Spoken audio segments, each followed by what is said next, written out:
Hey Mace. Hikari smiled at the store clerk as she stepped inside, pushing aside the flap that marked the entrance. It had been a while since one of her clan had come to Kanahegakure, the village hidden within the leaves, but she was glad for it. After all, her clan's contacts had informed them that the village might have some of the medicine they'd been searching for. Still, she wasn't about to finish her business all at once. While some of her clansmen would have undoubtedly been more efficient in searching for the medicine, it was her first time leaving the clan compound on this sort of quest, and she wasn't at all hurried to go back, especially since her relatives tended to get loud. Just the thought of her relatives made Hikari put a hand on a nearby wall and lean forward tiredly, a dark aura forming around her as she sighed at her family's men's penchant for idiocy. Not that the women were exempt from the family's typical merrymaking, unfortunately. Hikari was all too aware that her cousin Nobuko quite enjoyed drinking her own father under the table, proving, somehow, that her liver was either made of steel or was a medical miracle. Then, of course, there was Kimiko, whom everyone depended on for maintaining clan discipline, despite her young age. A Kuchio specialist, she was so skilled she was considered one of the clan's elites, right behind Nobuko's father and Elder Keisuke's grandson Raiden. Only Elder Keisuke himself, even at the insanely old age of 70, towered above them all in terms of strength, which explained how he'd kept the clan together. Though even that didn't stop them from nearly flattening the clan estate whenever one of their parties went out of control, which was, unfortunately, every other day. Unaware of the fact that she was causing a minor scene, Hikari wept silently, grumbling to herself comically at her misfortune for belonging to a clan full of fighting-happy morons. Just watching the young girl stand in that corner, mumbling to herself, had the store clerk silently pondering, even as she sweat-dropped, whether it had been a good idea to let the weird girl into the shop, particularly given the awkward stares other potential clients were giving her. Miss? She tried to snap the girl out of her self-induced funk. I apologize, but you're scaring the other. Ha? The expression Hikari wore when she turned around was enough to have the clerk squeak in fright. Much like the rest of the clan she cursed, Hikari had inherited a hair-trigger temper and a dislike for being interrupted in her musings.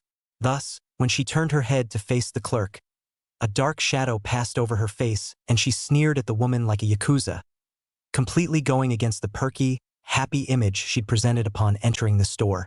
You say something?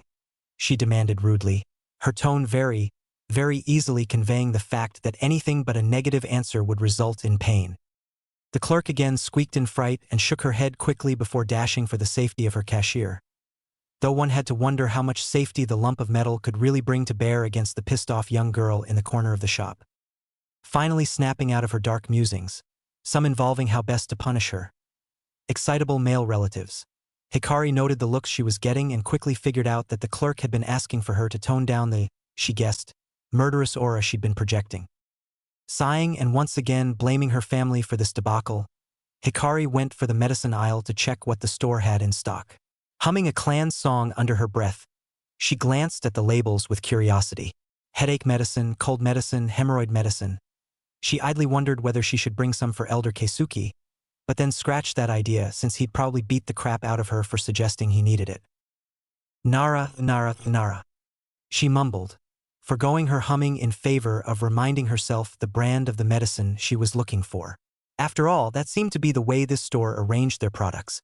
So far, she'd seen Yamanaka headache pills, Akimichi soldier pills, and Hyuga eye drops. Looking for something? A young male voice asked.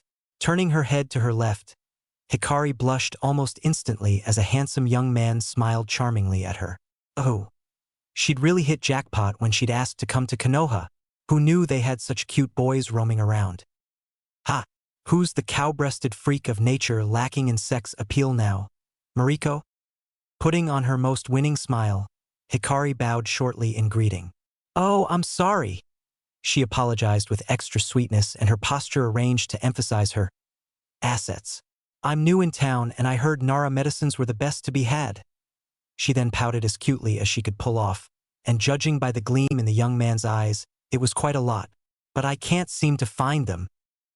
3, 2, 1. Why allow me? The young man, suddenly way more exuberant than his prior calm, cool charm had suggested, cried out, all but hypnotized by the delicious female morsel before him. It was just like her auntie, Nobuko's mother, had said before passing away. Men are weak before the power that is the female form. Heck, Hikari just stood back and watched as the young man went through nearly every shelf picking out medicinal products made by the Nara clan, each time asking her if that was the one she was looking for. After nearly 15 no's, she squealed happily as he lucked out and provided her with the bottle she'd been searching for.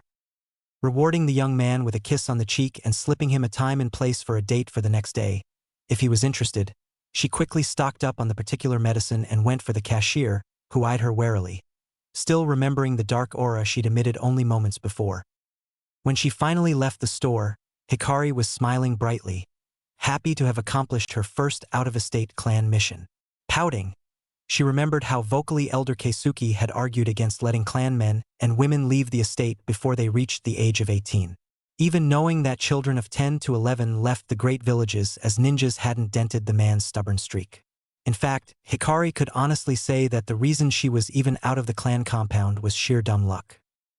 The elder had been incapacitated by some illness. At 70, what wouldn't floor him? Honestly.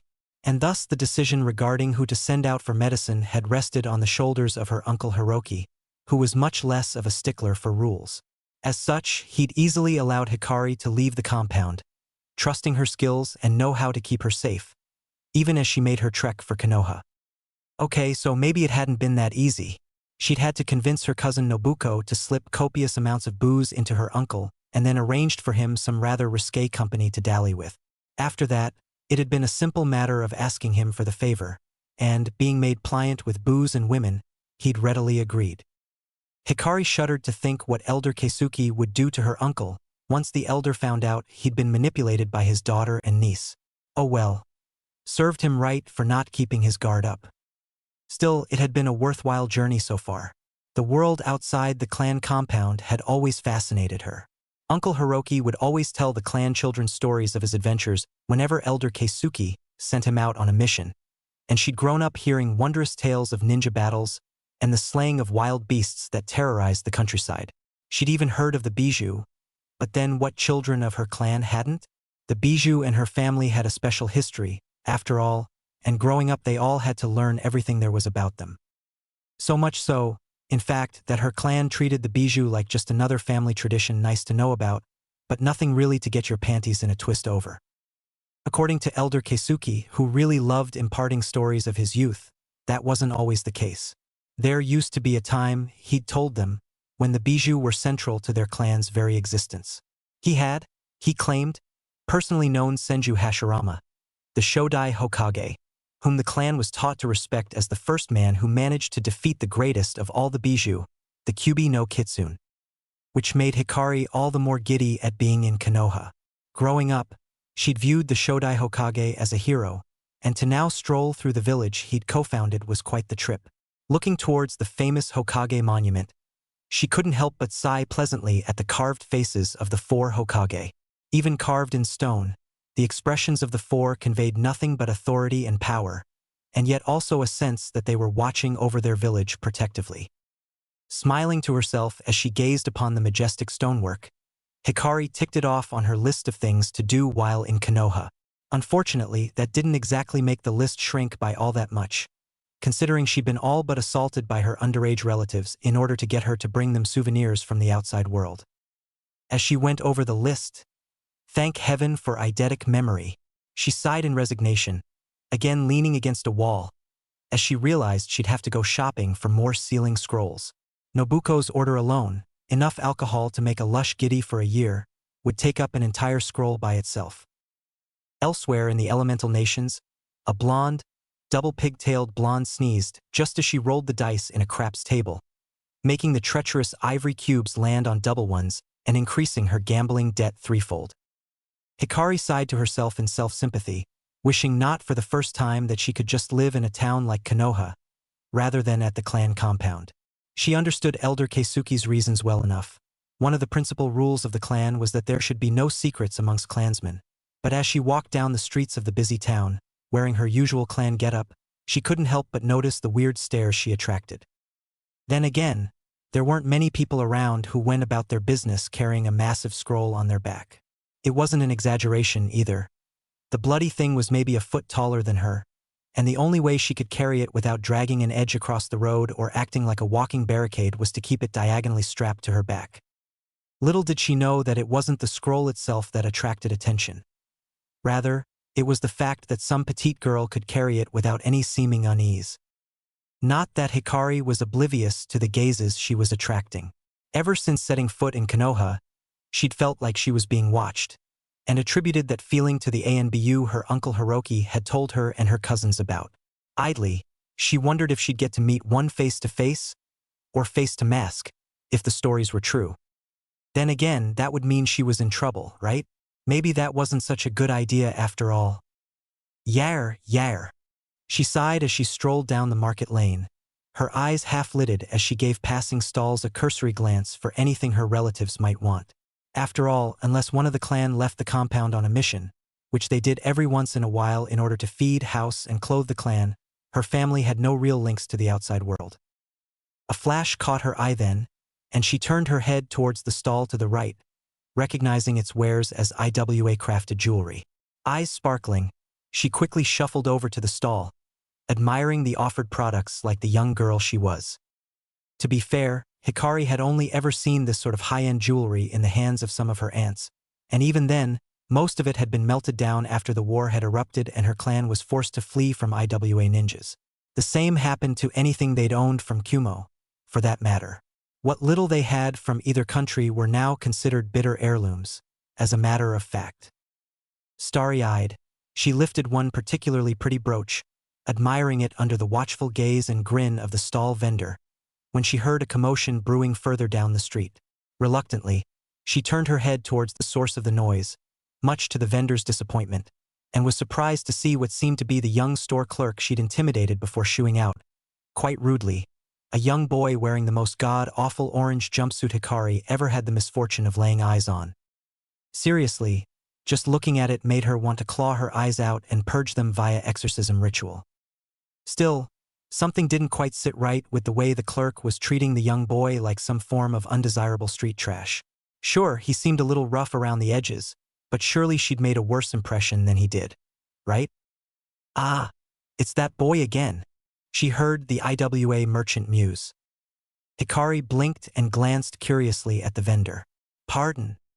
The man eyed her for a moment. You from out of town, He shrugged as she nodded and took a seat behind his stall. Been seeing him around here for a couple of days.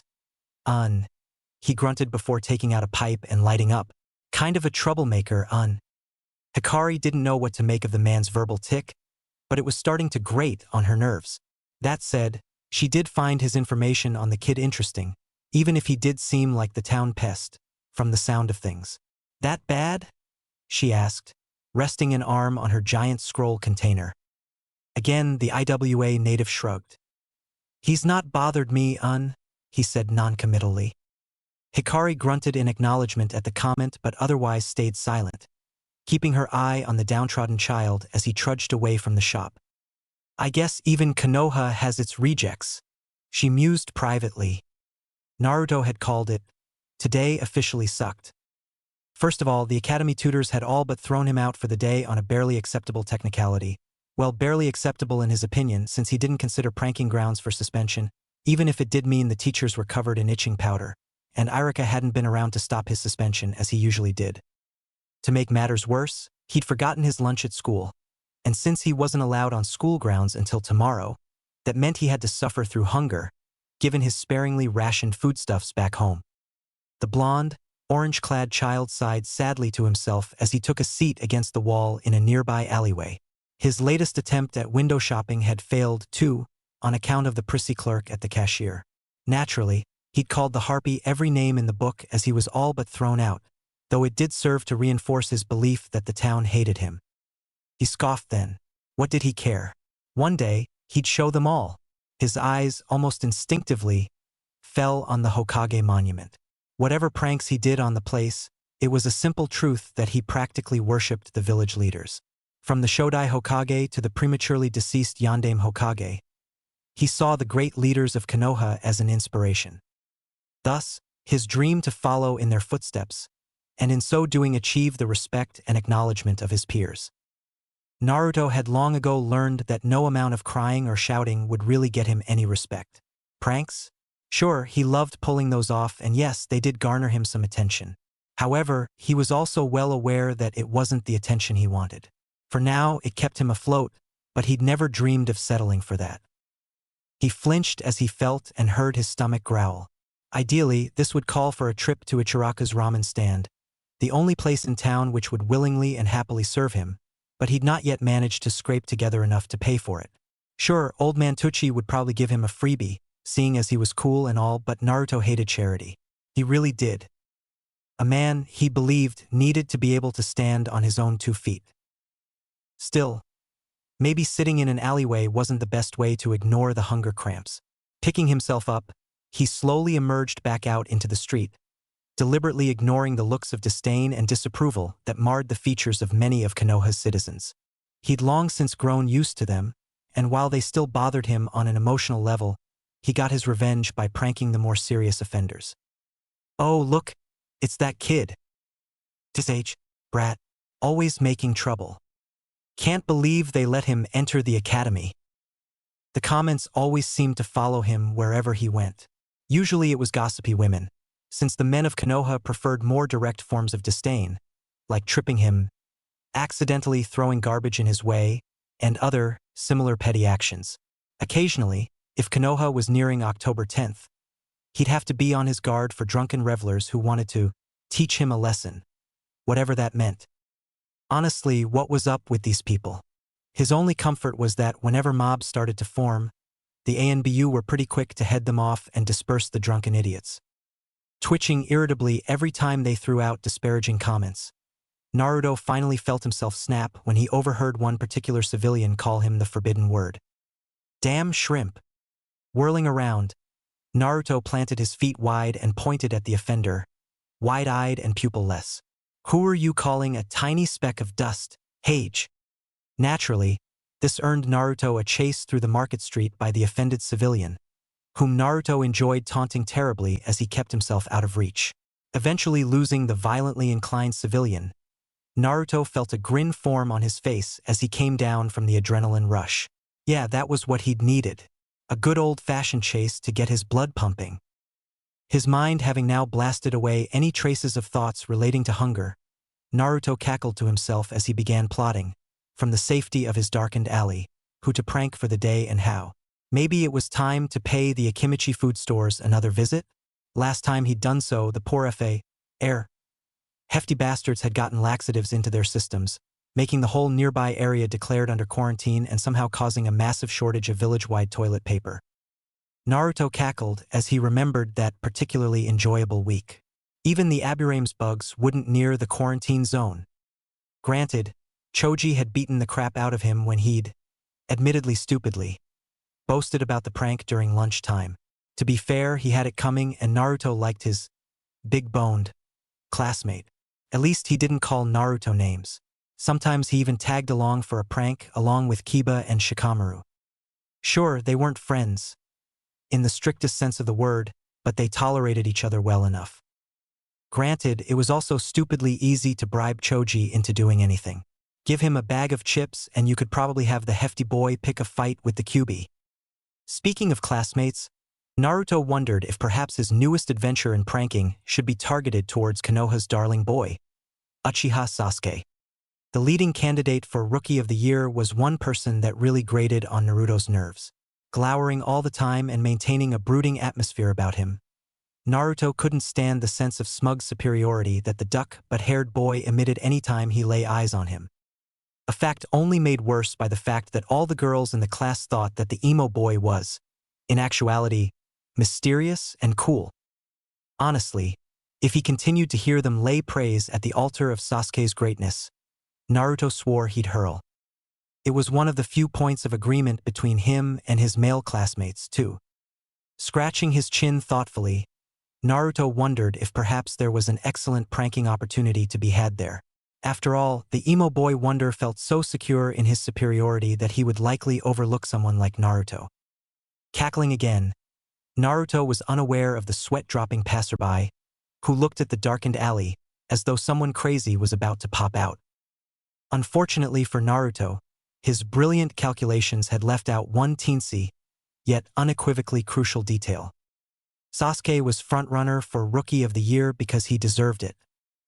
Cursing the horrible entity known as logic, Naruto jumped roof after roof as a pair of Chunin who'd gotten in the way of the masterful prank chased after him, courtesy of a just as masterful dodge by the aforementioned duck-haired emo boy wonder, both of them covered in pink paint and sparkling body glitter. "Just wait till we get our hands on you," roared one of the sexually threatened Chunin. "I'll kill you," roared his colleague. Naruto grinned over his shoulder. Denial is a sure sign of dash, he squeaked as he barely dodged a Fuma shuriken aimed at taking his head clean off. "Oi, that could have killed me. That was the point." Squeaking again as he dodged various implements of pointy death and maiming, Naruto craftily eluded the pair by casting a henge on himself in order to appear like a trash can, which the enraged Chunin rather foolishly overlooked as it stood on a roof. Dropping the henge, Naruto grinned as the walking gay pride parade continued on a wild goose chase in the opposite direction. Cackling mischievously, Naruto made his way towards his apartment building which, while decrepit and barely suited for human habitation, was nonetheless home for him. It also helped that no one else lived there, since no one wanted to share even so much as a building with him. In fact, he'd often wondered why the building was still there, considering the manager himself had left quite a while ago. Oh well, at least he didn't have to pay rent.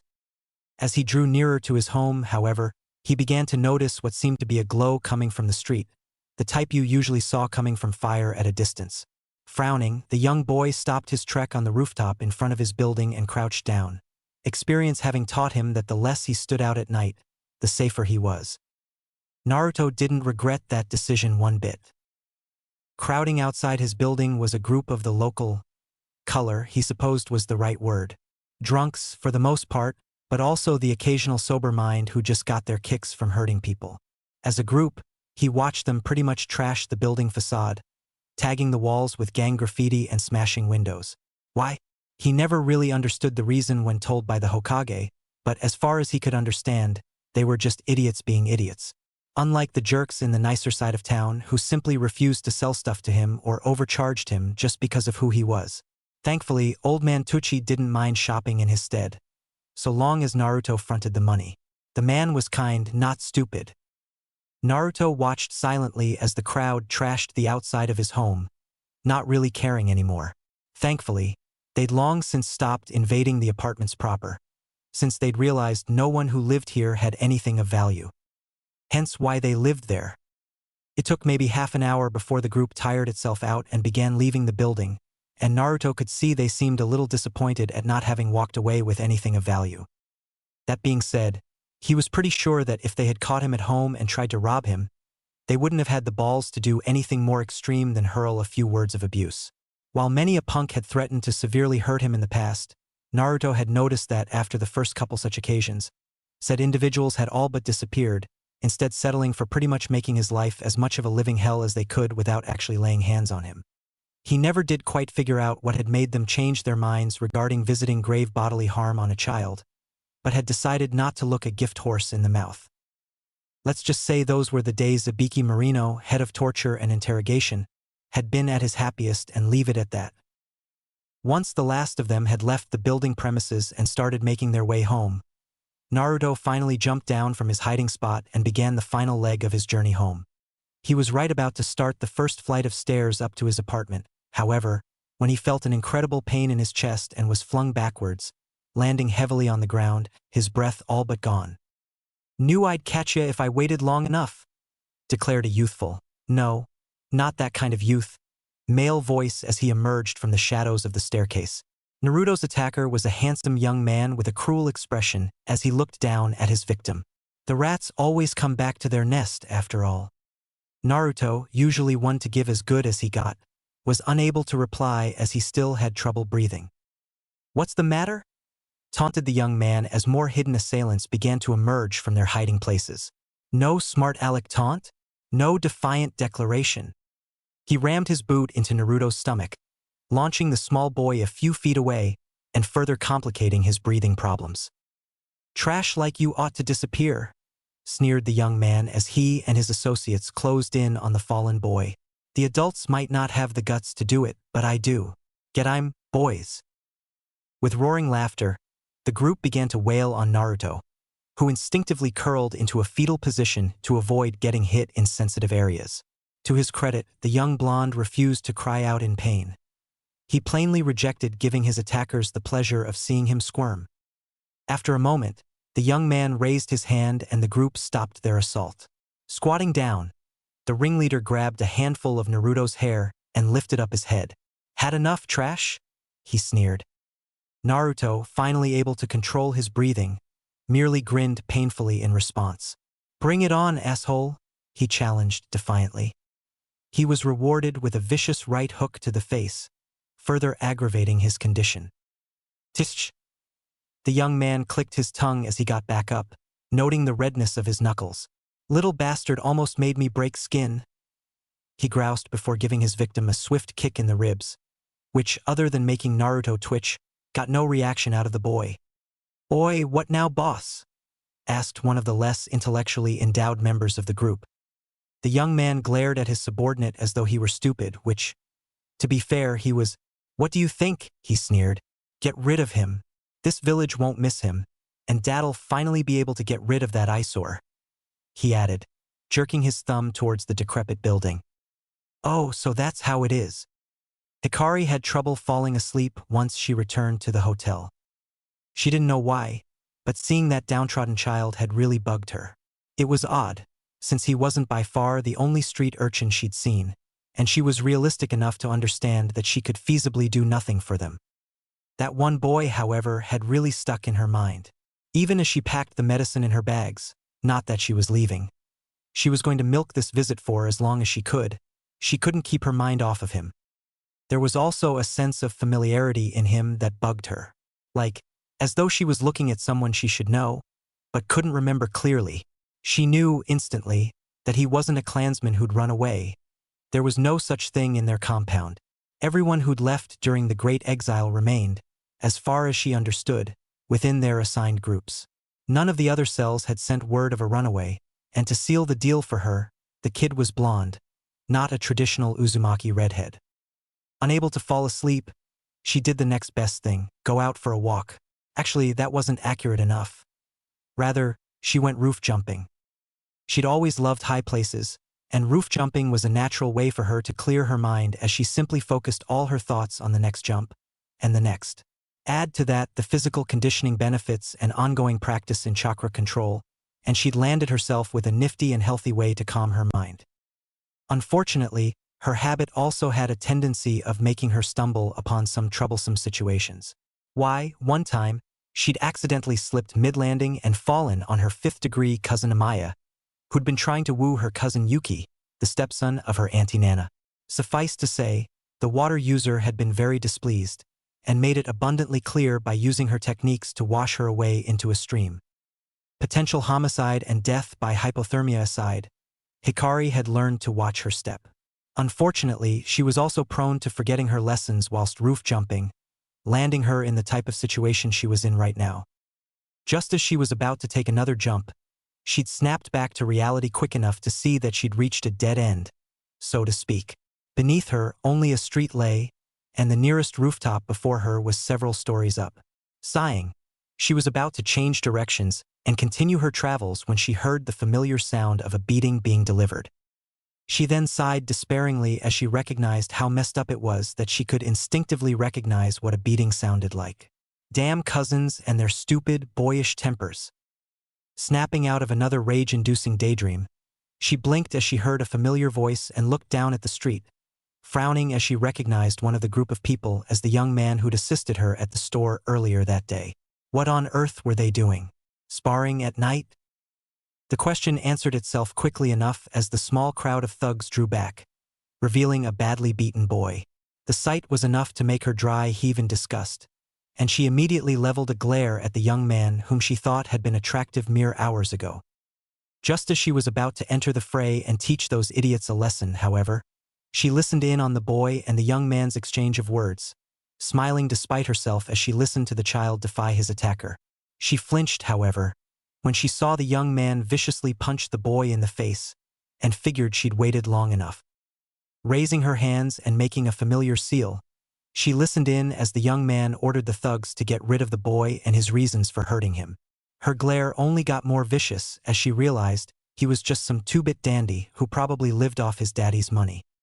"So that's how it is," she announced loudly, catching their attention and diverting it from hurting the boy any further. "What the?" started one of the thugs as they all looked up towards the roof and saw the red-headed girl standing there, a mightily displeased look on her face. They had no time to say anything else, however, before a surge of chakra flowed through her and she separated her hands from in front of her face to slam them on the ground on each side of her. "Kuchios no jutsu," she called out, causing seals to form in a circle around the area she'd slammed her palms. "Yamenu, Kerberos, I call on thee." Twin howls sounded out in Konoha that evening as puffs of smoke heralded the successful completion of Hikari's summoning technique. From the smoke, already mid-lunge towards the thugs surrounding the boy, were two massive wolves, one with a gray pelt, the other with midnight black, their jaws wide open as they went for the kill. "Shit! A kunoichi!" shouted one of the thugs in alarm as they all fled from the wolves, who unfortunately missed their targets. Nonetheless, the duo took protective positions in front of the fallen boy, and their mistress soon joined them by hopping off the roof and gracefully landing between them. The young man, however, kept his cool, even as the two canines snarled at him with barely restrained viciousness. He'd recognized the woman as quickly as she'd recognized him, and felt sure his charms would win her over, especially considering who she was guarding. "I remember you," he called out to her with a slick smile.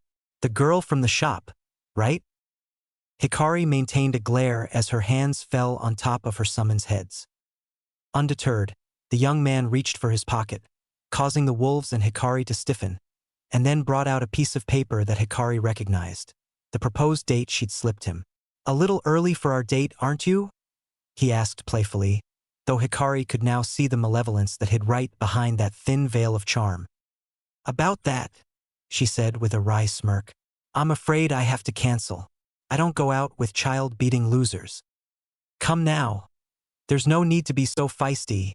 The young man brushed her insult aside. "If you come over here now and leave the brat be, I promise to show you a good time." Hikari raised a thin, reddish eyebrow at the proposal. Apparently, the idiot really believed you could smooth talk your way out of trying to kill a child. "You're joking, right?" The young man blinked at her once, then twice, and finally sighed as he held his head in his hand, shaking it in disappointment. "Ah, what a pity," he mused out loud. "I guess this'll have to go down the hard way. Boys, get her." Thankfully, the mass of less than admirable gentlemen hesitated to do so, seeing as how they now knew her to be a kunoichi. "Be but boss. She's—" The man clicked his tongue irritably. "She's just one person with her two pets. Surely you lot can deal with that much? Or do I need to have my father evict you useless lumps from your homes?" he chastised. That sealed it for the thugs. With a somewhat hesitant roar, the group of muscle-bound idiots charged her and her summons with wild abandon, somehow missing the trio rolling their eyes at the sheer idiocy they were displaying. "Yamenu, left. Kerberos, right?" she ordered calmly. Both wolves grunted in assent and dashed for their assigned side, leaving Hikari to fend off the thug vanguard by herself. While dealing with petty thugs wasn't outside the realm of her abilities, however, she couldn't leave the boy undefended, for which she slammed her hand on the ground beneath her with a grin directed at her attackers. "Kuchios no jutsu," she cried out. "Shiba, I call on thee." Another howl pierced the sky as the third of Hikari's wolf summons, of the Shikoku breed, charged out of the plume of smoke and held its ground a mere foot away from Hikari. "Shiba, protect the kid." "I got these idiots," she ordered, receiving a growl in response. Leaping over Shiba, just as the wolf hopped back to protect the boy, Hikari grinned at her attackers as she drew back her fist and nailed one of the thugs in the chin, dropping him like a stone. Then, pivoting on her foot, she used her free leg to roundhouse kick another couple of thugs before using it as another pivot to bring her now free leg to smash in the nose of a third thug. All the while, Yamenu and Kerberos, Two of Hikari's most aggressive attack wolves had launched themselves at the massive thugs from the sides, quickly spreading panic amongst them as the duo latched on painfully to legs or arms, only letting go when their prey began to flee. As Hikari and her wolf pack tore into the thugs, Naruto slowly regained consciousness, and just as quickly regretted it as pain racked his senses. Glad, for once, that his healing factor seemed to be working overtime to keep him in one piece, Naruto groggily opened his eyes as the sound of fighting reached his ears. Were the thugs fighting each other? Well, they looked stupid enough, so he guessed it was a possibility. And that's when he saw the wolf looking at him. Freezing, the blonde boy stared at the wolf wide-eyed, as if hoping that lack of movement would make it choose something else to prey on. All the while, he kept a steady mantra in his head. "Please don't eat me. Please don't eat me. Please don't eat me," he repeated to himself almost hysterically. And then the wolf licked his face. Residents around Konoha would wonder for days afterwards as to where that distinctly shrill scream had come from. The ANBU, in particular, deployed forces all over the hidden village in the event that an invasion had occurred.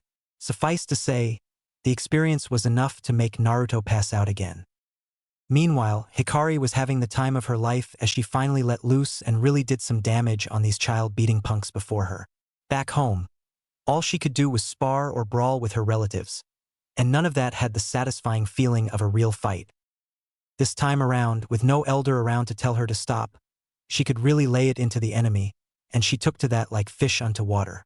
Crouching down to avoid a jab, she twisted her lithe body ever so slightly and then drove a screwdriver uppercut to her current opponent's chin, effectively lifting him off his feet and knocking him out for all intents and purposes.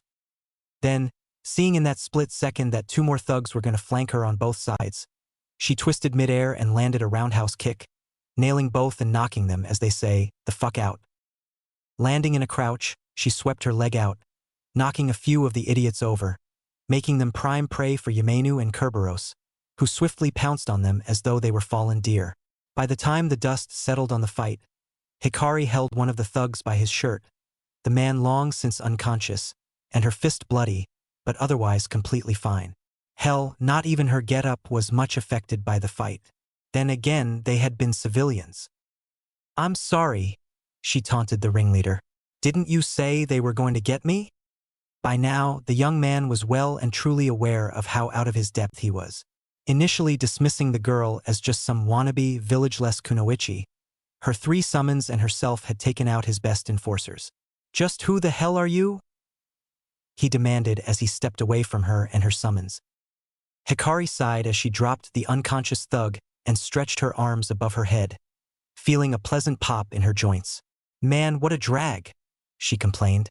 "You're that type? One little fight and you go blubbering like some Nancy boy?"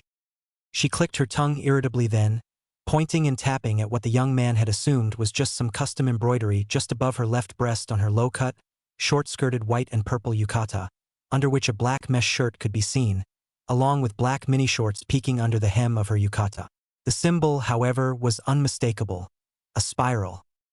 "Uzumaki Hikari," she introduced herself proudly before pointing at him, instigating her summons to slowly stalk towards him. The young man squeaked in fright as he was backed into a wall, though recognizing the family name she gave, of course. Kuchio, specialist of the Uzumaki clan. "Uzumaki?" he breathed, suddenly very aware of how much he'd fucked up. If that didn't tell him, though, the advancing wolves' gleam in their eyes did. He glanced at the fallen boy behind her and then back at his advancing doom. "You're his family?" That comment alone froze the three wolves and Hikari. Snapping her head back to stare at the unconscious boy, who, by the by, was also foaming at the mouth from his too close for comfort meeting with Shiba, her eyes widened at the revelation that this boy might be one of the Uzumaki clansmen, or a descendant of one who disappeared over the years before the Great Exile was carried out. Now feeling a fury unlike anything she'd ever felt before, she slowly turned her gaze back towards the young man she'd, at one point, deigned to date. Nothing of that impression remained now. All she could see was an enemy of her clan who needed to be destroyed. Lifting her index finger, she pointed at him, a cold, vengeful gleam in her eyes. "Get I'm." The loud screaming soon caught the attention of a nearby ANBU squad, who quickly arrived to investigate.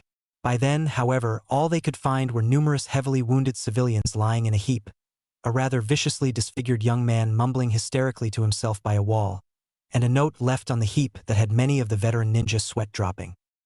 There was so much trash in the street. I took care of it. Remember to recycle. Red Heart said. The fact that it also had a small, impromptu drawing of what seemed to be a grinning, short-haired, red-headed girl giving a peace sign merely served to add to the absurdity of it. In the end, the ANBU squad merely decided to do what they always did when something like this happened: inform the Hokage.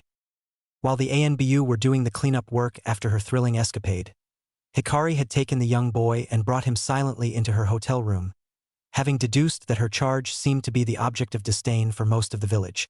Dropping him on her bed, she left him asleep there and took a seat opposite the futon, against the wall. She drew up her knees and rested her head against them as she gazed at the sleeping, bruised boy. She hadn't stopped, in fact, since she'd put him on her futon and let him sleep off his beating. Missing Uzumaki clansmen from before the Great Exile was a well-known fact amongst her family. As they grew up, Elder Keisuke made sure to beat it into the younglings' minds to show respect toward their perished or missing clansmen. Every year, on the anniversary of the first day of the Great Exile, the entire clan, literally, would go to the family temple and offer prayers to the hundreds of names inscribed on a massive stone tablet, an everlasting monument to the sacrifice of the Uzumaki clan of Yuzushiogakure.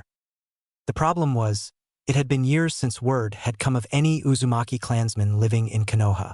Certainly, there'd been a time when her family would have populated the ninja village, and she knew all about Lady Mito and her relationship with the Shodai Hokage.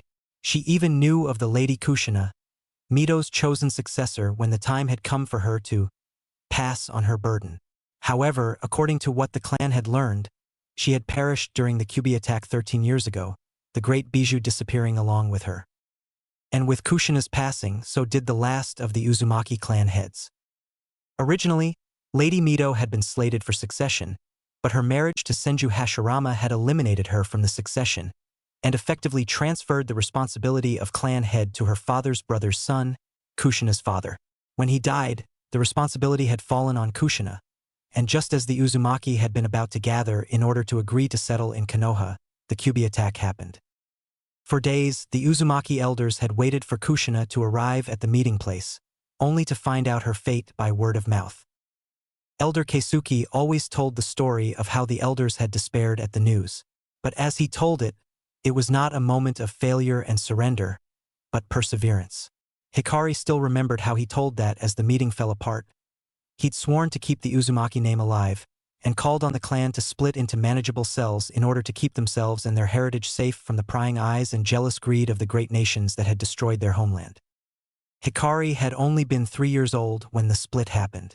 All her life, she'd only recalled living in the compound, but she never once forgot the story of Lady Kushina and how the Uzumaki had gotten so close at settling in a new home. Her steady gaze never wavered from the young boy. Could Lady Kushina have left an heir they didn't know about? Was he really an Uzumaki to begin with? His bright, yellow hair seemed to defy their age-old trademark.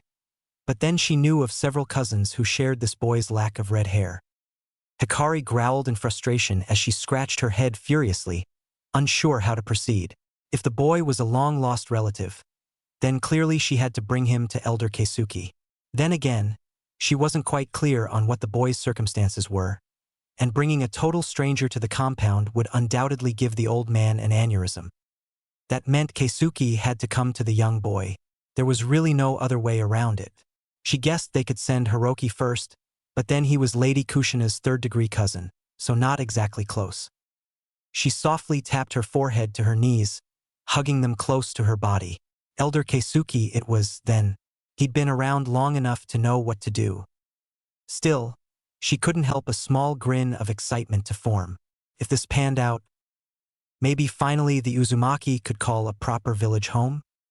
Naruto blinked confusedly at the note, wondering who on earth the author was. The last he'd recalled, he was in the middle of being pummeled to death by a group of less than reputable strongmen. Then, of course, there was that horrible nightmare about a wolf licking his face. Shivering, Naruto realized he was actually stripped down to his underwear and gave a loud yell of surprise. Cursing whatever pervert had done this to him, His eyes immediately returned to the note, finally realizing what it said regarding his beloved jumpsuit. Crestfallen at losing his sole companion through sunshine and rain, never mind that it was a hideous fashion faux pas that somehow miraculously didn't get him killed for standing out so much, Naruto vowed to find the clothes' kidnapper and deal unholy vengeance on them for this underhanded, fiendish act. It never once occurred to him or his apparent kidnapper that the boy had somehow managed to survive all these years and become a stealth expert while wearing the hideous thing. Then, once the silly thoughts left his mind, he turned to his left, where, as the note had promised, a full set of clothes, neatly folded, lay waiting for him. Kidnapped, stripped, and now provided with clothes and food, he mumbled. Cammy, I hope I wasn't sold as a man whore. Now, one might wonder how the hell a 13-year-old would know about such things. Suffice to say, if you mostly live on the streets, you learn things. Not the most pleasant of things, but things nonetheless. Eyeing the stack of clothes like it were a ticking time bomb, Naruto carefully approached it before warily poking it, satisfied that nothing would jump out at him. Bringing forward uncomfortable memories of his face-licking wolf nightmare, he slowly unfolded the shirt and drew it up to inspect it. Gray shirt. Well, not too bad, he supposed. And it did seem to have that cool orange spiral motif he always saw on the Konoha uniforms stitched on just above the hem of the short sleeves. The pants weren't too bad, either, he supposed, though they had a decidedly bland look to them, being all black. In fact, he was, in his opinion, much too dangerously wandering into the realm of the emo getup. And by emo he meant Sasuke. Still, what else was he supposed to wear, now that his jumpsuit had been fiendishly kidnapped by some random stranger? Reluctantly donning his new getup, he also noted the presence of some combat wraps with a note attached to them telling him to use it for his legs rather than hands. Sweat dropping at the new note, complete with a small red-headed girl giving a thumbs up, he idly pondered whether to ignore this one thing, still quite angry that he'd been stripped and kidnapped against his will, though how much will an unconscious person could have is up to debate. Fingering the roll of wraps, he pouted thoughtfully as he also reread the note, finally flipping it just in case. Apparently, his benefactor had thought of this too, merely adding an explanation why he should listen to her, apparently. As it stated, the principal thing about ninjas was their necessity to remain dexterous and limber at all times, with minimal chances of getting caught up in any sort of obstacle, own clothing included.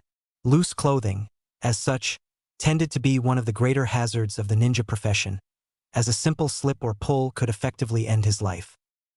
The wraps, therefore, were meant for him to firmly attach his pants to his body, preventing him from ever having the misfortune of getting his pants snagged or tripping by stepping on the hem. Looking down at himself, Naruto could see that the hem of his pants, in fact, reached just above his ankles, which he didn't think meant he'd be tripping over a lot.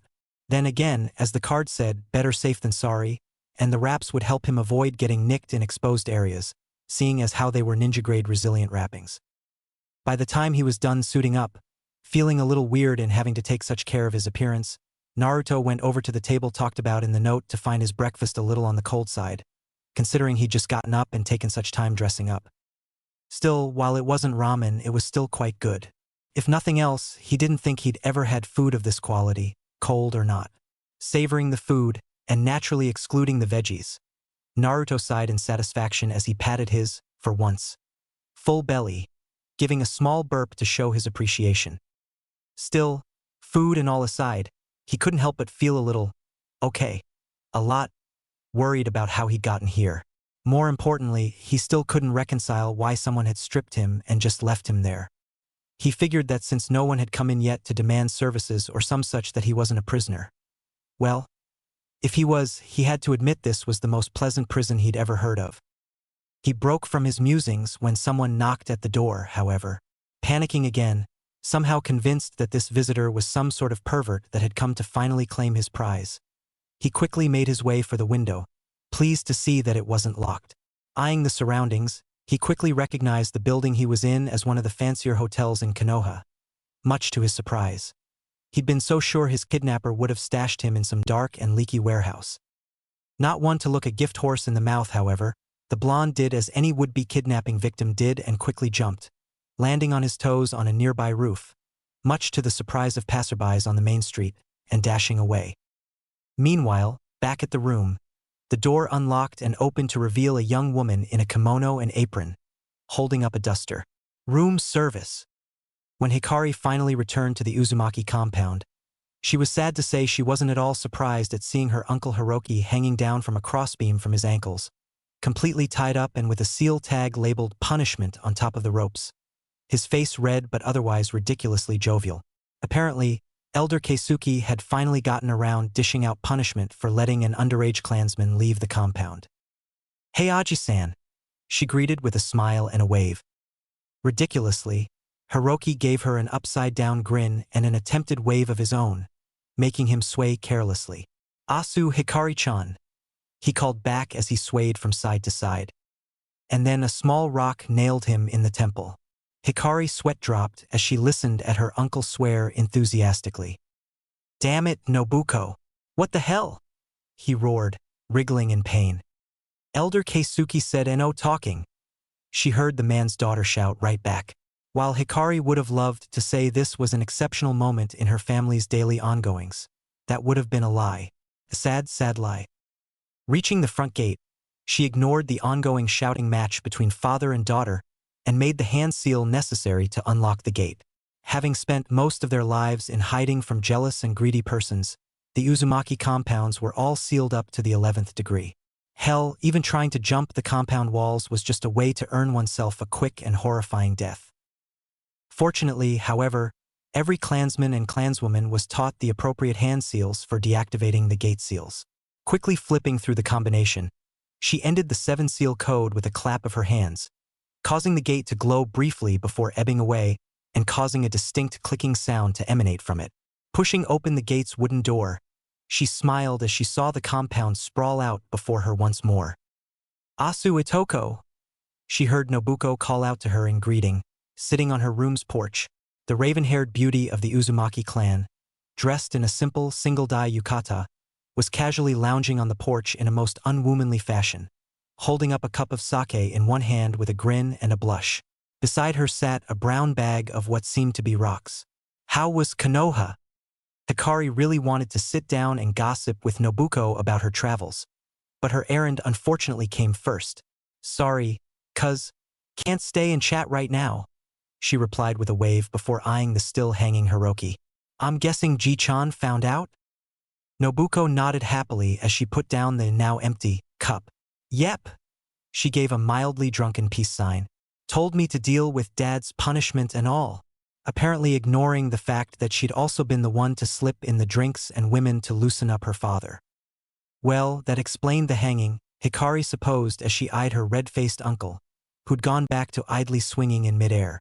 Being a genjutsu specialist, Nobuko would have found it easy to catch her father off guard and humiliate him this way, a favored pastime of hers. Not that Uncle Hiroki minded terribly, he was so laid back it was ridiculous. "Where are the boys at?" she asked as she walked past the porch. Nobuko shrugged. "You know how those idiots are," she said casually before gulping down another cup and giggling. "Natsu's probably picking a fight with Yuki or Raiden again." Hikari sighed tiredly at that, though she kept walking past the porch, ignoring the fact that Nobuko kept flinging stones at her father's head every now and then, eliciting a string of rather extreme curses from the normally mild-mannered goofball of a man. Walking down the streets of the clan district, Hikari smiled and waved at the varying clansmen and clanswomen who lived in the small village-sized compound. Approximately 150 Uzumaki clansmen called the compound home, and maybe a fourth or a full third of them had never even seen Yuzushigakure. As for how they managed to keep so many clansmen hidden, the Uzumaki refugees had relied on a combination of their legendary fuinjutsu and simply not standing out. Knowing full well that proclaiming themselves to be ninja would just draw attention, Elder Keisuke had simply ordered the compound to emulate a walled peasant village. As such, there were no overt signs of the inhabitants being highly trained dealers of death. To that end, there were no forges that one could see, that is. Instead, there were butcher shops, candy shops, tailors, repairmen, restaurants, everything that any normal village might have. Granted, no one ever visited the compound, being that the clan's fuinjutsu established several highly sealed wards that would place the victim in a disorienting genjutsu. Nonetheless, Elder Keisuke had noted that Yuzushigakure, too, had been so protected, yet still fell before the might of the great nations. Thus, to avoid taking any unnecessary chances, the clansmen lived out their daily lives like any other peasants, keeping their ninja activities strictly on the down low. "Oh, Hikari-chan, welcome back," she heard one of the elder clan's women call out to her with a smile and a wave. "Thanks, Oba-san," she called back with an equal smile and a wave of her own. The sound of children laughing brought a smile to her face as she continued walking down the path towards the central house, where Elder Keisuke resided. She hesitated to admit it, but she'd missed the sounds from the Uzumaki compound. Konoha had been nice and all, minor, unfortunate fights aside, but there really was no place like home. "Hikari-chan!" She heard someone call out from ahead and smiled at the sight. Her older cousin, Akemi, was apparently out for a walk, her brother Daisuke probably along to ward off any suitors. At 18, Akemi was one of the Uzumaki clansmen who were allowed out of the compound on missions. Unfortunately, she didn't usually get assigned to leave, as she was much too conspicuous. Not due to any fault of her own, however. She was simply too pretty to not stand out. Not that Akemi seemed to mind, on the other hand. Rather than go out on missions, she seemed perfectly happy to stay back and take care of teaching the Uzumaki children and working at the clan soul bar. Personally, Hikari found Akemi to be her favorite cousin. Between her kind demeanor, natural ability as a ninja, and stunning looks, she was quite obviously her role model. "Asu, Akemi-chan, Daisuke-kun," she greeted right back with a wide grin. Her older cousin smiled kindly as they came to a stop near each other, her hands demurely kept to her front. "How was your first mission?" she asked kindly. Hikari smiled nervously as she scratched the back of her head. "Well, I don't know about mission," she started, knowing full well that she'd pretty much broken all the rules by leaving the compound at her age, no matter if the acting head had authorized her to do so. Daisuke grunted. "Oh, stop being so wishy-washy," he scolded gruffly before crossing his arms over his chest. "Real men ought to stand proudly by their achievements."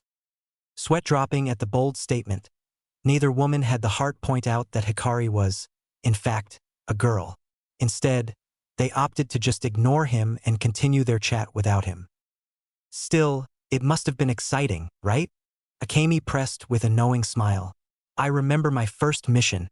I was shaking like a leaf." "Yeah, exciting," Hikari agreed a little underwhelmingly.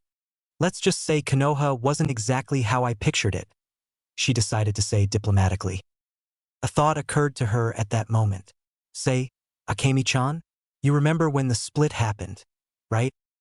Her older cousin pouted pensively, a finger cutely propping up her lower lip. Not well, but a little, I guess." "Why? Did Lady Kushina have any family left when she was going to bring us to Konoha?" Hikari asked regardless. Tilting her head to the side as she recalled those dark days, Akemi stood there silently for a while, still ignoring her younger brother, before shaking her head, a sad smile on her face. "Not that I can remember, sorry," she said with an apologetic smile. "I think Elder Keisuke would be the only one to know for sure, if anyone." Hikari sighed, having lost a chance to possibly solidify her suspicions before she talked with the elder in question. As it was, all she had was the word of an attempted murderer and her own suspicions. "How come? Did something happen in Konoha?" asked Akemi, having deduced that something about Kushina's lineage was bugging her. "Maybe," Hikari answered non-committally. "I need to ask Keisuke-ji first." "I see," was all Akemi said, her sweet smile still in place, though a glint of something passed through her gaze. "Then I wish you best of luck, Hikari-chan." Hikari bowed in thanks at her older cousin. "Thanks, Akemi-ne," she said a little enthusiastically, happy to have her older cousin's approval. A few minutes later, she passed by another couple of familiar faces, though one of these seemed to be sleeping, while the other looked at the first cushion somewhat jealously. "Amaya," she greeted, forgoing the use of honorifics for her all-but-sister. The dark-haired girl looked away from the object of her jealousy and smiled at seeing her best friend coming up the dirt road. "Hikari," she greeted with a wave, though she took great pains to avoid shouting. considering that her would-be boyfriend was sleeping next to her. How was the outside world? Scary? Hikari shrugged. Not that much, really. Big, though. Lots of people, too, she said, almost feeling like a broken record, considering how many people were asking her that question. To be fair, most clansmen didn't get to go outside the compound. Amaya nodded wisely before grinning mischievously. Did you see Uncle Hiroki? She asked. Hikari returned the grin. I did. Nobuko's having fun nailing him with stones. Amaya raised an eyebrow. Really? She's upgraded, then. Last I saw her, she was using him as target practice for her cards. Must have gotten bored with that, Hikari giggled.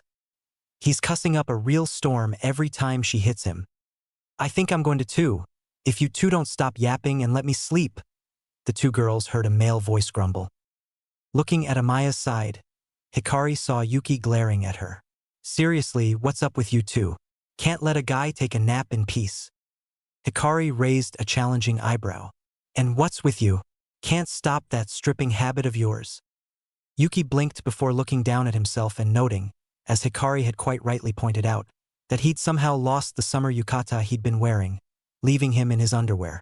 To Amaya's credit, she'd long since gotten used to the boy's unconscious stripping habit. It got pretty bad at times, though. Why, this one time at a clan dinner… never mind. Anyway, Hikari had to repress a tired sigh as she watched Yuki freak out at having somehow misplaced his clothes while wearing them, while asleep, lying down. Sometimes, she really pitied Auntie Nana. Noting something out of the ordinary, Hikari looked around before blinking confusedly at Amaya. Say, where's Natsu? Nobuko said he'd probably be around here, picking a fight with Yuki. He tried, Amaya confirmed. But Yuki-kun wouldn't wake up for anything, so he left. He's probably going to pick a fight with Raiden and try to take the first dragon title. Hikari face-palmed at that, knowing how it would end. The 4 dragons were the Uzumaki clan's 4 strongest offensive shinobi. Each one, in turn, possessed a mastery of a particular element. The dragons, naturally, were ranked in terms of strength, and Natsu, for all his faults, was ranked as the second dragon, while Raiden was the first. That didn't mean that he was stronger than all of the Uzumaki clansmen, however. Elder Keisuke could still smack him down proper, and after once challenging Akemi, Natsu had never again dared to do so again. Heck, he even shivered every time someone brought it up. Of course, there was also Kimiko, who pretty much outmatched everyone in the clan save Raiden, Elder Keisuke, Uncle Hiroki, and Akemi. The point being the second dragon was a great honor, but by no means a confirmation that he was stronger than everyone. Moreover, the gap between Raiden and Natsu was ridiculous, to say the least. He's going to get his ass kicked again, Hikari groaned.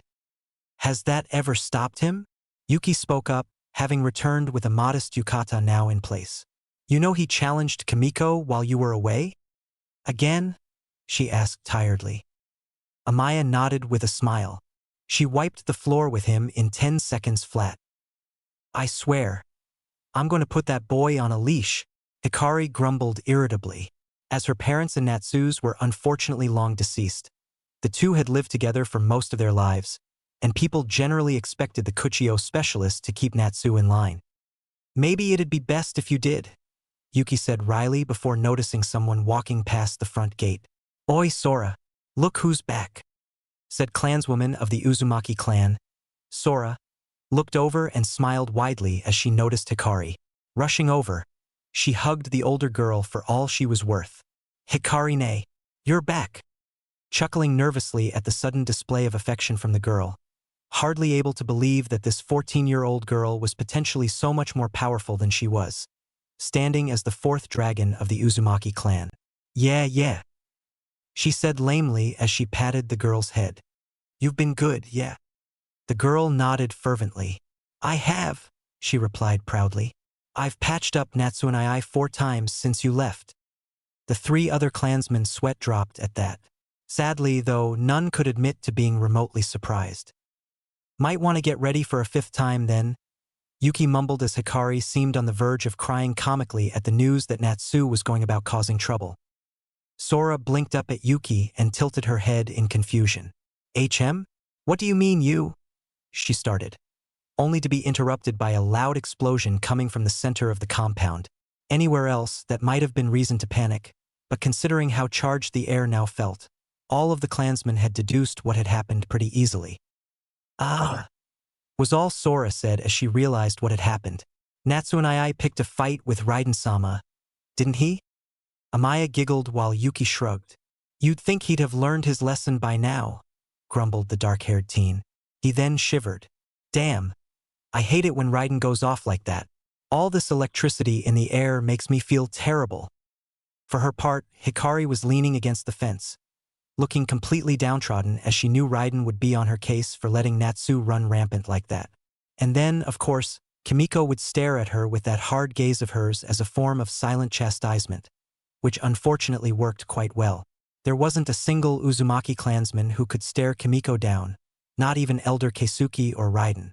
Even Mariko, who specialized in eye-contact defensive genjutsu, didn't dare match the stronger girl's stare.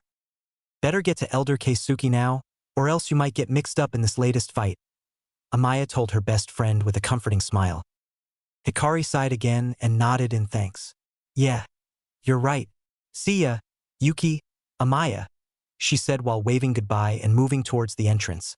She only stopped to spare Sora a commiserating look. Could you see to the idiot's wounds for me, Sora-chan? She asked. The younger girl nodded tiredly. Hi, Hikari-ne, she answered. Fortunately for Hikari, the rest of the trek to the main house didn't take her by any more troublesome relatives, though she did stop by the candy shop to grab herself some sweets for later on. Arriving at the main house, however, brought forth a sense of foreboding that she couldn't quite shake off. Elder Keisuke, despite not being clan head nor wanting it, was nonetheless the leader of the refugees, and she was well aware that her little sortie had broken nearly every rule in the book regarding clan safety. While he couldn't dispute the legitimacy of Hiroki's permission, he could make her life very miserable for having deliberately manipulated events so as to acquire said permission. At the fence gate of the main house, she was met by one of the last persons she'd wanted to see. Raiden himself, apparently none the worse for wear after his little fight with Natsu. The blonde-haired teen looked bored. In fact, though that expression quickly vanished as he saw Hikari approach. So, you're back from your little joyride, he noted indifferently, hands in his pockets. Make sure you keep that pet of yours on a leash. Little bastard challenged me in the middle of a training session with the brats, he told her as he passed by, not even sparing her a second glance. Hikari said nothing as the monstrously powerful clansman passed her by, simply glad to be away from his presence. Even when not in battle, Raiden emitted a low yield, but definitely tactile field of electricity around him, causing the points of her hair to rise ever so slightly. Shivering at the uncomfortable feeling, she nonetheless steeled herself and moved into the main house's perimeter, taking courteous care to remove her footwear by the entrance as she stepped onto the porch and slid open the door to the main hallway. Stepping lightly, as Elder Keisuke demanded, she slowly made her way down the hall towards the room at the end, which served as the Elder's audience room/personal study. Kneeling by the sliding door, she was about to knock on the wooden frame when she heard the Elder call out to her from within.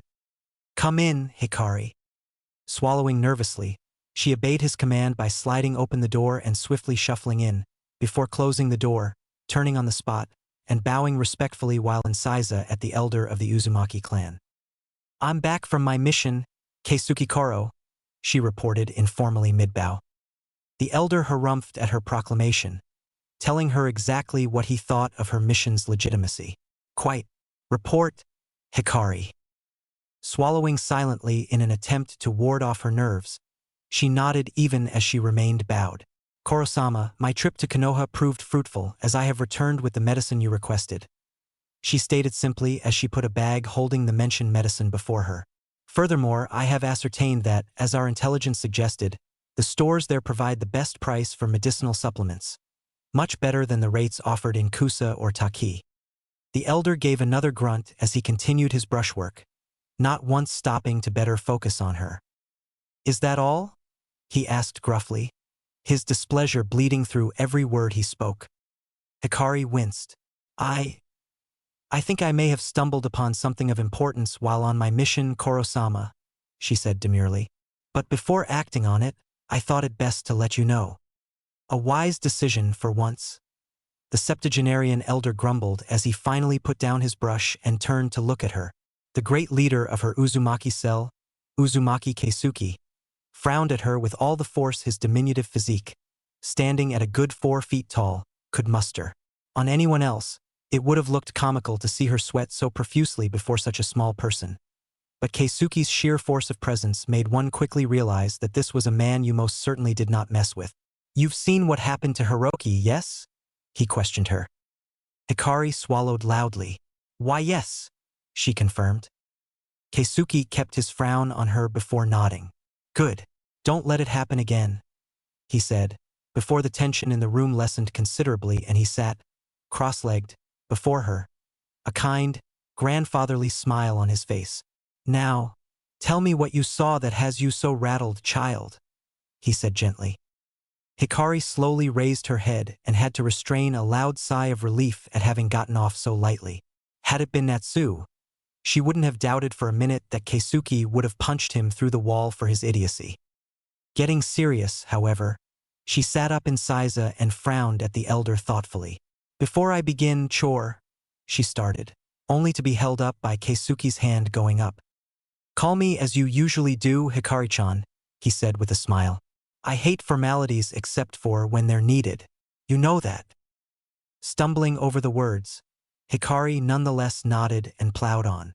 "Hi, Ji-chan," she complied. "As I was saying, I need something confirmed first," she stated, and found courage to move on as she saw him motion for her to ask away. "Did Lady Kushina have any living family when she died at the hands of the Kyubi?" Keisuke blinked at the question, having honestly not expected it. If anything, he'd been waiting for Hikari to mention some odd fact or another, since she'd been so sheltered all her life.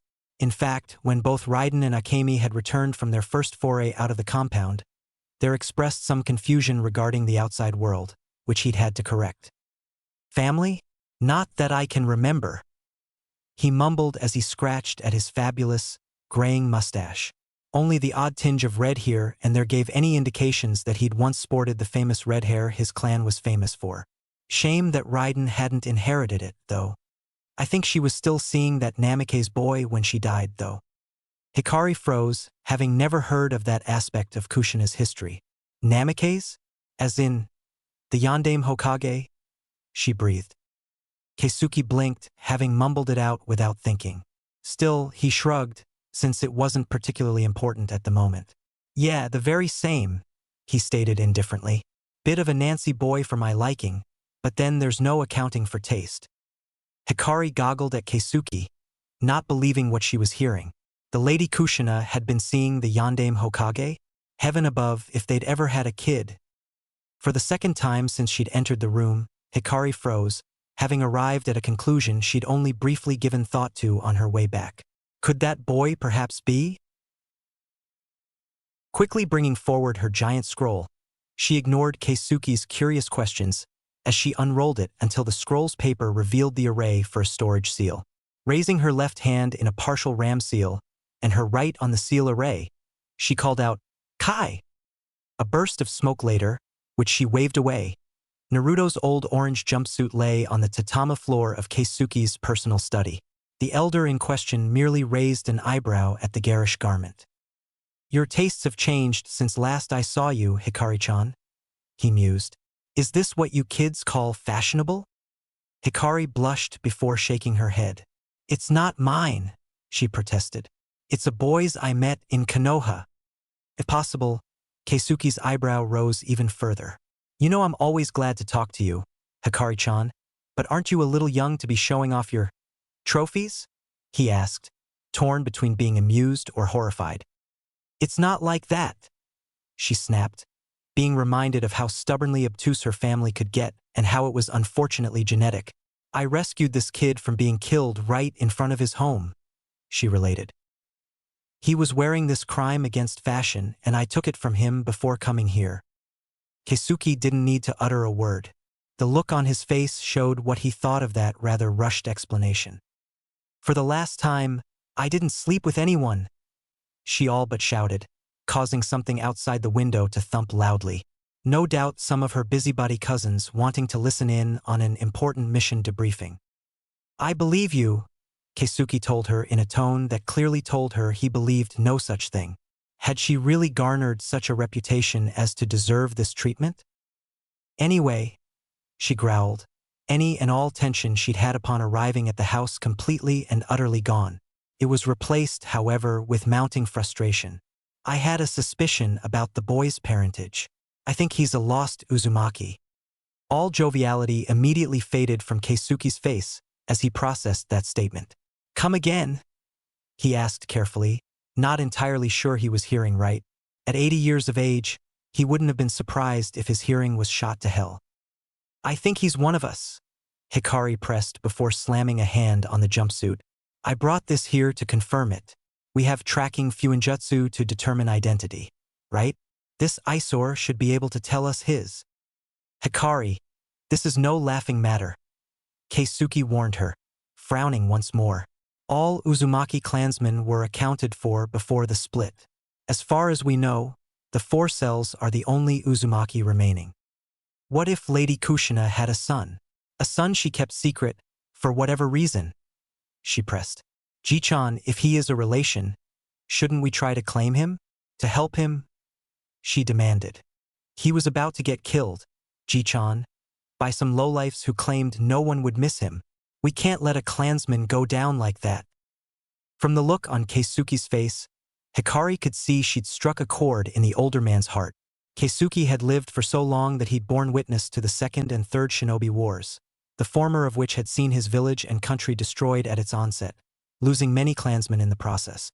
He'd also watched as his homeland, his country, and his family was ripped apart by jealous nations.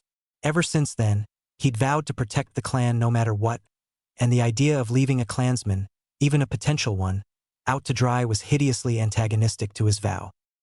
If the boy is Uzumaki, we will move in and secure him, he decreed, eliciting a look of joy from Hikari. He was quick to shut that down, however, with a frown. But Hikari-chan, bear in mind that if he is Lady Kushina's son, that means it will be our duty to elevate him to clan leader, and to move our clan, as a whole, to Konoha. Do you understand that? He asked. Hikari nodded seriously. I do, Ji-chan. Staring at her for a moment, Keisuke sighed and nodded in concession. Very well. Leave the clothes here. I'll have someone look at it. If he is one of us, I'll announce it later. Until then, not a word on this to anyone, clear? He asked her seriously. Crystal, Ji-chan, she confirmed. Good. Dismissed. Keisuke waited until she'd left before turning his attention to the orange jumpsuit, a little torn by this revelation. While he'd never yearned for the leadership position of his clan, Keisuke could only feel apprehension at the idea of handing over control to a youth possibly younger than Hikari. Yet, as an elder of the clan, it was his duty to do so.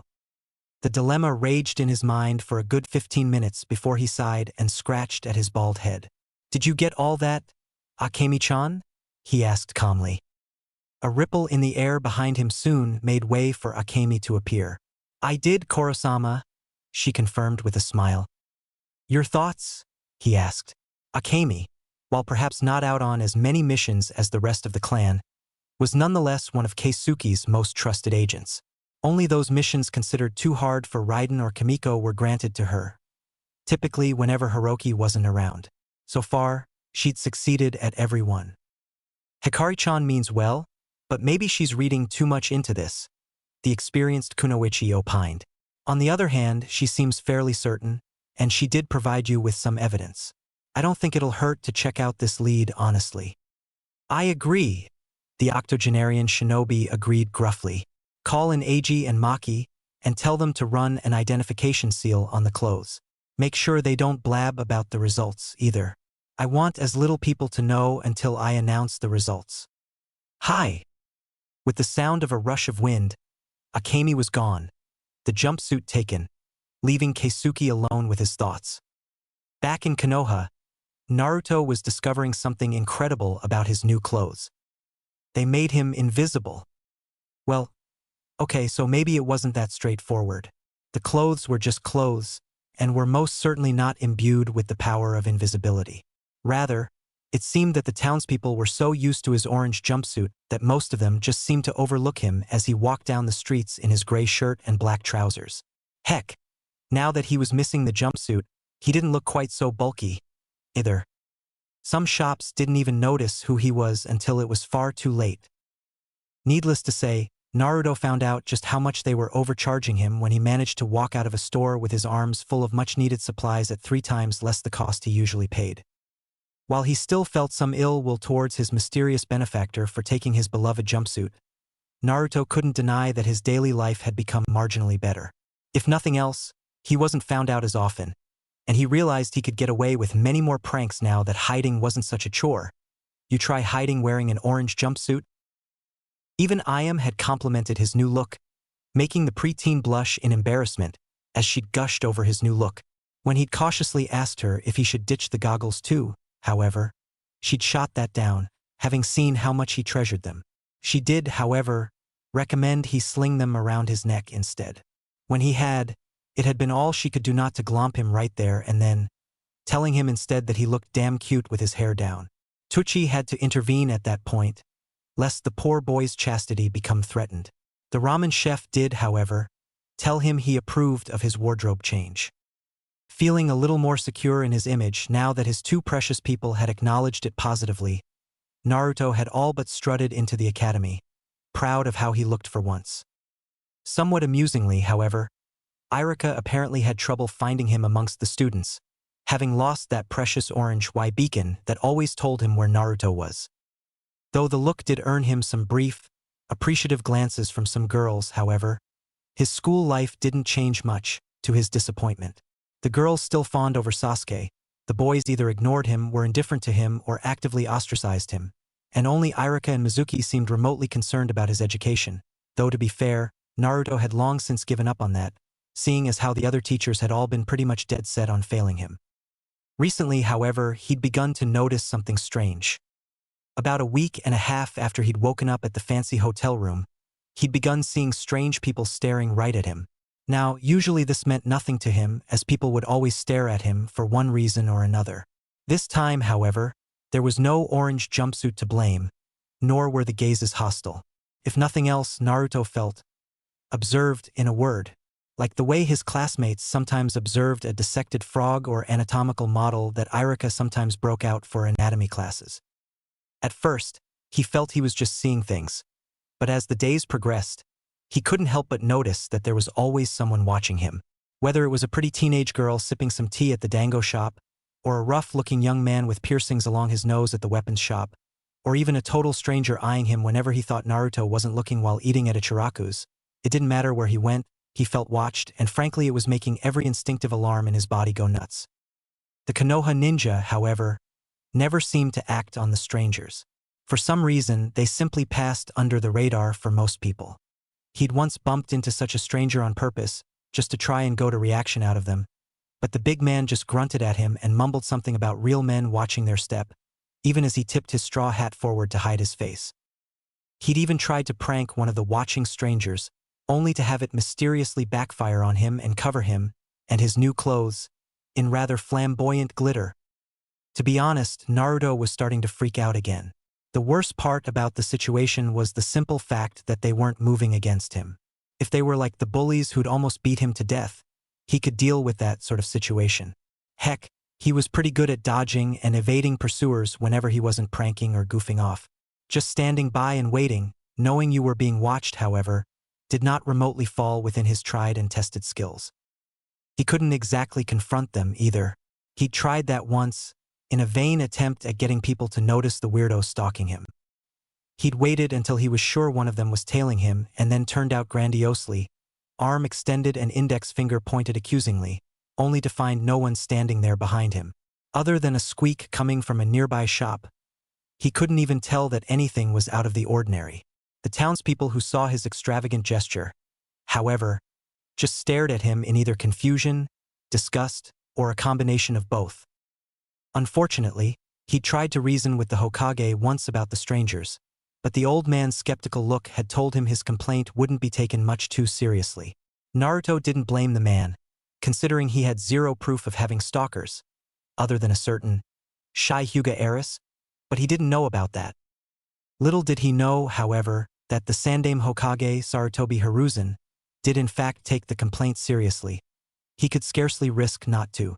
Anything that might mean endangering the life of Minato and Kushina's only son and the living Jinchuriki of the Kyuubi no Kitsune had to be investigated in full. Unfortunately, despite the old man's attempts and his deployment of ANBU forces to scour the village for any suspicious characters, the investigation had proven fruitless. Even the visitor's log at the front gates showed no evidence of suspicious characters, and the censor division hadn't notified him of illegal entries into Konoha via the walls, which were within the many wards erected to control illegal traffic.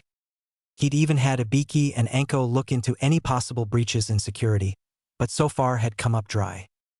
Which meant either Naruto was making up stories to get attention, or someone was capable of eluding even his best forces and infiltrate the village without his knowledge. Even scrying with his crystal ball had failed to turn up any viable suspects. Unfortunately, while his advisors and many ninja wouldn't be above accusing Naruto of lying for attention, Hiruzen believed otherwise. The boy was a troublemaker, there was no denying that, but he wasn't a liar. In fact, Hiruzen suspected there was little else the boy hated more than liars. Too many close calls that had nearly ended up getting him killed at the hands of two-faced civilians had seen to that. The problem with the natural conclusion, then, was that it meant that his village had been infiltrated under his watch and no one could find any trace of these infiltrators. For all Hiruzen knew, they had come in to kidnap the Jinchuriki and perhaps even set up explosives in a coordinated terror strike aimed at weakening Konoha. While the Sandaime debated these possibilities, however, Naruto felt even more panicked as he realized that nothing was being done about these watchers of his. No matter where he went, he could feel their gaze on him, and it was driving him crazy. Even at the academy, which was insanely close to the Hokage mansion to even consider spying on, he felt watched. Once, he glanced out of a window seemingly at random, and had spotted two figures standing underneath the tree with the swing, and he could feel their piercing stare aimed right at him. What the hell was going on? While Naruto and the Sandaime were on the verge of panic attacks, however, the shinobi clansmen of the Uzumaki clan were hard at work gathering intel on the boy they had been informed could be the next clan head. Not just a regent figure, but a bona fide clan head, descended from the very same clan head who'd stood side by side with Senju Hashirama, the Shodai Hokage and husband of Lady Mito himself. Lifting the ban on underage travel, Keisuke sent a whole platoon of the rising stars of the Uzumaki clan to infiltrate Konoha and investigate the young boy. Led by Raiden, whom Keisuke trusted to keep a calm mind, despite his aggressive tendencies, the team broke through the censor wards of Konohagakure as though it were mere child's play. Then again, with Maki and Eiji amongst them, it really had been, as the two proficient Fuinjutsu specialists had torn open a hole in record time as they tag-teamed the wards. It helped a lot that much of Konoha's wards shared the same basic setup as the ones that had been used in Yuzushigakure. Having the same basic blueprints meant that reverse engineering a way through had been pretty simple. After that, it was a matter of hiding in plain sight, which the clan had long since excelled at, thanks to years of being on the run from very powerful enemies.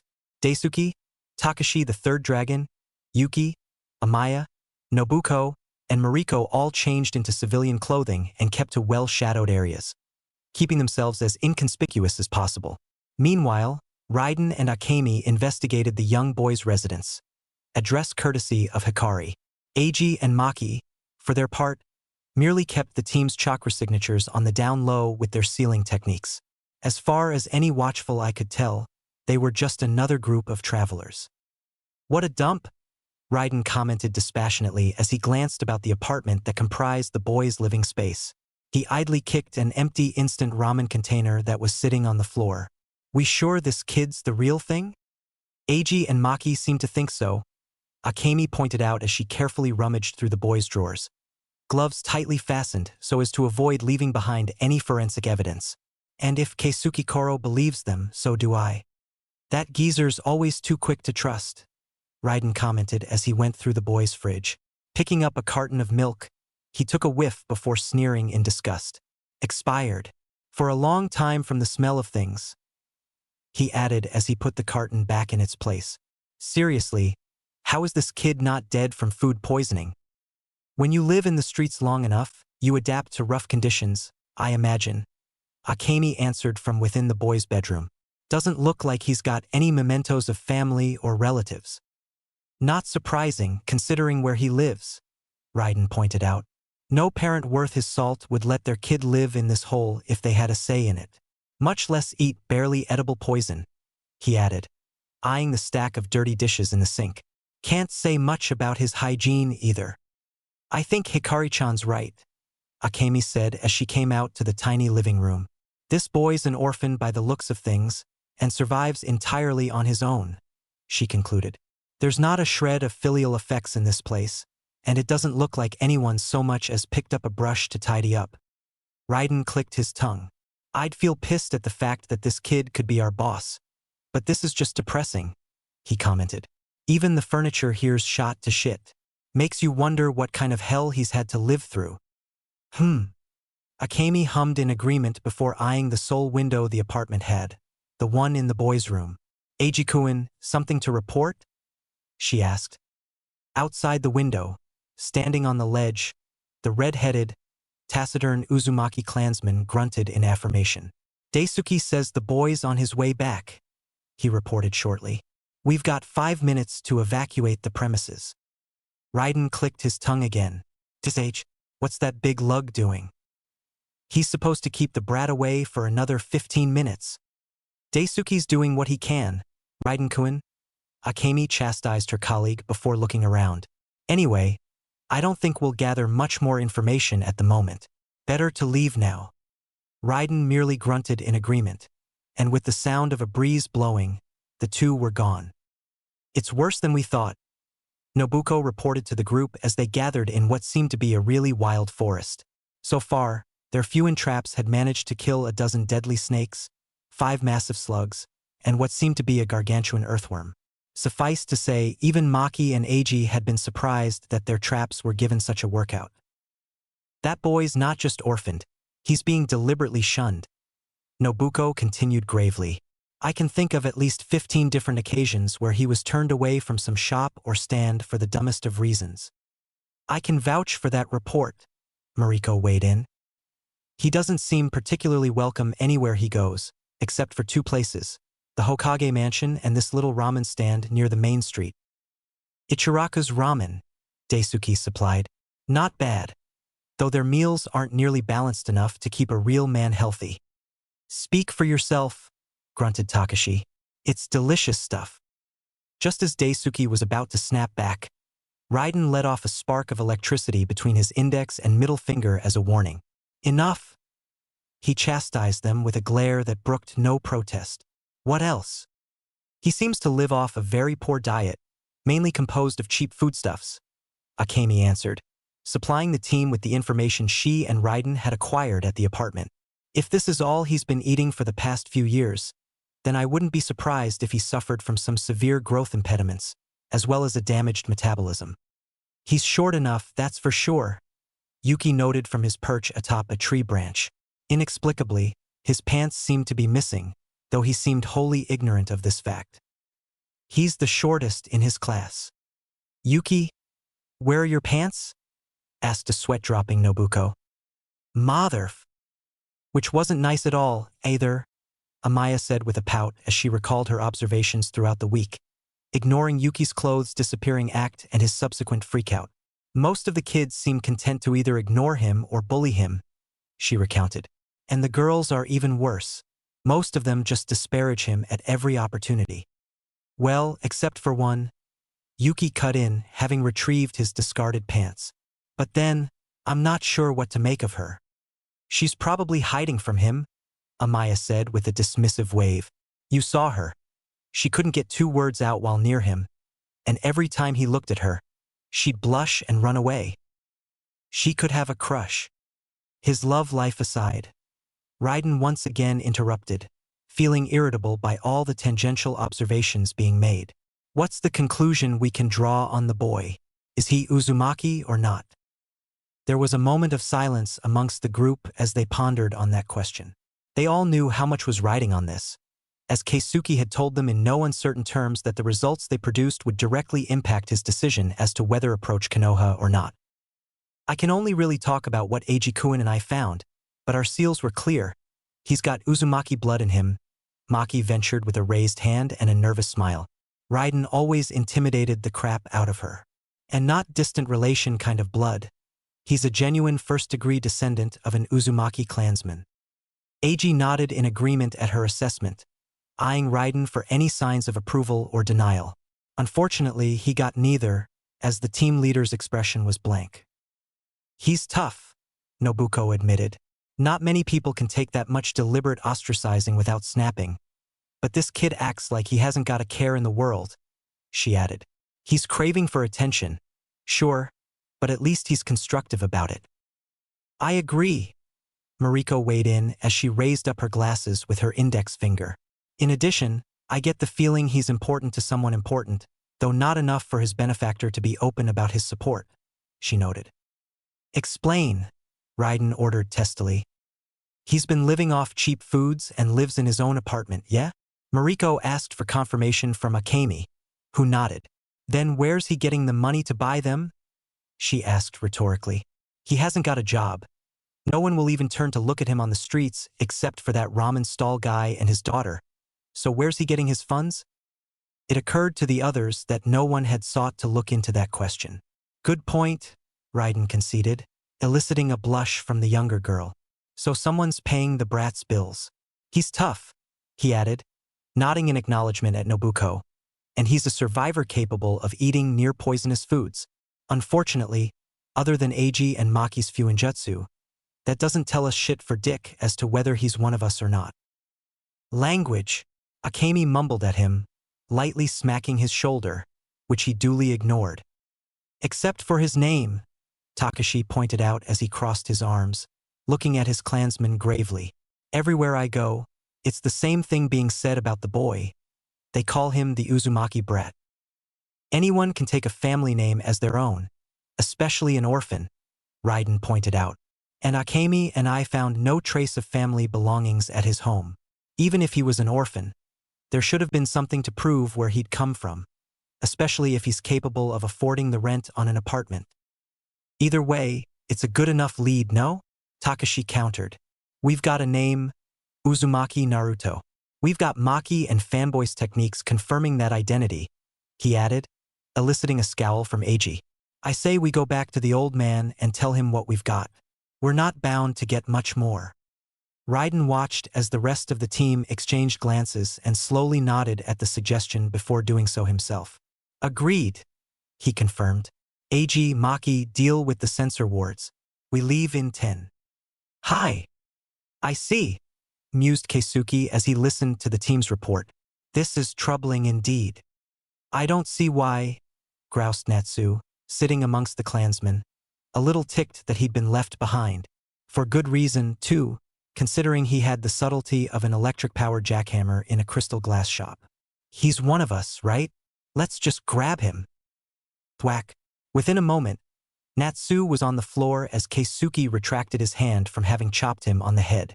Quiet, you, he chastised as he pondered things through, idly blowing out smoke from his pipe. The evidence is still circumstantial, but I agree it merits perhaps a more direct approach, he judged. With respect, Koro-sama, spoke up one of the adult clansmen.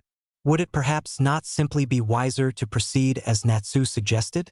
We don't know how Konoha might receive us after all this time, nor does it seem that they respect our name anymore, judging by the child's treatment.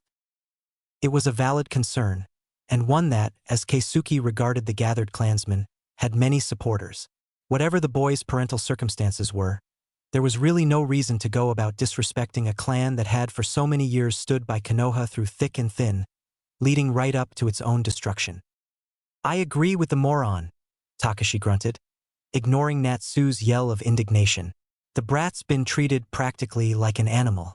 Other than his mysterious sugar daddy and that ramen chef and his daughter, and maybe his teacher, I can't really name anyone else who's got his back, even among his age group.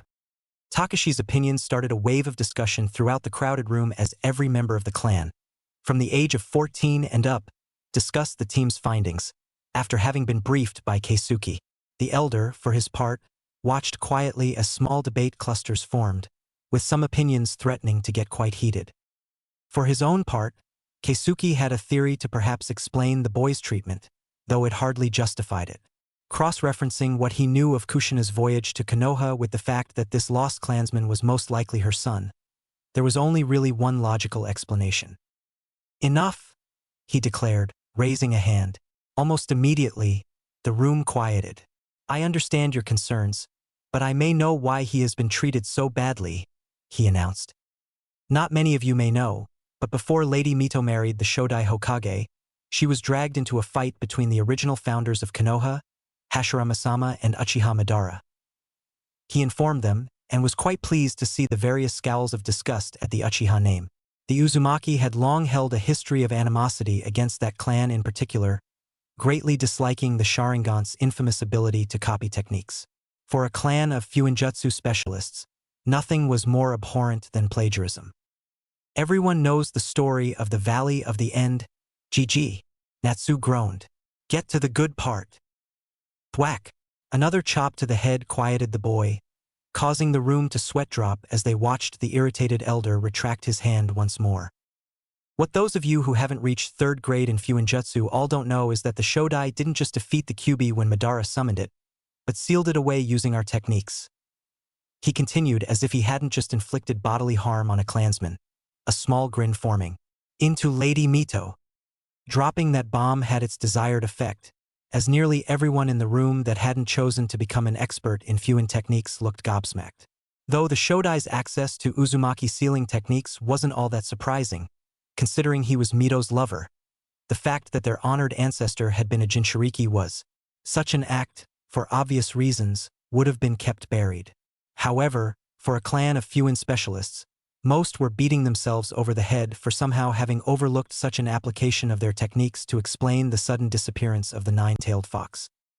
"And that's not all. Another certain member of our clan was chosen to succeed Lady Mito once her life neared its end," he added, enjoying the growing looks of stupefaction amongst his clansmen. It wasn't every day he could get so much of a rise out of them. "Lady Kushina." Akemi breathed, eyes wide and her hands up covering her open mouth. Keisuke eyed her for a moment, somewhat appreciative that she would play along, despite knowing already. Keisuke nodded, causing another wave of whispers to explode. Raising a hand to silence the crowd, he continued. "Due to her special even amongst our own chakra, and her ability to create chakra chains, it was decided by her father, our clan head, to seal the Kyuubi into Kushina once Lady Mito's life neared its end." He tapped his pipe onto the tatami and cleared it of blockage before taking another drag. "We were successful, and she left Yuzushiogakure to be Konoha's 2nd Jinchuriki of the Kyuubi." "Much as I'm loving the history lesson, Gramps," Raiden grouched, having known all of this already. "What's that got to do with anything?" A tick mark developed on Keisuke's forehead at the rude interruption. Unlike with Natsu, however, he didn't raise a hand against his grandson. Not out of favoritism, really, but just because Raiden wouldn't shut up even if he did. "I was getting to that," he grouched. "Honestly, I'm old. I like to take my time with things." Cue mass sweat drops. Coughing slightly, Keisuke glanced both ways shiftily before continuing. "Anyway, where was I?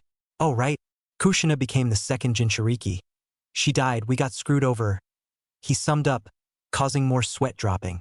Nonetheless, he began to grin mischievously. "But here's a question I have for all of you. If she died, and we know she did, where did the Kyuubi go?" Silence.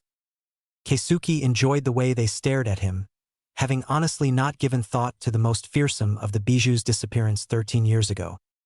"I admit, I hadn't thought of it myself until now.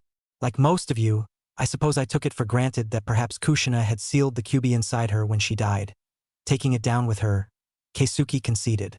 "Yet it begs the question, doesn't it? Bijuu can't be killed, we seal masters know that."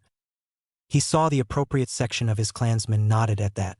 "Even if it had, let's call it, died, it would have regenerated at some point. And the only way to keep beasts of that level out of trouble longer than that is to seal them away. But not every object can hold a Bijuu, especially not the Kyuubi. So, naturally, we must conclude that it was sealed into someone else." He paused again to enjoy another drag of his pipe. "So who was it?" he asked calmly.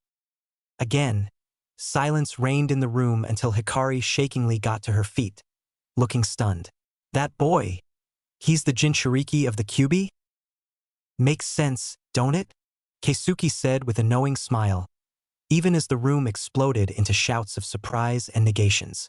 We know the Yondaime was the one to defeat the Kyuubi. Konoha's been bragging about it for years. Cue a few grumbles of agreement. Over the years, they'd come across many a Konoha ninja gloating about the victory of the Yondaime over the fearsome Kyuubi. And now know that, like Hashirama-sama and Mito-sama, he had access to our seals through Kushina. It's only logical that he used them to seal the Kyuubi into a child, the best possible host for such a beast.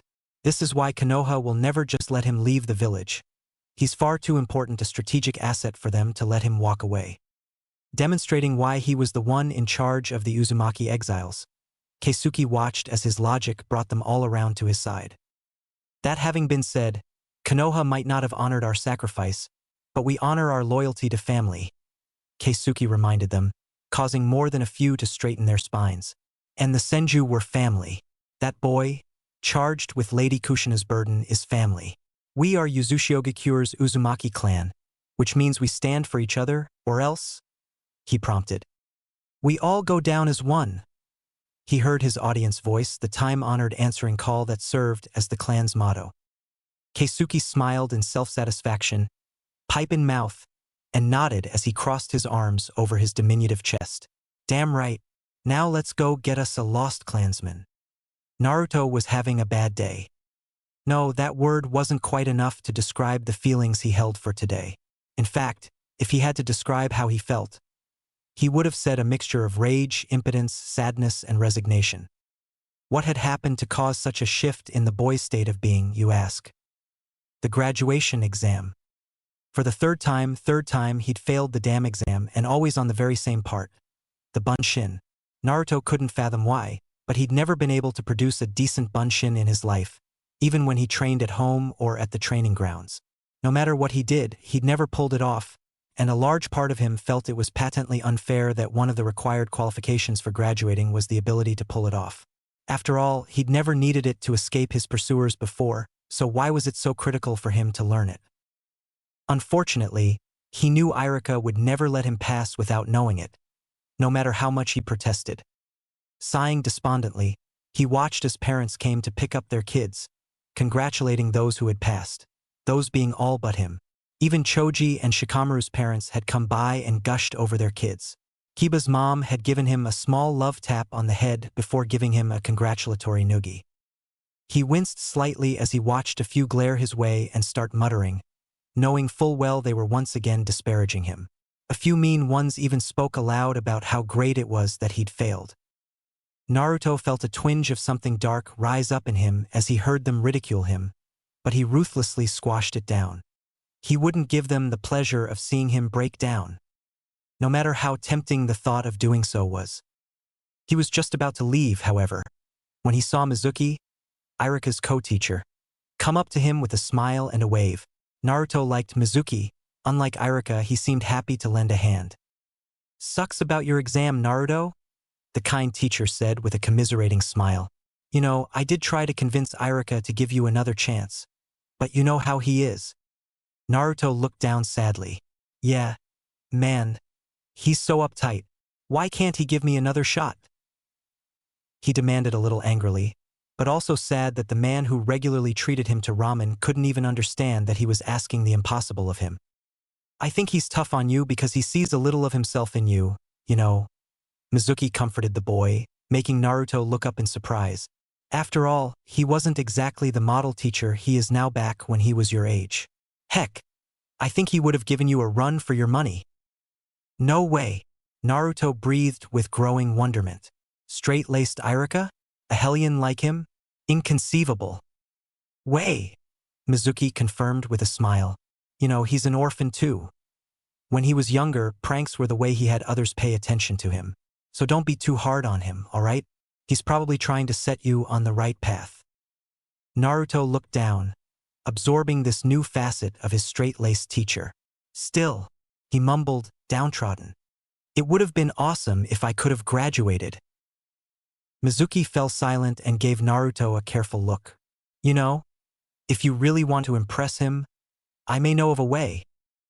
Hikari swore as she jumped from roof to roof, having just returned to Konoha only to find bad news awaiting her. Apparently, the young boy she'd saved from getting killed was being accused of stealing a rather important village relic, and from what she could hear, there were quite a few voicing their desire to kill him. Naturally, this was unacceptable to her on both a personal level and as a result of her orders from Keisuke. However much the Uzumaki elder wanted to move forward with claiming the boy, he first needed to consult with the other cell elders, a move which could take some time. Despite this, knowing that the boy had it rough in Konoha, he'd ordered a forward team assembled to watch over the potentially lost kinsman while the necessary red tape was cleared. Hikari was one such member. Raiden, however, was not, and that had caused a few problems. The first dragon had been enlisted into watching over Keisuke along with Kimiko, just in case it ever leaked that the 4 remaining elders of the Uzumaki clan were meeting in the same place. She shuddered to think what ninjas from Kumo, Kiri, or IWA would do in order to capture the elders, if that ever happened. Unfortunately, with Kimiko and Raiden away on other business, and Akemi forced to stay back to handle clan business while Hiroki was away as well, that left very little in terms of adequate field leadership. Eiji had been a potential choice, but everyone just as quickly dismissed him after realizing the teen was an expert seal master, but not exactly a field leader. Natsu was also right out, despite his status as second dragon. If he was ever given a leadership position in anything, odds were his short temper would get their covers blown. Takashi was also excluded from consideration for the same reason. In the end, by process of elimination, Hikari had been assigned with the role of field leader, while the remaining field-worthy Uzumaki clansmen fell into line behind her. As it was, she'd picked Amaya, Yuki, Takashi, Sora, Natsu, and Maki as backup, feeling that having the 3 remaining dragons in her team would buff up the otherwise green team. Something feels wrong about this situation, Yuki observed as he landed deftly beside Hikari while she took note of her bearings. Our observations didn't suggest a thieving streak in the boy. Landing behind the 2, Amaya nodded. It's too out of character, she confirmed. Doesn't matter, Hikari said as the rest of the team landed on the rooftop. Whatever our conclusions are about this, the people of this village seem to distrust him enough to believe him capable of high treason. We need to get to him first before they kill him out of spite, she said firmly. Why you don't think they'd really kill a child, do you? Sora asked wide-eyed. Takashi clicked his tongue irritably. If he's Jinchuriki like the geezer thinks, then I wouldn't put it past them, he said, somewhat annoyed. Isolated or not, the Uzumaki had seen and heard of numerous cases where Jinchuriki had been mistreated. Maki, Hikari spoke up, choosing not to answer Sora's question, even though she was thinking along the same lines as Takashi, though she needn't say anything else as the seal master preempted her by kneeling on the rooftop, slamming her hand on the concrete. Already on it, the redhead said with a grim look as she raised her free hand in a half-ram seal. Fuin, she intoned, causing a spiral of black characters to spread out from underneath her palm. Suiseki Fuin. Before the seal master's eyes, the spiraling characters coalesced into a circle, which then began to hold glowing dots within its circumference. By the looks of it, there were quite a few, but only one glowed green, their target. Thankfully, she'd remembered to bring along a sample of their lost kinsman's DNA from when they'd run tests on the jumpsuit. He's about a click northeast. That way, she concluded, pointing towards what seemed to be the east entrance. There's maybe a good 3 dozen other contacts heading that way, and 2 of them are nearing the boy. Hikari clicked her tongue in irritation. We'll never make it before those 2, but we can stall the others at least, she judged, eyeing her group, who stood ready to receive orders. There's nothing for it. Amaya, Yuki, you 2 take half of the incoming ninja. Takashi, Natsu, you 2 take the other half. Only stall. We don't need the trouble a couple of body bags will bring us, she told her kinsmen firmly, knowing they were prone to letting themselves go in a fight. She then turned to the remaining 2 girls. Maki, Sora, on me. We're going to save that boy. Sora, get ready to heal him if necessary. Hi! The group acknowledged their orders and split up, relieved that there'd been no challenge to her authority, though she guessed the urgency of the situation had something to do with that. She led her group towards the east gate, knowing that they'd really have to haul ass if they were to reach the boy as soon as possible. Unfortunately, though she had much faith in her kin's ability to hold back the angry ninja, she also couldn't risk overlooking the possibility of their failure. Maki, she spoke up as they landed near the gate, taking a brief second to look over the imposing wooden doors. Seal this gate, she ordered. Taicho? Questioned Maki, surprised. Natsu and the others are strong, but we can't overlook the possibility that a few might get by them, Hikari explained. Seal it. Don't let a single person get through. Maki nodded firmly. Understood? She agreed before flipping through a rather impressive amount of hand seals. We'll want to be on the other side once the seal is up, she pointed out as she continued to flip through hand seals. Without further ado, the trio jumped past the gates, with Hikari glancing back just in time for Maki to twist around mid-landing and slam both hands on the ground. Fuin, she called out, causing the ground to suddenly spurt hundreds, if not thousands of ink-black characters, all erupting from underneath her palms in a massive, swirling fashion. Hayakuju Rashomen Fuin, she roared as she brought up her hands, pointed them, palms up, fingers clawed, at the open gate, and then brought her hands together in front of her in a clap. As though by magic, the gates groaned as they were forced to close with a speed they were unused to, slamming shut before their eyes. This wasn't the end of Maki's technique, however, as the two great spirals made of characters before her shot a single line of the ink-black characters at the gates, then raced across its frame until they formed a large X shape. Maki was breathing hard when the technique finished, which was announced when the cross shape glowed green. That ought to keep them at bay for a while, she said, swallowing loudly. They can still go over the walls, though. I can't do anything about that. Not without Eiji-kun, she pointed out, landing heavily on her rear and holding herself up just barely. To be honest, had she done the sealing with her partner, she wouldn't have been this exhausted. Performing such a high-level sealing by herself, however, was incredibly draining. It'll do, Hikari said seriously, noting her cousin's haggard condition. Get out of sight and rest up, Maki, she ordered. Sora and I'll finish the mission.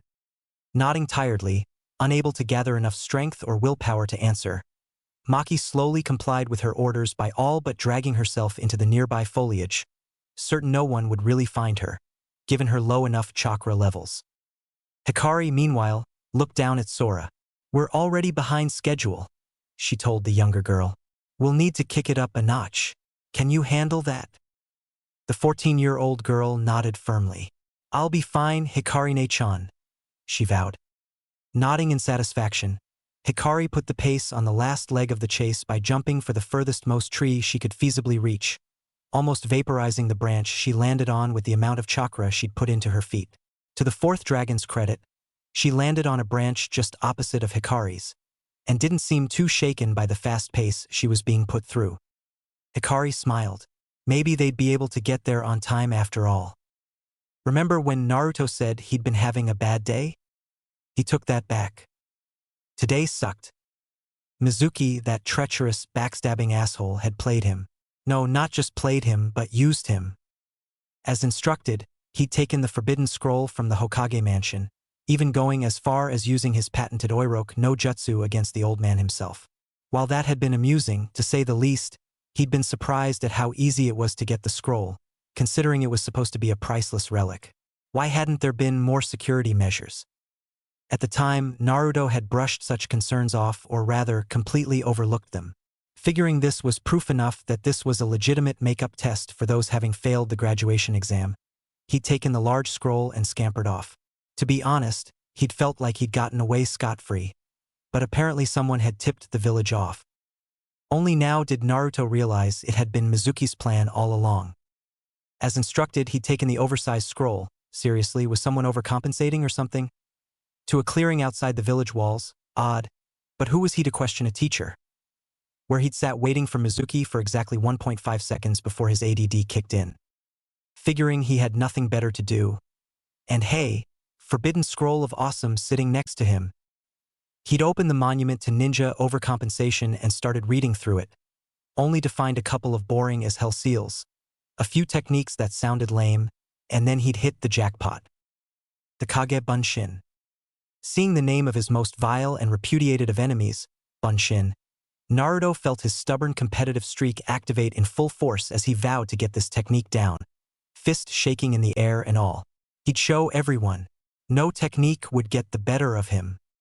Of course, Naruto was so obsessed with beating his eternal foe that he'd overlooked the fact that he was not, in fact, attempting a Bunshin, but a Kage Bunshin. Thus, when he celebrated getting the technique down after surprisingly little tries, he'd thought he'd mastered the Academy Bunshin. It wasn't long after, however, that he'd been made aware of how played he'd been. Iruka, the ever-dependable goody two-shoes, had arrived first, surprising Naruto. Grinning like the idiot he was, he'd rubbed the back of his head and asked Iruka if he'd passed the makeup test, only for the teacher to look at him as though he were mentally unstable. It was only after mentioning Mizuki that Iruka finally put the pieces together, and just as Iruka was about to give an exposé about how Mizuki was a traitor, said backstabbing Wonder arrived, pinning Iruka to a nearby shed with kunai, and offered to tell Naruto why everyone hated him. And hey, between a lecture from Iruka or juicy secrets regarding why his life was a living hell, Naruto's choice was a no-brainer. Of course, he'd never expected to hear that he was the Kyuubi no Kitsune, which was odd, really, since he'd never really felt like a fox. Nor did he especially like rare meat. Did foxes even eat ramen? In fact, how did a demon of that size become so tiny? Shouldn't he have been much more powerful from the get-go? Moreover, if he was a giant walking disaster of nature dedicated to the destruction of all living things, then was it really wise for them to antagonize him? Naruto didn't voice all of these concerns, but it did strike him as extremely lazy reasoning. Either way, Mizuki had come in, given his rather, in Naruto's opinion, cliché speech about how everyone hated him, even Iruka, and how he'd never be loved. Okay, so maybe it was cliché, but it still hurt hearing it. In Iruka's defense, however, the man was busy shielding the Forbidden Scroll, or so Naruto thought, from Mizuki. "Naruto, run!" his teacher shouted urgently at him, just as Mizuki made his move and threw the massive Fuma Shuriken he'd been carrying around. With predictable results, as Naruto was still rooted to his spot, Iruka was forced to tackle Naruto to the ground, only to get his back nailed by the oversized shuriken. "Gah!"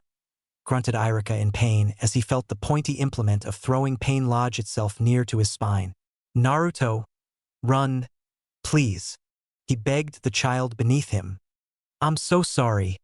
I'm so sorry for everything," he apologized, tears streaming.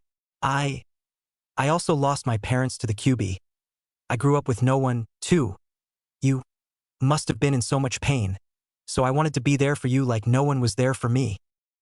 Naruto was touched. Really, he was. He'd never heard anyone say anything like that to him before, or even looked at him with eyes that reflected nothing but caring and honesty. Even so, this was all too much for the boy, and he quickly scampered off with the scroll, needing some time alone to process things. "Ha?" gloated Mizuki as he watched his prey run away. "See, Iruka?" he continued with a smirk. "That brat's never going to forgive anyone. He's the Kyuubi. I think I'll go do the village a favor and kill him now, since you won't be any trouble anymore." Iruka watched helplessly as Mizuki jumped away, unable to follow. Slamming a fist onto the ground angrily, he cursed himself for his weakness before slowly collapsing as his wounds began to take their toll on him. Had the Fuma Shuriken landed a few millimeters away, he would have been fine, but as it was, he would probably pass out from blood loss within minutes without medical assistance. In fact, his vision was just getting blurry, causing Iruka's thoughts turn to how he'd never thought he'd end his life this way. "Oi, Sora, we got wounded down here," he heard a girl's voice dimly shout at the edge of his consciousness. "Heal him while I go after the boy." "NGH. Iruka tried to speak, but feeling quite weak from his wounds. He wanted to protest, to tell his rescuers that Naruto wasn't the culprit, but the words failed him as the darkness started to claim him. Meanwhile, Sora looked at her patient worriedly as her hands glowed green, healing chakra working feverishly to repair the many wounds.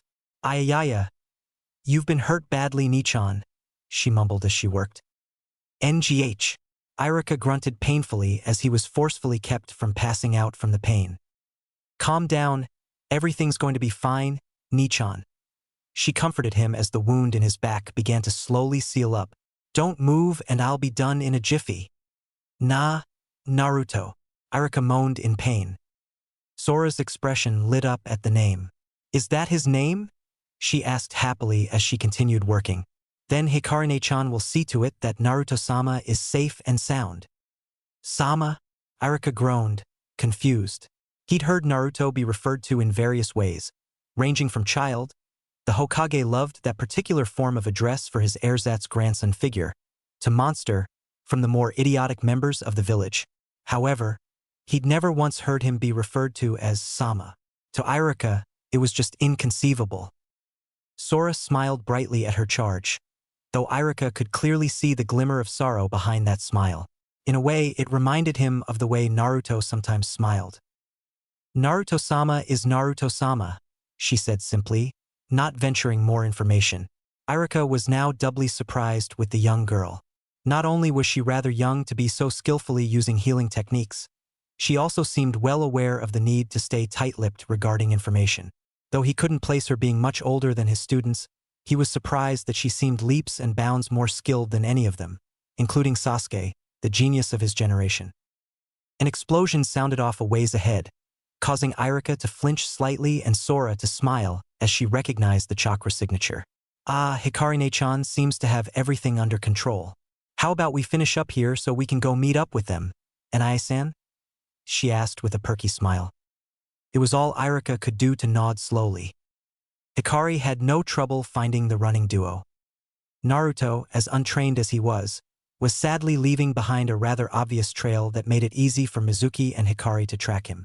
Mizuki, on the other hand, was trained, but still left a decent trail for Hikari due to the fact that he doubted anyone would interfere before he killed the blonde brat. Sadly for him, Hikari was in a rather foul mood given the circumstances, and so was in no mood to humor the traitor as he went about his homicidal objectives. Jumping from tree to tree, she reflected on the situation at hand. Before leaving the Uzumaki compound/village, Keisuke had taken her aside to impress upon her the gravity of her mission. Not that it wasn't plainly obvious as it was. Still, his words that moment resonated within her even now. Keisuke, dressed in his traveling gear and partaking from his favorite pipe, frowned at Hikari seriously as he sat cross-legged before her on the tatami mat. Tell me, Hikari-chan, do you know why it is that despite so many of us still living, our clan has not chosen a new leader since Lady Kushina's demise? He asked her after blowing out some puffs of smoke. Hikari frowned back, honestly not knowing the answer. Then again, she hadn't exactly asked herself that question before, due to the fact that most Uzumaki clansmen just accepted the current status quo. In such situations, short of actually desiring power, not many would question the way the group was being led. No, she admitted regretfully. Keisuke smirked as he held his pipe in one hand. Nor do the others, he said, comforting the girl. Yet, the answer is simple. None of us can become clan head. Hikari blinked at that answer, feeling more confused than before. I don't understand. Couldn't you become clan head, Gigi? She asked. Indeed, if Keisuke declared himself clan head, she doubted anyone in the group would protest. After all, everyone understood that the man who'd kept them safe all these years had been him. Keisuke gave a brief, true laugh at the question. There was no hint of mockery in it, either. Oh, Kami, no, he said, still chortling. What a terrible idea. Me? Clan head? I'd rather chew my foot off. Hikari's sweat dropped at the elder's rather candid response. Hikari-chan, clan heads of the Uzumaki aren't chosen due to skill or influence, he told her simply after he'd regained self-control. Taking a drag from his pipe, he let out a small stream of smoke. Were it so, any arrogant brat could challenge the head for his position. Hell, that idiot Natsu would be all over that, I imagine, he added with a snort. Sadly, Hikari couldn't deny that, causing her to sweat drop. Clan heads in our clan are chosen differently, he said, though something about that response nudged at her curiosity. Was he perhaps keeping something to himself on that subject? That wasn't an unreasonable assumption, considering she was barely qualified to even lead this mission. We don't choose the most powerful member of our clan, nor the most political, because they don't represent all of us, he explained. A clan head must be strong, yes, but he must also be wise. He must be influential but grounded. More importantly, he must unite the clan behind him, he stated, nostalgic sadness oozing from his tone. That is why no living elder of our clan or active member can become clan head. None of us can unite the clan. Hikari blinked again, a little unsettled by that claim. But the clansmen here love you, Gigi, she protested. If you put your claim forward, we'd back you up in a heartbeat. And what of the clansmen in the other cells? Hikari was brought up short by that question. Keisuke sighed as he blew some more smoke idly. Hikari-chan, you're very kind as saying you'd all here back me up, but our clansmen here are but a fraction of the clan, he reminded her. Just as you see me as your leader, so do our kinsmen elsewhere see their elders as the natural choice for leadership, he informed her before gazing out the window at the setting sun. We do not try to take the position of clan head, then to avoid bitter power struggles. I have already seen so many of my family die, Hikari-chan. I do not want to have to kill any of them for a title I do not even want. She sat there, stunned by the elder's words. She, to her shame, admittedly had wondered why Keisuke had not simply laid claim to the title of clan head. She knew Raiden had also wondered, as he often complained while drunk, that the old man should have the stones to seize what was naturally his. Looking at Keisuke now, however, Hikari could see every single year of his life reflect on his image. He didn't look weak by any means, but he did look tired. So very tired, it seemed, by the way he slouched and gazed out at the red sun with eyes that seemed torn between the present and a distant, comforting past. Why are you telling me this, Gigi? She asked after giving him a moment to reminisce. Because this boy, if he is who we think he is, could finally change things, Keisuke answered without breaking stride. A bona fide descendant of the former clan head, born outside of our self-imposed divisions, could unite the cells and bring our family back together again, he added as he turned to face Hikari. I am entrusting the fate of our family to you, Hikari-chan. See to it that nothing happens to the boy, whatever the cost. She understood why Keisuke wanted the clan head lineage alive. With so few Uzumaki left, now was hardly the time to remain divided. Yet, without the division the elders had imposed on the day of Lady Kushina's death, they would have easily been hunted down by their enemies, and the family wiped out. Still, as Keisuke had said, a new clan leader could change all that. If nothing else, he could be their way into a new village. At least, until the day came when they would reclaim Uzushigakure. It didn't take a genius to figure out that, for all its happy facade, the clan wasn't exactly doing well. Behind the smiles and parties, she knew that most of the clansmen were just going through the motions.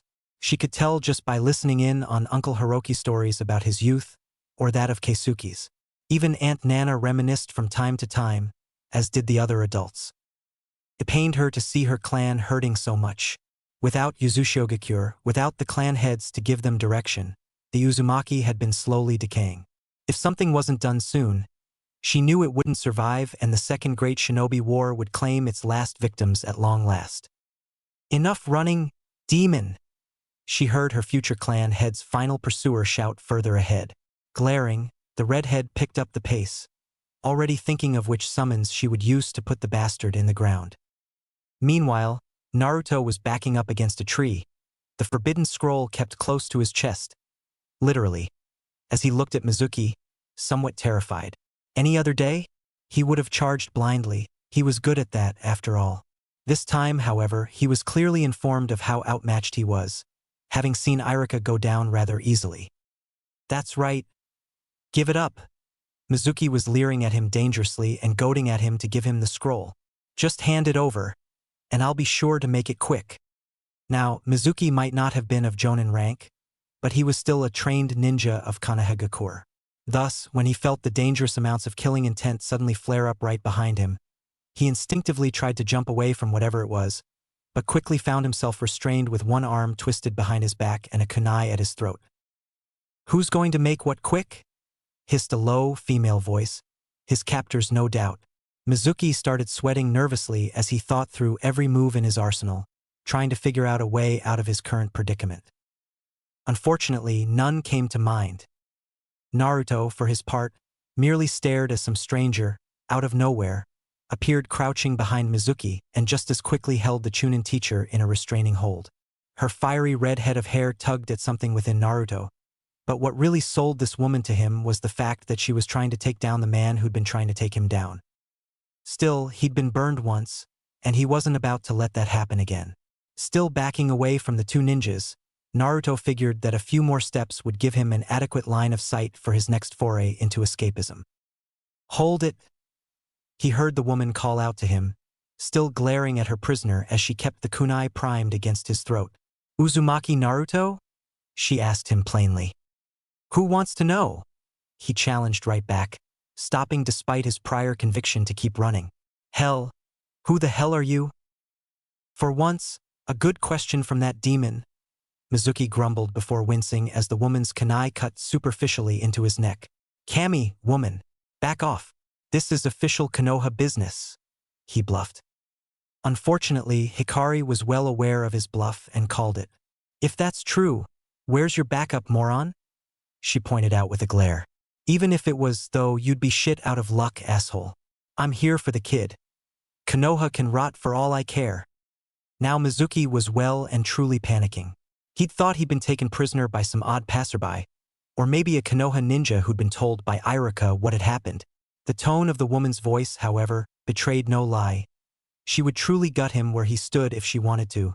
Konoha be damned. Naruto, for his part, was getting sort of tired of being ignored.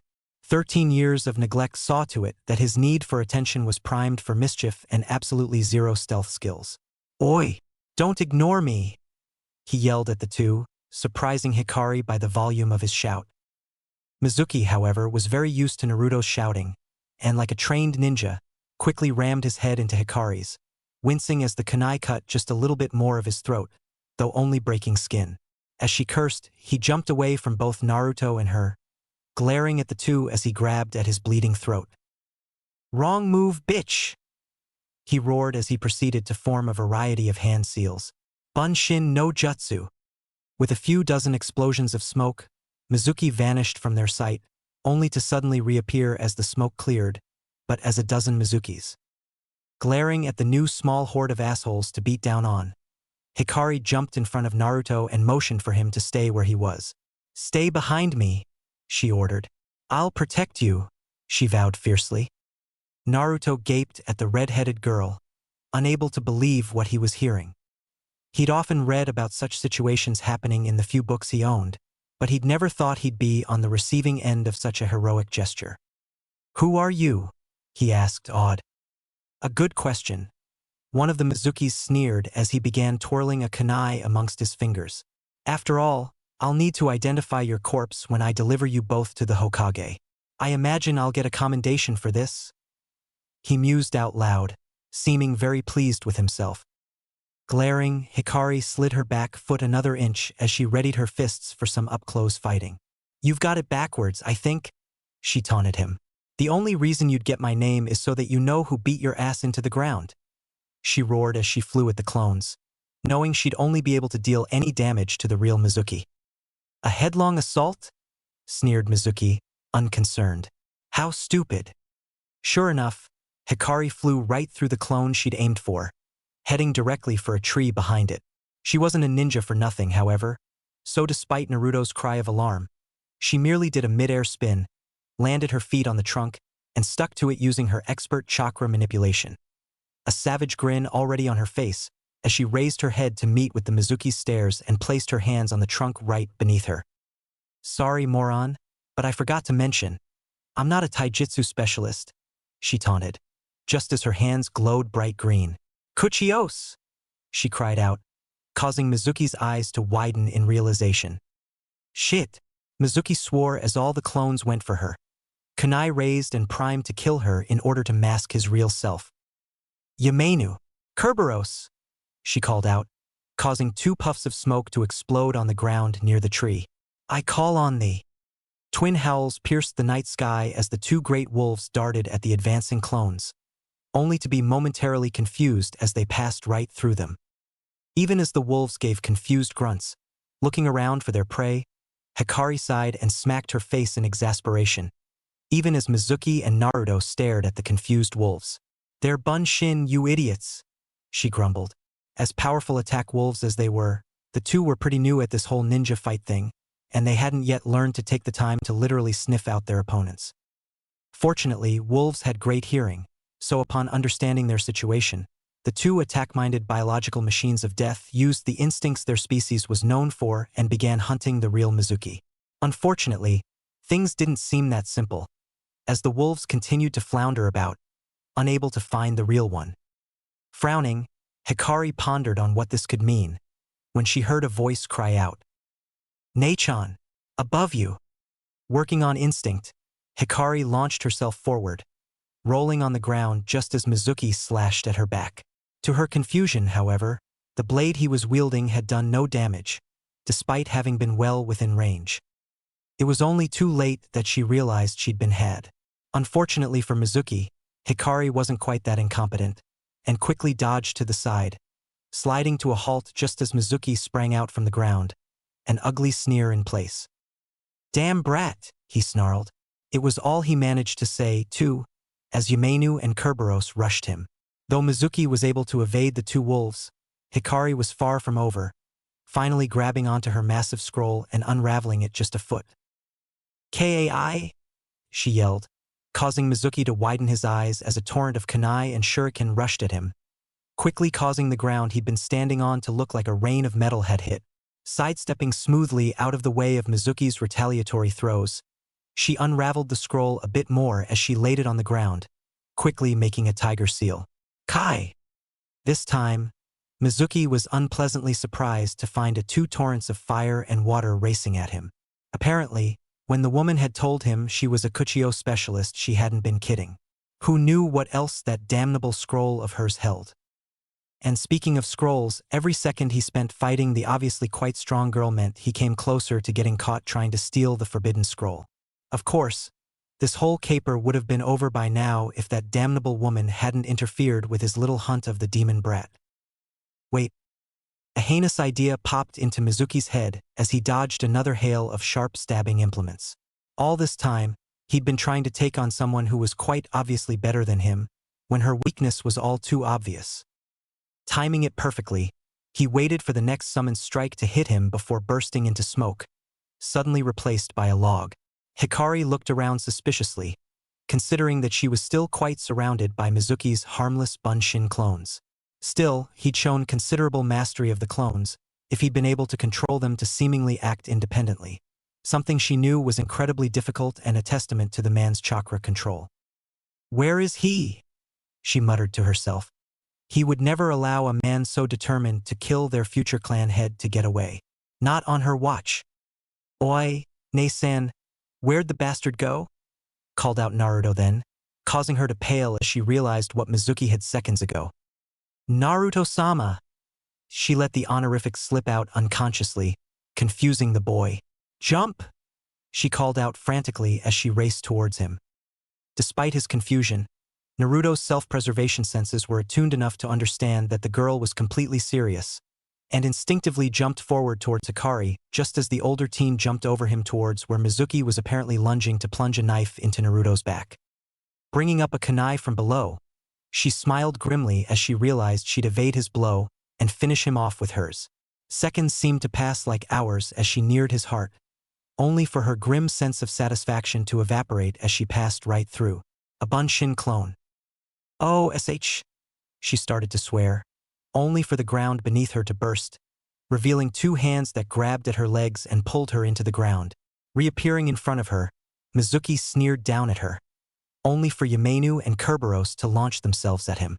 Unfortunately, this one, too, happened to be a Bunshin.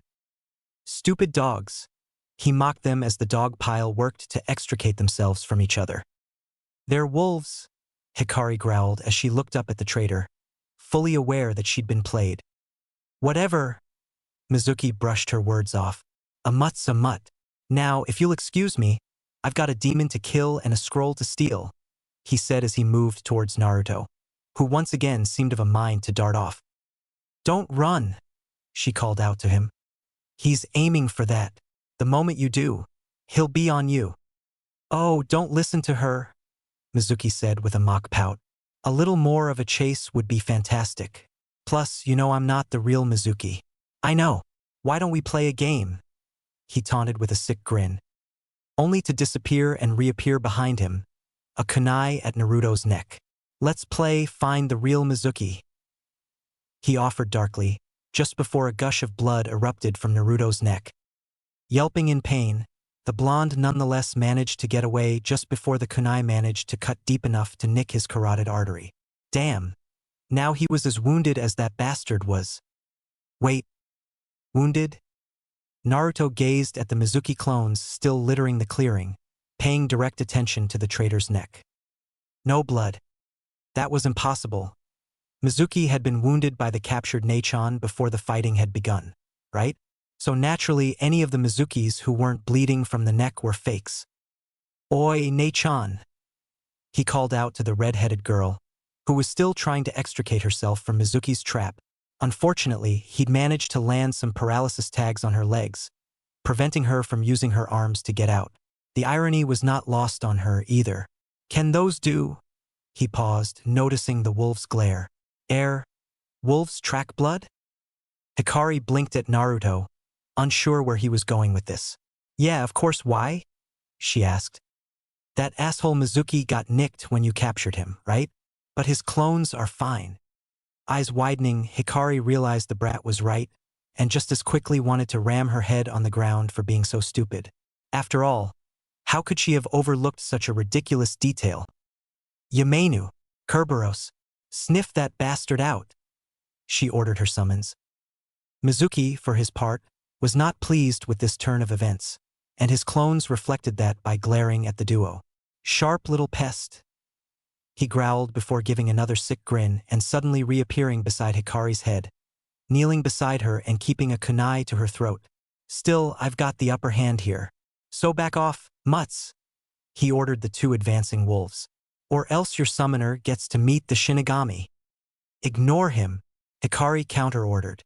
Sick the bastard. The two wolves, however, could not do something that would endanger their summoner. It simply went against the summoning contract. Thus, left without recourse, the two wolves spared Naruto and Hikari a regretful look before disappearing in a puff of smoke. Sneering, Mizuki withdrew the kunai from Hikari's throat, raising himself to his full height to gloat at his victory. Unfortunately, he hadn't counted on Naruto's streak for unpredictability. Before Mizuki was able to speak a single syllable, something large and heavy rammed itself into his face, knocking him flat on his back. Blinking away the stars, the Konoha traitor realized he'd been beamed with the forbidden scroll. Just in time for Naruto to close the distance and launch himself at Mizuki's fallen form, landing a solid punch into the man's bruised face. Mizuki, however, wasn't a chunin for his looks alone. Unfortunately, pushing Naruto roughly off of him, he jumped onto his feet and glared at his former student viciously. Little brat.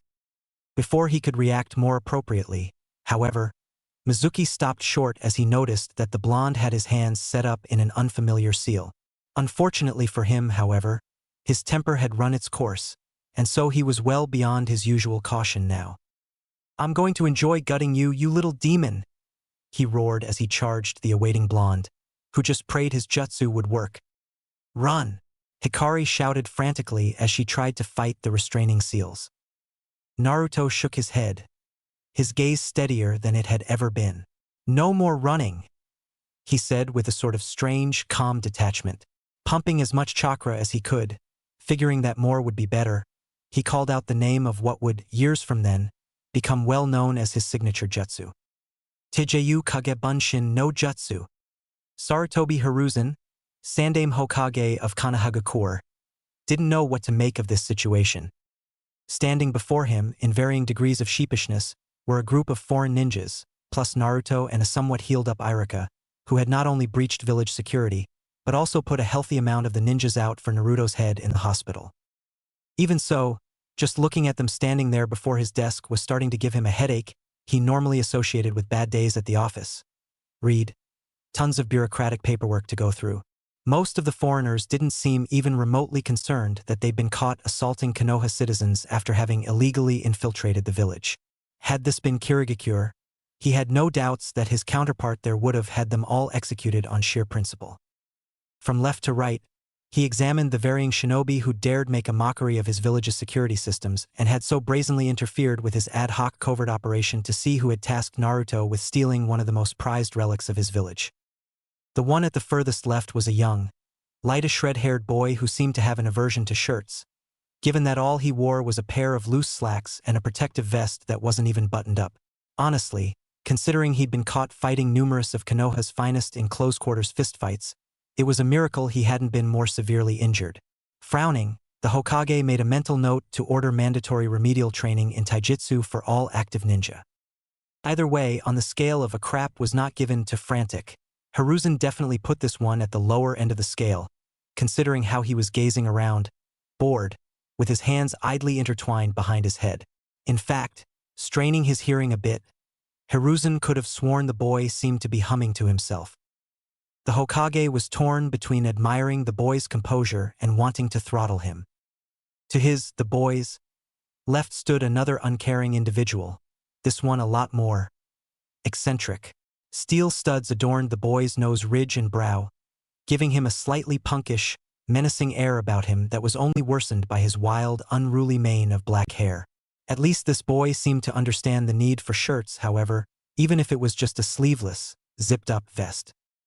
Fortunately for the Hokage's increasing headache, the individual next to this imposing character was a small girl, who seemed a little fidgety and nervous, the way a child usually acted when they knew they were in trouble. Of course, it helped that she looked no older than 12. It was by this point, however, that he began to notice one peculiar similarity amongst the individuals, including the ones that followed in his inspection. All of them were wearing, both on their clothing and as what seemed to be a tattoo, a spiral symbol prominently placed where everyone could see. This, in turn, raised quite a few alarm flags in Hiruzen's mind, as he obviously recognized it. After all, the very same symbol adorned Konoha's flak jackets. Before making any conclusions, however, he decided to finish his impromptu inspection. After the little girl was a slightly older girl, and she seemed to be simply dispassionate about the whole affair, though not as condescending as the initial two boys. That said, Hiruzen wished she didn't show said attitude by idly filing her nails. The least she could do was show a little respect, right? Then came a cheery-looking girl who seemed awed by his office, which served well to stroke his bruised ego, though she, too, didn't seem too concerned about the consequences of her actions. If reports were correct, in fact, this one girl was perhaps the most dangerous of them all, considering that she'd made a mockery of the village's detection wards and managed to seal one of the 4 cardinal gates with a seal so potent the Hokage was seriously considering asking Jiraiya to get the hell back into Konoha so he could dispel it. Then after the amazed girl was another bored teen boy. Seriously? What the hell? Who'd been escorted into the room fully clothed, but now seemed to be inexplicably missing his shirt. Unlike the first 2 boys, however, the boy's spiral tattoo wasn't on the arm, but rather on his upper left pectoral, right above the heart. Apparently, it wasn't uniformly placed. Then came the girl who most intrigued him, well, after the sealing girl, the one who'd been found with Naruto, and who kept glancing at said blonde every few seconds with expressions ranging from curious, to scrutinizing, to critical, and finally accepting. Like the others, she too wore a unique outfit whose only similarity ended with the spiral design placed prominently on her outfit's shoulders. Figuring there was no point in further dawdling, Hiruzen sighed as he grabbed his pipe and idly unblocked it by tapping it onto his desk. "Before we begin," he spoke up, catching all of their attentions, thankfully, considering he was about another devil-may-care attitude away from ordering MBU to force them to pay attention. "Let me remind you of the charges being brought up against you all." "Even me?" piped up Naruto with a pout. "Wham. Sorry about that, Hokage-sama. Please continue." Irika apologized as his fist remained planted on the top of Naruto's head.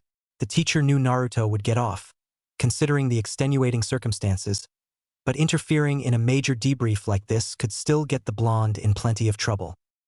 Nodding thankfully at Irika, the Hokage returned his attention to the foreign shinobi, waiting to take a drag from his pipe first before continuing.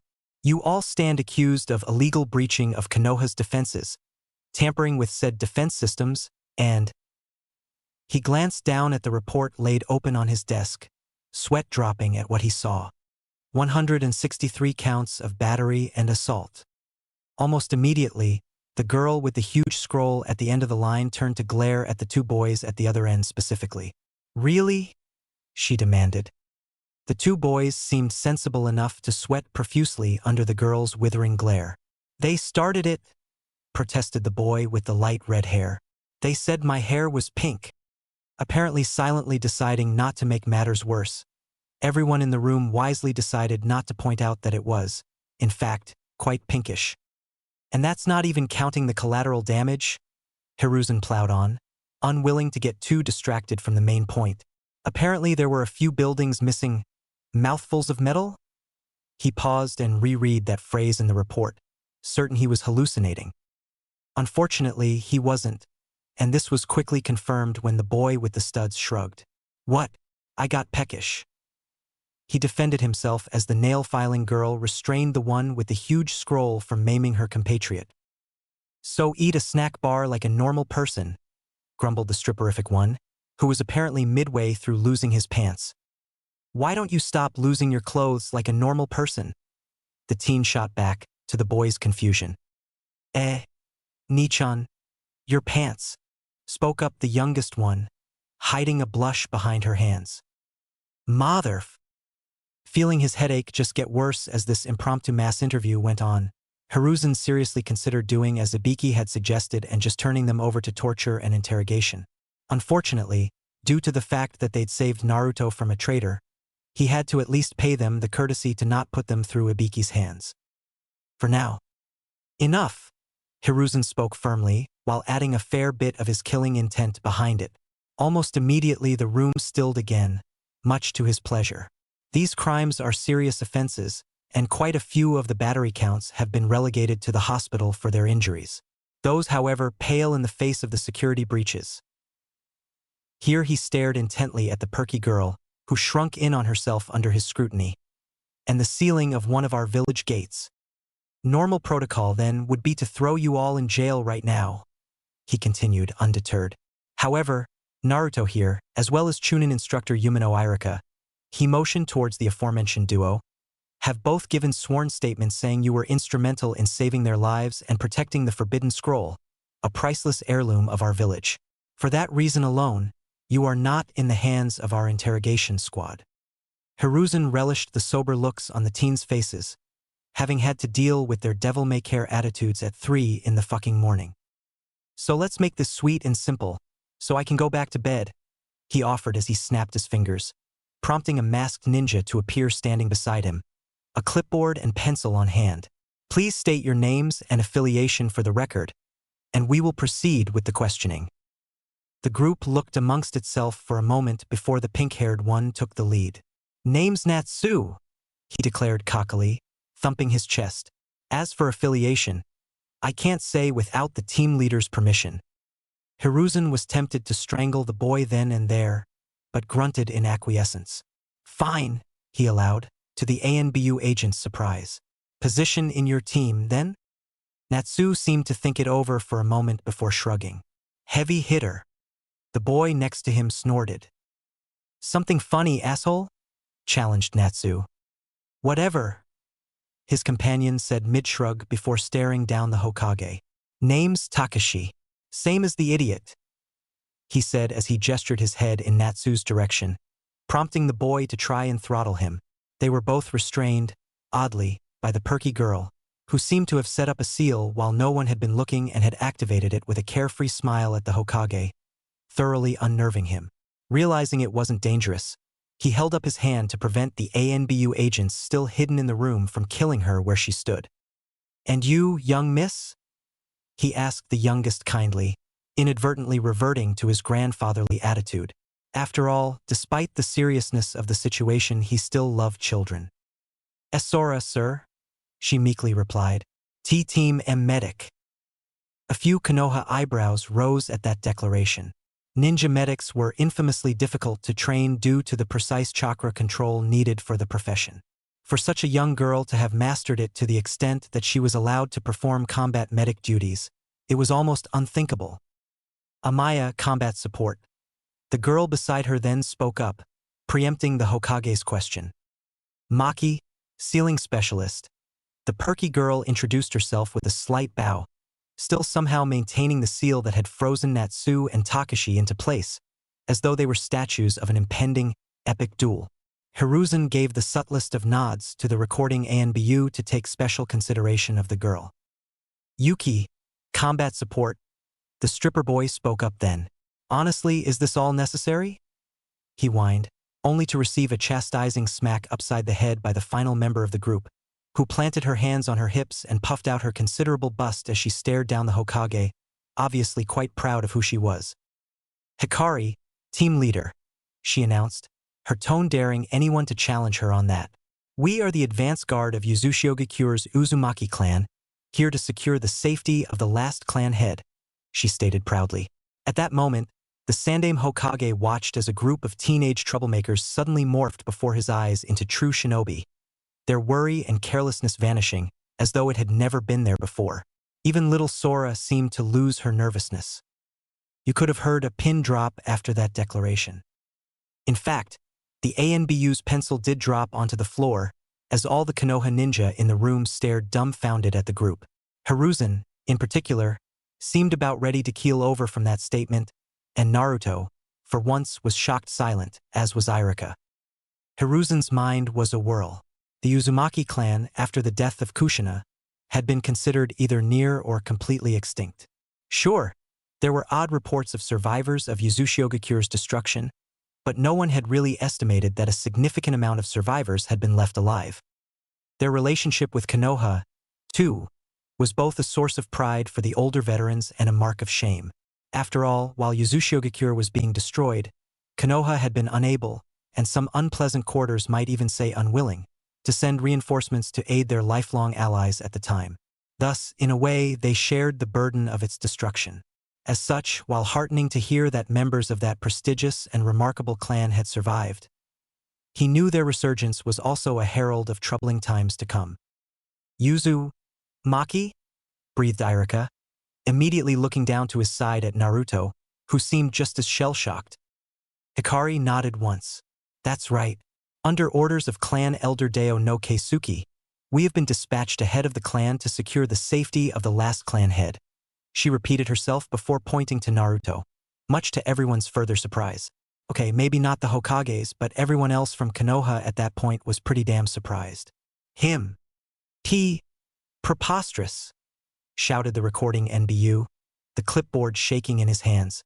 The Uzumaki were wiped out when Uzumaki-Kyure fell to the combined forces of Kumo, Iwa, Umi, and Kiri. Takashi grunted. Shows what you know, he said as he crossed his arms over his chest. I'm clan head? Asked Naruto then, reminding everyone that the objective of the group's mission was in the room with them as well. In fact, many were surprised that he hadn't been his boisterous self, but then the amount of surprising information would have knocked anyone off balance. Hikari flinched at the question, but thankfully Amaya fielded that one. Not quite, she said, giving a sort of motion with her hand. More accurately, you're the last candidate for clan head, she elaborated. Either way, we're here to make sure no one tries to kill you while the clan arrives. Wait a second, Hiruzen cried out as he shot to his feet and grabbed onto his desk for support. What? Hikari scratched at her cheek. Did we not mention that? She asked sheepishly. Elder Keisuke will be bringing the Uzumaki clan to Konoha in a few weeks, she said with a grin. All of it. Hiruzen couldn't help but latch onto the girl's expression then. The way she had unnecessarily added that last part made him think that having the Uzumaki all in one place was a rarity, which didn't make sense. Unless it did. Wanting to smack himself for having overlooked such a possibility, the Sandaime Hokage finally managed to put the pieces together, theoretically resolving the question as to how the Uzumaki could have gone so many years without being found, if they were still active. Simply put, they divided their numbers to avoid detection. A brilliant plan in its simplicity. And, knowing Keisuke had been the one to order the advance guard to infiltrate Konoha, he wasn't surprised. He'd heard of Keisuke back when Uzumaki-Kyure was still thriving. While he wasn't aware of why they called him Keisuke the Great, he knew of the man's reputation, and it was quite fearsome. Still, if the man was still alive and kicking, he would be well in his 80s, which would help to prove what these children were claiming. since the Uzumaki were notoriously long-lived. So Deo no Keisuke still lives, he mumbled, pondering this new turn of events. Why not just send a missive to inform us? He demanded of Hikari, who shrugged. We were supposed to deliver it before we got sidetracked, she admitted as she pulled out said letter from within her battle attire and offered it to him. With Koro-sama's compliments. Taking the letter with a nod, the Hokage silently read through its contents, most of which was simple confirmation of what the teens had been claiming. Hiruzen's sweat dropped, however, when he read the passage warning him of certain members of the group's tendencies to overdo things, typically resulting in mass collateral damage. A warning a tad too late, Hiruzen contemplated. It's authentic, he judged as he read through the letter. Keisuke was no fool even in his old age, it seemed. He'd included bits and pieces of incriminating evidence to verify his identity throughout the letter, including several anecdotes about the Nidaime that none but a select few would know about. So he's serious about this? Relocating the Uzumaki clan to Konoha? He asked the group in general, though he mostly expected Hikari to field that one. He is, she confirmed. Hiruzen grunted in acquiescence before pondering on the ramifications of such a move. For one thing, he knew he'd have his old teammates on his back for months to come, and Danzo would be insufferable. Ironically, however, he knew it wouldn't be because he'd failed in some way, in their distinguished opinion. But in order to streamline the Uzumaki's integration into Konoha's ranks, Koharu and Hamura would be ecstatic at earning Konoha a new clan, especially one as powerfully renowned as the Uzumaki, whatever their feelings were for the Kyubi Jinchuriki. Danzo, on the other hand, would be one to keep an eye on, as the Warhawk would no doubt seek to leverage the Uzumaki into revealing their prized Fuin techniques. Hiruzen doubted he would succeed. Beyond mere seal masters and a rowdy bunch, the Uzumaki were a proud clan, and he couldn't think of a single traitor having been born to that clan, though granted that could just mean they killed off such people before they could do any damage. Still, this would be an amazing coup if he presided over the arrival of another ancient clan. Though rumors persisted that the Nidaime had been chosen as such due to his successful recruitment of the Hyuga clan, only those old enough to remember those days knew it to be true. While Hiruzen knew he didn't need any further validation of his post, he couldn't deny that getting a massive popularity boost would come in handy, particularly as Hamura and Koharu became more aligned with Danzo than himself. It sounded cold, but Hiruzen had long since reconciled with that part of the job. The Hokage could enforce his own agenda to a certain extent, but the needs of the village outweighed personal philosophies. He didn't have a council to overrule him or make his life a living hell like Suna did. True, but one didn't need a vote to make a leader's life difficult, as Hamura and Koharu had discovered. He could still recall how they had actually backed him up, along with Danzo, miraculously so, when he shot down the civilian proposal for a governing council comprised of the clan heads and prominent civilians. This was a military village, after all, and civilians were only allowed to reside in the village due to the fact that they catered to ninjas. They could leave at any time, too, considering that ever since the first immigrants had arrived, the ninja clans had learned many a trade, some clans even going so far as to be practically self-sufficient. As a matter of fact, most civilians ended up opening shops or restaurants. Very few, if any, civilian artisans remained to justify the handing over of any sort of power.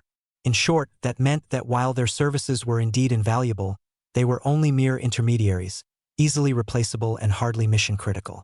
At most, he could only really recognize their use as future shinobi breeders. Nodding to himself, Hiruzen folded the letter and placed it in his uniform.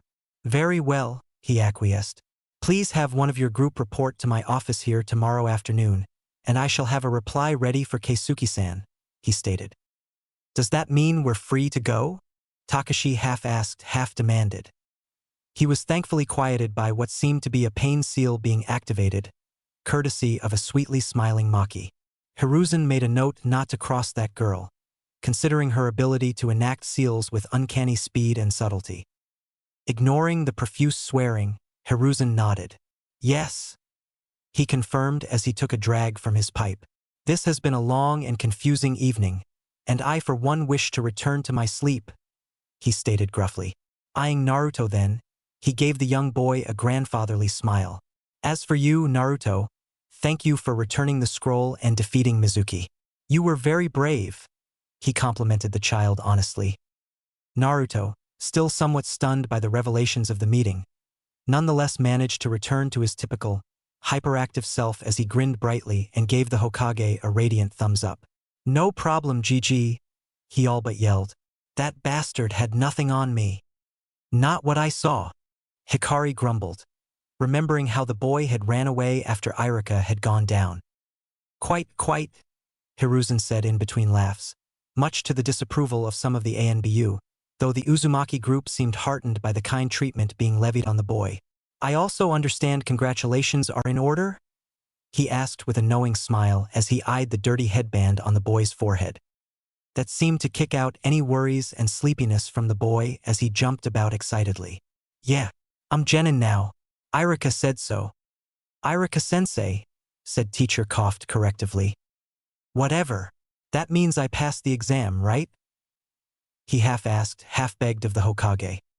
Said old man chuckled and was about to confirm his statement when Hikari brought up her hand. "Wait." Almost immediately, the feeling in the room turned less jovial, though all of the Uzumaki wore frowns at what was happening before them. "Is there a problem?" the Hokage asked, wishing they'd just let him confirm the boy's graduation and go back to sleep. Old men needed their rest. Damn it. "He is Uzumaki," Hikari pointed out quite redundantly, garnering some nods from her group. "We ask that graduation be suspended until Elder Keisuke arrives with the other elders to preside over a new exam." Hiruzen frowned. "That would set back the students' mission starts quite a bit.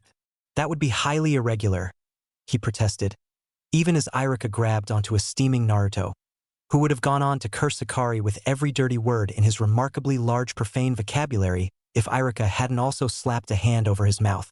Even so, the teacher did seem as upset as the boy, though he managed to keep his cool.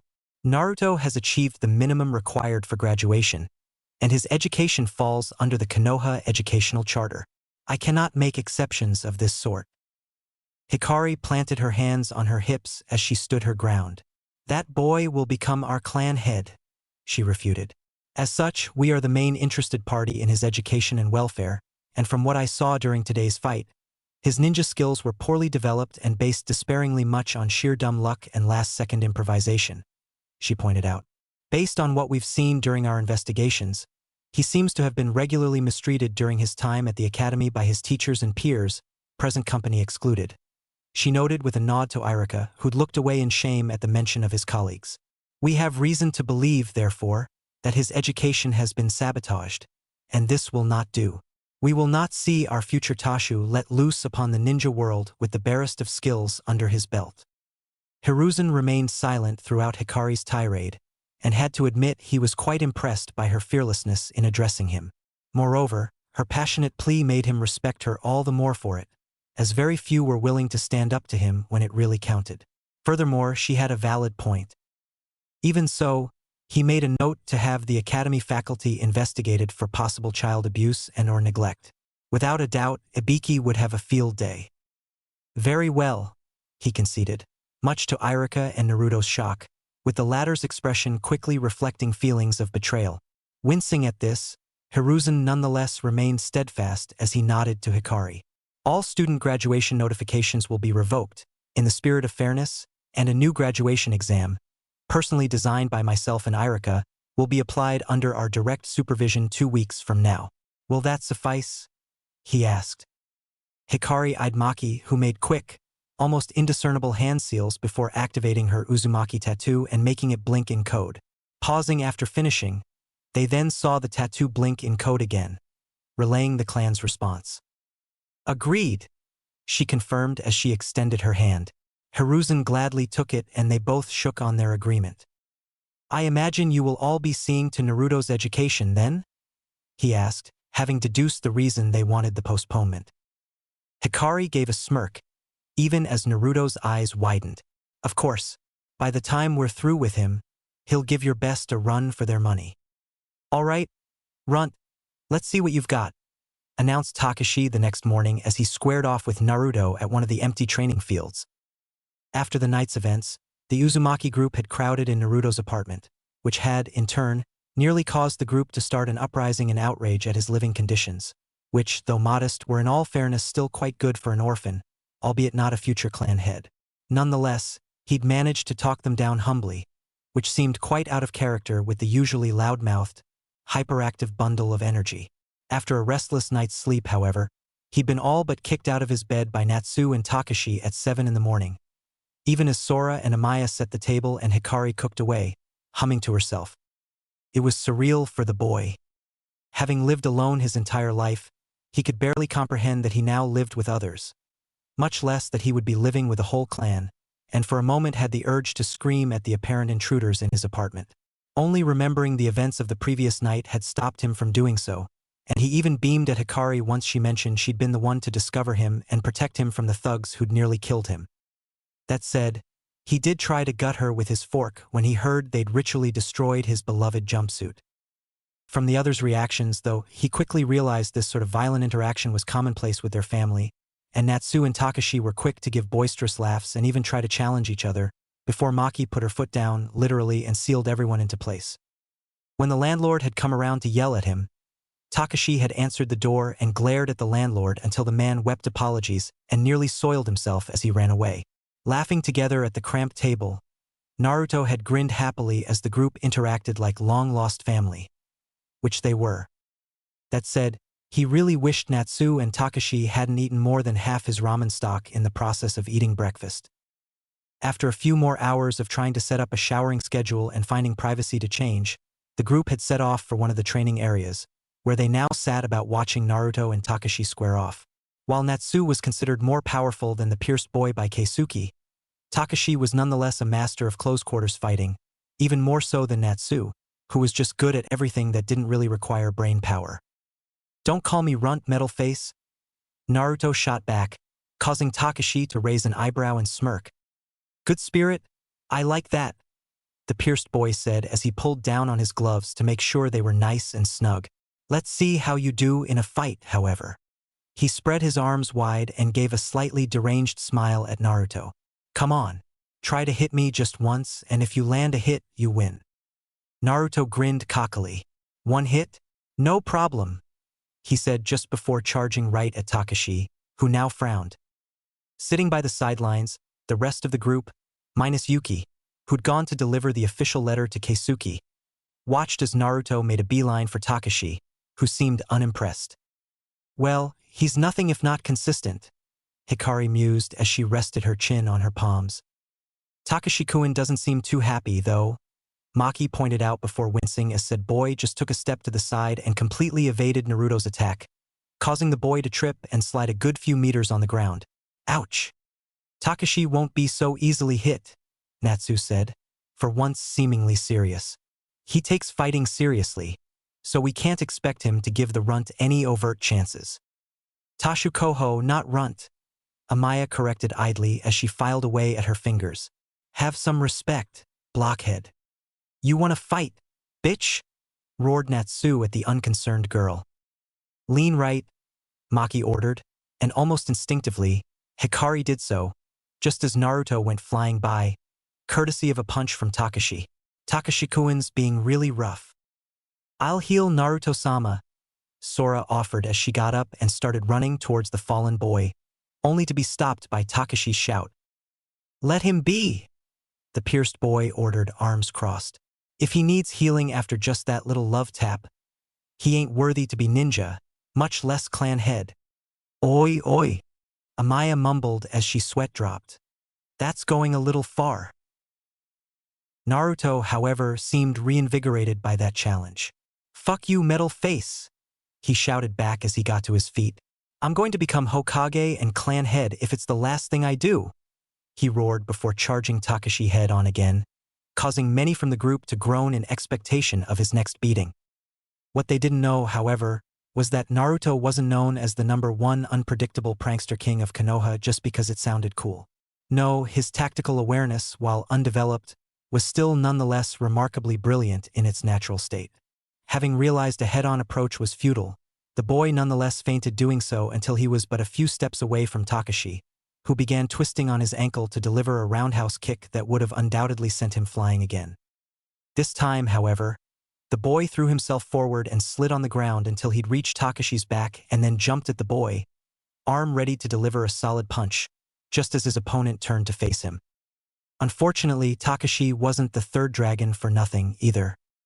Instinctively grabbing the boy's arm right out of the air, Takashi gave a roar as he used it to swing the boy away from him, causing Naruto to carve a deep gouge in the ground upon landing.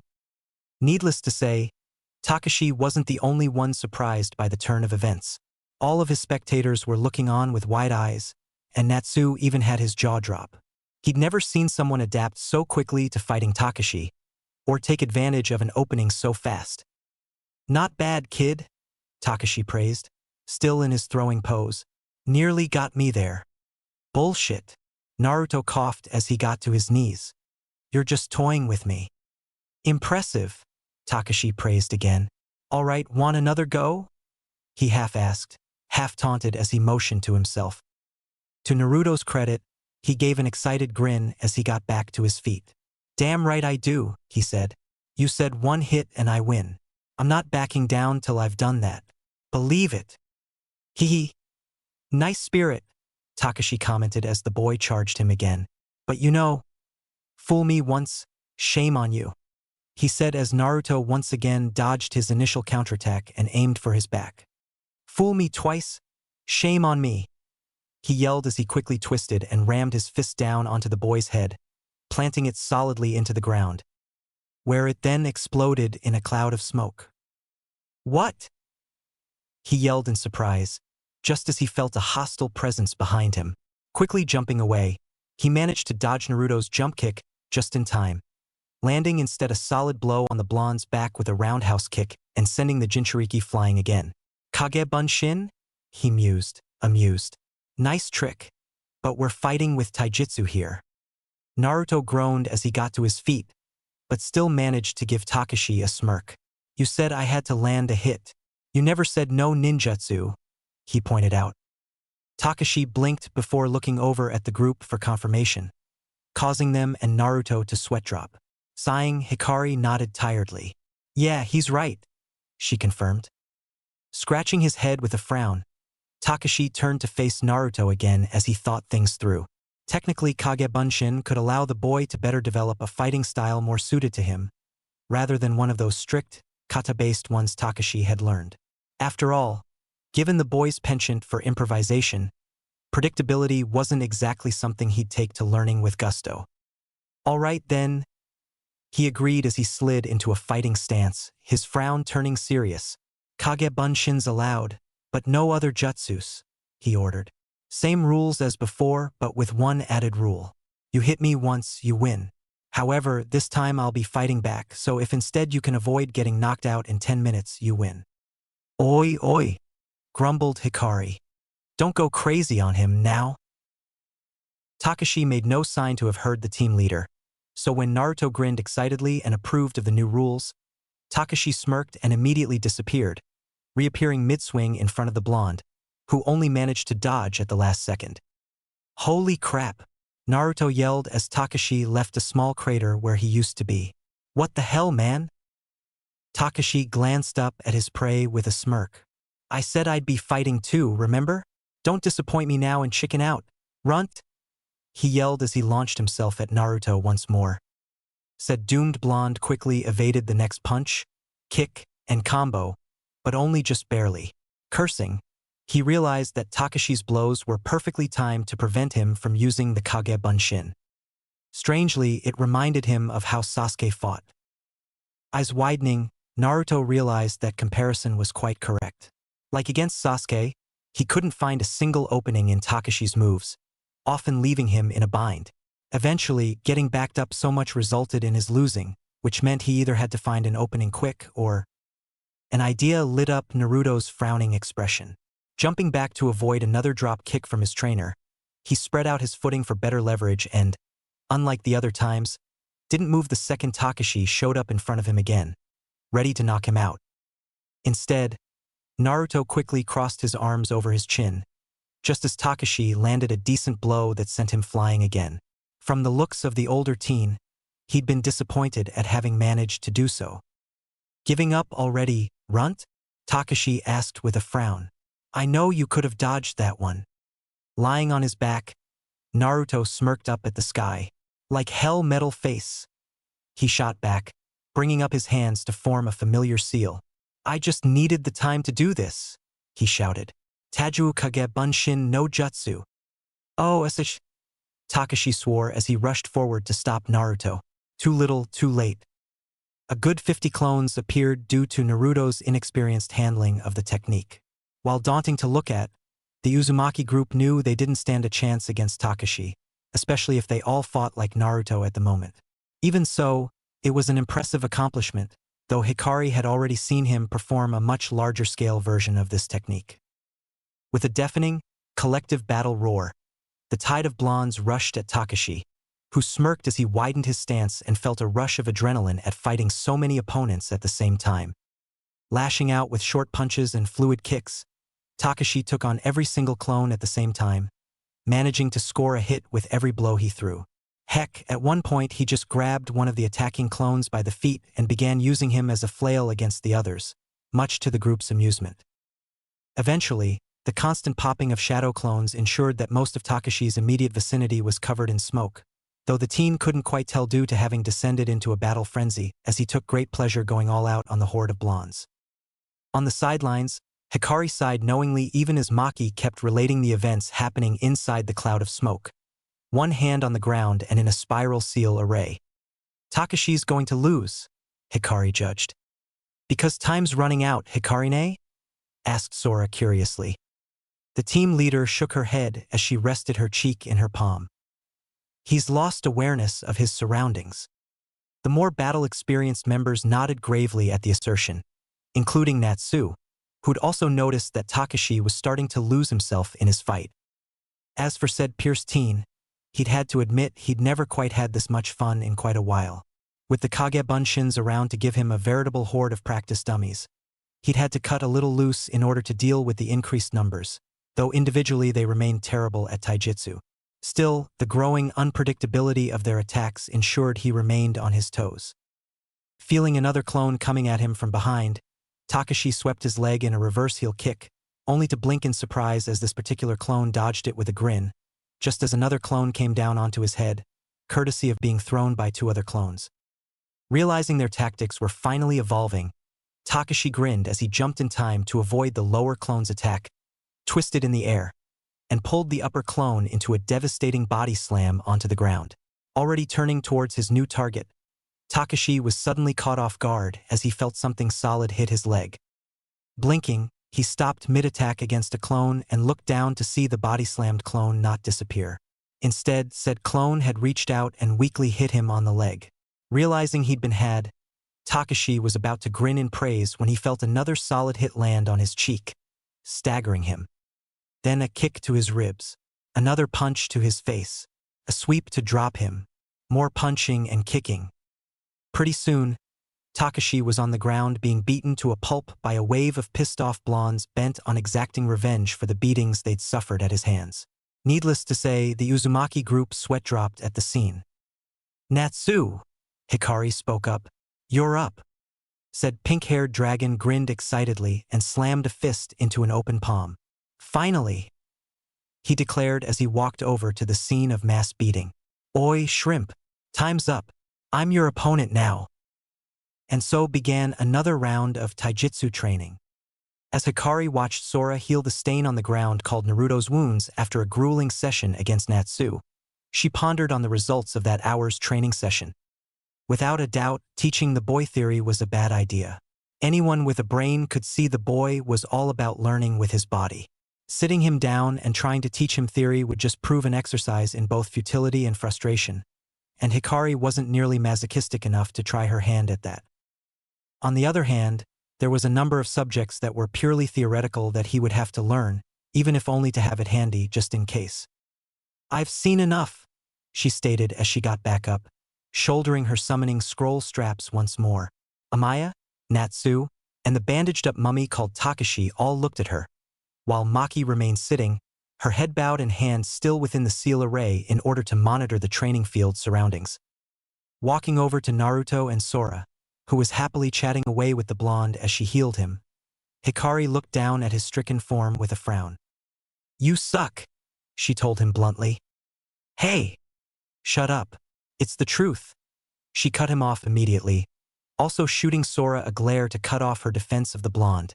Pretty much the only impressive thing about you is your stamina, which we all have, your massive chakra reserves, and your on-the-fly planning. Beyond that, you suck something awful. Naruto lay there, glaring a hole into her head, which she shrugged off. Fortunately for you, we can fix that, she stated, but just as quickly shot down his rising hopes.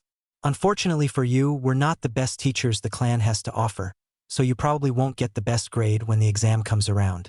That said, you won't be dead last either. Well, at least you're honest, Naruto grumbled.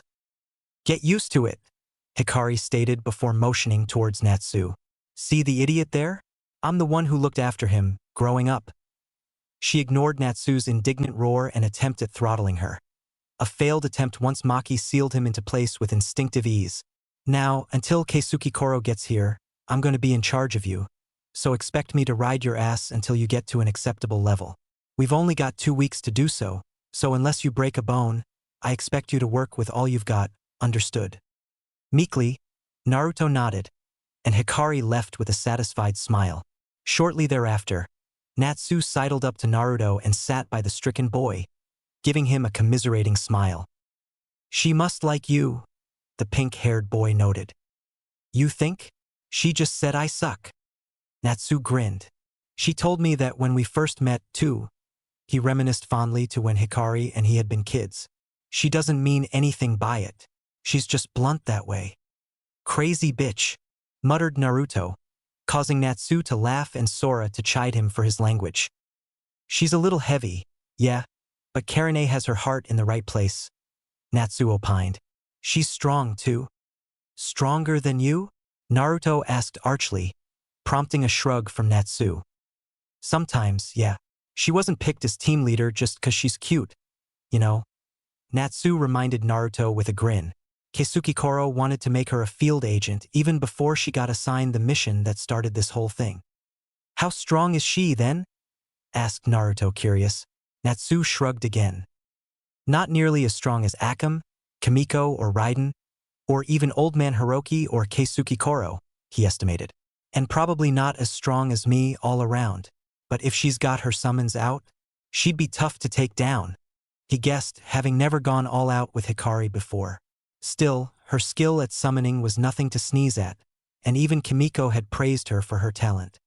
My guess is she's what you guys call Tokubetsu Jounin. Naruto's eyes widened at that estimate.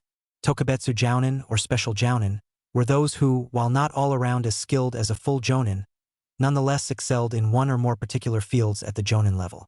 Most Tokubetsu Jounin tended not to be field combat officers, since the village required a great deal of skilled investigators, interrogators, torturers, and cryptographers on hand at all times.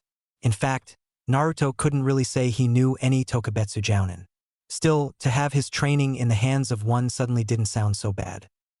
The two heard a soft popping sound then, and looked up to see Hikari stretching her neck to the left and right, one arm resting on her massive summoning scroll. Suddenly, both Natsu and Naruto felt the pit of their stomachs descend sharply. All right, you've had your fun with the idiot duo, she said with a growing smirk. Oh, said two idiots shouted in indignation, though one of them was muffled by the amount of bandages wrapped around his head, courtesy of Naruto's payback beating. Shut up. Go sit with the others, she ordered. Predictably, Natsu cowered from her wrath and joined the others on the sidelines. She then returned her attention to Naruto and Sora. Sora, is he good for another round? The fourth dragon glanced at her patient nervously before giving him an apologetic look. He is, she confirmed. Sorry, she mouthed at him as she got up and scurried away. Grumbling at backstabbing clansmen, Naruto slowly got back up to his feet, mentally vowing revenge on Natsu and Sora for leaving him at the not-so-tender mercies of Hikari. Said Doombringer grinned viciously as she watched Naruto take a stance. Good, you're learning, she praised lightly before bringing forward her scroll and setting it up vertically on the ground. But this lesson ain't gonna be about fighting. What? Asked Naruto, confused. For the next half hour, I will be attacking you like crazy. You have that long to survive, she explained. ignoring his question or the general wincing of her clansmen. Without any further warning, she grabbed the edge of the scroll and gave a powerful pull, revealing to Naruto the most complicated sets of seal arrays he'd ever seen. "Kuchios!" she called out, causing a decent number of smoke bursts to appear out of nowhere all around her. When the smoke settled, Naruto swallowed audibly as he watched foxes, eagles, and wolves of all shapes and sizes materialize, all of them already ready to visit great bodily harm on him if he wasn't careful. "Training time," Hikari sang out. "Start. Get I'm boys." With a chorus of howls and shrieks, Hikari's summons zeroed in on Naruto, who yelled hysterically as he ran away from the horde of summons. A week and a half passed in this manner. Mornings, and by mornings, Hikari meant mornings, were entirely dedicated to taijutsu, where Takashi, Natsu, and Hikari took turns beating the crap out of Naruto, while he rapidly improved his stances and battle tactics under pain of great bodily harm.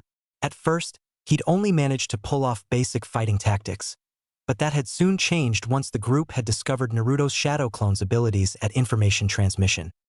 The discovery was a complete accident, naturally. Maki, who along with Sora and Amaya took turns at teaching him more theoretical concepts during the afternoons, had asked him to retrieve a book from the library, but Naruto, beaten and bruised from the morning session, had been unwilling to go personally, and so had sent out a Shadow Clone to do it for him. A few minutes later, he'd clutched his head in an involuntary wince. When asked what had happened, he said he'd been hit on the head by something hard. Knowing the boy hadn't taken a foot out of his bed, Maki had sent out Amaya to check out the place where Naruto claimed he'd been assaulted. As it turned out, someone had tripped with their groceries, letting a large melon go flying in the process and beating Naruto's clone on the back of the head, dispelling it. When Amaya had reported this, Maki gained a gleam in her eyes that Naruto really didn't like and, proclaiming this to be, for science, ordered him to summon a baker's dozen of clones. Unwilling to argue with the crazy lady, Naruto obliged, and Maki soon began experimenting on them by having them leave the room and perform various chores. After a few minutes, she ordered one to dispel and asked Naruto if he suddenly knew something. Upon confirmation, Maki then began demanding for mass dispellings in order to find the limit of information able to be transmitted. Suffice to say, when he reached 50 dispels, he'd gained a massive headache. At 70 simultaneous dispels, which had left him feeling quite drained to begin with, he passed out. Then she wanted to find out at what point the transmission of information began to deteriorate, which brought on another session of headache-inducing dispels. They eventually managed to pin the optimal simultaneous dispel number at about 23. Any more than that, and some of the information got lost in the process. Still, the Seal Master figured that if he just staggered the dispels, he'd be fine. Unfortunately for Naruto, the Kagebunshin's remarkable ability opened up a whole new world of pain as Takashi, Natsu, and Hikari now ordered him to train simultaneously with roughly 200 clones, all of whom would have to train in basic combat forms and battle tactics until Naruto could iron out the kinks in his style. As if things couldn't get any worse, Naruto had also had his daily ramen intake plummet as Amaya and Sora, who were in charge of his overall health as well as certain areas of studies, began buying ingredients from the market and making far more healthy foods. Tears streaming from his eyes, the blonde had more than once been forced to eat yucky veggies and seaweed, both of which he hated with a passion. At least he wasn't alone in his suffering. Having introduced Takashi and Natsu to Ichiraka's ramen, both boys had gotten hooked on the stuff, and were similarly outraged when Sora and Amaya had put their foot down and roped them into Naruto's new diet. Suffice to say, an immobilizing array from Maki and the threat of unleashing Hikari's wolf summons on their genitals had been enough to cow the two warriors. It wasn't just Takashi, Natsu, and Hikari abusing his clones, however. Sora, Amaya, and Maki, when she wasn't using him as her experimental guinea pig, all ordered him to use the Kagebunshin when studying so as to speed up his studies. By the end of a period of a week and a half, under the express and impossibly strenuous work schedule the group had imposed on him, Naruto was finally considered to be passable at worst, good at best. He still wouldn't get Rookie of the Year, nor was he considered a genius, but for once he wouldn't be the dead last of his class, which was more than enough for his trainers. For now, anyway.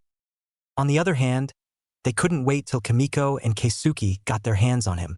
Hell, the evil grins, coupled with the malevolent cackling they gave him whenever the topic came up, was enough to thoroughly unnerve him and develop performance anxiety. Even though he knew they were family, Naruto couldn't help but start thinking perhaps he'd been better off alone. At the western gates of Konoha, Izumo and Kotetsu, the so-called gatekeepers of Konoha, for no other reason than the fact that their antics kept landing them that duty over and over again, stood half asleep as the new day dawned on Konohagakure. Predictably, not much needed to be done for the two, since most of the registration process happened once past the gates. The gatekeepers, in truth, were merely there to provide armed support in case things got rowdy, or if an invasion happened and someone needed to hold back the enemy forces while the gates were shut. Either way, it wasn't the most glamorous of jobs, and Izumo thoroughly blamed Kotetsu for landing them this gig over and over again. The more stern of the duo was perhaps a fraction more awake than his companion, but even so, his rigid code of self-discipline forced him to maintain an alert facade, at the very least, due to his opinion that the first thing visitors to Konoha should see was the professionalism of its shinobi. Unfortunately, Kotetsu disagreed, which made for an odd sight, really, as visitors arrived at the massive gates. On the one hand, a stiff, professional soldier, while on the other a sleeping, hunched-over, snot-bubble-forming layabout. Honestly, was it a wonder the other shinobi countries considered Konoha a hippie village? Damn it, Kotetsu! Izumo growled under his breath after the 15th time. A pair of visitors laughed discreetly while pointing at his sleeping partner. Grabbing one of his patented Kotetsu awakening devices, read, a pebble, he discreetly flung it at his colleague, nailing him in the forehead. "Sonafab," said Victim roared as he jerked awake. "Pipe down," Izumo chastised his friend and bar-hopping wingman. "And try not to embarrass yourself more than you already have," he grunted. "Honestly, a good shinobi," he started to rant, before realizing Kotetsu had fallen asleep again. Hoo. Kotetsu was mumbling pervertedly in his sleep, causing a pair of cute girls walking into Konoha giggle. "Yes, that's it. Right there, Mistress Anko. I've been a naughty boy." Wham! Kotetsu was suddenly mumbling for a whole new reason as Izumo nailed him in the temple with his guard staff. "Stop sleeping," he roared, any of his own sleepiness now thoroughly banished and replaced by good old-fashioned rage. "Strange," Kotetsu mumbled into the dirt. "Should I be tasting dirt? Oh wait, there's the blood. Ow wow." Izumo sighed as he watched his partner writhe in pain on the ground, ignoring the somewhat shocked and amused looks passerbys were throwing them. "See? Now people will be looking at us weirdly and reporting us to the Hokage for screwing around," he accused Kotetsu, ignoring the fact that he was the one who'd given his friend a mild concussion. "I don't know about you, Ko, but I hate guard duty. I hate it." "Sorry, what?" Kotetsu mumbled, his face still planted on the ground. "I was busy counting the spots I'm now seeing." "Oh, pretty." Izumo sighed again, finding it oddly depressing that this one act of exasperation was quickly becoming his trademark habit. Hell, he knew there were some amongst the Chunin ranks who'd begun calling him Sighing Izumo. Never mind that the nickname sucked, it was also scarily accurate regarding his state of mind these days. It was at that moment that something caught Izumo's eye. At first, he dismissed it as nothing, but grew more cautious as it became apparent that perhaps there was more to this than met the eye, especially considering the gait of some of them. Namely, there was a large group of people coming towards the gate. Normally, this wasn't a concern, seeing as how Konoha thrived on traveling merchants and immigrants. Nonetheless, this group was larger than what was usually seen and was certainly not a trade caravan given the lack of, well, wares. At first glance, Izumo made out about 70 people within eyesight, but the cloud of dust that rose up subtly behind the group told him there were more he couldn't see. "Oi, Kotetsu, enough playing around?" he grunted at his comrade, who swiftly picked himself up and stood on guard, as if he hadn't just been beamed in the head by his friend's rather hard guard staff. "Trouble?" the spiky-haired Chunin asked cautiously. "Dunno," Izumo admitted as they both tensed. "Get ready to call for reinforcements, though, just in case." A grunt of acknowledgement answered him as the group neared the entrance. As they did, Izumo discerned various things from them. First off, it was definitely not a trade caravan. There were no carts of goods to be sold, though he could spy a few covered carts, and none of the travelers seemed to fit the part of wandering salesmen, and those were pretty easy to recognize by their opulent taste in fashion. Secondly, if this was an invasion force, it was a terrible attempt at doing so. Ignoring the fact that attacking one of the 5 villages head-on was fucking retarded, oh, how little those poor, unknowing fools knew. The fact was that the casual and loud manner in which the group traveled simply smashed any chances of their approach being undetectable.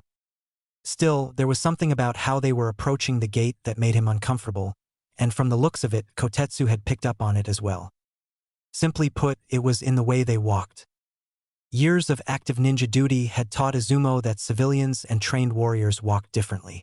Civilians who rarely, if ever, needed to be cautious about the loudness of their footsteps or the ability to slide into a battle stance, tended to walk heavily, usually going heel first and so forth. Warriors, however, were the complete opposite. Needing to be constantly ready to fight at any given moment, warriors trained themselves to advance either with a solid, flat gait, or with a slide in their step, usually causing the toes to land first and then the heel. Various schools of the warrior arts asserted various reasons for the different way of walking they espoused, but all of them transmitted a visual tell for any trained warrior to observe if they were supposed to detect enemy agents. And tellingly, all of the approaching crowd had the warrior's step. Making subtle signs to the guardsmen he knew were watching from the battlements at the top of the massive wall, Izumo readied his free hand to make the appropriate signal for the guardsmen to shut the gate and alert the village's entire military force. At the same time, he shared a glance with Kotetsu and then advanced a few steps, soon joined by his friend.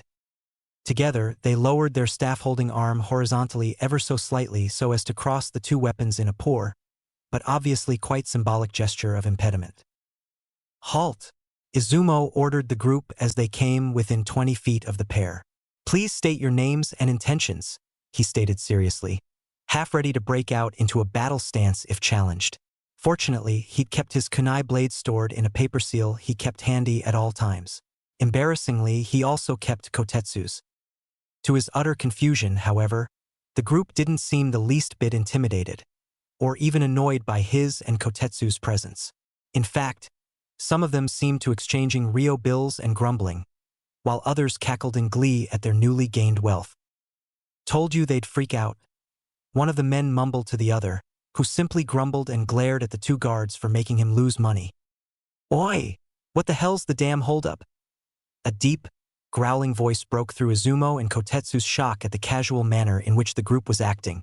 Practically springing apart, the group let through a tall, blonde teen with a lightning bolt scar over his left eye, followed shortly by a teenage girl with blood-red hair wearing a rather fearsome-looking yoroi chestplate inscribed with a familiar swirl over her heart. "Raiden." Izumo heard several mumble the name as they glanced at him with equal parts respect and fear. Apparently, despite his age, he was one to be wary of. Judging from the looks people were giving the redhead, though, he was more than willing to bet she qualified under that category too. "Kimiko, Raiden, stand down," grumbled an old voice, and to Izumo's surprise, the 2 did exactly that, sliding out of their battle-ready stances and moving apart to let through a diminutive old man. Izumo blinked once, then twice to make sure he wasn't seeing things. Nope, still there. Walking towards them was a tiny old man who seemed quite at ease with the situation around him. His outfit a standard black shinobi uniform with sleeveless flak jacket. All in all, what seemed to be a standard Chunin/Jonin outfit in Konoha. With one exception. Where Konoha's flak jackets held 2 large pouches on the front, this one had nearly 6, which seemed a bit much in the Konoha Chunin's opinion. Nonetheless, it was a clear sign that these were outsiders. "Please state your name and intentions," Izumo demanded sternly once more. Outnumbered or not, he would still cling to protocol. The old man gazed up at him curiously before cupping his chin in confusion. He mused. "Didn't those brats hand in my letter?" Izumo and Kotetsu's unyielding stare soon had Kimiko sigh out loud and Raiden smack his face in exasperation. Behind them, the crowd began to chuckle amongst themselves. "I knew it," groaned the blonde teen. "It was too much to hope that Natsu and the rest would remember," Kimiko agreed. "Oi, Hikari-chan's the one in charge, not Natsu." Another teen spoke up as he pushed himself to the front. "She's not so dull as that." Wait, did you say Natsu? Kotetsu spoke up, a flash of recognition passing through his face. Turning his head towards his friend, while still keeping the crowd within peripheral eyesight, Kotetsu addressed Izumo. Wasn't that the guy who landed a bunch of chunin in the hospital during the you-know-what incident? He euphemistically reminded his friend, uncomfortable with releasing sensitive information in front of strangers. Now that you mention it, Izumo agreed, eyeing the strangers. To his surprise, all of them seemed to sigh in exasperation. I take it it's the same guy. Pink hair? Black vest? Wears a scarf? Listed off Raiden, only to deadpan as the two guards nodded. Yeah, that's the idiot all right, he confirmed before eyeing the black-haired teen. I thought you were joking about that. Said teen shrugged. You should have known better. The diminutive man then coughed, bringing Izumo's attention back to him. Anyway, if everything panned out, your boss should know we were coming, he told them before slowly forming a grin. If not, please let that old monkey know that Yuzushiogekure's Uzumaki clan has arrived.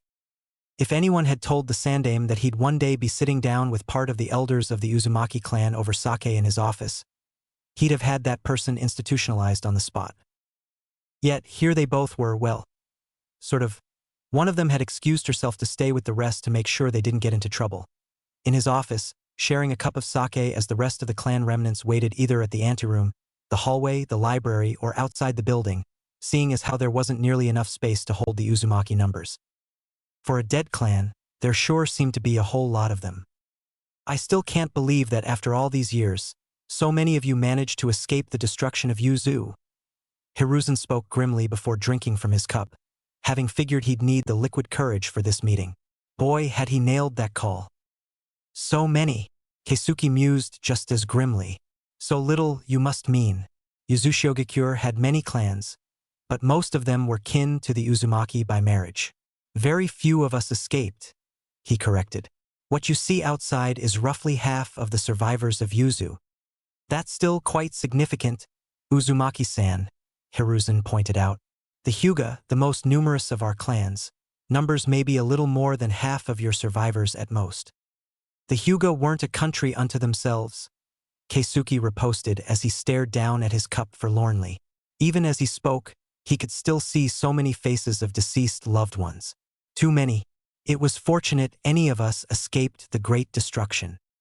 Hiruzen, seeing how the conversation was affecting his fellow aged shinobi, decided not to press the point. Nonetheless, the two did have something to discuss.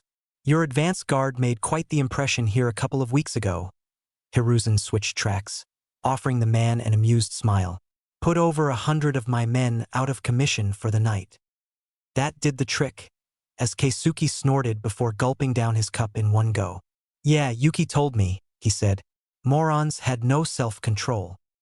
To be fair, they were stopping a mob from lynching a small boy. Right about that.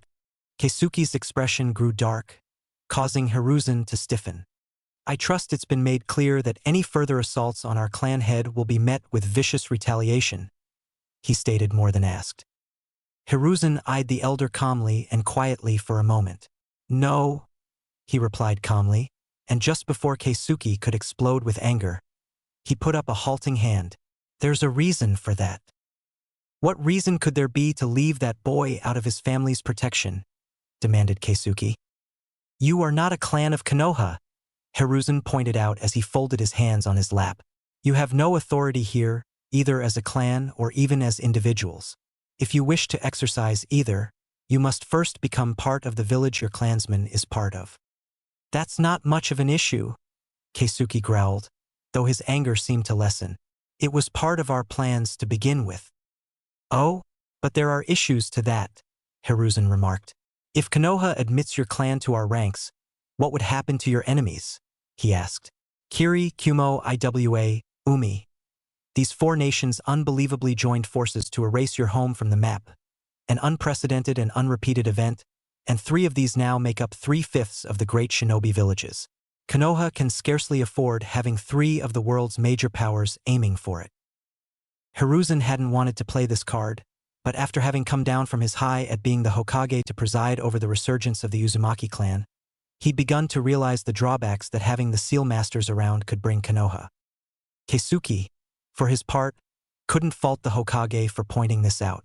Any village that claimed the Uzumaki amongst their numbers could soon face the combined fear and hatred of the alliance that had destroyed Yuzushiogakure. "Are you saying you will not allow us residence in Konoha?" he asked seriously. Hiruzen raised an eyebrow. "Not at all," he answered smoothly. "I'm just asking a question. If the Uzumaki joined Konoha, what could you offer us that would offset the horrible possibility of a fourth ninja war erupting?" Negotiation. Keisuke was all too familiar with this game. He'd had to play it with the other elders at their latest meeting, and all of his life before the fall of Yuzu, and even so only one had sided with him. The other two elders had, for all intents and purposes, given up hope on reforging the clan, and were not convinced with Keisuke's guarantees regarding the new clan head. It was far from a lost cause, but Keisuke knew that the clan head would have to personally seek them out and prove himself to them before the family could be truly reunited. The question the Hokage posed, however, had merit. What could the Uzumaki offer Konoha? Naturally, sharing the clan's most prized Fuin techniques was out of the question.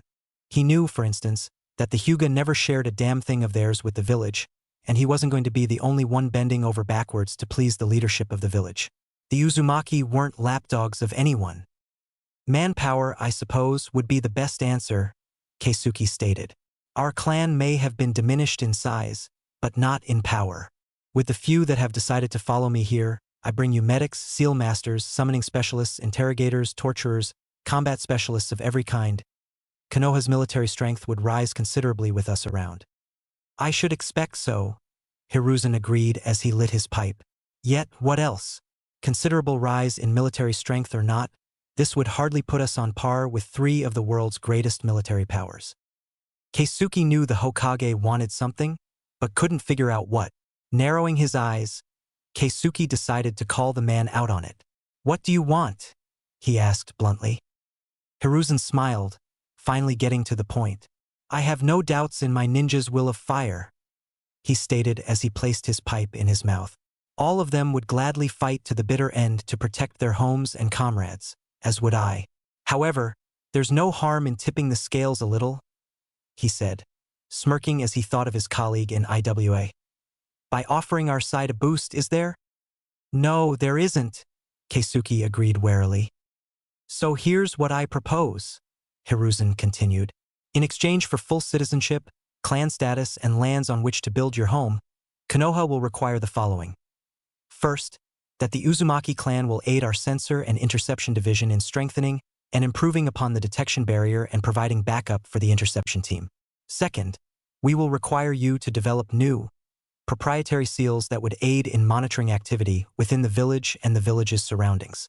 If anything, your infiltration team managed to point out how woefully ineffective our barriers have become, if one had a mind to it, and I would appreciate it if you would give thought to supplying a teacher of basic Fuinjutsu for our academy, as it is a dying art here," he stated.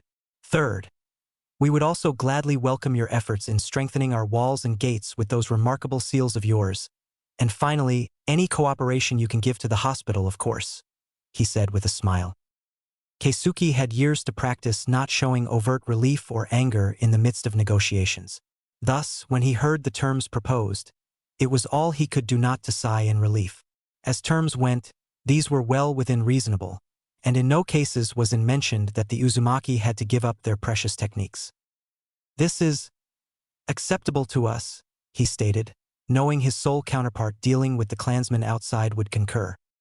Hiruzen smiled genuinely as the negotiations finalized, opening a drawer and picking up a sheet of paper. "Excellent," he said with a grin as he placed the paper on his desk and brought out his personal seal.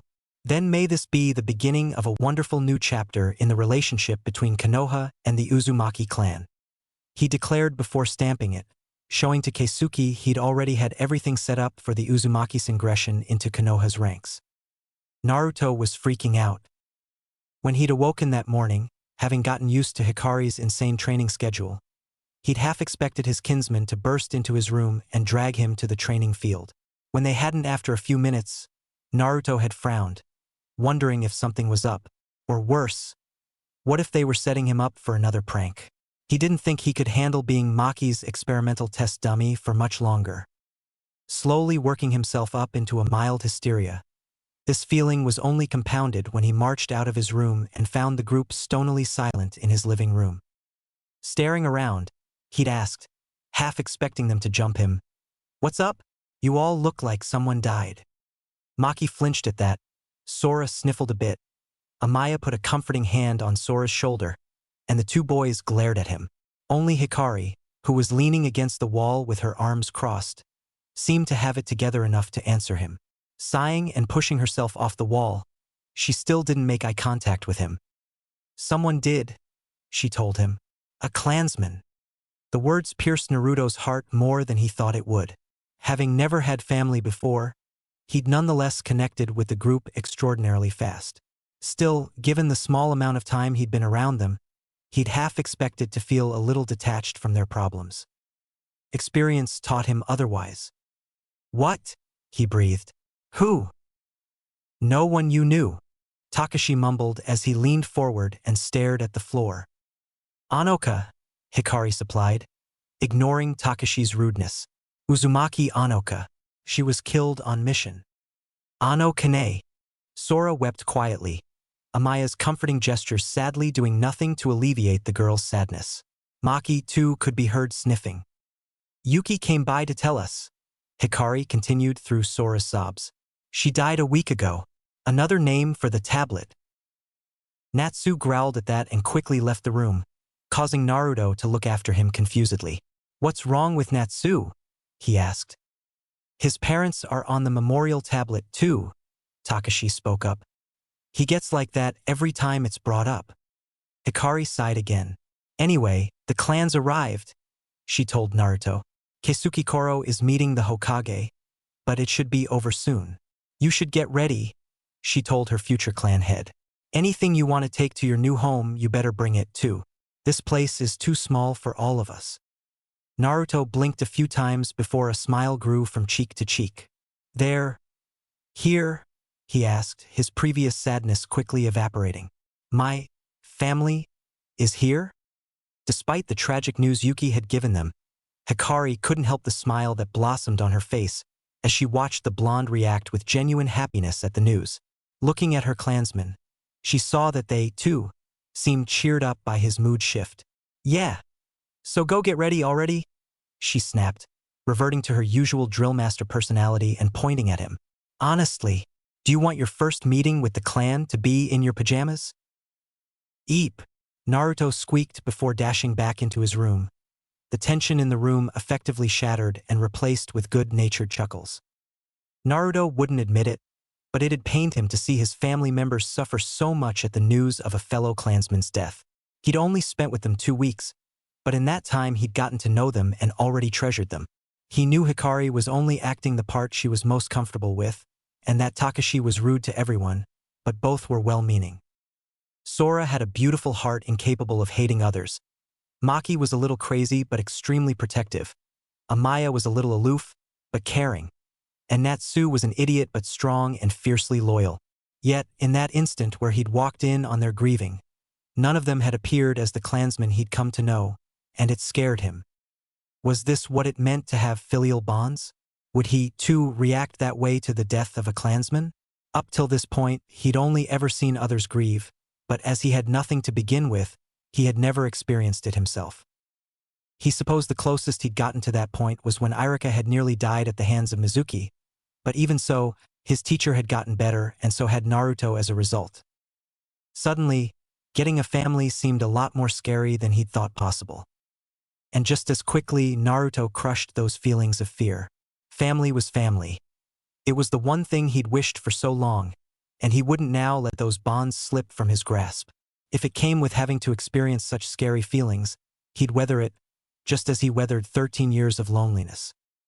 In fact, he would give it his all to gain the respect of his clan, and protect each and every one of them so they'd never have to grieve again.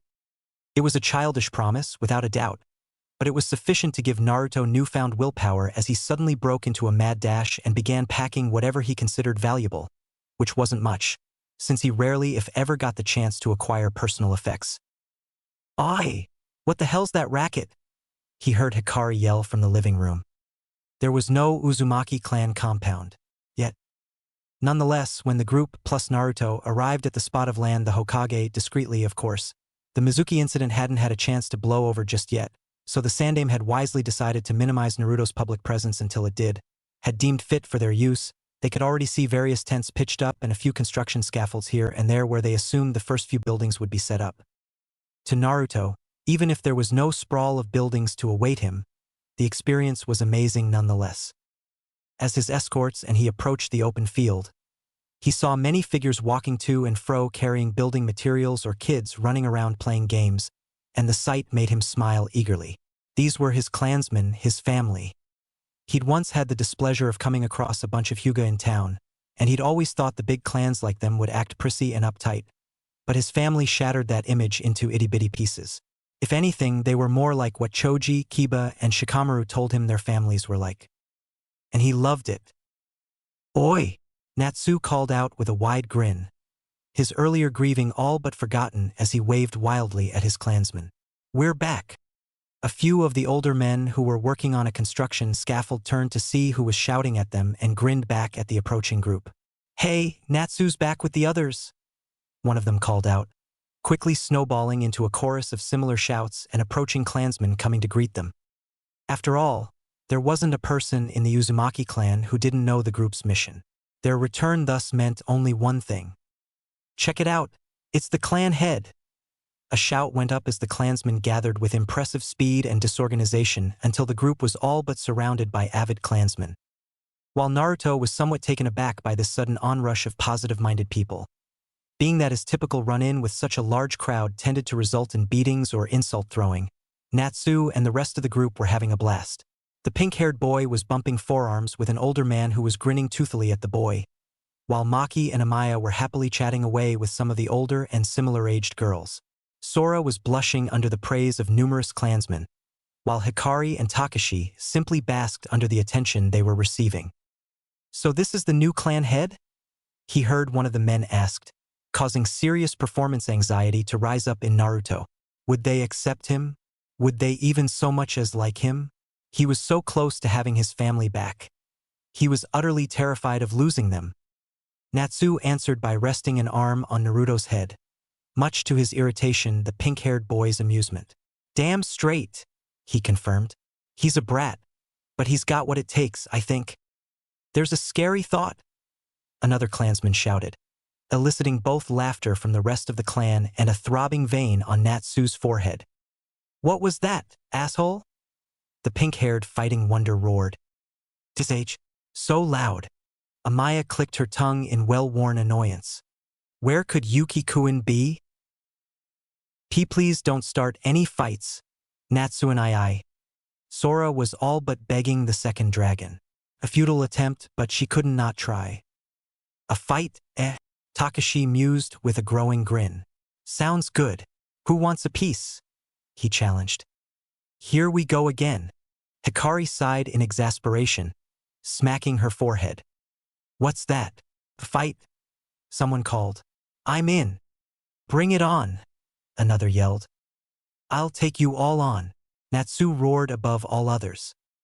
Inevitably, a punch was soon thrown, and a person was soon hit, and just as quickly as the crowd had approached the group to welcome them back, the whole thing descended into one massive fight, with only Naruto, Hikari, and Sora not joining in. To note, however, the only reason they weren't was because Naruto was a little taken aback at the sudden onset of violence. Hikari knew someone had to explain things, and Sora just didn't like fighting. Even Maki was involved, much to Naruto's surprise. "Oi, is this normal?" Naruto asked Hikari, pointing at the ongoing fighting while sweat dropping. "Unfortunately," Hikari confirmed. Please stop fighting, everyone." Sora was futilely trying to calm things down. "Consider it a family tradition," Hikari told Naruto, ignoring the 14-year-old girl's attempts at defusing the situation.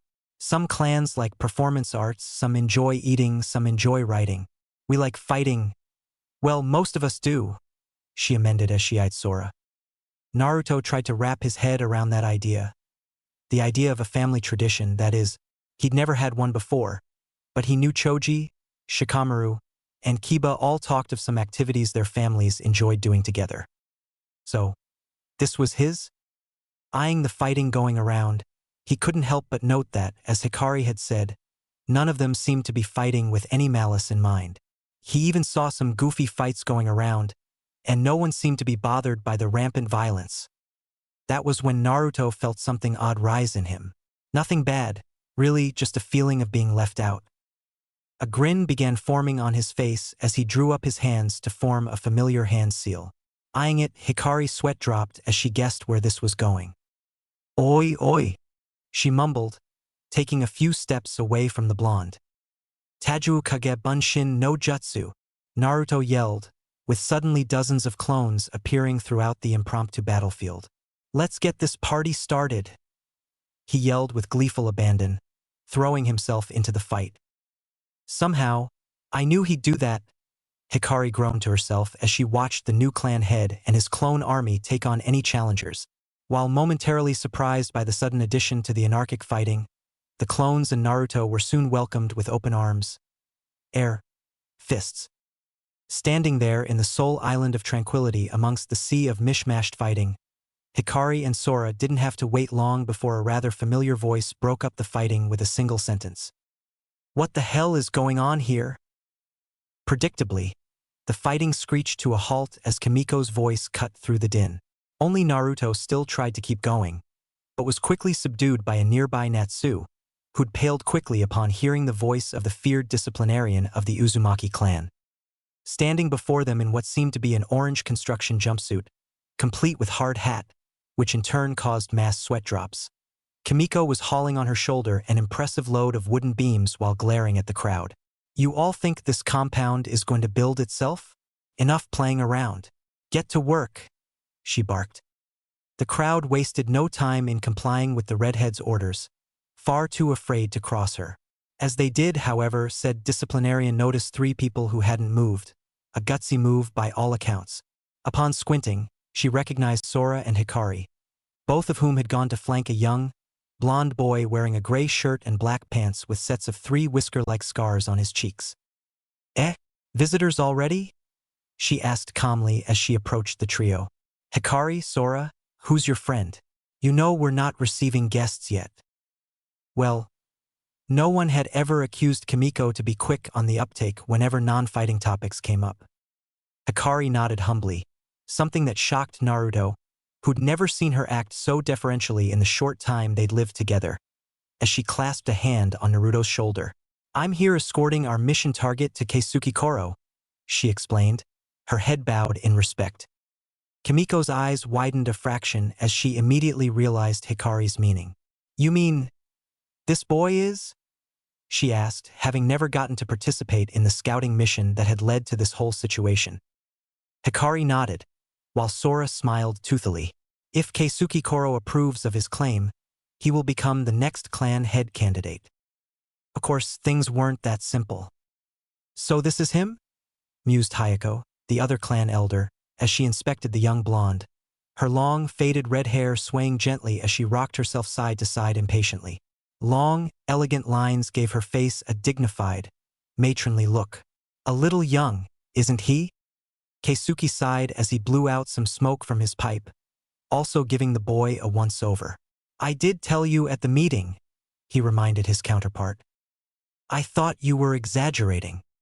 The two elders fell silent at that as they observed the fidgeting blonde boy, who seemed uneasy at having to sit still on the grass, since there was no clan temple yet to hold the meeting. "Best get this started then," Hayako opined, garnering an approving nod from Keisuke. "No sense keeping everyone in suspense." Keisuke eyed the small army of Uzumaki clansmen who were all kneeling in perfect formation behind the blonde boy, with the older and more skilled of their numbers sitting at the front. Seeing them gathered there made Keisuke smile, as many of them were acting quite out of character. Kimiko, usually the straight-laced disciplinarian, was practically fidgeting on her knees, her fists clenched and her eyes wide. Next to her, Raiden actually seemed interested in the proceedings, while Akemi, to his right, seemed more serious than anyone could remember the lovable young woman being. Even Natsu and Takashi, the two battle-happy morons, were unusually quiet and serious. For his part, Naruto was really wishing this hadn't an audience. It was tough enough having to meet these two old-timers, both of whom, if he recalled correctly from Kimiko and Hikari's earlier conversation, could determine the path his fate would take him. He now also had to deal with performance anxiety. What if he screwed up? What if they hated him? Hell, what if they found out about the QB and shunned him like the village had? He didn't think he could deal with more rejection, especially from those who were his family. "Let's begin," Keisuke announced, causing Naruto to tense up. Little did he know, but his gesture was replicated by nearly every Uzumaki clansman behind him. "Maki-chan, please take record of the meeting." The red-haired Fuin specialist nodded as she got up from her place amongst the clansmen and walked over to the side of the meeting, quickly summoning a scroll and some writing tools. "Meeting for the establishment of the legitimacy of the claimant's status as an Uzumaki clansman," Hayako droned out, the old protocols hammered into her head in her youth still going strong. "Presiding, Uzumaki Keisuke, Elder, Uzumaki Hayako, Elder. With half of the elders present, quorum is achieved," she announced, not even bothering to check if Maki was following, which she was, incidentally. As this bureaucratic process occurred, Naruto swore he could hear snoring coming from behind him. The temptation to look back and confirm was great, but something told him he'd get in trouble if he did. Either way, a resounding smack was soon heard, followed by a yelp of pain and some muffled chuckles. "First order of business," Keisuke grunted as he sucked on his pipe, his eyes never once faltering from their gaze on the blonde boy. "Your name?" Naruto took a moment to realize they were finally addressing him, but quickly stammered out a response. "Naruto. Uzumaki Naruto." "Maelstrom. A good name," Hayako commented to herself, though Maki wrote it down anyway. "Where were you born, Naruto?" the female elder then asked, maintaining her posture and image of a stern clan elder, which horribly clashed with Keisuke's nearly casual, cross-legged pose. "Here, Kanahagakure. Naruto quickly amended, figuring they wouldn't want such ambiguous answers. Ordinarily, Irika would have had to pretty much threaten him with chores and no ramen for a month for Naruto to answer so carefully and obediently. But the blonde wanted his family back so much he would have fought all 9 Biju with a roll of toilet paper and sheer dumb luck if they asked it of him. Keisuke nodded. "Parents?" he asked promptly. Naruto looked down. "I don't know. I've been an orphan all my life," he admitted, a little ashamed of that. Hayako and Keisuke exchanged glances. "It holds up on that end, at least," Keisuke mused to his colleague. "What about your family name?" asked Hayako as she refocused on the boy. "How do you know it if you don't know your parents?"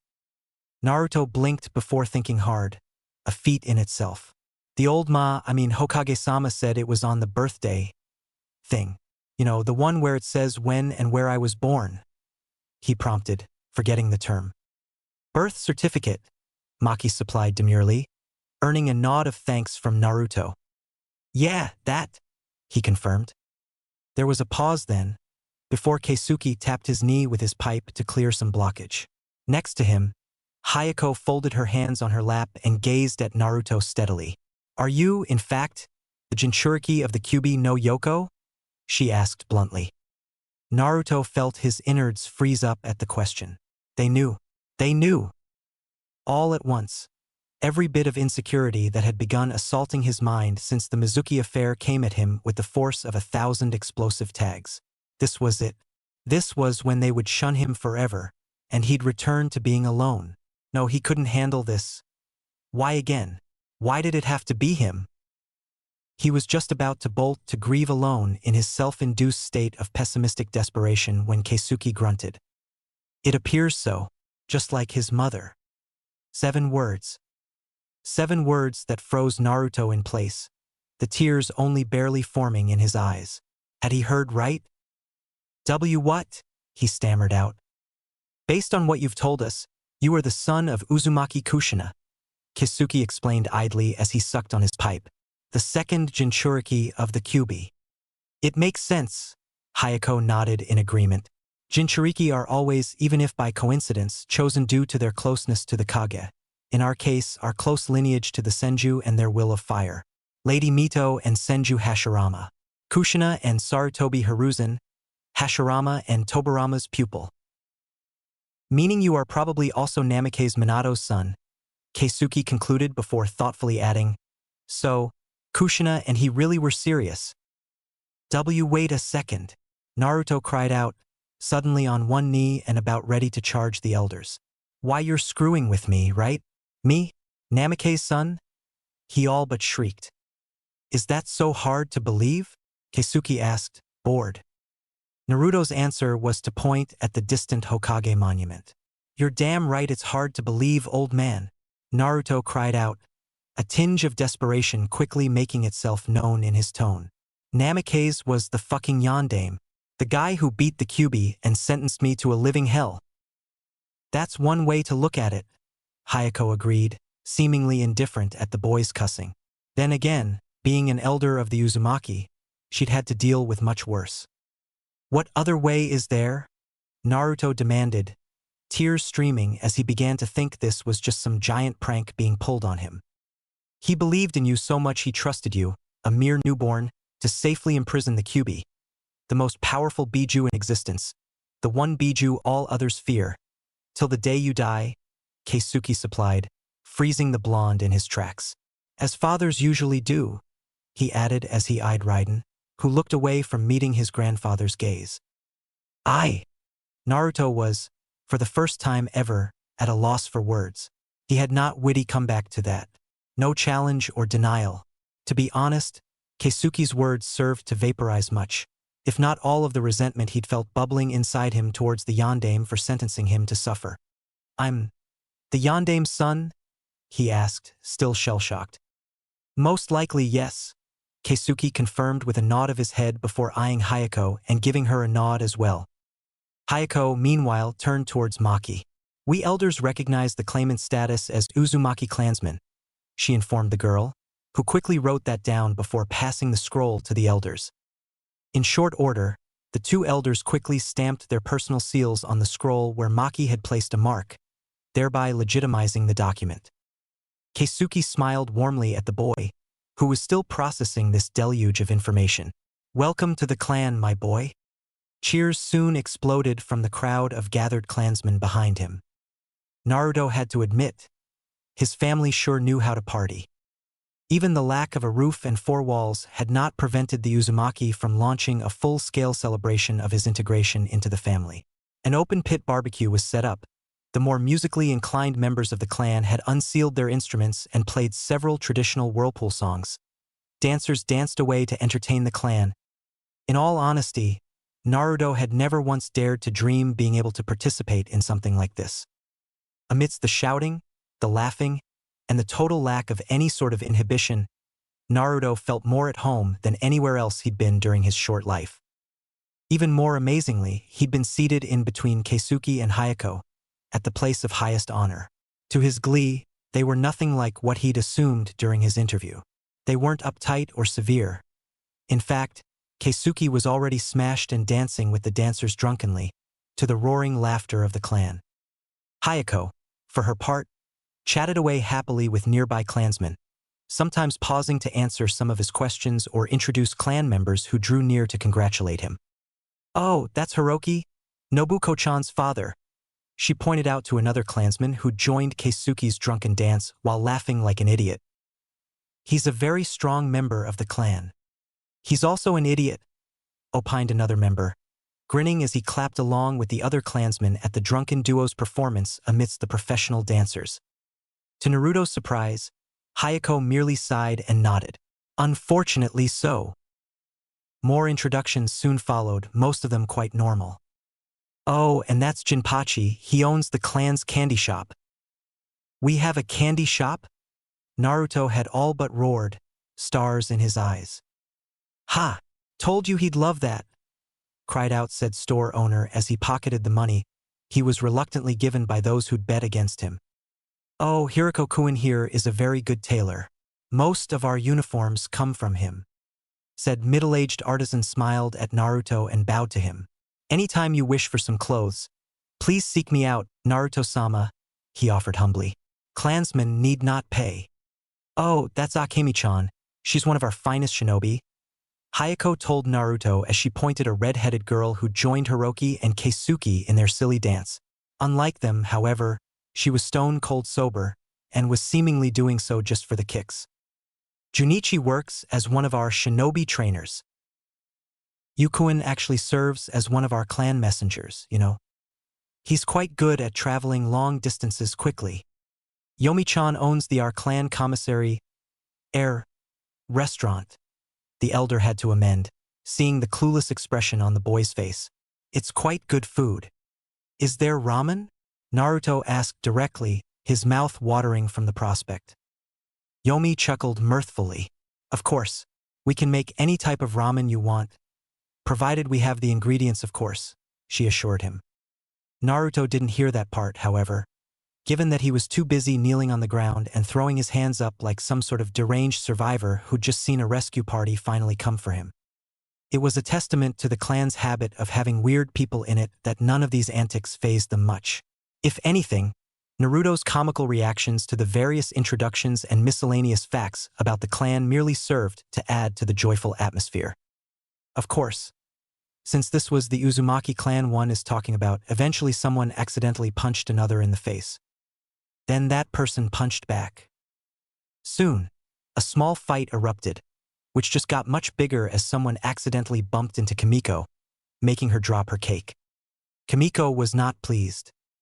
Within 5 minutes, the small fistfight had snowballed into an all-out, all-encompassing brawl. Even the dancers joined in as they threw punches and kicks or grabbed tableware as weapons, all of them grinning fiercely as the celebrations lost any and all decorum. To make things even more ridiculous, Keisuke had managed to fall asleep in the middle of the commotion, dead to the world. Only Naruto and Hayako stayed out of the fighting. To the former's surprise, he even spied Hikari and Sora throwing some punches, and both looked like they were having a blast, despite the latter girl's usual distaste for violence. This is something of a tradition, Hayako tried to explain, smiling peacefully at the growing fight. Hikari-chan told me. Naruto intercepted the elder before she could really go on. The elder blinked and nodded. Ah, good, she said, pleased. Naruto watched the fighting for a moment more before he decided to get a question weighing on him off his chest. Say, Granny, why have people been calling me clan head candidate? Hayako made no show of being irritated at the name he called her, and in truth didn't mind. She knew she was old enough to qualify, and since she actually was a grandmother, it would have been hypocritical of her to get insulted. Clan heads must unite the family, Naruto-chan, she answered kindly, giving him a nickname of her own and moving slightly to the side to avoid an errant plate. We are many here, but we are not all. 2 cells remain, and before you can become clan head, you must convince these 2 to come back to the family. Naruto blinked and tilted his head, inadvertently avoiding the broken-off leg of a now-destroyed chair. That was it? He just had to convince 2 groups to come to Konoha? That didn't sound so hard. Before you think of running off, you should know it isn't as simple as giving a speech. Hayako preempted him, looking amused. I came here with my group because I believed in Kushina and any son she had. I believed in Keisuke's word, and I am pleased by what I see, she said, making Naruto blush at the subtle praise. But not everyone is so easily swayed, Naruto-chan, she reminded him as she settled her gaze on the ongoing fighting, a small twitch of her lips betraying her growing amusement as she saw Keisuke snore and twitch in his sleep amidst the chaos. Those who didn't come with us need more than words to believe in you. They need to see achievements, power. Naruto made a face and crossed his arms. Sounds dumb. Family is family, right? Hayako seemed startled at the simplistic logic, but beamed warmly at him when she recovered. That's right, Naruto-chan, she agreed. But remember, up until we found you, we all lived in hiding. We've suffered so much as a family, Naruto-chan, that we're afraid of getting our hopes up. Please try to understand that. Naruto didn't seem too convinced, but Hayako could see he was slowly beginning to accept the situation. I'll try, Granny. That's all I can ask for, I suppose? Hayako mused before patting him on the head, giving him an unexpectedly warm feeling at the caring act. Now, why don't you join in with your clansmen? I'm sure it must have been hard not to jump in at first. Naruto's eyes shimmered in excitement. I can? He asked with a grin. He'd been restraining himself from joining the fight again because of the elder's presence. But if she gave him permission, woo-hoo, bring it on, suckers! He roared as he jumped into the fray, decking an older teen clansman in the process. Hayako giggled behind a raised hand. So much like Kushina. Unsurprisingly, Keisuke was not pleased when he woke up the next day. Of course, that was partly because of the insane hangover he had, and partly because at some point during the festivities someone had nailed him in the crotch. Thus, his pain was amplified in a way only a man could know. Even worse was that their neighbors, the Hyuga, had come to complain about the noise while he was still recovering. Needless to say, Keisuke was not in a good mood when he addressed the gathered clan, the meeting now taking place within the roofed scaffolding for the clan temple. So, according to our neighbors, it seems you all had quite a bit of fun last night, he growled as he lay on his back, a conspicuous bag resting on his forehead and, cough, lower areas. It didn't take a genius to discern these were ice bags. Our neighbors even seemed to think we snuck into their compound to play pranks on them, Keisuke continued, hearing a few clansmen swallow audibly. They were especially displeased with the streaker who ran through their clan compound. At this, the whole gathered clan sweat drop, none of them having the courage, or insanity, to point out that he'd been the perpetrator of that particular stunt, having woken up still blind drunk in the middle of the Uzumaki's merrymaking and apparently deciding to go streaking while cackling insanely. It was just as fortunate no one had caught a clear sight of him, as he'd been using his signature technique to increase his size. Yes, both sizes. Either way, seeing as how no one had a death wish, they all remained stoically silent as he continued to list off the damages and pranks they'd apparently all done the prior night. It was at this point that Naruto realized why they needed a clan compound. It wasn't to keep people out so much as it was to keep the Uzumaki in.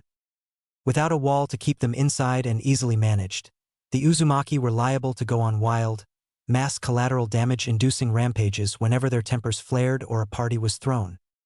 Anyway, Keisuke ranted as he rattled off every act of collateral damage the clan had caused as a result of the party, which, considering the amount of items he was going through, was an impressive few. Amongst the front row of the clansmen, Naruto leaned over to Akemi, who he'd found to be the perfect older sister he'd always envisioned. Is this also tradition? He asked, uncertain. The redhead smiled down at him and patted his lap, which was growing sore from all the sizes sitting. Yep, she confirmed, much to his dismay. After the party, the lecture. Don't worry, he's finishing soon. And Natsu, for the last time, you cannot go into a town and proclaim yourself super awesome dragon lord while wearing nothing but your underwear and scarf. Keisuke continued lecturing, causing Naruto to sweat drop at the fact that no one seemed even remotely surprised. I was drunk, said drunken exhibitionist, defended himself. Don't care. And Yuki, no more losing your pants near a school. Keisuke reprimanded the dark-haired teen. I don't want the local parents group to come and deliver a restraining order this time around. It was an accident. Not interested. Keep your clothes on, damn it. Keisuke shot the boy's excuse down. Daisuke, no more punching villagers if they disagree with you on what defines a man. Grumbling answered him. What was that? Nothing. Keisuke nodded. I thought so.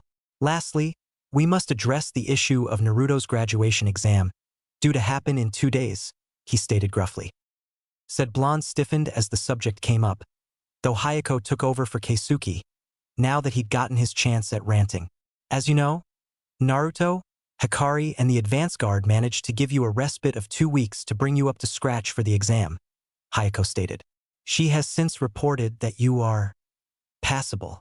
Thus, later today, as many of us as we can will be in attendance to watch you succeed in a preliminary exam, in order to see how you fare against the rest of us. After that, we will proceed with training you up as much as possible to Uzumaki standards before the actual graduation test, after which we shall draw up a more appropriate training regimen for you. Is that understood? She asked calmly. Naruto swallowed. It was bad enough he knew he had to retake the exam, but now he was going to have another exam? Worse yet, against his family? You understood. he acknowledged with a nod. Hayako smiled as she nodded. Good. Get some training in then, she suggested. It wouldn't do for the Tashukoho of our clan to perform sloppily. Even though it had been a suggestion, Naruto had the distinct feeling it was anything but high. To say Naruto passed the clan's preliminary exam with flying colors was an understatement. The elders had been glowing at him as he, barely, finished the obstacle course.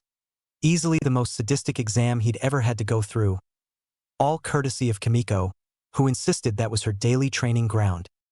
He still refused to believe that.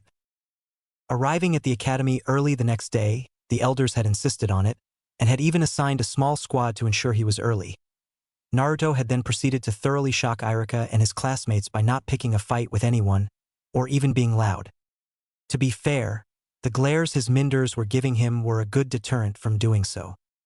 Either way, knowing he wouldn't be able to resist flying off the handle if he sat next to Sasuke or near Sakura or Ino, the blonde had picked the one place he knew he couldn't get dragged into trouble, in between Shino, the creepy bug dude, and Hinata, the weirdo who kept blushing and poking her index fingers together whenever he looked at her. As expected, even as Irika shakily began explaining the special graduation exam, the poor man was still in shock at Naruto's sudden personality flip. Naruto found it impossible to cause a scene. Shino was about as personable as a brick wall covered in a layer of ice, while Hinata was quiet, albeit for a different reason. Not that he could tell, granted. Also, he could swear that he felt Kimiko's glare on him, daring him to even try.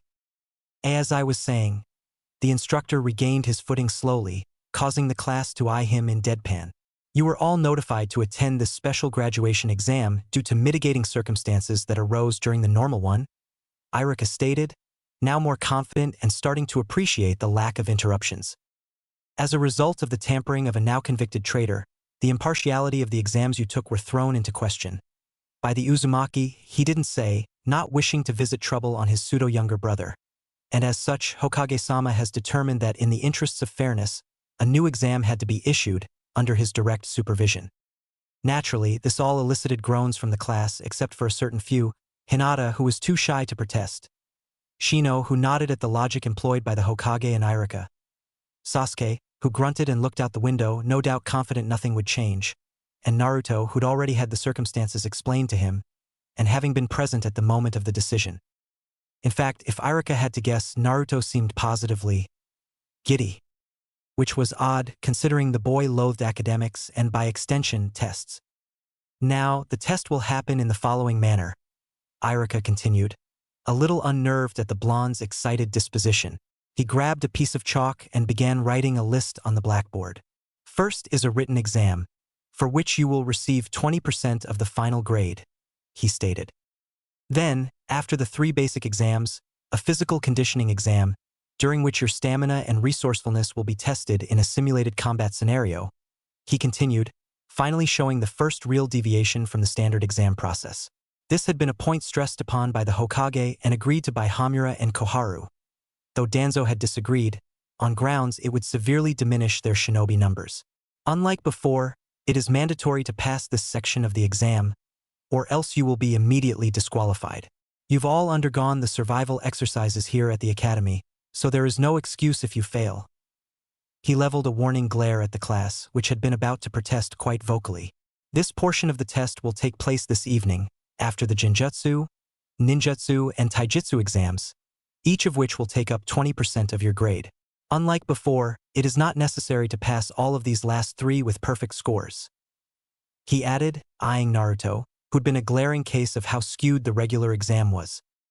Other than the mandatory pass for the physical conditioning exam, it will be necessary for you to accumulate a minimum total of 75 points in order to graduate, he stressed as he finished writing on the board and circled the 75 he'd written several times. Finished, Irika watched as his students squirmed in their seats, smiling as he did so. He had no doubts that those who'd graduated before the retake would graduate again, and now that the exam was rebalanced into a fairer setup, he had no doubts Naruto would surprise everyone. The exam will begin in 2 hours, he stated.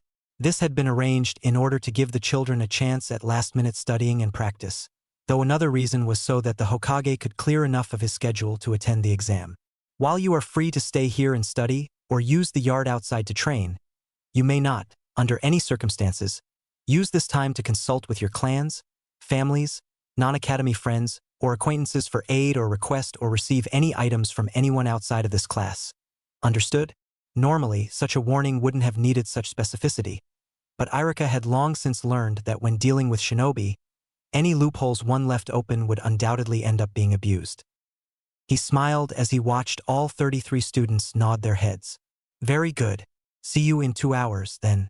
Don't be late, he called out as they began to rush out of the room for their lockers or the yard. Uzumaki compound. How was it? Keisuke asked plainly as Naruto's bodyguard squad kneeled before him and Hayako at the still-being-built meeting hall. Noticeably, the lack of walls sort of made the whole affair a lot more ridiculous-looking. Jean, a rather muscular-looking man with fading red hair, bowed his head a little deeper. About as expected, Keisuke Koro, he answered. The populace seems uncertain how to react in the face of our arrival and claim on Naruto-sama, he added. For the most part, confused stares greeted us along the road, though there were still the occasional stares of condescension, suspicion, and outright disgust. Keisuke frowned as he took a drag from his pipe and blew out smoke. While the initial scouting team had indeed reported the town's seeming antagonism towards Naruto, allowing him to color his expectations of the populace's reaction to the Uzumaki arrival, he admittedly had apparently placed too much faith in the people's collective memory of the Uzumaki clan and their deeds in helping Konoha in the past. Apparently, it was too much to ask for Konoha's citizens to remember their once great allies. We must bear in mind that Naruto-sama's condition will undoubtedly cause many to carry over their sentiments towards the clan, Hayako pointed out, albeit sadly. It was perhaps too much to hope for that they would see past his status as Jinchuriki once it became common knowledge we'd claimed him. We were naive to think that clan status would remove that stigma. Keisuke concurred with a nod as he tapped his pipe lightly, causing some blockage to fall out. The question now is, should we attempt to ingratiate ourselves or ignore the populace's sentiment?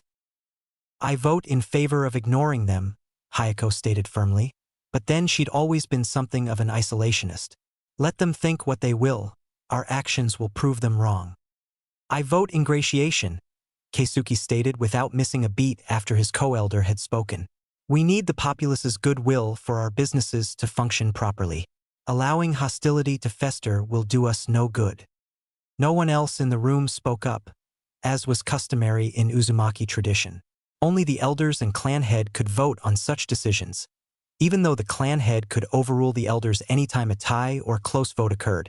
Unfortunately, with only 2 of the 4 elders present and no de jure clan head to rule on the tie, the 2 elders were left at an impasse. You haven't changed a bit, Keisuke, Hayako pointed out with a frown. You've always been so fond of giving people second chances. And you've changed less, Hayako, Keisuke countered calmly. The Uzumaki have every right to participate in the world at large. We should not be so eager to vote away that right. The world at large destroyed our nation and family, Hayako shot back.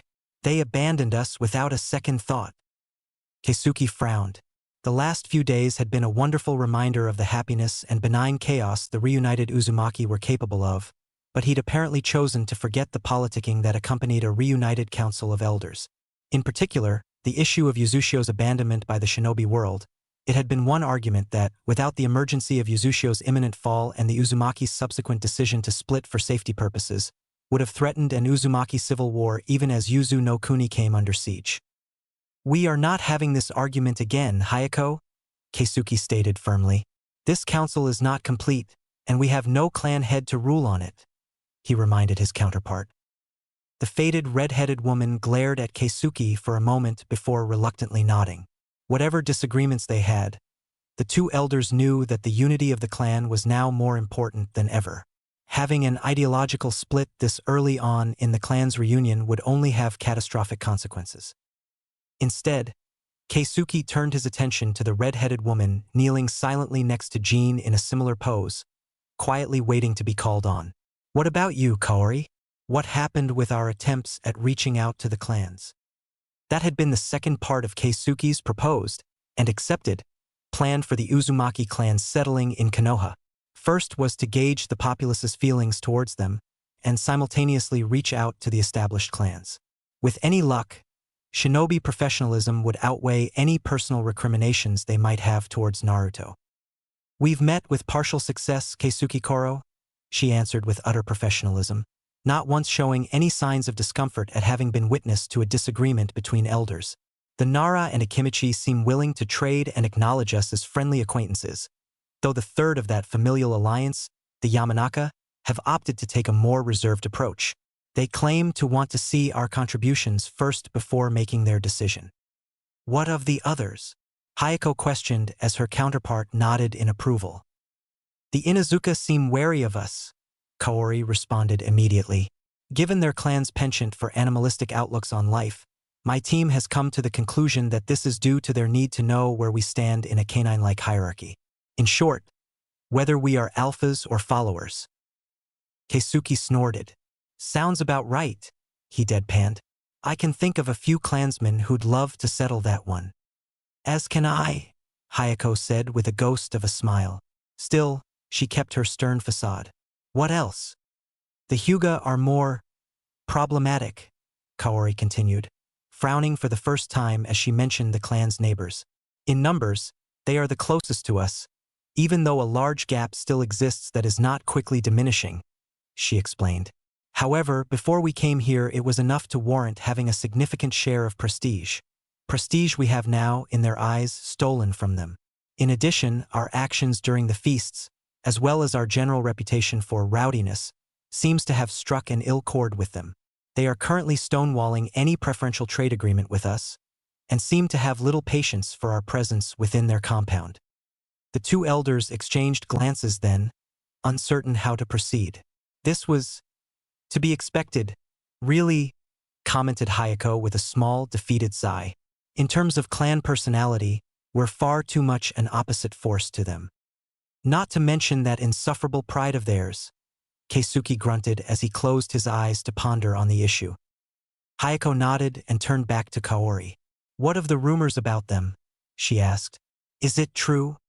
Kaori nodded. "It is. One of my men was able to sneak a glance at the seal on a branch member's forehead. It isn't one of ours," she stated with conviction. "However, it seems to be a bastardization of our work. Specifically, the detention seal," she added as she brought forth a scroll and unraveled it, letting the elders see the reproduction of the seal. The two elders gave the seal a hard stare for a moment before disgust creeped up on Keisuke's face. "Bastardization indeed," he growled. "Those pain parameters have no business being there." Hayako was more conserved with her opinion, on the other hand. "It also seems to have integrated elements of the Yura Shisho," she pointed out, "specifically targeted at parts of the genetic code, however." Kaori nodded at both elders. "Marui agrees, Korosama," she informed them. "It seems likely that what we've been told about the Hyuga's policy towards their Kekkei Genkai is true." Hayako shook her head sadly while Keisuke frowned deeply. "Sealing arts being used to keep family in line," Keisuke grumbled in disgust. "Shameful," Hayako agreed. "Absolutely shameful. Yet, regrettably, quite outside our influence." Keisuke sighed before taking another drag and blowing out smoke. "What about the others? Have they been integrating well into their new assignments?" "It is too early to say, Korosama," Jean answered. "However, there appears to have been little friction between our clansmen and the shinobi forces. Mostly, the animosity seems contained to the non-combatants, as previously mentioned." "Some good news, at least," Hayako grumbled. "Remind the clan that we expect reports regarding their work on a bi-weekly basis. If there are any signs of suspicious activity within Konoha's ranks, we cannot afford to ignore it." Keisuke was of a mind to object to that, but had to restrain himself given that he'd already, reluctantly, agreed to such reports in a previous meeting with Hayako. The truth was that as much as he wished he could trust Konoha's population implicitly, there was just too much risk that they could be sold out to their enemies, in which case it was necessary for the Uzumaki to have their eyes open for any warning signs of betrayal. It depressed the elder man greatly, but it was something he'd had to come to terms with. "Jean, Kaori, you're dismissed," he told the two shinobi kindly, not even blinking when they suddenly moved out of view. Instead, he turned to Hayako and sighed. "Now, since we've managed to get that old monkey to agree to the survival exam, You think it's a good time to bring up that other thing with him?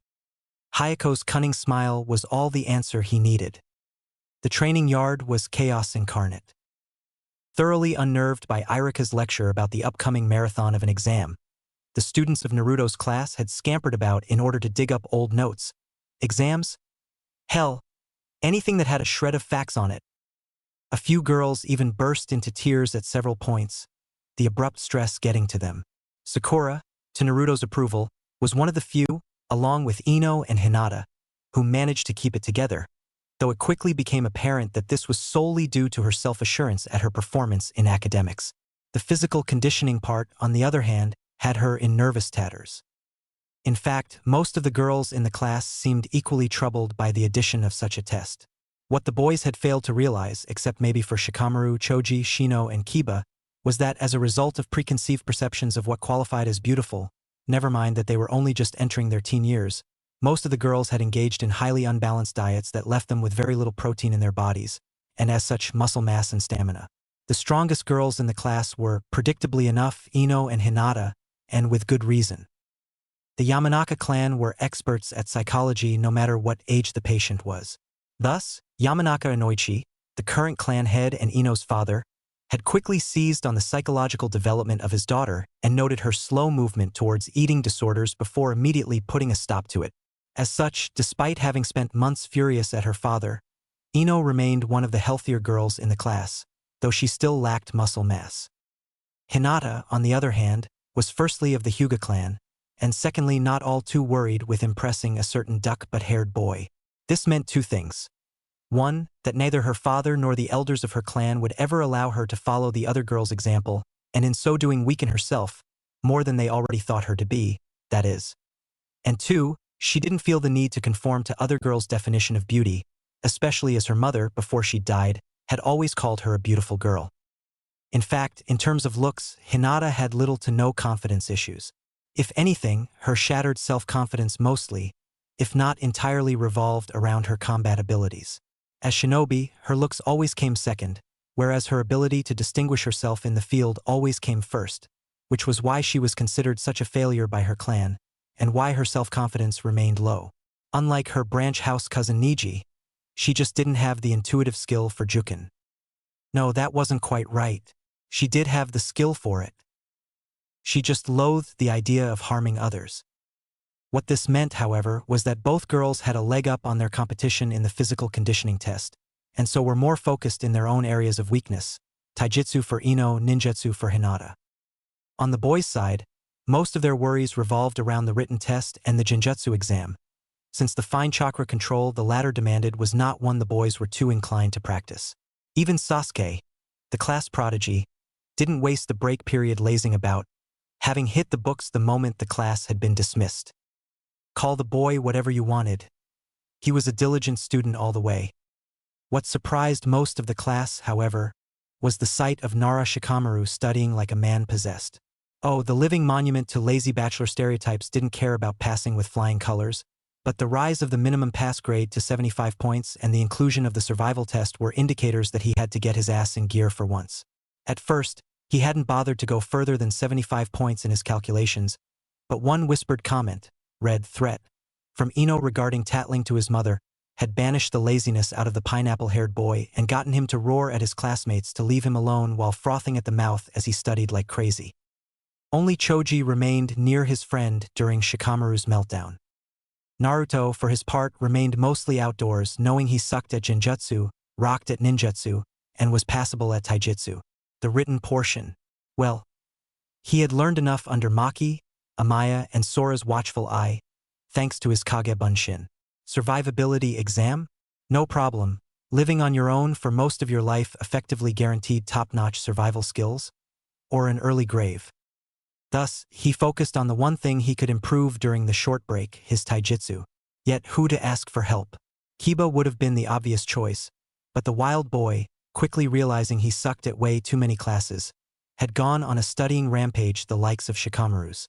Said lazy boy, in turn, would probably find a way to frame him for some horrible crime if he dared interrupt his studying marathon, and Choji was more worried about the written portion than the rest of the exam. Shino, nah. Bug boy freaked Naruto out. always silently staring at you behind those dark glasses. Naruto shivered.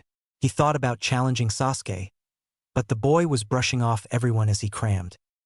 That left the girls, which didn't quite appeal to Naruto, seeing as how he hated fighting women. It just seemed so mean.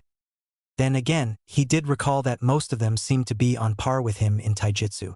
Ino, for instance, was pretty much where he'd been before getting picked up by the Uzumaki clan. Plus, she was really smart, always aggregately scoring at the top of the class alongside Shino and Sasuke. If anyone could determine any salient flaws that his family hadn't been able to get to, it was her. Plus, she was practicing taijutsu at the moment, so why not take advantage of the situation? Going over to his fellow blonde, he raised his hand in greeting and grinned. Asu, Ino. Ino stopped in mid-kata to glare at Naruto. She didn't particularly hate the boy, but she did find him annoying at times. That said, he'd made a vast improvement in her books after having ditched the hideous fashion faux pas he called a tracksuit. What do you want, Naruto? She asked rudely. Can't you see I'm training? Sweat dropping at the hostile greeting, Naruto demonstrated his stubborn streak by not backing down. Ma. He tried to wave away the hostility, to little effect. I was just thinking. Oh, Kami, really? She mocked gasped. Naruto flinched, but kept his composure. Since you're practicing taijutsu, why not have a spar with me? I'm trying to work out the kinks in my style, but my family hasn't been able to fix all of it. Being part of one of Konoha's distinguished ninja clans, Ino of course had learned of Naruto's estranged family having arrived and taken him in, while she was happy for the blonde, thinking that no child should go without the warmth family provided. That didn't make him any less of an idiot and an annoyance. Still, he had a point. She could practice katas until the cows came home, but none of that would compare to actual sparring experience. She clicked her tongue in annoyance. Fine, but so help me, Naruto, if you try anything funny, she threatened. There was a reason why girls and boys sparred in segregated groups, after all. The temptation was just too big for boys undergoing puberty not to try something with their female classmates. Naruto raised his hands in self-defense. I know, he hastily reassured her. I won't do anything, promise. Ino still kept a suspicious glare leveled at him, but nodded at his vow. That would have to be good enough, she supposed. All right, she agreed. Rules. Just taijutsu. No crippling blows. Nothing that would put the other out of shape for the exam, Naruto offered. Ino nodded, agreeing with the terms. Sounds good. Come on. She led her fellow blonde to the sparring circle, where she took a stance. Naruto wasted no time in doing the same opposite her. Want to give the signal? Naruto asked as he slid into what seemed to be a bastardized form of the Juken stance, greatly surprising Ino and shocking Hinata, who'd taken a small break from her ninjutsu training to spy observe Naruto. Shaken, Ino nonetheless regained her calm, as she figured Naruto had just seen Hinata spar at some point and decided the fighting style was cool. Satisfied with that mental conclusion, she nodded. Yeah, on 3. Naruto nodded. 3, she vocalized, her muscles, or what passed for muscles in the skinny girl, tensing. 2. Naruto continued, his own muscles going rigid. 1. Neither vocalized as their eyes narrowed. 0. In a flash, Naruto's eyes widened as he gracefully, or what passed for graceful at age 13, swerved aside on his heel, easily dodging Ino's sudden snap kick, which would have decked the blonde in one go if he'd stayed still. Quick on the uptake, Naruto aimed an open palm at Ino's ribs, only for the girl to lean forward and use her extended leg as a pivot to launch another kick at Naruto, who quickly jumped to the side, avoiding this one as well. Already, in 2 moves, Naruto had impressed Ino, who admittedly had never seen such a fighting style before in her life. She'd imagined, by Naruto's stance, that he'd be copying the Hyuga's form of fighting which, while arguably mostly offensive, was still rather straightforward. No one she'd ever fought before had used circular movements to fight. Grimacing as she returned to a ready stance, she watched warily as Naruto started moving in circles around her, which she strove to match so she'd never show him her exposed areas. Unfortunately, she wasn't accustomed to moving around so much on the same spot, and eventually she stumbled on herself ever so slightly, which was all Naruto needed. With a grunt of exertion, Naruto launched another barrage of attacks at Ino's exposed side, which she quickly dodged, cursing as she realized she was now on the defensive. Where the hell had the boy learned to fight like this?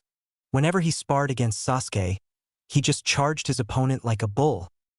Quickly returning to her stance, she launched herself at the blonde boy, determined to regain the momentum of the fight.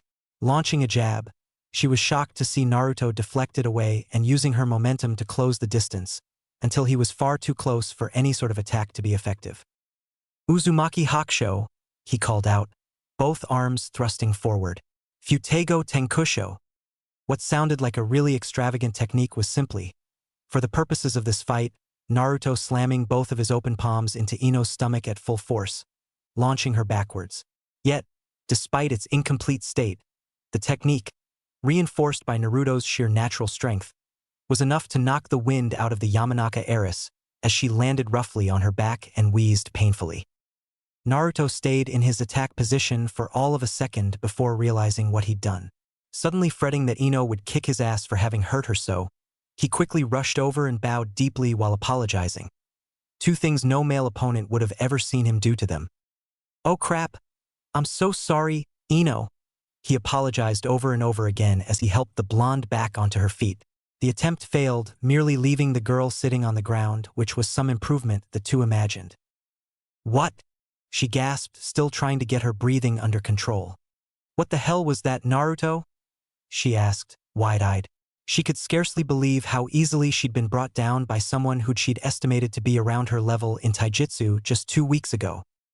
Naruto, on the other hand, was scratching the back of his head with a nervous smile. Hee. He chuckled nervously. "It's something my clansman taught me." "Your clan knows Jukin?" Ino all but shrieked, grabbing the attention of a few students before Shikamaru's hysterical roar of "shut up" was heard from within the building. Both Ino and Naruto sweat dropped as the lazy boy's meltdown continued. Hinata, who had foregone her training to investigate this seeming leak in her family's fighting style, also sweat dropped at the Nara boy's crazed cram session, though she quickly recognized that whatever Naruto had been using, it wasn't Jukin. Said troublemaker confirmed her suspicions by shaking his head with a smile. "Nah, we can't use that stuff according to my cousin," he said, folding his hands behind his head and staring up at the sky. "He calls this style the Uzumaki 8 trigrams palm style," he corrected her. "Instead of using chakra to disrupt the chakra coils, we use chakra manipulation to enhance our strength," he stated, though to Ino it sounded like he was reciting a lecture from memory. Unbeknownst to both of them, Hinata gasped as she quickly realized the potential of such a style in the hands of a fully offensive and powerfully built warrior. Ino might have gotten there first, if it wasn't for the fact that she had no idea how the gentle fist actually worked, having to take her fellow blonde's words at face value. "But why the circles?" she half-asked, half-demanded. Naruto shrugged. "Did you notice how hard it was to land a hit on me?" he pointed out, garnering a comprehending nod from Ino. "Yeah. My cousin gave me a hell of a time with this style. If you think I was slippery, he's practically untouchable." Ino's mind was quick at work as she digested this information. Her first instinct was to gossip about this new style like crazy, but her ninja training and her father's teachings immediately ruled that out, given that Naruto, for better or worse, was a Konoha citizen and thus an ally. Allies didn't rat out allies. On the other hand, she felt her respect for the troublemaker rise a few notches. Fighting under a discipline that actually required, well, discipline must have been hell on the hyperactive boy. It spoke well of his character that he'd been able to buckle down and actually learn the style. Though that brought up another question, one that bugged both Ino and Hinata. How the hell had he learned it to this proficiency in 2 weeks? When asked, Naruto gave Ino an apologetic smile and a bow. "Sorry, can't say just yet," he excused himself. "I gave the elders my word." Ino was about to protest, but found herself unable to. She knew what that was like. When clan elders, in the absence of a clan head, ordered something, you did it without question. It was something both her and Hinata could relate to, though both were sorely disappointed the lack of answers. Checking her watch, however, Ino noticed that only 10 minutes had passed since the spar had ended, which had taken less than that. That meant they still had well over an hour and a half to burn before the exam. A big part of her was furious at having been so easily defeated, but her competitive streak refused to yield. "Up for another match?" she challenged as she got back up and dusted herself off. She gave Naruto a confident grin. "This time, I won't go down so quickly." Naruto smiled, happy at not having alienated the girl. For her part, Hinata felt something weigh down on her heart as she watched Naruto happily accept Ino's challenge. Why couldn't she be the one he was sparring against? Why couldn't he rely on her to improve himself? Of course, there was an obvious reason for all this. Her self-confidence was so shot, Naruto rarely ever got to see her in action. As such, he had no idea how strong she was or could be, so there was no real reason to seek her out for training. In the end, Hinata had to conform herself with observing Naruto's fights, making mental notes on his stance mistakes and openings. Even if she couldn't tell him to his face, maybe a written note would suffice? The moment soon came, and the exams were upon the 33 students. All of them filtering into the classroom like prisoners on death row, even Shikamaru, who'd been booted out by Irika in order to prepare the room for the Uzumaki guests and the Hokage. All 33 students bowed to the exalted guests in the room before getting to their seats, silently gossiping about the village's newcomers. The arrival of the Uzumaki had, predictably, caused every sort of reaction under heaven throughout Konoha. There were those who were excited at the survival of the ancient blood allies of Konoha, those who were skeptical about the newcomers and their rowdy ways, and those silently hostile due to past grudges between their ancestors and the Uzumaki. Not that any of it surprised the clan of red-headed crazies. After all, there wasn't a village under heaven that didn't have a couple of feuding families. Most of the time they just buried the animosity and were assigned to different squads, so there wasn't much reason to intervene beyond that. As Naruto came in, he did the customary bow before looking at his clan elders and grinning wide, waving at them happily. Even with a distinguished family backing him, Naruto couldn't help some of his more typical behavior. To everyone's surprise, the elders returned the smiles and waves despite their exalted positions as the Hokage's guests. "Stop waving and move," Shikamaru hissed behind him, that crazed look still in his eyes. Naruto's sweat dropped as the boy did a record-time bow and dashed for his seat, eyeing the clock like the object was his eternal enemy. Hell, if the Nara boy wasn't careful, Naruto would bet he'd snap the pencil he was holding. His grip was so tight. Apparently, the boy took the threat of a scolding from his mother quite seriously. Making a note of that for future use and abuse, Naruto took his seat between Shino and Hinata, both of whom gave their own customary greeting to the blonde, red, a nod from Shino, stuttering from Hinata. Then, when the rest of the students had taken their seat, Irika moved to the center of the front of the room and smiled at them, holding a stack of papers in his hands. "Good to see you're all on time. Even you, Shikamaru," the scarred Chunin said with a chuckle. He'd been quite amused at seeing the Nara heir go nuts over the exam, seeing as how he'd had to put up with the boy's laziness for too many years. "As I said earlier, this will be the first portion of your exam," he reminded the students. "This portion is a written test of 34 questions in length. You have 2 hours to finish," he announced. "Please don't start answering until I've finished giving out the exam." 5 minutes was all that announcement took, yet in that time Shikamaru had looked like he was about to undergo several dozen heart attacks and brain aneurysms. Smiling at the varying reactions from his students, Irika glanced at the guests in the room, who nodded back. Raising his hand as he looked down at his watch, he waited until the second ticker hit the 12 mark. "Exam, start," he announced. No sooner had he finished saying that the sound of pencils scratching like crazy could be heard coming from everyone. Smiling, Irika took his seat to the left of the Hokage, who looked at the students like a proud grandfather. Together, the two guests, Hokage, and Chunin settled in for the wait as the students diligently filled out their exam sheets. As they did, they took note of varying incidents during the test. At the 30-minute mark, one girl had burst into tears all of a sudden and rushed out of the room, prompting a few unsettled looks, but otherwise no one else seemed to get deterred from their task. Irika had to pop out to make sure the girl was all right, however. Even so, She did admit she wasn't ready for the exam and agreed to stay on another year. Even reminding her that she didn't have to pass perfectly didn't deter the girl. Then, at 45 minutes, Irika and the others started to notice that Shikamaru was chanting something to himself in a low voice. Upon straining their hearing, they almost burst out laughing as they realized he was maniacally chanting "Kedi-ai" over and over again, as a show of determination. By the hour mark, another few girls excused themselves before loudly crying. Once they'd left the classroom, they too opted to stay on another year. A few minutes later, the first of the boys to drop out did so after signaling his frustration by slamming his head against the desk over and over again.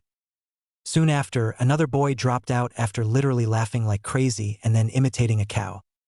Suffice to say, by the time the exam was over, only 25 students were left in the running out of the original 33. Those that were left, however, felt pleased with themselves at having held out. Strangely, though, the exam itself hadn't been as difficult as the amount of dropouts had suggested. Rather, from what Irika had gathered, it was the pressure to perform under the scrutiny of clan elders and the Hokage. Add that pressure to the fact that they also had to perform well on the survival test, which not everyone excelled at, and you had a recipe for culling the, well, weak from the herd. Of course, there was no way for another retake to be issued on those grounds. If any parent wanted to object, the Hokage merely had to inform them that their children would have to act under even more pressure. If they couldn't handle the pressure of taking a simple written test in his presence, then they either weren't ready for shinobi life or weren't suited for it. The next 3 exams, for their part, happened with little trouble. Being that these had remained fairly similar to the ones they'd taken 2 weeks ago, the remaining students were more at ease, even with the added special spectators. It wasn't until the taijutsu exam, however, that the class began to witness some changes. Having failed the genjutsu exam just barely, which hardly put him out of the running, especially if he got the grade he estimated for himself in the written portion, Naruto had aced the ninjutsu exam under the pleased gazes of his clan elders. When taijutsu came up, however, the elders were more than pleased at his performance. They were ecstatic even if they didn't show it outwardly. For once passably trained in taijutsu, thus putting him on the level on most of the boys in his class, Naruto had held his ground admirably against Kiba, who had won, though it was a close call. Even after they were done, the Inuzuka had simply stared at him for a moment before grinning and holding out his closed fist to the Jinchuriki, who grinned back and bumped it with his own while Akamaru yipped happily. He may have lost his fight, but at least he'd gained the respect of the clan elders and Kiba. Even Sasuke had glanced at him with some pleasant surprise, though he just as quickly reverted to his brooding persona. When the spars were over, however, the students finally became nervous, as the survival test loomed ahead. This was the true unknown of the exam, and all of them had to admit they were a bit intimidated. Leading the kids to a secluded area within a mile of the wall, though the students were unable to determine that thanks to a nifty genjutsu the Hokage applied, Irika turned to his students with a wide smile that belied the nervousness he, too, held at having to put them through this test. Now that the rest is over, it's time for the survival portion of the exam, he said cheerily. The test is quite simple. During the next 48 hours, a squad of Chunin will be combing the area for you. Your task is to simply hide from sight and survive off the land. A full score will be granted to those who manage to remain hidden all 48 hours. The passing score is awarded at 36 hours. Any less than that, and I'm sorry, but you're not cut out for Genin just yet, he apologized in advance. Any questions? Sakura immediately raised her hand. Irika nodded at her, having expected her to have something to ask. Isn't it dangerous to have us do this outside the walls? She asked fearfully. After all, they weren't even Genin yet. Irika nodded. A valid point, Sakura, he answered with a smile, causing her to reciprocate at the praise. The answer is no, thanks to the assistance of the Uzumaki clan's seal masters. He gestured to the 2 elders, who nodded or bowed at the students. The test area has been placed within very strong Fuin barriers, which will keep out any undesirables long enough for Konoha to come to your rescue, if you need it. In addition, with the Chunin on hand, you will be safe in the event of unexpected trouble. Sakura nodded, still a little dubious about the safety of the test, but sufficiently mollified to let it go. Seeing no more questions and quite a few eager faces, Irika smiled before glancing at the Hokage, who once again gave a nod. Turning back to his students, Irika raised his hand. All right, then. From the moment I say so, you will have 1 hour to hide yourself, after which the Chunin will begin hunting for you. Remember, you must remain uncaught in order to pass. The genin candidates eyed each other warily at that reminder before staring at Irika. Their eagerness barely diminished. Smiling, Irika nodded. All right, go. In an instant, all 25 students jumped out of sight. Irika sighed as he turned to the Hokage and the 2 Uzumaki elders. Well, that's that. Hiruzen nodded his aged head with a smile. Quite, he agreed. Please inform Izumo to have his team ready in 1 hour. Irika-kun, he ordered pleasantly. With a nod, the Chunin vanished from sight, already on his way to Konoha. The Hokage gave the 2 Uzumaki a smile then. Well then, any bets on who reaches the passing mark? Hour 0.5. Naruto had never felt so exhilarated in his life while taking a test. Usually, his academy tests had been a monotonous routine of showing up, failing or barely passing, and then returning to his usual schedule of wreaking havoc and chaos in the classroom and out. This time, however, he was in his element. Quickly going from branch to branch, Naruto finally settled on a small ditch near a river, having noted a slight crease on the side of the ditch that burrowed just beneath a big old tree. Judging from it, he would have guessed it was some animal's home, but the lack of freshly moved ground told him it was long abandoned.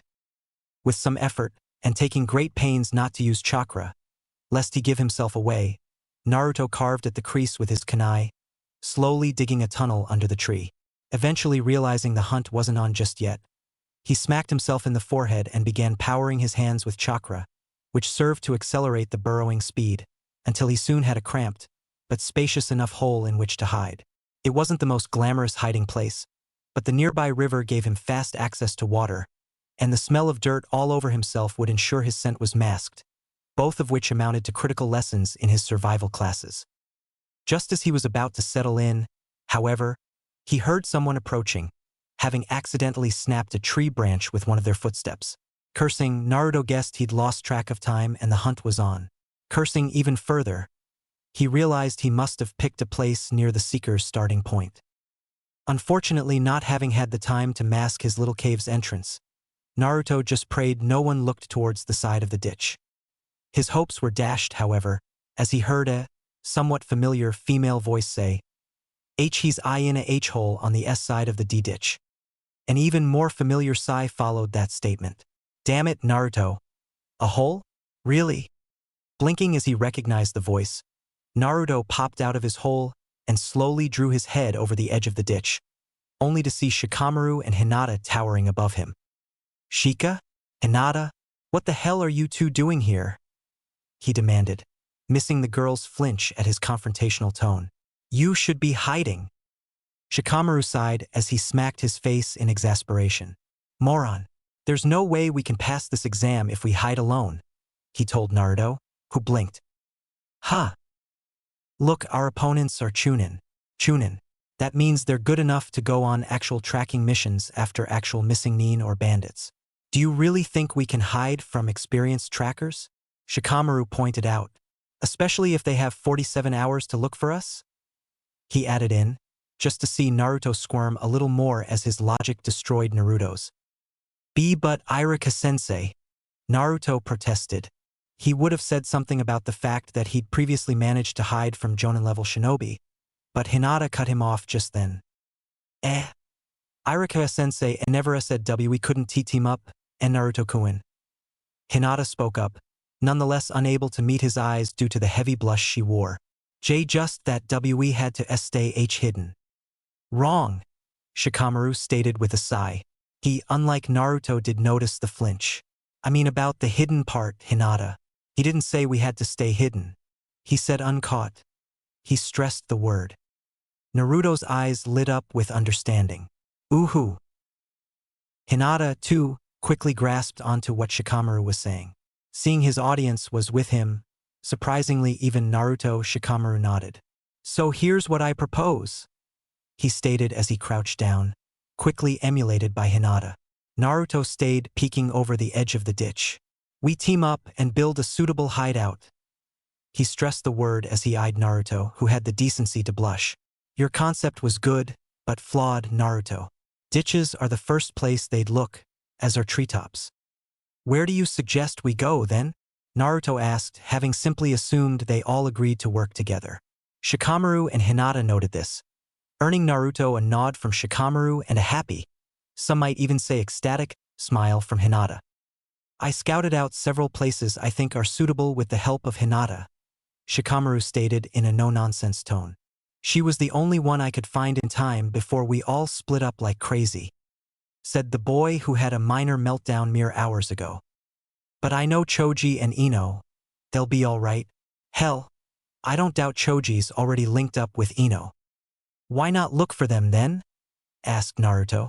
Shikamaru eyed him. If we could, I would, he stated with some aggravation. However, we're halfway into the hour and the Chunin aren't going to be pulling punches. So hunting down our comrades will take too much time.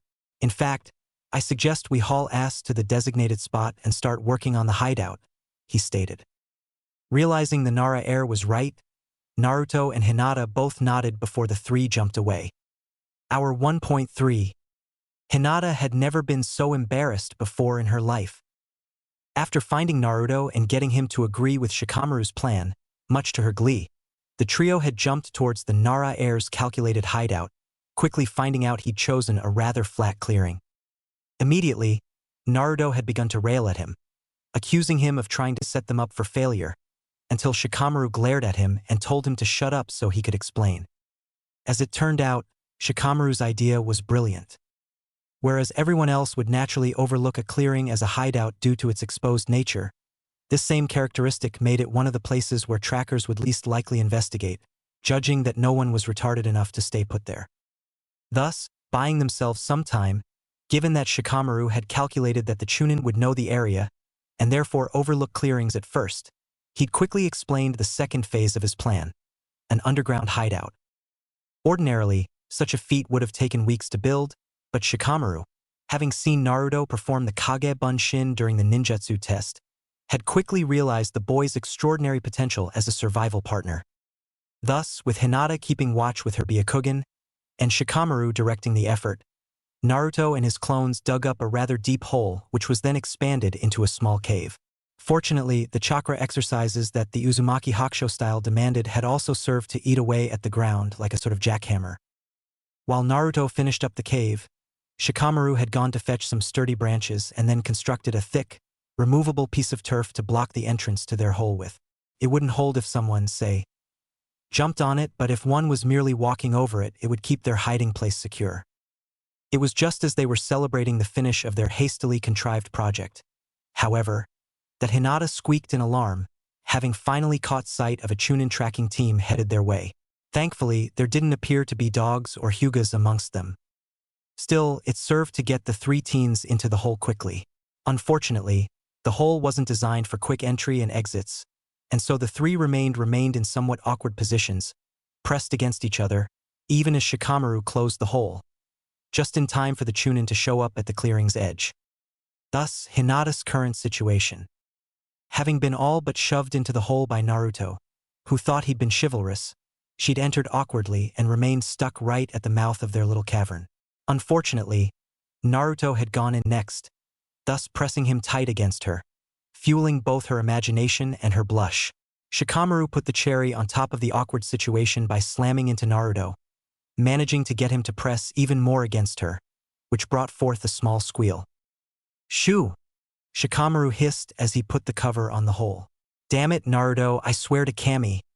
If we get caught.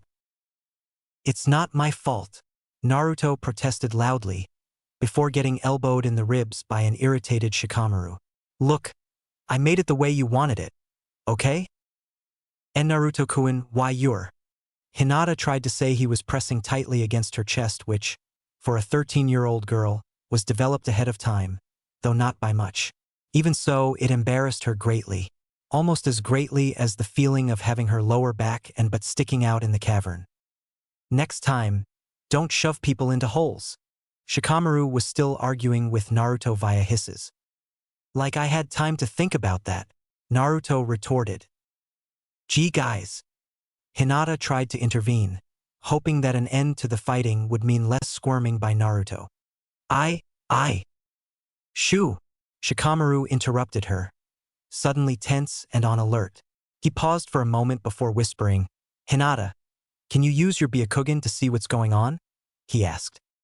Only the whispered name of the girl's Kekiai Genkai answered him. Before long, he heard a sigh of relief. They're moving away, Hinata reported. 10 meters, 20, 30. They're out of the clearing and headed north. Both Naruto and Shikamaru sagged in relief. That didn't last long, however, as their argument returned in full throttle. See? You almost got us caught, you troublesome idiot. Oi! If you wanted a bigger hole, then you should have said so while I was digging. Hinata sighed. Only 47 more hours to go. Hour 5. After their bumpy start, Naruto had dug a wider, more accessible entrance to the cave while Hinata stood watch with her bloodline activated. They had managed to get out of the cramped hole by having Naruto use his chakra-enhanced palms carve around them, finally getting Hinata to fall into the cave, followed by Naruto and then Shikamaru. For almost the next hour, Naruto and Shikamaru had argued about what had gone wrong, with Hinata trying to work as peacemaker, with little success. Shikamaru was, uncharacteristically so, quite high-strung for the exam, which Hinata knew to blame Ino for. Still, having realized his part in the debacle they had only just managed to get themselves out of, he had conceded his part of the fault and crouched in his designated spot of the cave to think. Moments later, his eyes had opened up again and he'd outlined a more detailed plan for passing the exam, inadvertently causing Naruto to lose his bet with Hinata that Shikamaru had just fallen asleep. He now owed her 2 berries. Either way, the next few hours had gone relatively well, all things considered. With the wider opening, Shikamaru had been forced to create a larger cover, which he complained about all throughout his work. Furthermore, in order to survive, Shikamaru had pointed out the necessity of water and food. Naruto was in charge of that, given his ability to use shadow clones. Spamming about 12 of them into being, he ordered them to move out and search for food while he stayed with Hinata, who monitored the clones from the safety of their base camp. That way, if she saw one of them getting followed or tracked, she could warn Naruto in time to have him dispel them. Meanwhile, said Blonde worked on digging a small hole in the cave even deeper. As Hinata had told him, there was an underground current of water running a few feet down. As he did so, he reflected on how much help Hinata had been on this exam. After all, she's helped scout out this place. She'd kept watch when he dug the hideout, and now when they went out looking for food and had found the water source. To be honest, he was somewhat perplexed. After all, prior to this test, he had very little knowledge of Hinata's abilities. She'd always seemed a shy weirdo to him, unable to vocalize much, if anything. She seemed smart, too, given that she had little trouble following Shikamaru's train of thought, though he'd never really seen her participate much in class. Overall, she was challenging his view of his world, and Naruto didn't know quite what to make of that. Okay, so maybe that sounded a little exaggerated, but to Naruto it wasn't. Living on his own for 13 years hadn't worn down his determination to get people's acknowledgement, but it did serve to solidify some profiles he'd constructed of people over the years. For instance, once Ino had recovered from the surprise of Naruto's new taijutsu form, she'd actually become a decent challenge, which he wouldn't have expected at all from the gossip. Shikamaru, as it turned out, really was a huge brain when he got his ass into gear, which he now realized was possible upon threat of tattling. Hinata, for her part, was an awesome lookout and a smart girl, if a bit shy. Plus, Hinata had a really nice laugh, which he'd found out when he'd finally hit the underwater current and managed to spray his face with water. She'd been unable to hold back a giggle, which in turn made Naruto blink at her before grinning and giving a thumbs up. Water, just like you said, Hinata-chan. Nice work, he praised her, though he was confused as to why she suddenly eeped and turned scarlet. Shikamaru had stared at the two, up at the earthen ceiling, and sighed in exasperation, muttering troublesome before closing his eyes and settling in for a nap. Soon after, his 2 companions followed suit. 43 hours remaining. Hour 13. Hinata, Shikamaru ordered. Hi, the shy girl acknowledged before making a hand seal. Byakugan, she mumbled. Instantly, the veins around her eyes bulged, giving her a scowling expression that never failed to freak Naruto out. At least the scowl was only for the initial step. Otherwise, he'd have to keep looking away from those angry-looking eyes. A pause. Well? Naruto asked impatiently. Waiting around wasn't one of his strong suit. The girl blushed. No danger, she reported. The teams they aren't even close. Any of the others around? Asked Shikamaru a little irritably. When they'd woken up 2 hours ago, Naruto had complained that it wasn't fair that no one else was benefiting from their teamwork. Even Shikamaru's assurances that the smarter members of the class would figure that out hadn't persuaded the blonde to back down from his demand that they help out their classmates. Damn the blonde's instinctive sense of justice. And no, wait. She quickly corrected herself before focusing her sight on an area where she could have sworn she saw a shadow. This served to extend her vision much more clearly in that area, causing her to gasp. It's Kiba-kun. Shikamaru groaned. It just figured. What's his status? The girl nodded. He seems exhausted, she reported. He keeps L looking A around. Akamaru is W with him. Shikamaru nodded. He's probably being chased, he concluded before clicking his tongue irritably. Damn it, this isn't good. Why the hell not? Demanded Naruto. We can just go up, grab him and bring him back here. And risk having our scent tracked all the way to the hideout? Shot back Shikamaru. Even if we masked our scents, what about our tracks? These are chunin, not amateurs. So what do you propose we do? Just leave Kiba hanging? Naruto retorted heatedly. Just shut up for a second, Shikamaru ordered as he made a circle with both hands and crouched in his area of the cave. Let me think. Hinata, warn me if Kiba's trackers are nearing him. Hi. It took 5 minutes before Shikamaru opened his eyes, and by that point Naruto had been about to blow his lid. I've got it, the Nara heir stated before eyeing Naruto. Naruto, make 13 shadow clones and send them to Kiba. Have 12 of them go in different directions while the last one masks the tracks and brings Kiba here. Have Kiba help, and remember to take the longest possible route here while masking your tracks and scent. With any luck, the Chunin ought to latch onto the 12 clones' tracks and scents. Why don't I go personally? Naruto asked. Shikamaru glared at him. Did you think Kiba would just fit in nicely in this hole? The boy asked snidely. You'll be digging out Kiba's spot. Once that's done, prepare a secondary exit for us, just in case we need to leave and the Chunin find the main tunnel. Hinata, keep an eye on Kiba. If the trackers get too close, we'll have Naruto send a few more clones to distract them more offensively. All right, Naruto said with a grin, liking Plan B already. Hi, Hinata acknowledged. Good. Move out, the Nara heir ordered. Hour 17. Fortunately for Shikamaru's peace of mind, Plan B hadn't been necessary. Unfortunately for his peace of mind, he was now stuck with the 2 biggest loudmouths in his class. Even worse, they all had to share a cave, and when 2 of its 4 occupants had the attention span of a demented chipmunk on a sugar rush, it was all Shikamaru could do not to strangle them in their sleep. He'd considered that plan, but discarded it due to being too troublesome. That said, if the 2 didn't stop alternating between fighting over food and fighting over the cramped space, he couldn't be held responsible for his actions. Off to the side, Hinata eyed their leader worriedly, concerned he really might just snap. 31 hours remaining. Hour 20. Shikamaru stared deadpan at Naruto. I hate you, Naruto. It's very important to me that you understand that, he told the blonde in a dead tone as he processed their situation. Hinata giggled off to the side as their newest addition to the cave, Ino, smacked Shikamaru upside the head. Oh, come on, Shikamaru. I couldn't just let her get caught, the blonde argued. Not listening. La la la la, Shikamaru voiced loudly as he put his fingers in his ears. Once again, Ino took charge of punishing him for his rudeness by delivering another smack.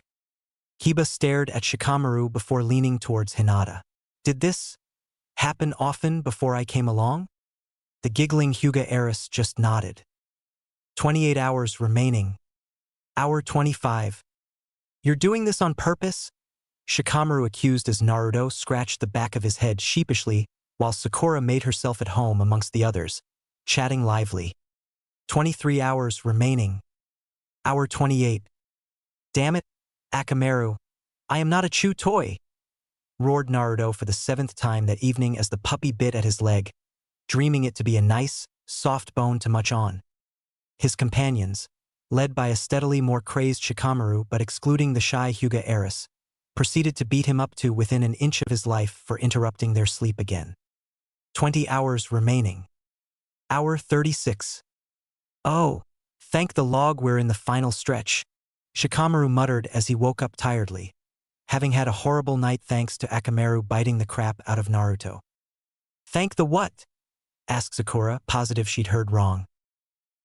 Kami. Yeah. Thank Kami we're almost done, is what I said.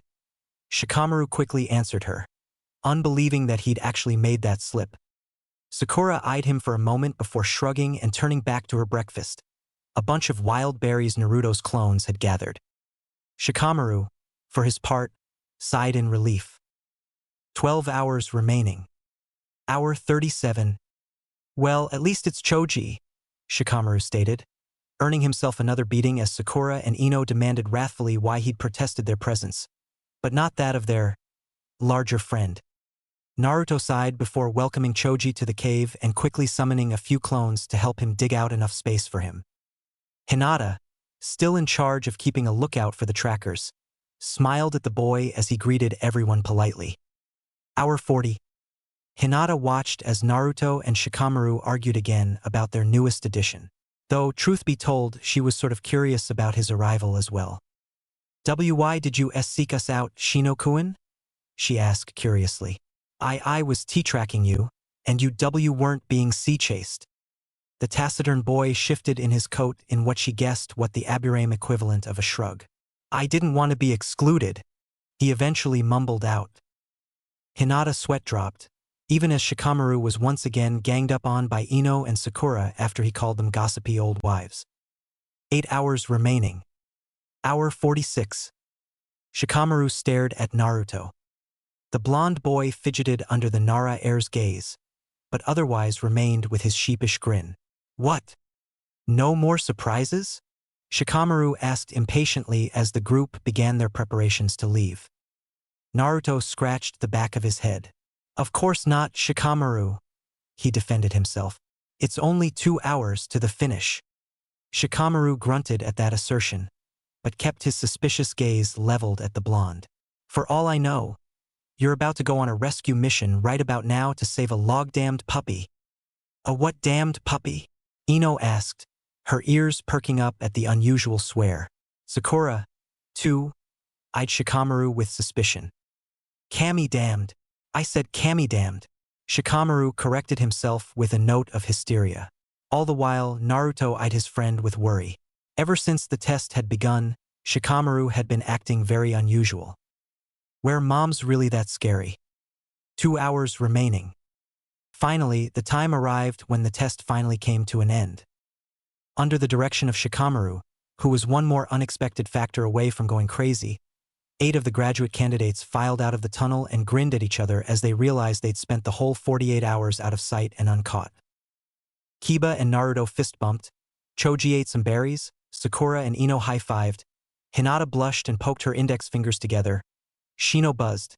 No one really felt the courage to ask how the hell he did that, and Shikamaru was thanking whatever deities there be that the troublesome test was over and he could return to his leisurely way of life. Using Hinata as a guide, they then proceeded to jump their way towards where the adults were waiting, though they were all surprised or not so surprised in the case of Sakura, Hinata, Ino, Shino, and Shikamaru, to see Sasuke standing there, waiting. From his appearance, he'd been having it rough for the past 2 days. The stare he gave the 8 other rookies, who all seemed well-fed and rested, was priceless. The Uchiha heir opened and closed his mouth slightly many times, as though trying to vocalize a question that just wouldn't come out. Eventually, he settled for a single-word question. How? Shikamaru shrugged. We teamed up, made a hole in the ground. You know, when you say it like that, Naruto started. You, shush, Shikamaru snapped on reflex. having had to deal with the hyperactive blonde for 2 straight days in cramped conditions. Predictably, Naruto pouted and Hinata giggled, the two having been around crazy Shikamaru the longest during the test. The sound of someone clearing their throat had the rookies turn to face the Hokage, who seemed bemused at the interaction amongst the 9 students. Well, this is certainly a pleasant surprise. 9 passes exactly, he mused before eyeing them individually. Flanking him, the Uzumaki elders nodded, while Irika approached them with a proud smile. Good work, guys, he praised them. As Hokage-sama mentioned, you lot are the only passes for your class, he informed them with a happy grin. And what's more, all 9 of you managed to hit the 48-hour mark. Well done. Naruto wasn't the only one to eye Sasuke at that announcement. If what Irika said was true, then the boy had managed to survive on his own for the full 48 hours without getting caught. Judging from his appearance, moreover, he hadn't had it easy, which just served to add on to the impressive. Yes, congratulations, Hiruzen echoed with a chuckle as he held up his pipe, smiling at the future generation of ninjas. It's quite remarkable, really. Usually we have around 18 graduates. You should all feel proud of what you've achieved, and for setting such a high standard of success for the generations to come. The 9 rookies all glowed with pride. Yes, even Sasuke momentarily broke from his scowling expression to show pride in his work, though it just as quickly disappeared at the Hokage's praise. Now then, if you'll follow Irika back to the academy, I believe your new forehead protectors are waiting, Hiruzen added with a smile. He thoroughly enjoyed the way the new graduates' eyes lit up at that, and watched them quickly scamper off after Irika. Left alone with the 2 Uzumaki elders, Hiruzen took a deep drag from his pipe before blowing out some smoke, eyeing the 2 cautiously. I believe you 2 may be right, he stated. Perhaps there is merit to your suggestion. The 2 elders merely smiled. It wasn't often that the Hokage could get a rise out of his jonin. Hell, they were sort of trained to resist that sort of thing, but every time he did, he relished it thoroughly. This was one such time. The new exam, devised between himself and Irika with occasional input from the Uzumaki elders, had been a smashing success, to the point where it really practically eliminated the need for the teamwork test for this year's graduates, except for one particular prodigy, but then it was too much to ask for a perfect score on that end on the first try, though in the end he'd decided to let that requirement stand for now. Nonetheless, with exactly 9 students graduating after a grueling 2-day survival mission, they'd weeded out the unskilled right off the bat.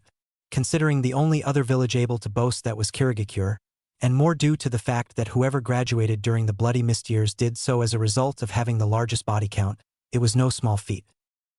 The issue now was the teams, and thus the current situation whereby the 3 jonin instructors he'd picked for this year's graduates were in an uproar. His advisors had wisely warned him that this would be their reaction, though like them he'd agreed it was their problem, not his. The Hokage led, and the jonin followed, whatever their own feelings were on the matter. The source of this discontent was quite simple. There would be no teams this year. Well, that wasn't quite accurate. There would be teams, just not in the classical sense of the word.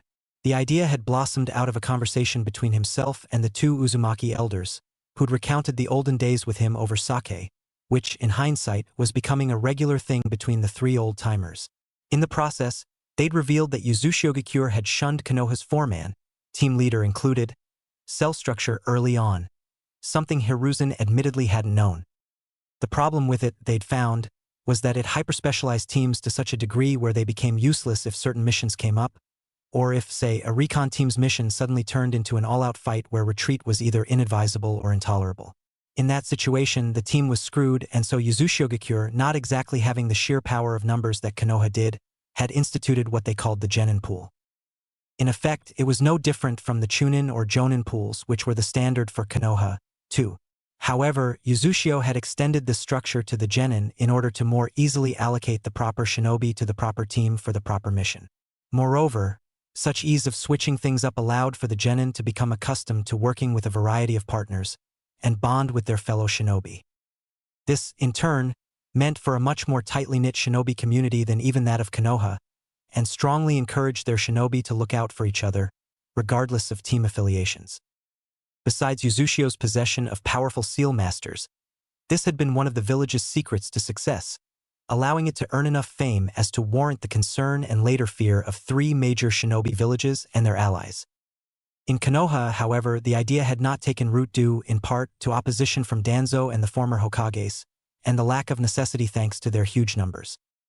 Senju Tobarama, founder of the 4-man cell arrangement, had been particularly against the Uzushio structure due to the fact that he esteemed such an arrangement to be unwieldy in terms of individual education, a great concern in villages as large as Konoha. After all, how could a limited amount of Jonin sensei deal with more than 3 times their number in students? Who would they focus on? How would they divide their time? Danzo, for his part, merely echoed these sentiments, while in reality opposing the idea, which had been brought up before by the yondaime, on grounds that extensive exposure to fellow shinobi would quickly erode the emotion-suppressing training regimen his root ANBU had to undergo. As old as he was, the old warhawk was no one's fool, and he was well aware that the more a person had to interact with others, the greater the chance their conditioning would fall through. It was for that reason that he almost never sent more than one root agent out on a mission at a time, unless extenuating circumstances called for greater manpower. Hiruzen, however, believed he had a solution for the Nidaime's professed issues with the Uzushio system. In short, he decided to mix Konoha and Uzushio's Genin structure. More specifically, a baseline of 3 Jonin instructors, each masters in a particular field of study, would remain as Jonin instructors for the pool. However, for every 3 Genin over 9 that graduated, an additional instructor would be added in as a consultant, full-time teacher, and/or substitute teacher as needed, allowing for a team rotational scheme in C-rank missions and above. However, in order to prevent mass shortages of competent Jonin for missions, this new structure would only come into effect for the newest batch of Genin onwards. In effect, this generation would be the test drive generation. If the system worked, it would stay; if not, then it would be reverted to the old system. His 3 designated Jonin sensei, however, were perplexed and a little reluctant to commit to such a new, untested system. "This is for the best," Hiruzen assured the trio as Hamura and Koharu, who'd come around to his way of thinking, nodded along at his flanks. "Discussions with our newest allies have shown us that our system of Genin sorting is highly defective, and in fact bears no relevance to the reality they will face upon becoming Chunin, where it is highly likely their teams will be broken apart to suit mission needs," he pointed out. Koharu nodded, the elderly woman giving the 3 Jonin a stern stare. "Hokage-sama is correct," she agreed. "With this new system implemented, we have determined that our shinobi will be much more effectively trained, as none of you are experts in all areas of shinobi training." Hamura nodded gravely. "Hataki-san, you are a world-class shinobi, but where your strengths rely on ninjutsu and taijutsu, your jinjutsu and fuin are below those of Yuhi-san. Likewise, Sarutobi-san has a greater mastery over elemental chakra than either of you, and is much more proficient with weapons and stands above most in battlefield tactics. Except perhaps for you, Hataki-san and the Nara." He conceded, knowing Kakashi wasn't just a war machine, but also an excellent tactician.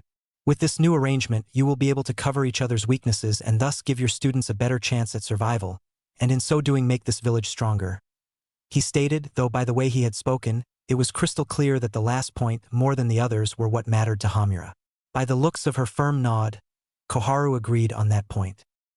No one could accuse Hamura and Koharu of disloyalty towards Konoha.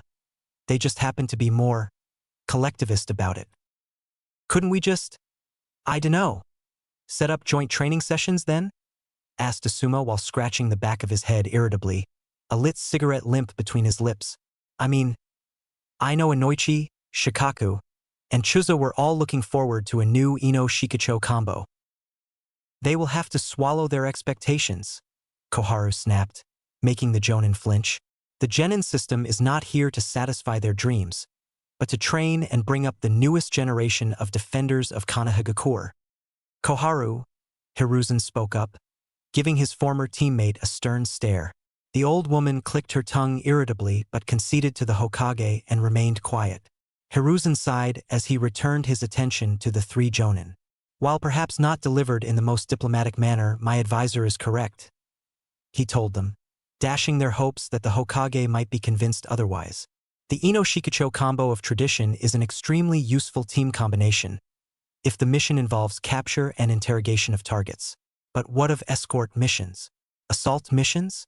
What about missions where the Nara shadow techniques or the Shintenshin is worthless, but the Akimichi enlargement techniques would be invaluable? He posed. And to an even more basic level, under the old organizational system, you would each be saddled with at least one kunoichi. He reminded them before eyeing Kakashi and Asuma with some amusement.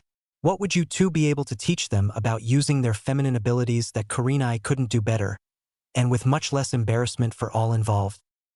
He then eyed the red-eyed genjutsu mistress and gave her an amused gaze as well. And you, Kurenai, what would you be able to teach the boys about their own physical prowess and needs that Kakashi and Asuma wouldn't be able to do better, and with much less mortification?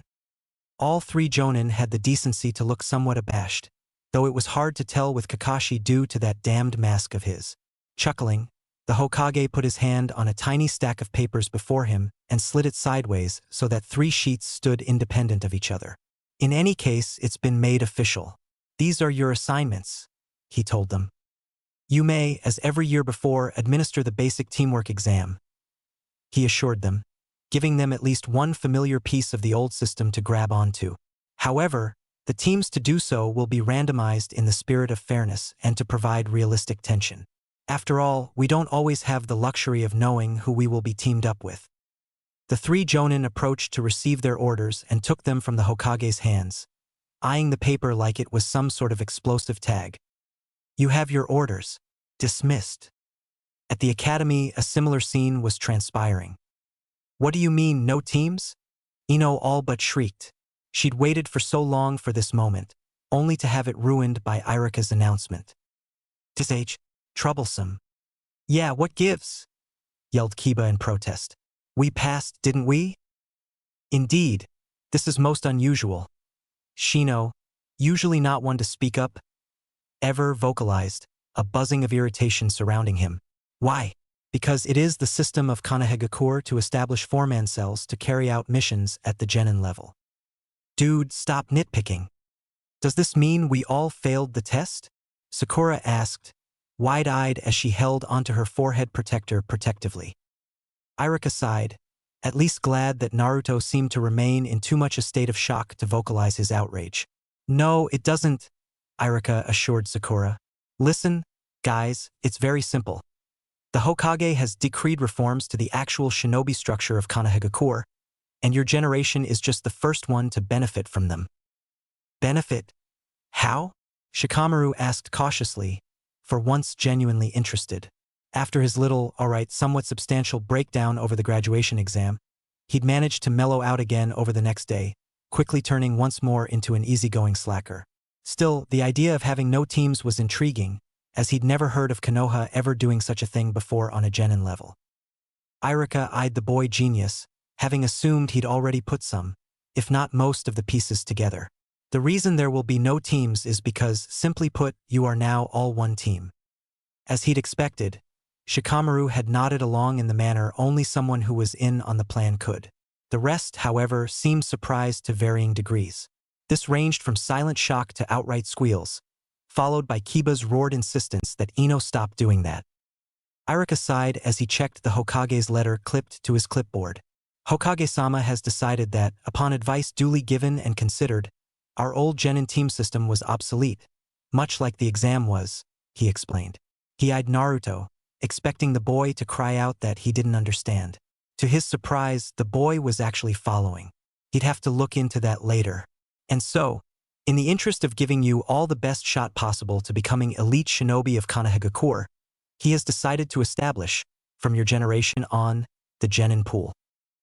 What's a pool got to do with this? Naruto asked confusedly. Irika sighed, a little surprised it had taken this long for Naruto to lose track of the lecture. Not that kind of pool, Naruto, the scarred Chunin lectured. A drawing pool in this case. In essence, you are all, as of right now, genin. However, as missions come up, you will be divided into teams based on the mission's requirements, not on predetermined selections. This time, Naruto nodded along with the rest of his classmates. So for one mission, Sasuke, Shikamaru, and, say, Ino might be paired up. However, for the next, it could be Shikamaru, Hinata, and Naruto. He missed the look of utter horror on Shikamaru's face at that prospect, though Hinata didn't and giggled softly at her friend's expense while Naruto gave Shikamaru the sweetest, most innocent smile he could muster. Or possibly Sasuke being teamed up with Ino and Sakura. Really, it all depends, Irika continued, oblivious to the interactions happening amongst his students. In fact, he was so in his lecture mode that he failed to notice the hearts that appeared in said two girls' eyes at his suggestion, or the look of undisguised horror on the Uchiha's face. It was, in all honesty, the most emotional thing any of his classmates had ever seen him do since he'd been, 7 years old? In any case, Irika soon noted the giggles around the room and frowned, having missed the victim's expressions. Instead, he cleared his throat to regain their attention and continued. However, due to the fact that even without teams you will all require training, 3 Jonin have been assigned to the Genin pool, making it 1 per mission-ready team, he continued.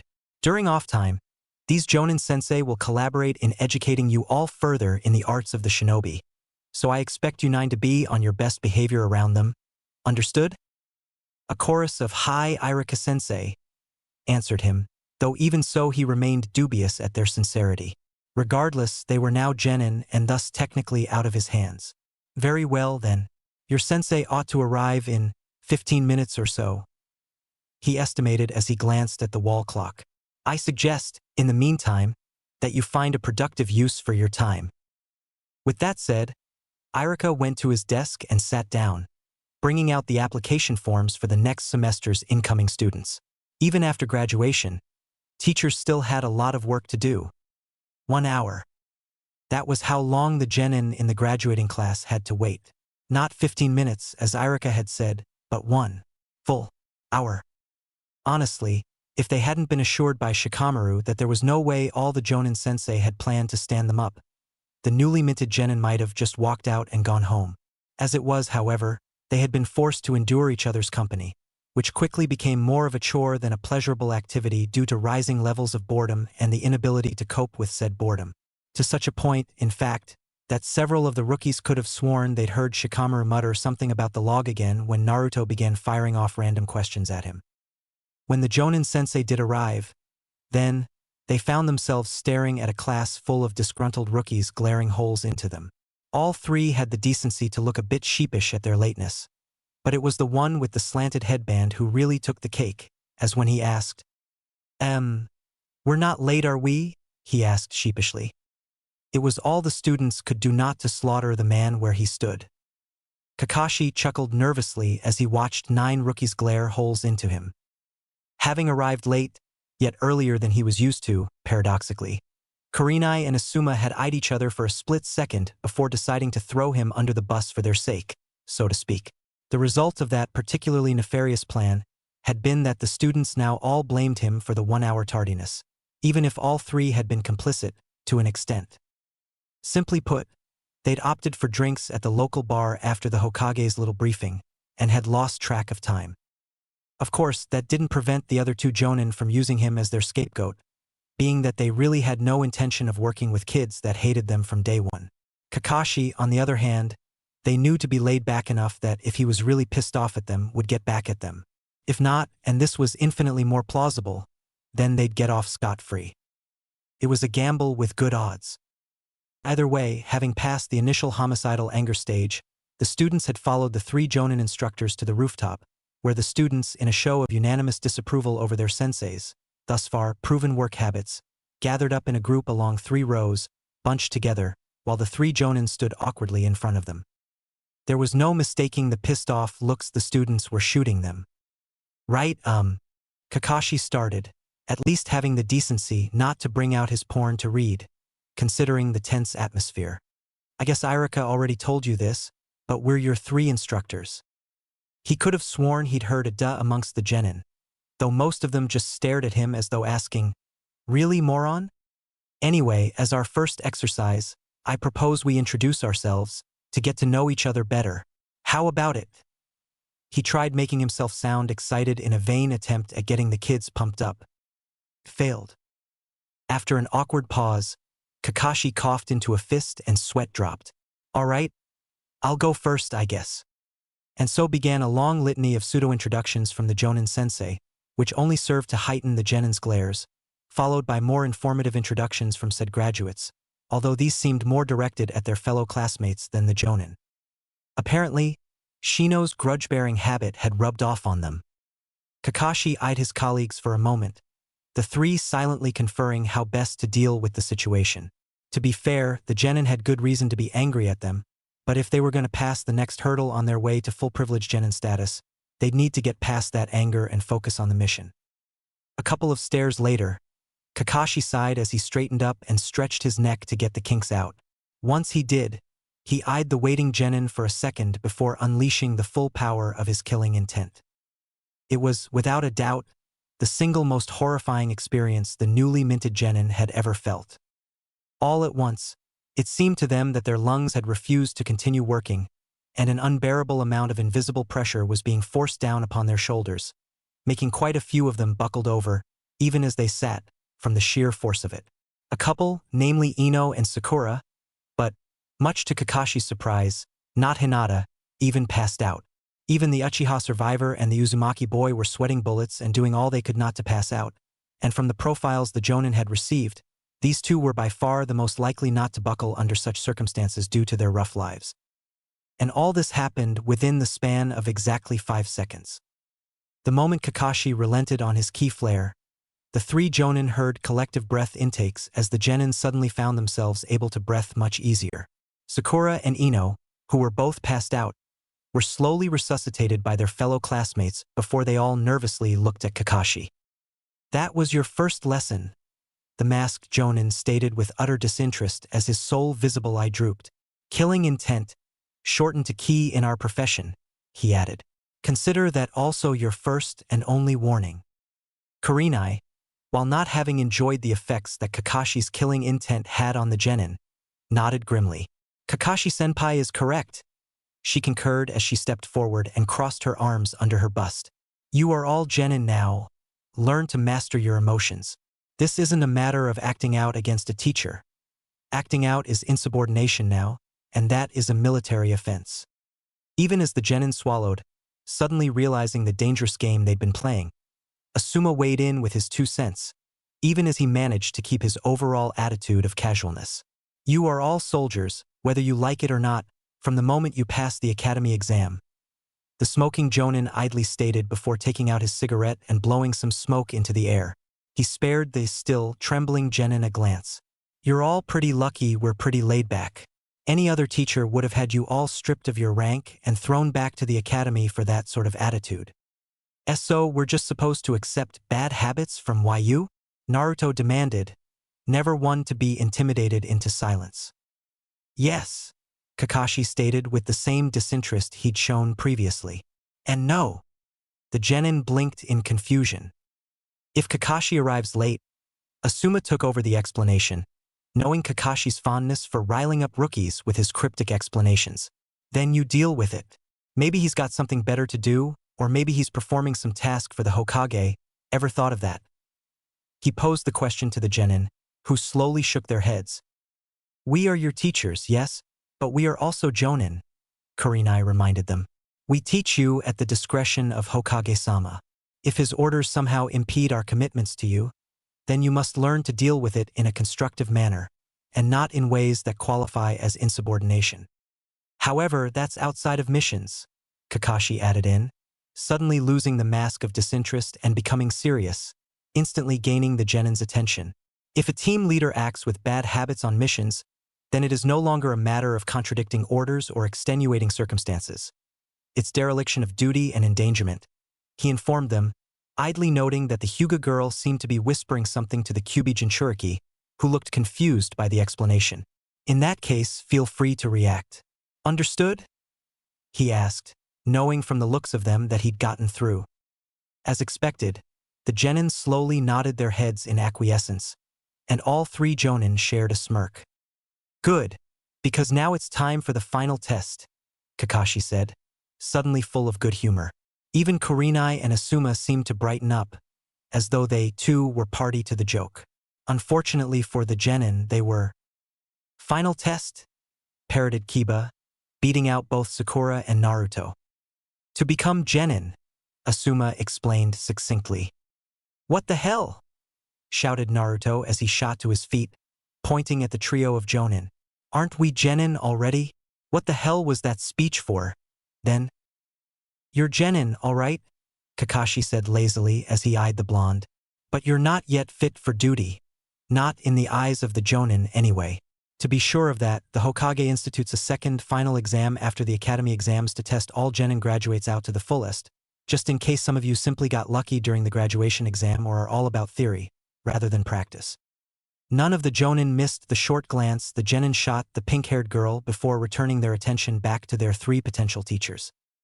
Though you're all genin candidates right now, the final test will be done in teams of 3, thus simulating the conditions of a real-live mission. Kurenai informed them sternly. Please be aware that the teams have been chosen at random and do not in any way reflect future assignments. Asuma?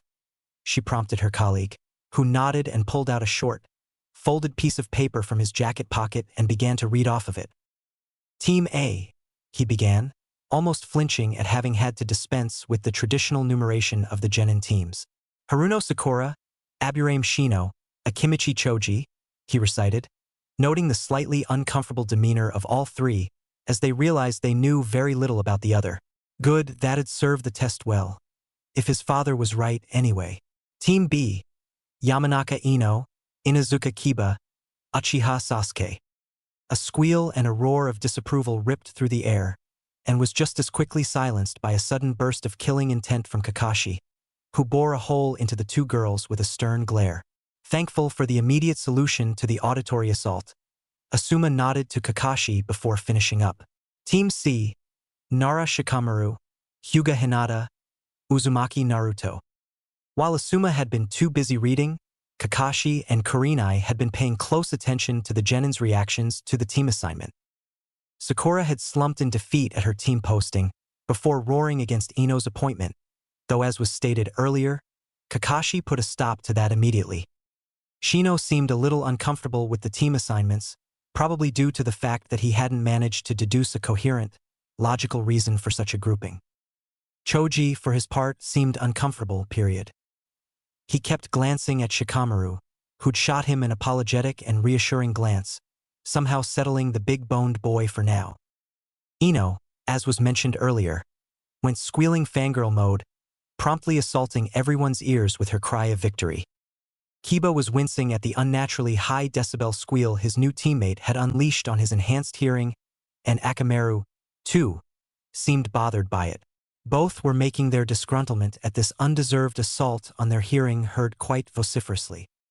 Sasuke merely widened his eyes comically and took on an expression of undisguised horror for a moment before reverting to his brooding pose.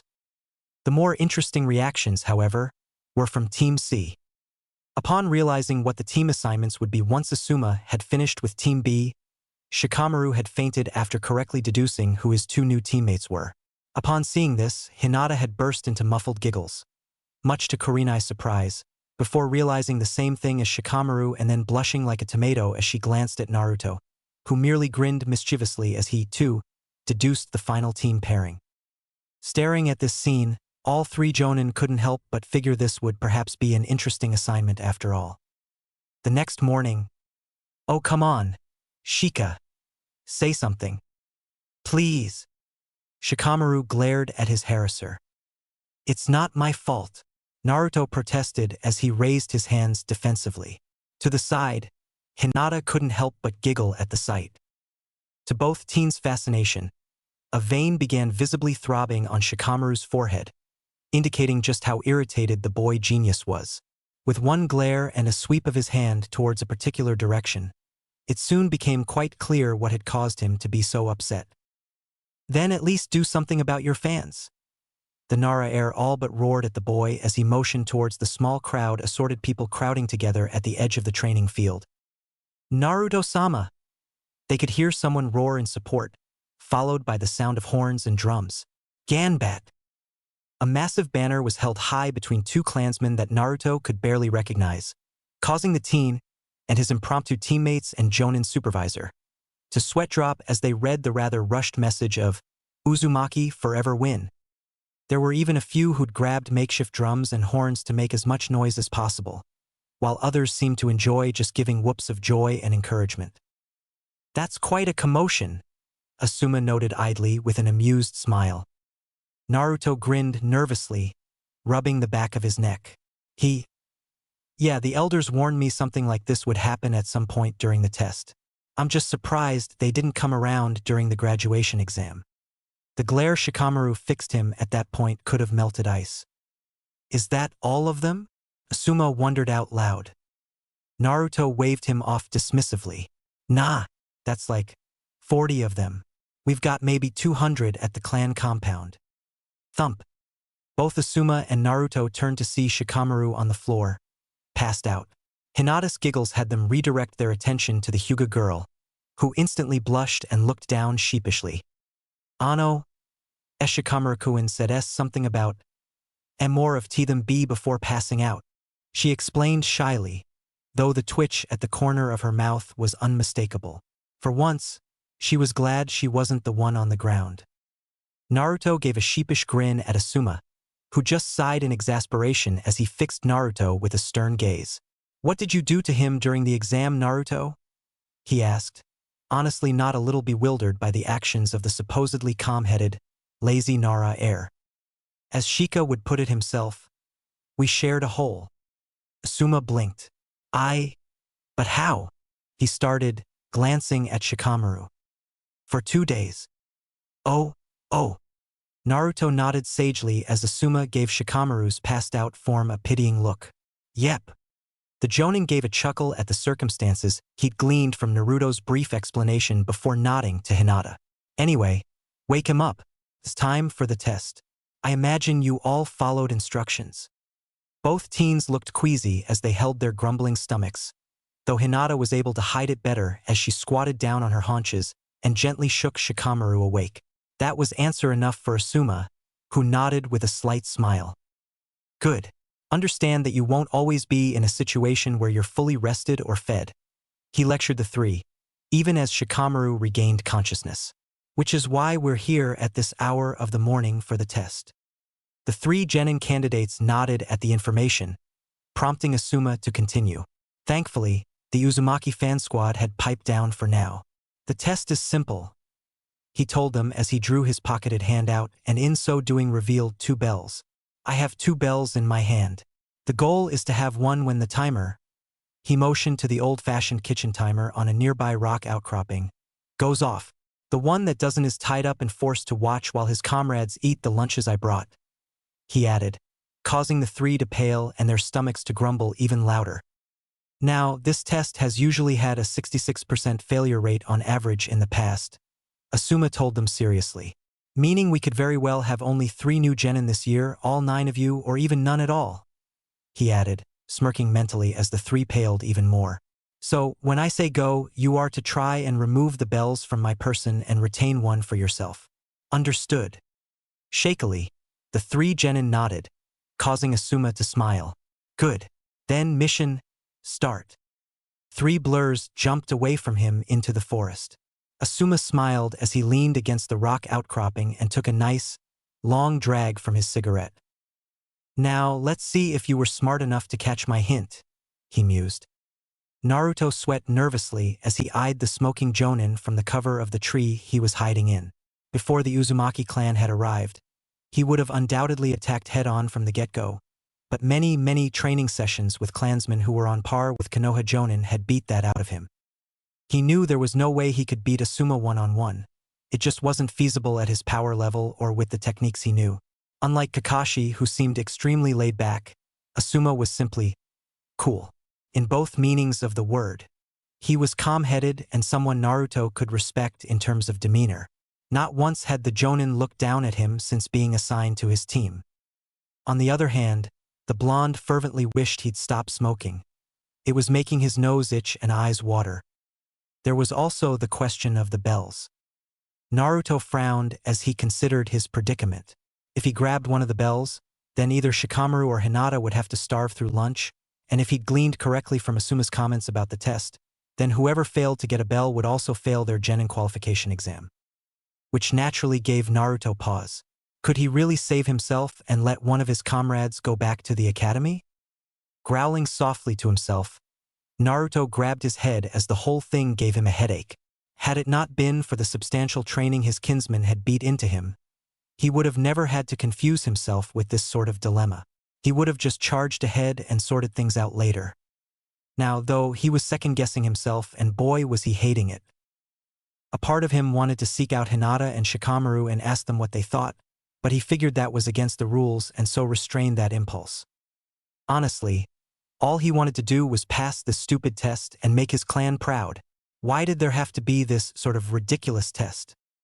But then, the clan always emphasized looking out for each other, didn't it? Naruto froze as a smile grew on his face. That's right. His clan had taught him better than trying to advance regardless of how it affected others. The Uzumaki had always been about clan unity, so why dishonor them with this kind of victory? A sound caught his attention and he watched as Hinata rushed forward from the foliage, looking torn between decisiveness and hesitation. Clearly, she'd come to her own answer. Smirking, he raised his fingers in a cross pattern. Yeah, I guess that's the only way left to go. He mused. Kage Bunshin no Jutsu. Asuma eyed the young Hyuga heiress as she charged him headlong. In the greater span of things, he couldn't blame her. The Hyuga style essentially restricted her moves to frontal attacks, something he'd never quite liked about it. Still, he was surprised she'd be the first one out. He'd always imagined the Uzumaki brat would be the first to jump the gun. Brave Miss Hyuga. He praised her neutrally as he pushed himself off the rock outcropping, just in time to dodge to the side, with plenty of time to spare, as the girl launched a chakra-infused palm that would have done some damage if it hit, but not smart enough. As she turned to face him, he was already bringing down a fist at her, a calm look of disinterest on his face.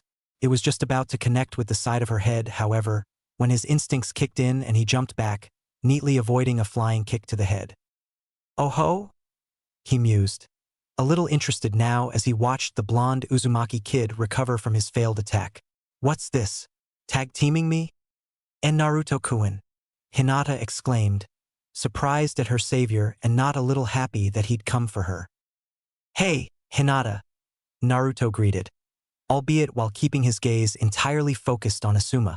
"How about we teach this old smoker a lesson?" Asuma quirked an eyebrow at the bold suggestion, though he couldn't help but smile at the attitude the boy was displaying. "Ho? Interesting." Hinata, for her part, needed no further prompting as she easily drew herself into the juken stance next to her crush, a half-firm/half-hesitant nod confirming her assistance. "You won." Kage Bunshin, Asuma easily deduced as he faced the two ready genin. He'd taken a gander at their chakra levels before starting the test, and there was no way the boy had this little in him already, unless he was a clone. "Nice. Let's see what they've got." He made a motion for them to come at him, still unwilling to use his chakra knives. "1-on-1.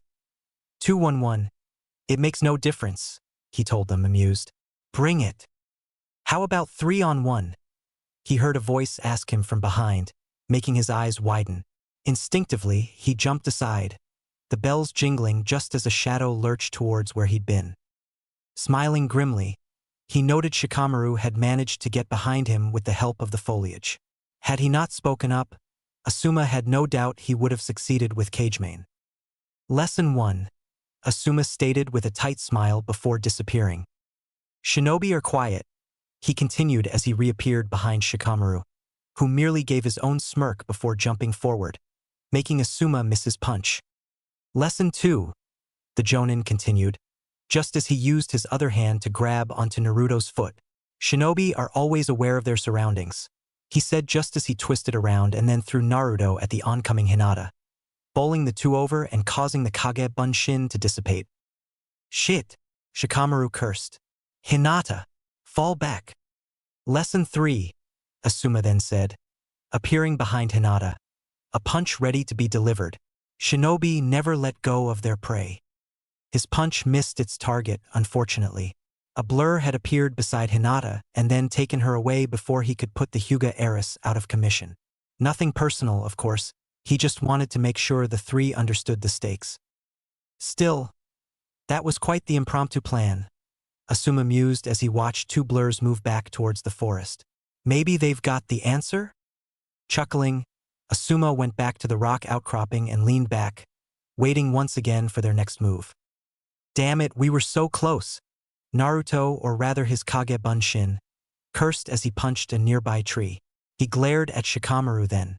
Why'd you have to speak up? You could have gotten him. Shikamaru, for his part, glared at the blonde. No, I couldn't, he shot back. Asuma's no rookie, Naruto, he's a jonin.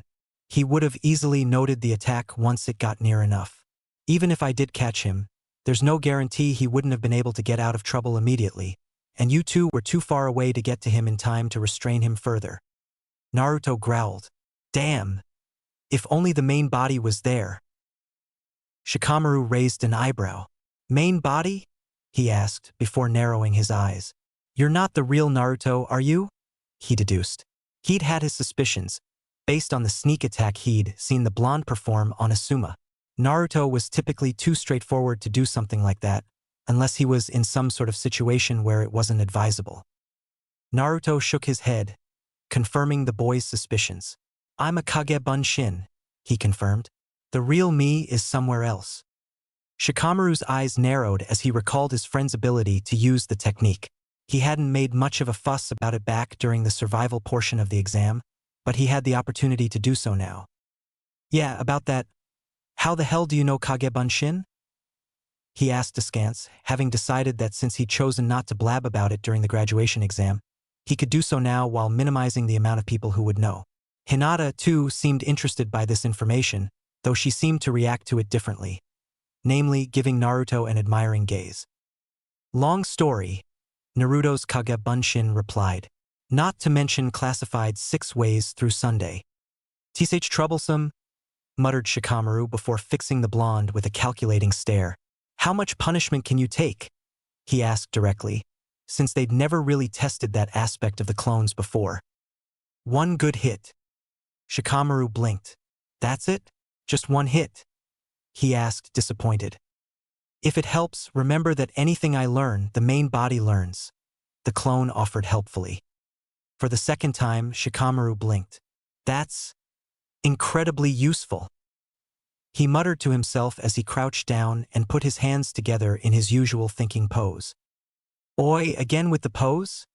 Demanded Naruto. Shut up, I'm thinking. Shikamaru was a little irritated by the temporary team assignment he'd been given, but he was by no means willing to risk his mother's wrath by deliberately failing. Not to mention that being a civilian while in one of Konoha's prominent clans was pretty much the lowest you could get. Scrunching his eyebrows as he delved deep into his thinking process, he gathered up the variables he knew, the variables he could predict, and then what he called the X factor. Those things he could not predict or plan for. Every plan of his accounted for that factor, if only to help him remain calm in the face of the unexpected. The variables he knew were pretty simple. Asuma was a jonin, Naruto knew the Kage Bunshin, he had his shadow techniques, and Hinata was an average, if not newbie Juken practitioner. What he didn't know, on the other hand, made for a larger list. How even-tempered was Naruto? Could Hinata withstand a significant amount of pressure? How intelligent was Asuma? Could his own chakra reserves handle a fully rested jonin if he caught the man in the cage main? These were just a few of the questions he asked himself, and to his irritation the most he had on any of them was guesswork. Still, there was Naruto's Kage Bunshin to consider. All right, Shikamaru spoke up as he opened his eyes and fixed Naruto with a stare. The blonde had been twitching, from what he could see, in anxiety. Dispel yourself and get the main body here. Naruto nodded and immediately poofed into smoke. At the same time, Shikamaru turned his attention to Hinata. Hinata, keep your Byakugan up. We need to know what Asuma's doing at all times, he ordered. Hi, Byakugan. Within minutes, Naruto arrived where they were, landing on a nearby branch. What's up, Shika? He asked. I need you to make 3 Kage Bunshin, Shikamaru ordered. Within a second, his order was complete. Good. Now get them to do exactly as I say. We're going to be testing out Asuma's skills before we do anything. Naruto grinned. Gotcha. It was the noise that first told Asuma things were about to get interesting. Looking towards the tree line, he watched as 3 clones. Well, he assumed they were all clones. rushed out towards him, all of them with a kunai in hand. Asuma sighed, taking out his used cigarette and flicking it towards the ground. Here we go again. He mused as he deftly dodged a right hook to the face, kicked one of the clones in the stomach, and then proceeded to twist on his heel to punch the third in the back of the head. Predictably, all three poofed into smoke. Kage Bunshin, he mused again. Still can't believe that brat managed to get down the Taju. His instincts kicked in then, and he neatly bent his neck sideways in order to avoid a thrown kunai, just as 6 clones now made their way out of the forest line. Heh, getting more complicated, isn't he? The Jonin mused. Just like with their predecessors, the 6 clones were quickly dispatched. Then, just as he was about to break out another cigarette to relax, he was forced to actually move from his sport as 6 kunai hit the ground where he'd stood. 9 clones this time. More? This kid's chakra reserves are crazy, he muttered to himself as he raced forward to meet them head on this time. Taken off guard by the sudden aggression from the Jonin, the 9 clones quickly had their numbers reduced by half before they tried to muster a counterattack. Unfortunately, by then Asuma had the momentum on his side, and the remaining clones were destroyed in minutes. Eyeing the timer, Asuma noted that the kids still had maybe half an hour before the test was over. Sadly for them, he had yet to see them truly cooperate with each other, other than that impromptu ambush they'd pulled on him. Guess even Inara, Hyuga, and Jinchuriki combined couldn't pierce through the real meaning of the test. Those feelings of disappointment were only heightened as wave after wave of clones came at him, each one double the previous. By the time only 15 minutes were left, he'd been fighting over 96 clones, separated into numerous waves, if the pattern held. Then came the next wave, and Asuma was really starting to admire the Uzumaki kid for his chakra reserves. Even a Jonin like himself would have been hard-pressed with just 5, but this kid was pumping them out like they were regular bunshin. Finally drawing out his trench knives, there was no way in hell he could take 40 genin on his own using only bare-handed taijutsu without getting hit a good few times. He raced to meet them head-on in another attempt at cutting off their momentum before they really got going. Predictably, he managed to cut a swathe right from the start, even though he wasn't channeling chakra into his blades. Even just using the dull side of the blades was enough to burst a clone. Kicking out, punching, and slashing, Asuma idly wondered how the kid had managed to raise his taijutsu skill this much since graduating as a genin. After all, his pre-genin exam test scores had been abysmal. Yet here they were actually giving him a light workout. A jingle caught his attention then, and he quickly jumped to the side just as a clone almost managed to grab onto the bells. Damn, he'd forgotten about that. Putting away his blades, he quickly flipped through hand seals before slamming his hands on the ground. Doton Yomi Numa, he called out, just as the ground beneath 10 or so clones turned into a muddy swamp, causing them to sink into its grasp. It wasn't as big or flashy as Jiraiya of the Sanins, but it would do for the purposes of this test. Still, he did have a little over 30 clones to still deal with. A kunai whizzed by his ear then, but that wasn't what caught Asuma's attention. It was that the kunai had flown from behind him. Turning around, his eyes widened as another wave of clones charged him. That hadn't been according to pattern. Swiftly dodging an axe kick from a hasty clone, he was forced to keep flipping backwards as the 2 waves converged on him from all sides. Damn, that kid was good. But not good enough, he roared as he once again flipped through hand seals. Futon, de tapa, he yelled before blowing out a massive gust of wind that earned him a few seconds of respite before the wave of clones once again charged him. He grimaced as he felt one land a glancing blow to his face, but quickly dispatched the offender with a swift uppercut to the stomach. Another dived for the bells, but was just as quickly put out of commission by a rapid elbow to the back. Even then, Asuma couldn't believe how much trouble these clones were giving him. On average, Kage Bunshin weren't made for combat but scouting. Their lack of durability made them horrible combat partners, which was why stone clones were preferred in that area. However, to use these expendable clones in this way, the boy had all the makings of a tactical genius. Wait. A small grin formed on his face, even as he kept fighting the clones.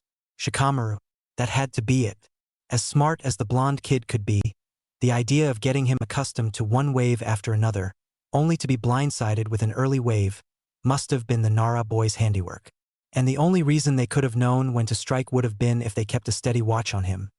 And since he couldn't feel their chakra signatures close by, he was going to assume the Hyuga girl was providing them with continuous reports. Clever. Very clever. So that's how it is. He mused as he felt himself get excited. It was a good plan. No, it was a brilliant plan. Shikamaru, Naruto, and Hinata had pooled their unique resources to hastily draw up a battle plan that was making him sweat. All right then, Naruto, Shikamaru, Hinata, bring it on. He yelled out his challenge with a grin. As if transmitting the feelings of the three teammates, the clones around him suddenly seemed all the more eager to fight, as they began to charge him with renewed determination. Unlike before, however, they'd abandoned their brawler type of fighting, and had settled for something that looked like the Hyuga clan's Jukin. For a moment, he'd wondered if Hinata had hinged into one of the clones. But then too many of them were using similar palm-oriented strikes. Unlike the Jukin, however, Asuma could tell these chakra-infused palms weren't for surgical strikes, but for unleashing heavy doses of pain, much like what he'd heard of Tsunade's chakra-based super strength. Uzumaki clan's Hakushoken, he realized with wide eyes. How'd that kid? He instinctively eyed the curiously quiet fan gallery on the edge of the training ground. As he'd expected, they'd all quieted down for the actual exam, but what surprised him most was how approving they all seemed.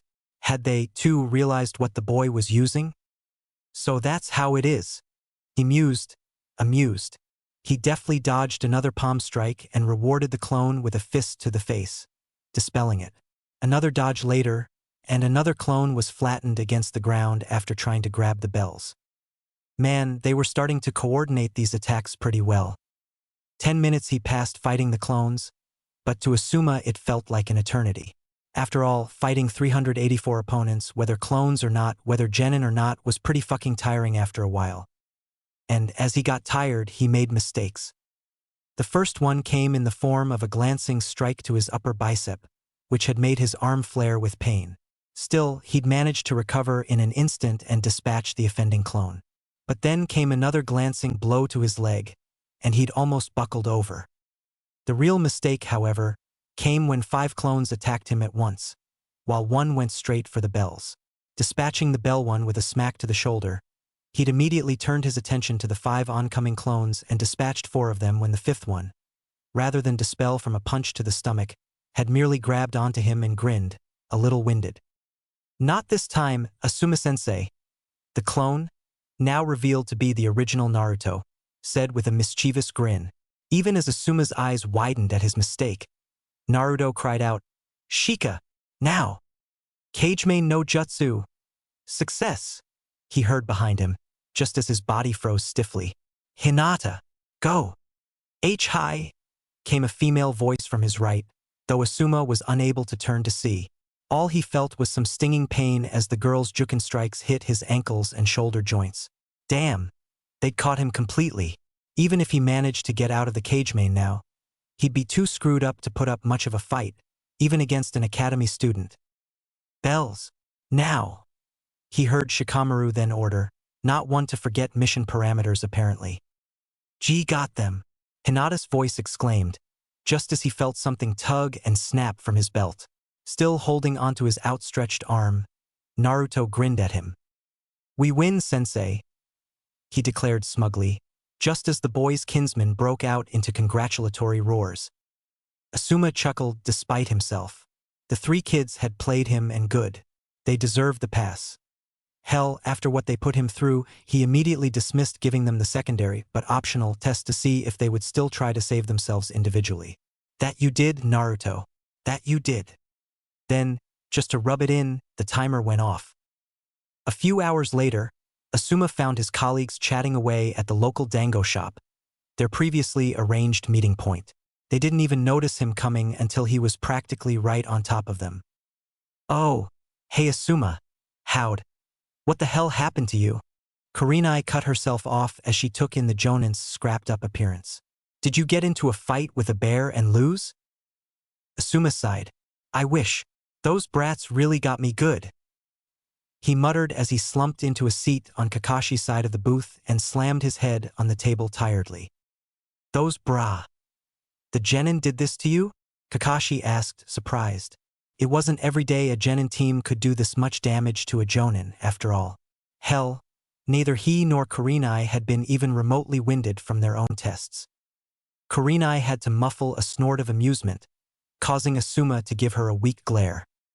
Hey, I want to see you try to take on over 100 shadow clones using only weak ninjutsu and taijutsu, he challenged, causing the two to gape. 100? Asked Kurenai, shaken. At least, Asuma confirmed, wishing he was back home and in bed. Cursed the need to share notes with his colleagues in order to form a balanced learning schedule. Did he use it?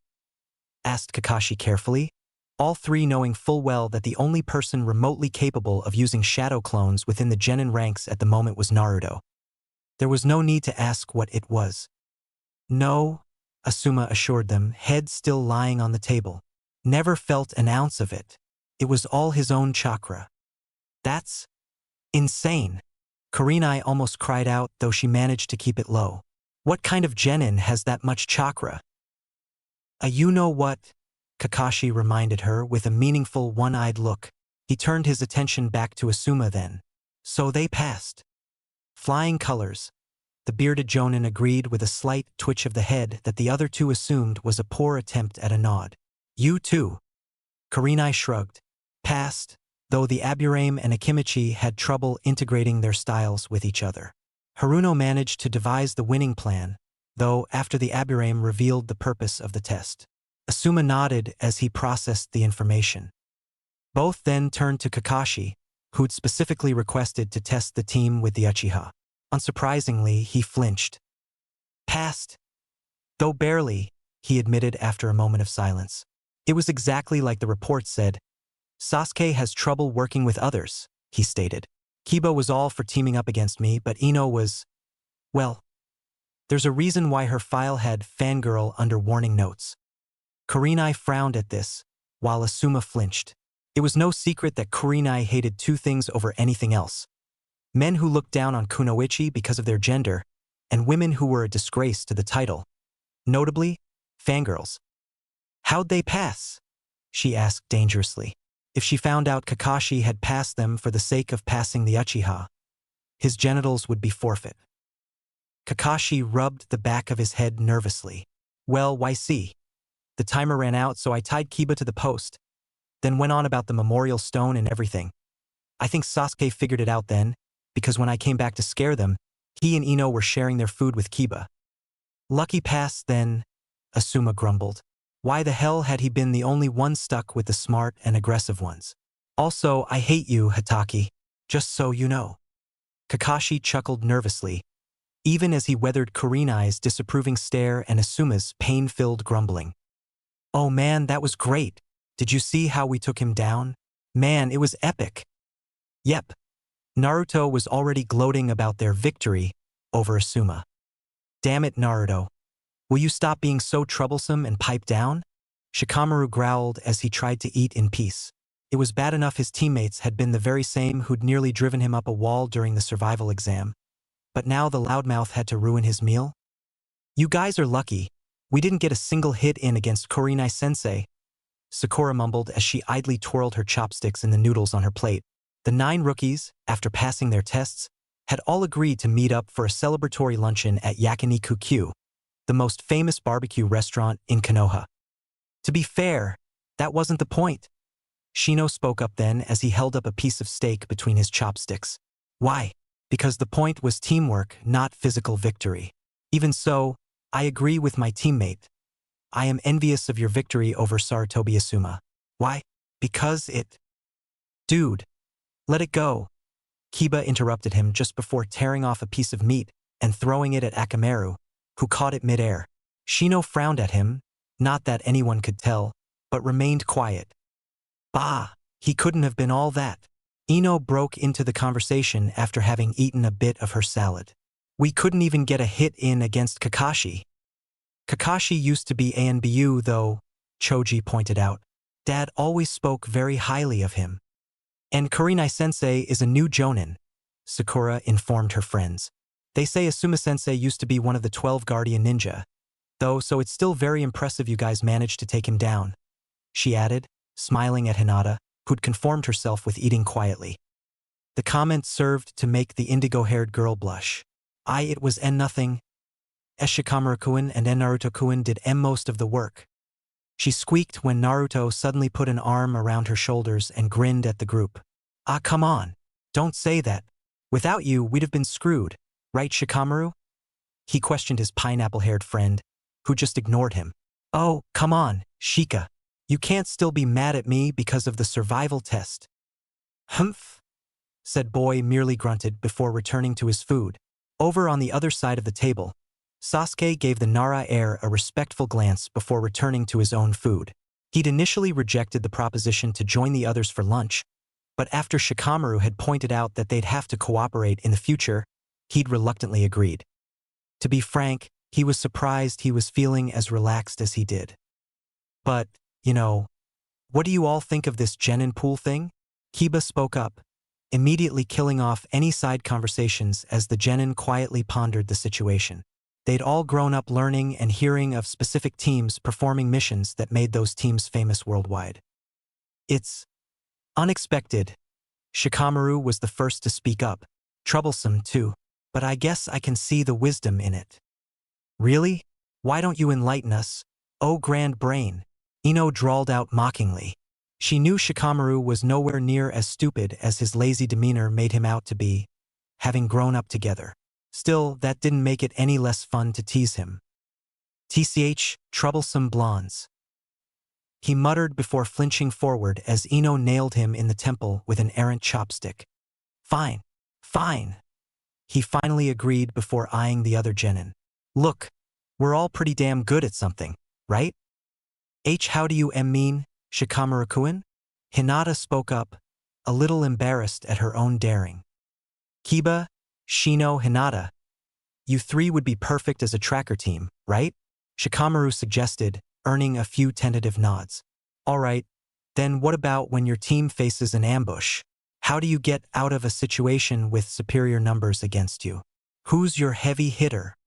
Kiba would be the logical choice, Shino answered, for once straightforward and not adding in anything unnecessary. But Kiba's techniques rely on Akamaru, right? Shikamaru countered, deflating the pleased look on Kiba's face. So what happens if Akamaru is incapacitated? Hey, not all of them, he grouched. But the most powerful ones do, Shikamaru waved aside his objections. In that situation, you're all dead, unless you have some powerful backup. However, if you had, say, Sasuke, Choji, or Naruto around instead of one of you three, then you'd have much greater odds of extraction while still holding up a good degree of tracking skills. The genin pondered on that for a while before nodding. Is that why the teams were set up that way? Asked Sakura as she narrowed her eyes. One heavy hitter, one tracker, and one heir. She floundered, not knowing how she'd really qualify herself. After all, what was she good at this point? To be fair, though, she was a newly minted genin. Shikamaru nodded as he raised a finger. I think so, he stated. They say it was random, but the way the three teams were identically arranged means that was just a load of crap. Look, guys, he then said seriously, grabbing their attention. The Jonin aren't stupid. What we just tested against. They were probably holding back to a tenth or less of their actual skills. Don't go thinking we did the impossible. Anyone can fight a handicapped Jonin. Silence permeated the room as they sobered up their expectations of their Jonin sensei. So, basically don't act like Naruto? Kiba carefully posed. Shikamaru nodded immediately and without hesitation. Exactly. Hey! Naruto swayed happily at the music being played in the dining hall, or what passed for one for now. After a hearty luncheon, the newly promoted genin had split up to tell their families the good news, though he knew he didn't really have to do any such thing, given that his kinsman had spied on his test. Still, it gave him a warm feeling when he rushed to the elders and had told them of his successful test, earning proud gazes from both. Rough though the Uzumaki may be, they were still a close-knit family, and Keisuke and Hayako treated all of their kinsmen as though their own grandchildren. That Naruto was to eventually be their clan head was but a bonus. The two elders had proudly announced the positive results to the rest of the clan within minutes, Aided by what Hayako had explained were seals hidden throughout the clan grounds designed to transmit the voice of the main seal bearer, which was Keisuke at the moment. The result was that spontaneous cheering had broken out throughout the compound grounds, with many abandoning their construction duties just to dance around or goof off in celebration. This was quickly put back under control by Kimiko. Regardless of the minor chaos the announcement brought, it was decided to host another celebration that night in the clan's newly finished, though unfurnished, dining hall, figuring that it was a good way to break it in. Much like their previous celebration, Naruto had watched the Uzumaki pull out all the stops as the more musically inclined members broke out pipes, zither, and drums to perform traditional songs from Yuzushio. Some of the more limber Uzumaki girls simply contented themselves with putting on a dance show for the rest, providing everyone with a good time. Naruto had been curious about this at first, since he'd seen these very same people not go out on shinobi missions during the morning assignment giving. Keisuke, however, had simply patted him on the head and grinned. "Everyone's got something they're good at, Naruchan," he told the boy affectionately. "Some kill, others entertain. The Uzumaki are not so stuck up as to dismiss one for the other." Despite the nickname, Naruto had grinned at the explanation, happy that his family was full of nice people who didn't judge others callously, unlike the way he'd been discriminated against at the academy. Ever since that explanation, though, Naruto had simply enjoyed swaying to the sound of music from his homeland, feeling a wave of nostalgia wash over him as he wondered how it must have been. Some of the songs, as he expected from his clan, were rowdy and fast-paced, but there were a few, his favorite ones, that were slow, melancholic, and served to give him an ache for the homeland they'd all lost. He blinked as he suddenly felt a rough hand come down on his head, rubbing it affectionately. "Oi, shrimp, how's it going?" asked Natsu with a grin as he plopped down beside him, a half-eaten chicken drumstick in hand. "Liking the clan life already?" Naruto frowned at the shrimp comment, but let it slide this one time in favor of a grinning nod. Besides, he'd get back at him later for it. He was sure Cousin Hikari would love to help. Natsu grinned back. "Yeah, there's nothing quite like it, he mused aloud as he watched a few distant and very pretty cousins dance away in front of them. Natsu, though, kept his eye on the last of them, a pretty girl with silver hair who reminded him vaguely of his cousin Akemi. He pointed her out to Naruto. "See that one? That's Miyuki-chan. She's Akemine and Daisuke's little sister," he said with a little smile. Naruto, though not one to be especially perceptive, nonetheless saw that at the very least Natsu saw this one girl differently from the rest. Eyeing the girl in question, he supposed he could see why. She was very pretty, especially in the dancing outfit she was in, which showed all the right curves. There was also the soft, peaceful look on her face as she danced away at the music her kinsman played. To Naruto, it seemed as though she lost herself in the melody. As he noted this, he realized that it was something he could ascribe to essentially all of his dancing kinsmen. All of them seemed completely at ease and entranced by the music. Still, weren't they cousins? Wasn't it kinda icky to like your cousin? He'd heard quite a few people say that about the Hyuga once or twice whenever they didn't think they were being heard. "Take a picture, it'll last longer," someone grumbled from Naruto's other side. As both Natsu and Naruto looked towards the speaker, they noticed it was Takashi, who was gobbling down insane amounts of meat per chopstick. "What was that, asshole?" Natsu growled as he got to one knee, ready to deck his cousin. "You heard me, moron. If you like her so much, ask her out already," Takashi shot back before eyeing Naruto. "Heard you used the Hakushoken today, brat. Good work, even if you're just an amateur," he backhandedly praised his student. "You're one to talk, Takashi-kun." Hikari spoke up next to him as she picked up a clump of rice. "How's Maki-chan these days?" she asked not so innocently, causing the fighting specialist to nearly choke on a piece of meat. "What the hell is that supposed to mean?" demanded the pierced teen as he glowered at the summoning specialist, while Natsu laughed at seeing Takashi put on the spot. Naruto, however, simply saw in this a chance to alleviate his curiosity. Grinning over at Hikari, who gave him a confused smile, he asked bluntly, Hikarine, isn't it kinda weird to like your cousin?" Frankly, if Naruto had known the sort of reaction he'd get from that one question, he'd have brought a freaking camera. Takashi and Natsu, who were about to start a brawling festival, lost their footing and smashed their heads together, knocking themselves out for the count. Hikari, who'd been taking a sip of water from her cup, proceeded to spit it out violently, spraying the uncle opposite her seat in the hall, who fell back in shock in turn. Another cousin, who'd been sitting on his other side, burst out laughing hysterically, causing a flushed Hikari to nail him in the temple with her now empty cup, knocking him out as well. Then, when she managed to regain enough self-control, Hikari eyed Naruto with wide eyes. "What the? Where the hell did that come from?" she asked, still coughing a little from having some water go down the wrong pipe. "Well, Natsu and Takashi like Miyuki and Maki, right?" Naruto asked, still acting far too innocently for Hikari's mental well-being. Was the brat honestly this ignorant about how things worked? "Well, you see, it's complicated," she stuttered. Honestly, why the hell was she in charge of telling him this?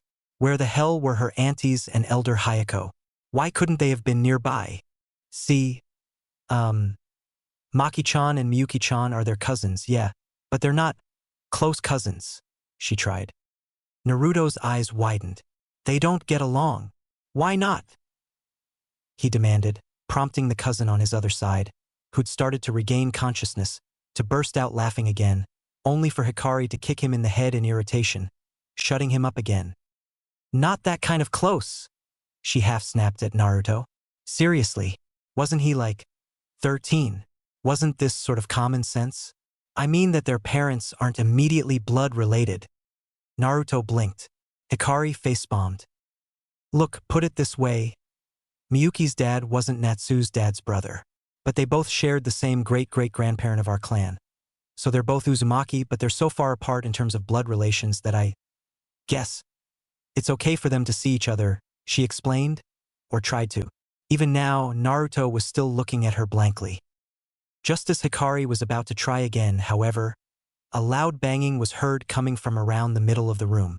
Fortunately, the dining hall had been built for optimal acoustics, so there wasn't much trouble gaining everyone's attention. Needless to say, Hikari thoroughly welcomed the distraction. All right, listen up you punks."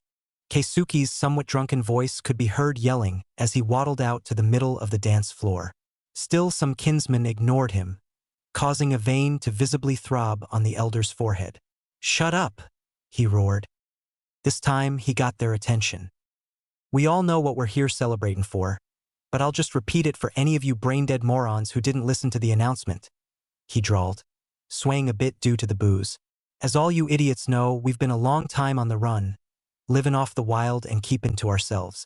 Not 2 months ago, though, one of our own, Hikari-chan, daughter of Yusuke and Mari, heaven watch over their souls, came across an orphaned boy in this town and found out he's one of us."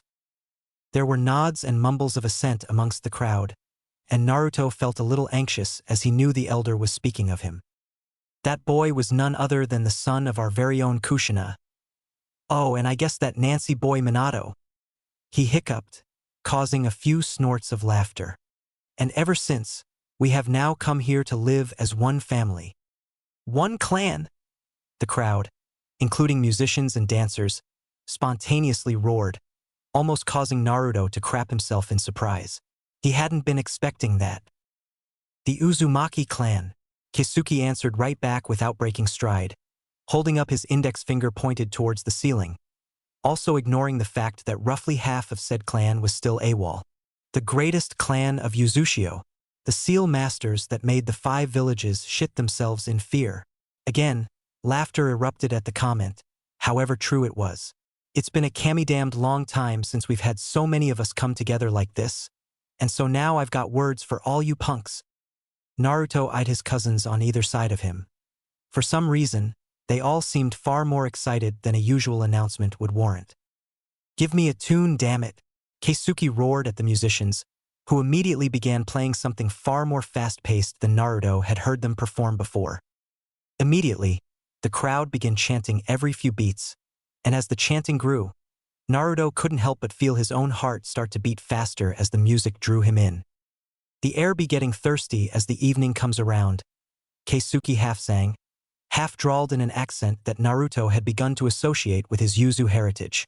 The girls be gettin' nervous on the shadowy side of town.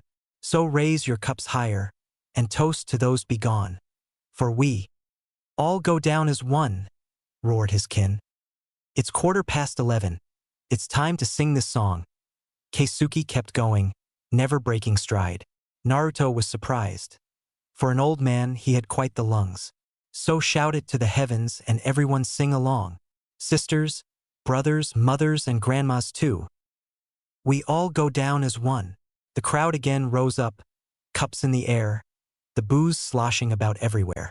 Naruto was taken aback as even his demure cousins rose up in single-minded purpose, stumbling as he himself tried to catch up. Yeah, we all go down as one. No matter what they say, there's honor in the fight. Keisuke continued as he pointed to all of his kin. No matter what they do, you must stand up for what's right. Bloody hugs and kisses. Just another night. This time, Naruto joined in as the Uzumaki clan roared out the chorus as one. He could scarcely believe how pumped up he felt with all that adrenaline pumping through his veins. He'd seen the celebrations around town during the annual Kyubi festival, and none of it compared to this. Even when the village was at its rowdiest, they paled in comparison to his clan, who made celebrations into practically a part of themselves. The song went on, as did the celebrations. Naruto, though feeling anxious at first since he knew the party was being held in his honor, quickly felt all of that fade away as he joined his kin in roughhousing and drinking. Having been told that the moment one becomes a genin, the Uzumaki considered them an adult. He hadn't been so sure about that, but the adults had insisted he at least try it. Bad move. To the astonishment of many, not only could Naruto drink, but he could outdrink many of their numbers, thoroughly and comically humiliating more than a few of his family members in the process. When challenged by Hiroki, Naruto had been stone sober when the man finally passed out, a puddle of drool forming underneath his face. Then two more had come around to challenge him, and both had joined Hiroki amongst the passed-out pile. Then came his greatest challenger, Nobuko. The outrageously underdressed teen had swaggered up to him, having noticed his drinking feats, and instantly laid down the gauntlet, causing excited gasps from the surrounding crowd as the two heaviest drinkers of the Uzumaki faced off. Best give up now, brat. I ain't ever lost a drinkin' fight, she drawled out, already a little buzzed by the heavy drinking she'd been doing thus far. Bring it on, Itoko, Naruto answered with his own, slightly buzzed grin. Both contestants glared at each other for a moment before giving toothy grins and turning to their kinsmen. Booze, they chorused. Now! Cheers answered them as giant cups of wine were placed in front of them. No one seemed to question the fact that a 13-year-old was putting away more wine than some of the greatest lushes in history. Watching on as Naruto and Nobuko worked towards destroying their livers, Hayako sighed in amusement as she shook her head slowly, enjoying her own cup of wine in much more moderation. While Keisuke had waddled onto the stage to give his rendition of the clan song, she'd stayed behind and observed Naruto's reaction to his first foray into a real clan celebration without being within immediate reach of one of the elders. While he'd been exposed to a party before, that one had been pretty tame by their standards, and the presence of the elders in his immediate vicinity had given him a sort of safety net. This time around, he'd had to essentially mix in with the family much more intimately. Still, he seemed to fit right in even in this sort of celebration. She heard a grunt to her left and sighed as she turned her head to look at Keisuke, who was slouching down, blushing from the alcohol intake, a jug of sake still in hand. You should try toning things down, Keisuke, she chided. You're not 30 anymore. Whatever. The tiny elder grunted dismissively before taking another swig of sake. A pregnant pause passed between the elders, even as the rest of the clan thoroughly enjoyed themselves through song, dance, booze, and general merriment. It almost made up for all the fights they'd had over clan policy. Almost. He seems to be fitting in quite well, Hayako noted as she glanced over to where Naruto was facing down Nobuko. To no one's particular surprise anymore, several giant cups of sake were stacked up on both sides. He's Uzumaki. Course he would, Keisuke mumbled. Does that mean you'll be taking him to the memorial tomorrow? His colleague asked curiously. The first building that had been finished in the nascent compound was, naturally, the clan temple, where the memorial tablet was already displayed prominently. He graduated, didn't he? remarked Keisuke neutrally. It's his time. The Hokage might not like that, though, Hayako pointed out. She knew the Sandaime saw the boy as practically his own grandchild, which both elders had long since realized could bring trouble as his expectations clashed with some Uzumaki traditions. The memorial tablet being one of them. Screw the Hokage, Keisuke stated bluntly before taking another swig. Naruto's one of us, and it's one of our most sacred traditions. He deserves to know his heritage. Senso Terra, the ancestral temple. Throughout the Uzumaki clan's existence, every compound they inhabited, be it in Uzushio or in exile, centered itself around the Senso Terra. What differentiated this building from every other clan shrine was not its size, but its contents. Specifically speaking, the memorial tablet. A misnomer of sorts, the memorial tablet was, in fact, for large stone tablets that used to be undivided. Yet, upon Yuzu no Kuni's invasion and destruction, the Uzumaki clan, now refugees in the elemental continent, made the decision to split themselves into 4 cells in order to keep themselves hidden from prying eyes. Seeing as how Uzumaki tradition forbade the construction of compounds without the memorial tablet being enshrined in the Senso Terra, the public decision was made to split the tablet into 4. Now, 2 pieces found themselves in the possession of Konoha's Uzumaki clansmen, safely hidden away in the highly protected Senso Terra. I don't get it, Ji-chan. Why do we have to do this so early? Asked Naruto between yawns. So no one interrupts us, Naruto-chan, Keisuke explained as he grabbed a torch from its rack and lit it with a simple fire jutsu. This is sacred tradition amongst the Uzumaki. When one of us reaches genin rank, we must take them to the memorial tablet and reveal their heritage. Naruto nodded sleepily as he followed the tiny elder, barely paying attention. All he knew was that he'd been shaken awake that morning by Keisuke and made to leave the dining hall quietly while the rest of the clan slept exactly where they dropped the previous night. It had taken some skill and dumb luck to navigate all the bodies, but they'd managed to get out without anyone being the wiser. In silence, the 2 Uzumaki went down a flight of circular stairs, hidden behind one of the panels of the Senso Terra's main room. Blinking at the unexpected find, Naruto felt a little of his drowsiness escape him. I don't remember anyone building a hidden staircase, he mumbled to himself, unaware he'd spoken aloud. You wouldn't, Keisuke commented gruffly. During its construction, every sort of misdirection seal we could get away with placing was activated. No one outside the clan can know of this path, Naruto-chan. Absolutely no one. He reiterated as he paused mid-stride to eye his kinsmen. Not friends, lovers, or acquaintances. Even if you trust them with your life, even if you married a nice girl outside the clan, no one can know about what I'm about to show you. Understand? Naruto swallowed, feeling a great deal of pressure bear down on him as Keisuke fixed him with a stern, unyielding gaze. It was times like these that he could begin believing the tales of how Keisuke was one of the most powerful Uzumaki still alive. Cautiously, Naruto nodded in agreement, eliciting a similar nod from Keisuke. Good, the elder said before continuing his walk. Tell me, Naruto-chan, have any of the others told you about the memorial tablet? Naruto frowned. Not directly, no, he answered. It's just a big rock, right? With the names of the Uzumaki who've died. Yes, Keisuke confirmed. But it is also more than that, Naruto-chan. The memorial tablet isn't just there for the dead, but for those that will come after as well. Eh? Asked Naruto. What the hell does that mean? Keisuke gave him a knowing smile. Oh, you'll see. Come on, not much left. Naruto had to hand it to his family. When they wanted something hidden, they hid it. The way down the stairs had felt like an eternity, and he often caught Keisuke making discreet, one-handed seals that made the occasional brick glow softly. When he'd pointed them out, Keisuke had smiled proudly at him and told him they were seal arrays placed at varying intervals to ensure that if someone did find their way into the stairwell, they'd never get to the memorial tablet proper.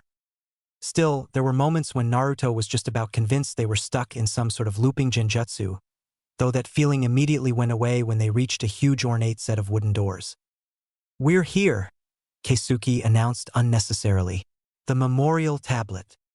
Lifting his hand, Keisuke placed it on the doors, which Naruto noted had no visible way of opening them. Then, just as he was about to comment on that, the area where Keisuke had placed his hand began to glow, heralding a spiral pattern of characters that soon formed into the most complex seal array Naruto had ever seen. Even Maki's arrays, with which he was intimately familiar after numerous experiences as her test subject, didn't come close. One of our pride and joys, the Senju Tamashii no Fuin, Keisuke said as he watched the seal complete itself before his eyes. It's even more powerful than Maki and Eiji's Hyakuju Rashomon Fuin. There is nothing short of a Biju that can get past it. 1,000 Spirit Seal, Naruto parroted, awed by the amazing amount of characters that raced all over the door frame. But, if there are so many seals already protecting the way in, why bother placing one as powerful as that on the door? He asked, a little confused. Judging from the other seals he'd spied on the way down, it was highly unlikely anyone would ever survive the trek down if uninvited. Keisuke gave a stony smile. After what happened to Uzushio, we've learned never to underestimate our enemy's resolve, he simply said. Always remember that it's better to be safe than sorry when it comes to clan secrets. Naruchan. Always. Hi, Keisuke Koro. For once Keisuke didn't correct Naruto as the two waited for the seal array to complete itself. When it did, it glowed a soft, almost comforting blue before fading away into the woodwork.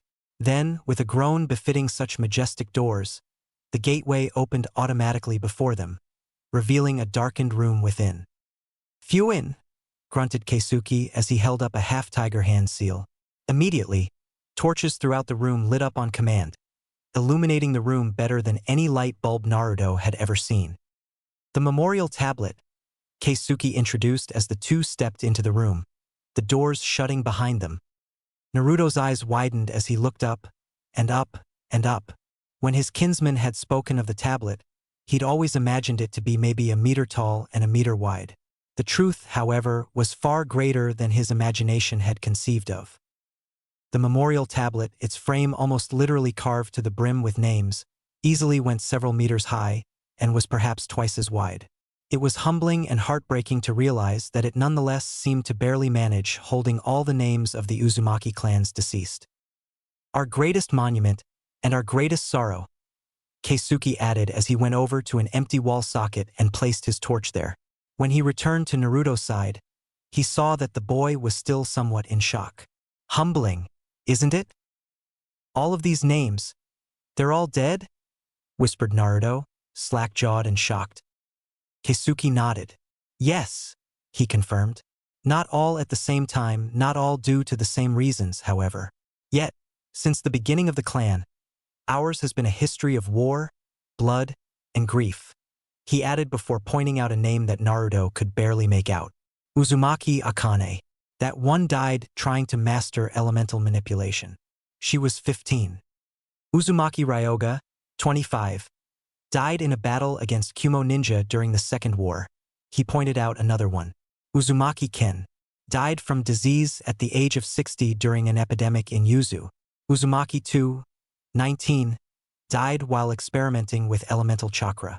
Uzumaki Aoi died at the age of 10 during the destruction of Yuzu. 10?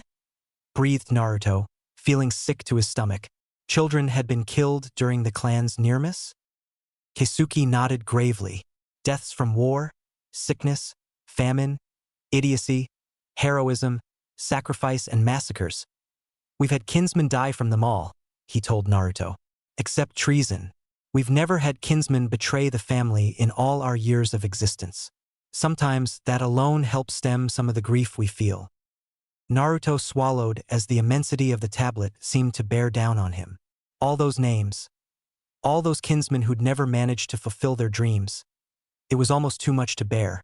Did you know all of them? He asked carefully. Keisuke sighed. No, not all of them, he admitted. But I know all their names. So does Hayako, he added, referring to his colleague. I know all their deeds. After the Great Exile, we elders vowed to keep their memory alive, even if no one else would remember them. A thought occurred to Naruto then, though he greatly feared voicing it. Still, he needed to know no matter what. Is Mom on the tablet? Silently, Keisuke eyed the blonde for a moment before slowly bringing up a hand and pointing towards a part of the tablet a few meters away. Naruto didn't know how he got there. He hadn't consciously moved his legs, nor had he especially thought about doing so. All he knew was that one moment he was beside Keisuke, and the next he was in front of a name that looked more newly carved than those around it. Uzumaki Kushina. XXX. Emptiness. He felt empty inside, as though his stomach's bottom had given out. It felt strange, since he'd always assumed he'd be overwhelmed with grief when he finally found out about his mother.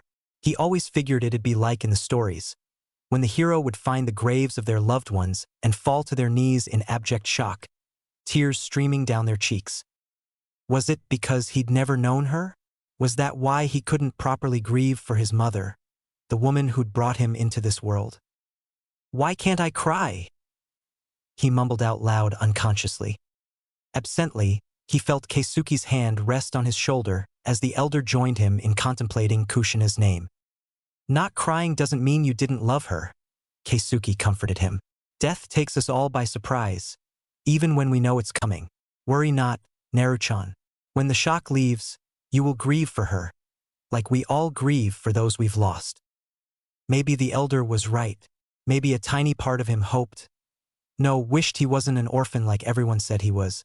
Since he hadn't ever met either parent, he'd always thought that maybe, just maybe they were alive out there somewhere, unknowing of his existence. A tiny sliver of his soul always hoped that when his deeds were great enough, they might one day hear of him and come back to him. But that was a lie, as he now knew. His mother and father were dead, killed during the Kyuubi incident. If there was any way to cement that fact any clearer than being told so by his family, it was definitely the carved name on the tablet before him. Unconsciously, he reached out for the name, his palms slick with sweat he hadn't known he'd produced. "She loved you, Naruto-chan," Keisuke told him as he did so. "When we met her, right before the Kyuubi attacked, she was already pregnant with you, and she couldn't shut up about you and how she imagined you'd be. I can honestly say I've never seen a woman as happy as she was back then." "Ka-chan," Naruto whispered as his fingers went over the carved name, feeling every scratch and every gouge in the stone as he did so. "Kushina was a proud Uzumaki, one of us in every way a person could be," Keisuke continued, his own expression reflecting nothing but pride. "Beautiful, strong, stubborn, and righteous. The day she died, the Uzumaki lost one of its finest kinsmen, and the whole clan grieved as one. Why didn't anyone tell me about her?" Keisuke gave the boy a pitying glance. "I can't speak for the Hokage," he stated neutrally. Personally, he'd been outraged when he found out Naruto had no idea of his heritage. He could, in hindsight, realize why his relation to Minato Namikaze had been obscured. IWA had just gotten its Sandaime back into power after the Yondaime Tsuchikage had died, and the Hokage hadn't been willing to rock the boat by announcing a living heir to Iwa's greatest nightmare. Over time, that reason had lost its basis, since Inoki wasn't known for being an impulsive revenge seeker, but by then years of secrecy had turned into a habit. Naruto's heritage on part of the Uzumaki was less forgivable, in Keisuke's opinion. Uzushio had long since been destroyed, Kiri was in the midst of the Bloody Mist era, Umi was a non-power after Konoha had sought retribution for Uzushio's destruction, and IWA and Kumo weren't about to start another war over a single Uzumaki clansman. Keisuke imagined the Hokage had simply decided not to tell Naruto due to the possibility of the boy finding out the link between her and the Yondaime Hokage. A moment of silence passed between the two Uzumaki as the younger one remained still, his fingers brushing his mother's name as the older one looked on silently. Despite his original purpose in bringing the boy here, he couldn't deny the blonde his time grieving for his lost mother. During the annual remembrance ceremony, every Uzumaki tended to act in a similar way. Keisuke himself could be found near his dead wife and son's name, just staring endlessly at it in silence. Then, without saying a word, Keisuke handed Naruto a clean handkerchief. When the boy blinked and looked at him in confusion, Keisuke shrugged. "Some of us like to keep the names of our loved ones clean and visible," he merely stated. "It helps us to keep occupied." Blinking away his shock, Naruto looked over the tablet and realized the elder was right. Many of the names seemed in far better care than others. Giving Keisuke a thankful nod, Naruto took the handkerchief and brought it softly to his mother's name, wiping away some of the grime his fingers had brought and a few bits of dust here and there. He knew it was almost a pointless gesture. His mother wouldn't be able to thank him for it after all, but it felt good. It felt like he was properly honoring his mother, even if he hadn't known her. Another few minutes passed as Keisuke allowed the boy some time with his mother's name before he spoke up. "Naruto, it's time," he said. Naruto blinked as he stopped caring for his mother's engraved name. "Eh? Time for what?" "What we came here to do," Keisuke said simply as he motioned Naruto to follow him. Blinking in confusion, the boy reluctantly obeyed, giving his mother a last parting glance before trotting up to the diminutive elder. "Weren't we here so you could show me the names?" he asked confusedly. "That's one part," Keisuke confirmed. "But remember what I told you? The tablet isn't just a memorial for the dead, but also for those to come." Naruto frowned in confusion and crossed his arms. "Oh yeah. What the heck does that even mean?" "You'll see." Naruto pouted at being denied clarity, dutifully following the elder until they reached the exact center of the tablet. It was at this point that he realized that the tablet, despite what he'd thought, was actually organized in an L shape. Upon bringing this up, Keisuke grinned at him. "Realized that, did you?" he asked amused. "The truth is, the tablet is a square. 2 of 4 parts are here now, but the other 2 are still in the possession of the 2 cells who've yet to agree to your leadership," Keisuke explained. "In Hayako's possession was your mother's segment, since Hayako's cell was more closely related to her. In my cell's possession is the main one, as I am the oldest of the 4 elders. When the 4 pieces are together, the Uzumaki clan's full legacy will be revealed." If anything, that just served to confuse Naruto even more. "What are you talking about? It's just more names, right?" Despite saying that, though, he could scarcely believe that despite the huge number of names already carved into the 2 segments that there were even more he hadn't seen. Hell, he could scarcely believe Keisuke was even functioning, given the amount of loss the clan had suffered. "Look," Keisuke merely ordered, pointing up to the main tablet.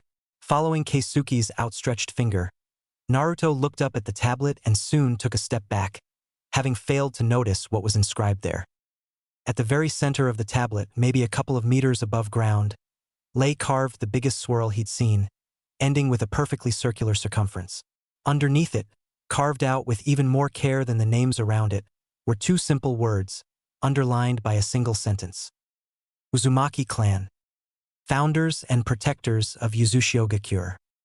As Naruto looked on in awe, Keisuke smiled as he, too, gazed at the clan symbol. "Uzumaki, our home. We founded it as a sanctuary for all those who wish to escape the mainland's constant warfare," he told Naruto. "Even though our cousins, Fire Country Senju clan, founded Konoha, we knew it was only a matter of time before it got dragged into war with its neighbors." Keisuke held his hands behind his back. People and clans from all throughout the elemental continent and its outlying islands came to Uzumaki for safety. All became our comrades, all eventually became Uzumaki. For a while we managed to keep ourselves neutral. Yet, as the Great Wars broke out, we were forced to choose sides, and we chose Konoha. Keisuke closed his eyes as he reminisced about those times. He could still remember with vivid clarity the chaos and desolation of the First, Second, and Third Great Shinobi Wars. Even then, our names were widely known. Uzumashio's Uzumaki clan, the greatest seal masters the world had ever seen, founders of the impenetrable Uzumaki and bearers of the most powerful Fuinjutsu ever conceived since the days of the Rakuto Sennin. Naruto merely nodded along, remembering Keisuke's bold declaration of the night before. The Uzumaki clan, the greatest clan of Uzumaki, the seal masters that made the 5 villages shit themselves in fear. "We were the great village without the title," Keisuke remembered. "Our village chief a Kage without a hat. Not Kusa, nor Aim, nor Taki, nor Umi, or any other of the other minor villages stood a chance against us, and Iwa, Kumo, Suna, and Kiri were too scared to try. Only Konoha saw us as brothers, and so we lent out our aid exclusively to them," he told Naruto.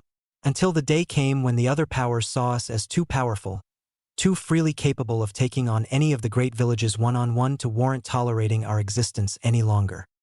Naruto looked down from the mighty Uzumaki whirlpool to see Keisuke bow his head as the bad memories flooded his mind. Kiri was the first to speak out against us, then Umi. Iwa, despite being far away, had suffered at the hands of our seal arrays when it battled Konoha, and Kumo wasn't willing to allow a tiny nation such as ours become one of the great nations, he recalled sadly. So they colluded and plotted together. Suna didn't, being too far removed and allies of Konoha, but they didn't exactly come to our defense either. Konoha, for one reason or another, wasn't able to send aid. So when the strike finally came, Uzushio stood alone. One village, one nation against 4. We fought bravely, both Uzushio's shinobi and the daimyo's forces, but in the end, the numbers levied against us were too great. Too many enemies had come to seek our destruction, and attrition dictated our loss, he told Naruto, who despite having often railed against history lessons at the academy, couldn't help but stay rapt with attention as Keisuke related to him the history of his family. Eventually, the daimyo was killed, and his forces were destroyed or captured, and so Uzushio stood alone against the combined might of 3 of the great villages, their nation's regular forces, and that of Umi. For 30 days and 31 nights we stood firm at the walls, our seal arrays slaughtering the enemy whenever they tried to break through, he recalled vividly, as he'd been one of those guarding the walls. Despite his advanced age, he had outright refused to stay hidden while others fought. Hayako, he recalled, had been the same. Repeatedly we were told to surrender, but we never did. Give up our homes? Give up our freedom? We were Uzumaki. We were Uzushio's greatest clan. We were born free and we would die free, never as slaves of another nation, he told Naruto fiercely, age-old passions bubbling within the man. But the time came when we would lose, we knew, so we needed a plan. A plan to conserve what number of us remained and to prevent the enemy from laying its hands on our prized techniques, which could spell the advent of another great war. We weren't so foolish as to think Konoha would use it well forever. No one could be trusted with the power we had in our hands, and we couldn't very well carry every single scroll we had while we made our escape. So we did one better. Keisuke walked up to the tablet and placed his hand on a particular indentation Naruto hadn't noticed before. Its shape vaguely that of a human hand. When he did, the area around it began to glow softly, and Naruto soon gaped as the Uzumaki whirlpool glowed. 2. We sealed our greatest techniques, all of our Fuinjutsu, in the memorial tablet, Keisuke said with a proud smile as he looked up at the whirlpool. Every seal array we ever conceived of is kept hidden away in our greatest monument of our eternal sorrow. The names of every Uzumaki who gave his or her life for the clan guard the very secrets that made our family one of the most feared clans in existence. Now, Naruto may have held a justified reputation as a rather underwhelming academic, but even he could understand the full breadth of what Keisuke was telling him. Before him, in the very symbol of their clan, lay techniques that could make or break any village, any nation. The very legacy that had nearly had their clan nearly wiped out by jealous hands. Given that, only one thing came to mind as Naruto contemplated the enormity of what lay before him. What? 3 days later, Naruto was still somewhat in shock at all the revelations he had been privy to a few days ago.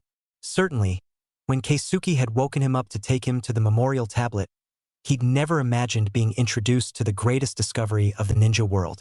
All of the Uzumaki's prized Fuinjutsu, held in one place? He could only guess how much people would pay for just a minute with that sort of collection. At the same time, he slowly realized just how far people would go, how many would kill for that sort of access. Keisuke had been right to point out no one could ever know about the tablet's location. That much power in the hands of anyone but the Uzumaki would be catastrophic. Oi, Naruto! Naruto broke out of his thoughts as he turned to see Kiba and Shino walking up to him, the former's puppy resting comfortably on his head. Greetings, Uzumaki-san, Shino greeted him laconically. Hey man, where've you been? Kiba all but demanded after the two had shared a short fist bump. The others have already been heading out to the training grounds for practice for these past 2 days. Naruto goggled at him, horrified. H! He shouted. No fair. I couldn't even get out of the compound. Well, that was true enough, though he conveniently forgot that it was due to all the rampant partying and breathtaking revelations, followed by insane training sessions with cousin Kimiko and Hikari. In short, it was no one's fault but his. Kiba and Shino, however, were completely unsympathetic, merely raising an eyebrow in Kiba's case. You mean you guys are finally done building? All that sawdust is really starting to get annoying, you know? My companion is correct, Uzumaki-san. In situations such as this, you should have sent word to your comrades so that we might know where you are. This is most troubling. Why?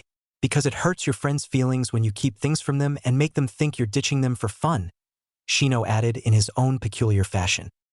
Dude, nitpicking? Seriously? Not okay. Kiba interjected then, eliciting a nonchalant shrug from the bug user. Naruto smacked his forehead as he realized he'd forgotten to tell his classmates about his new living arrangements. In fact, he'd forgotten to tell them all about the Uzumaki clan and how they functioned in general. Damn, that's right, he groaned. I totally forgot to tell you guys. Remember the graduation test? The original one, I mean, he quickly added as a shadow passed over his friends' faces. The new test, by mutual unspoken consent, was a taboo subject. And by mutual unspoken consent, they meant Shikamaru had banned all talk about it, on pain of humiliation the likes of which you have never felt before in your life via Kagemain. Clear? As Shikamaru had put it. What about it? Asked Kiba as he crossed his arms behind his head. Naruto quickly proceeded to fill in the gaps of his friend's knowledge of the events of that day, though he omitted any reference to the more confidential subjects of the furry tenant he held inside him and the forbidden scroll, as per the Hokage's orders. By the end of it, Kiba was laughing while Shino had an eyebrow raised in surprise. Seriously? Man, that sounded intense, Kiba noted with a grin. Still, kinda explains a lot, especially the new exam. Figures it'd be your long-lost family's fault. At least it explains some of Irika-sensei's comments during the second test, and those old fogies who were with the Hokage. Shino nodded in agreement. Indeed, Uzumaki-san, like our classmate here, I, too, have been noticing the arrival of strange, red-headed new people around the village, and my Kikeichu have noted their presence as well and their integration into our shinobi ranks. He was soon stopped from going any further by Kiba's hand on his shoulder. We've really got to work on that habit of yours, man, the dog user mentioned in exasperation. I fail to see how my process of diction somehow requires help, Inuzuka-san, Shino subtly protested. It's nitpicking. So you've said many times, Inuzuka-san. How is that a problem requiring help? Naruto gave the two an awkward smile as they rehashed an age-old argument they'd been having since they were both first-year students at the academy. It sometimes made him feel a little jealous of his friends, since they all seemed to have a bickering partner or close friend. Ino and Sakura, Shikamaru and Choji, Kiba and Shino, Hinata and Come to think of it, Hinata was always quite quiet, wasn't she? More likely to be amongst a group by accident than by determination. After all, the reason she'd been part of his group with Shikamaru was because the lazy bastard had specifically targeted her for her skills. Then again, she'd proven a fun comrade to have. At the very least, she seemed to be having fun whenever he and Shikamaru would argue. Anyway, Kiba spoke up, regaining Naruto's attention. We were heading off to meet the others at the training field. We've still got a day before Kurenai-sensei and the others officially start the training, but we figured we might as well get some training in regardless, yeah? Wanna come along? Naruto grinned as he slammed a fist into a waiting palm. Hell yeah! Lead the way. Kiba grinned right back, sharing his friend's excitement, right before remembering something a mutual friend of theirs had told the group a few days back. Wait, Naruto. He suddenly spoke up, stopping his friends as they started walking towards the training fields. Naruto blinked as he looked over his shoulder confusedly. What's up, Kiba? Ino said something interesting the other day. Neither Shino nor Naruto could miss the half-repressed growing excitement in the feral boy's eyes. Is it true? Did your clan teach you a new way of fighting? Even better than what you used against me in the exam. If Naruto hadn't known better, he would have sworn that Kiba's canines were growing. Maybe so? He asked nonchalantly. No sooner had he spoken that Kiba's finger was pointed right at him, right between the eyes. Then I want dibs on your first spar when we get to the grounds, the Inuzuka heir said with an excited grin. That bastard Sasuke doesn't spar with anyone. Shikamaru's a lazy ass, Choji's a wimp, and it's just been too long since I've had a good, up-close brawl. Naruto noted that Shino didn't seem the slightest bit offended by that remark. Then again, he couldn't really get offended by that, since Shino's personal combat style relied practically entirely on his insects. Knowing that, however, didn't make Naruto any more confident regarding his chances. Oh sure, he'd give Kiba the fight he wanted, but having gone up against Takashi, Natsu, and Hikari, he was now well aware of the fact that there were some people he was currently unable to even come close to. Kiba, however much the boy yapped away about his strength, was a dangerous opponent to have, and Naruto knew it. Whatever the boy's reputation for troublemaking, Kiba had the most dangerous offensive capabilities in taijutsu out of all the genin, save perhaps for Sasuke. Even then, the two didn't compare. Whereas Sasuke's forte lay in pinpoint strikes that dealt efficient, maximum damage, Kiba specialized in wrecking his opponents. Still, he wasn't one to back out of a fight. One thing he now knew was more genetic than simple stubbornness. Grabbing Kiba's wrist and driving it to the side, Naruto gave his classmate an equally fierce grin. "Bring it, flea bag," he challenged, already feeling his blood boil with anticipation. The two boys seemed mildly surprised by Naruto's bravado, but Shino quickly recovered with a stoic shrug while Kiba gave an amused laugh. "Ha, that's right. If there's anyone who's more than happy to get down and dirty, it's you, isn't it?"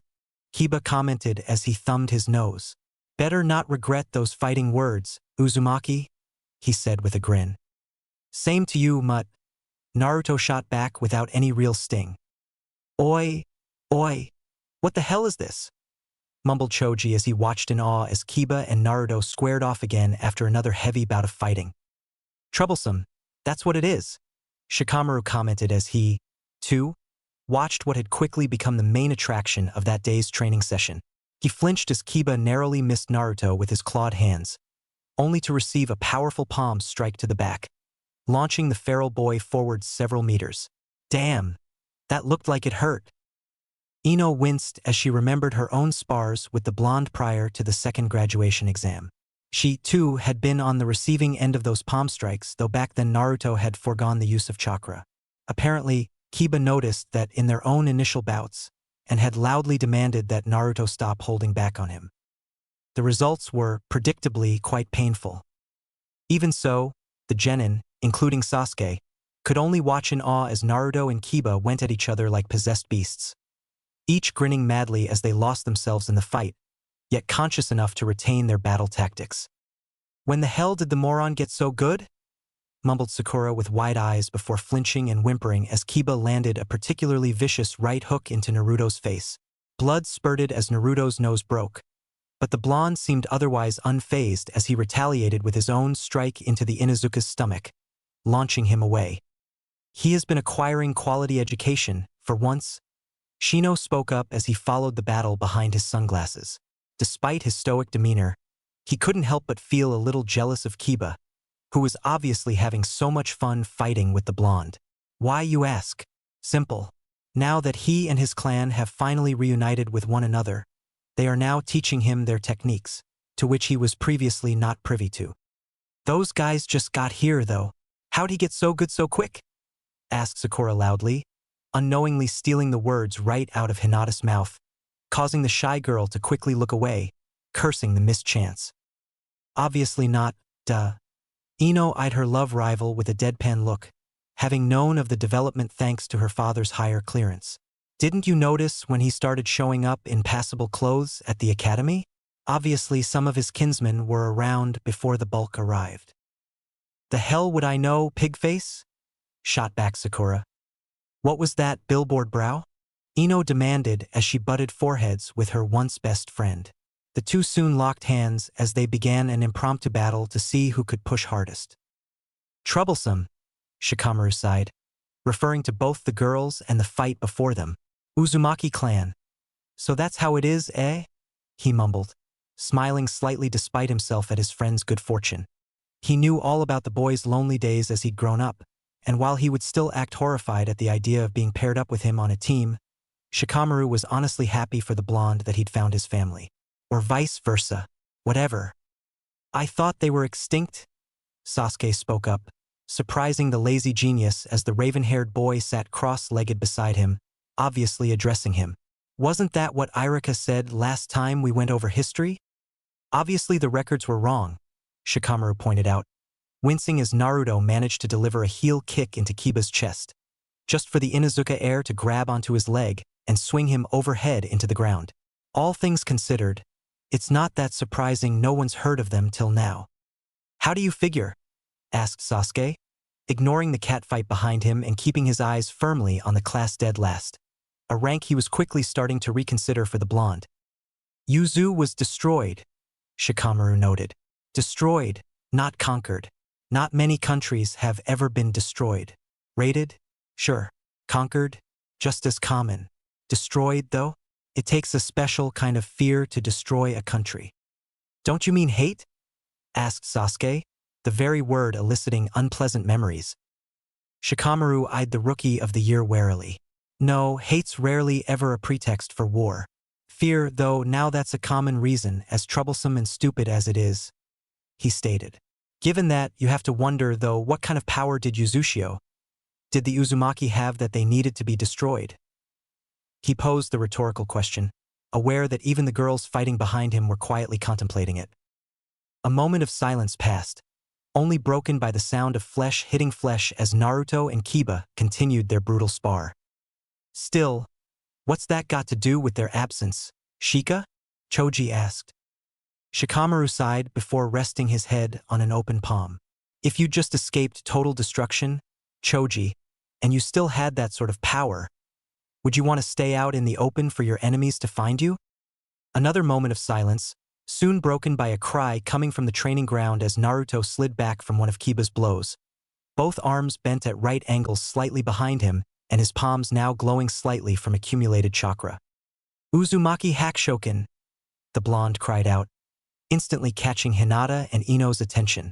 The moment Kiba came within range, blissfully ignorant of what awaited him, Naruto shot his arms forward, landing both open palms onto Kiba's stomach. Futego Tenkusho. Ino's eyes widened as the difference between her spar with Naruto and this one quickly became evident.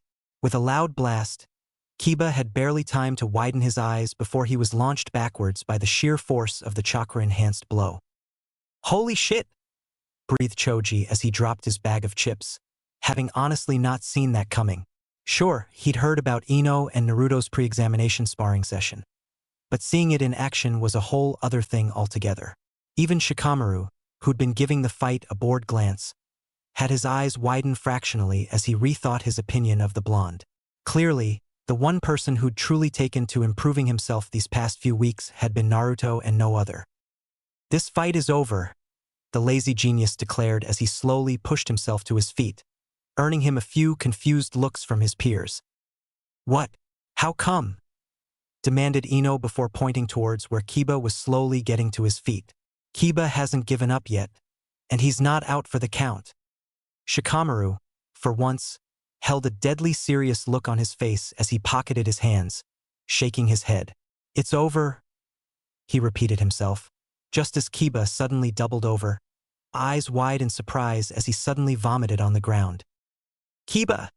Yelled Ino as she ran towards him, followed quickly by Sakura and the rest, with the exception of Shino, Shikamaru, and Sasuke.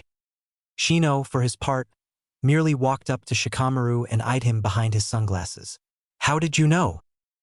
That was a chakra-laced attack, Shikamaru deduced correctly as he eyed his peers crowding around Kiba, who looked about a gentle breeze away from collapsing in a heap. Even Naruto, who looked like death warmed over, had gone, red wobbled, over to see how his sparring partner was doing. There's not many who can take one of those and get right back up, much less a genin. Still, he mused as he eyed the sweating blonde. I do wonder where he learned such a thing. Sasuke nodded imperceptibly, having arrived at the same conclusion as Shikamaru, while Shino just gave a shrug, which both boys assumed meant he acknowledged the point. Unbeknownst to the genin, however, 3 more pairs of eyes were watching the sparring session, having already been observing their pre-official training sessions avidly for signs regarding where to start the official training.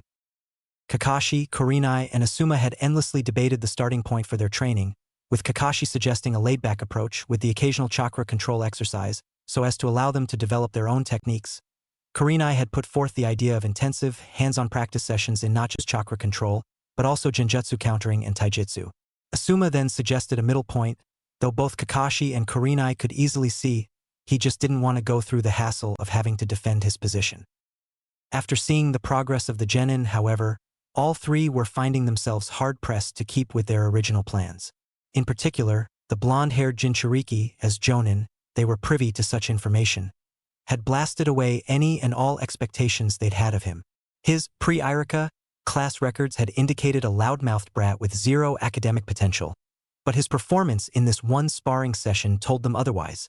Sure, they hadn't seen him perform anything other than taijutsu, but if the Hokage's personal notations in the boys' files were correct and Asuma wasn't fibbing about his fight against his three genin, he was also a proficient user of Kage Bunshin, even being able to pull off its significantly more dangerous variant, the Taju.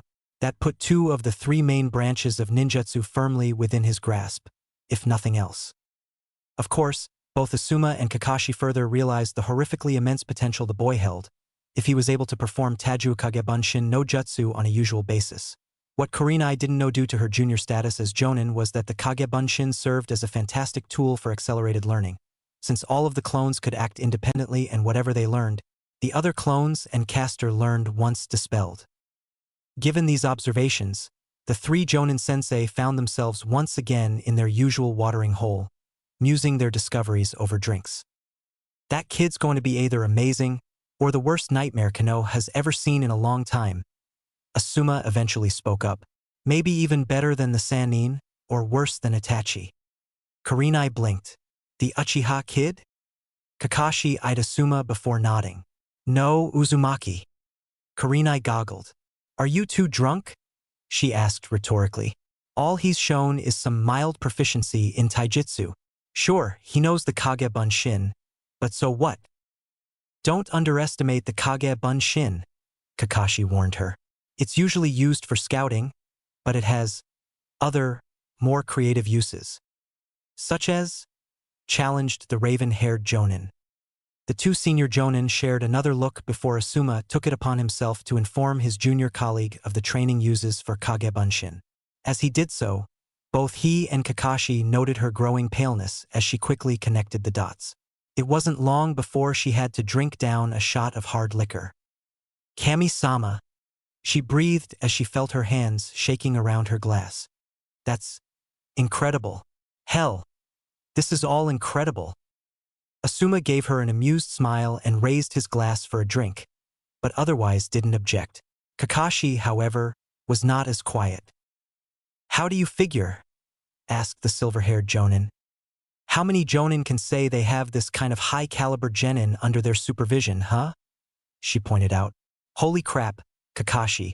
If we can train even half of them up to their full potential, we'll have given Konoha the most dangerous group of ninjas ever assembled since the Sannin. That's a lot of responsibility, Kurenai, Kakashi pointed out calmly, the contents of his own glass suddenly disappearing. Both of his colleagues blinked in surprise. Neither had seen him take a single shot of it. And may I remind you we have no idea how to even begin training them? Ah, I'm so glad you put that out there, a voice interrupted in their conversation, causing the three Jonin to instantly gaze to their right as three strangers approached them. Who the hell are you? Asked Kurenai, already on the defensive. Neither Asuma nor Kakashi seemed bothered, however. The lead stranger, a man with buzz-cut red hair and a matching beard wearing a black shirt and pants underneath a white trench coat, grinned at them. Name's Uzumaki Kyokai. He introduced himself as he jutted a thumb in his own direction. And these are Wakaba and Erashur of the same family. The clan sent us to discuss a possible training schedule for your brats. I've heard of you, Asuma spoke up before Kurenai could say anything. Aren't you the new guys over at the Sensor and Interception Division? Kyokai grinned. Some of them, yeah, he confirmed, figuring there was no harm in letting his new colleagues know. Anyway, about our clan's proposition. Not interested, Kakashi stated immediately. We might not know where to start, but they are our responsibility. Even if it helps train them up to Sannin levels? Erasure pressed with a knowing smile. Not if one of them ends up being the worst traitor to Konoha since Orochimaru and Itachi, Kakashi stated coolly. Well said, Kyokai complimented with a clap. But still, that ain't gonna happen. Not with what we're proposing. Like I said, not interested, Kakashi stated flatly. What about your colleagues? Asked Wakaba as he eyed the two other jonin, his gaze resting on Kurenai a moment longer than it had been on Asuma. Asuma shrugged. I'm not dumb enough to piss off someone I have to work with. If Kakashi doesn't want your help, I'm going to go with no, too, he stated lazily before taking a drag out of his cigarette. Kurenai fidgeted in her seat for a moment before eyeing Kakashi. It wouldn't hurt to hear them out, would it?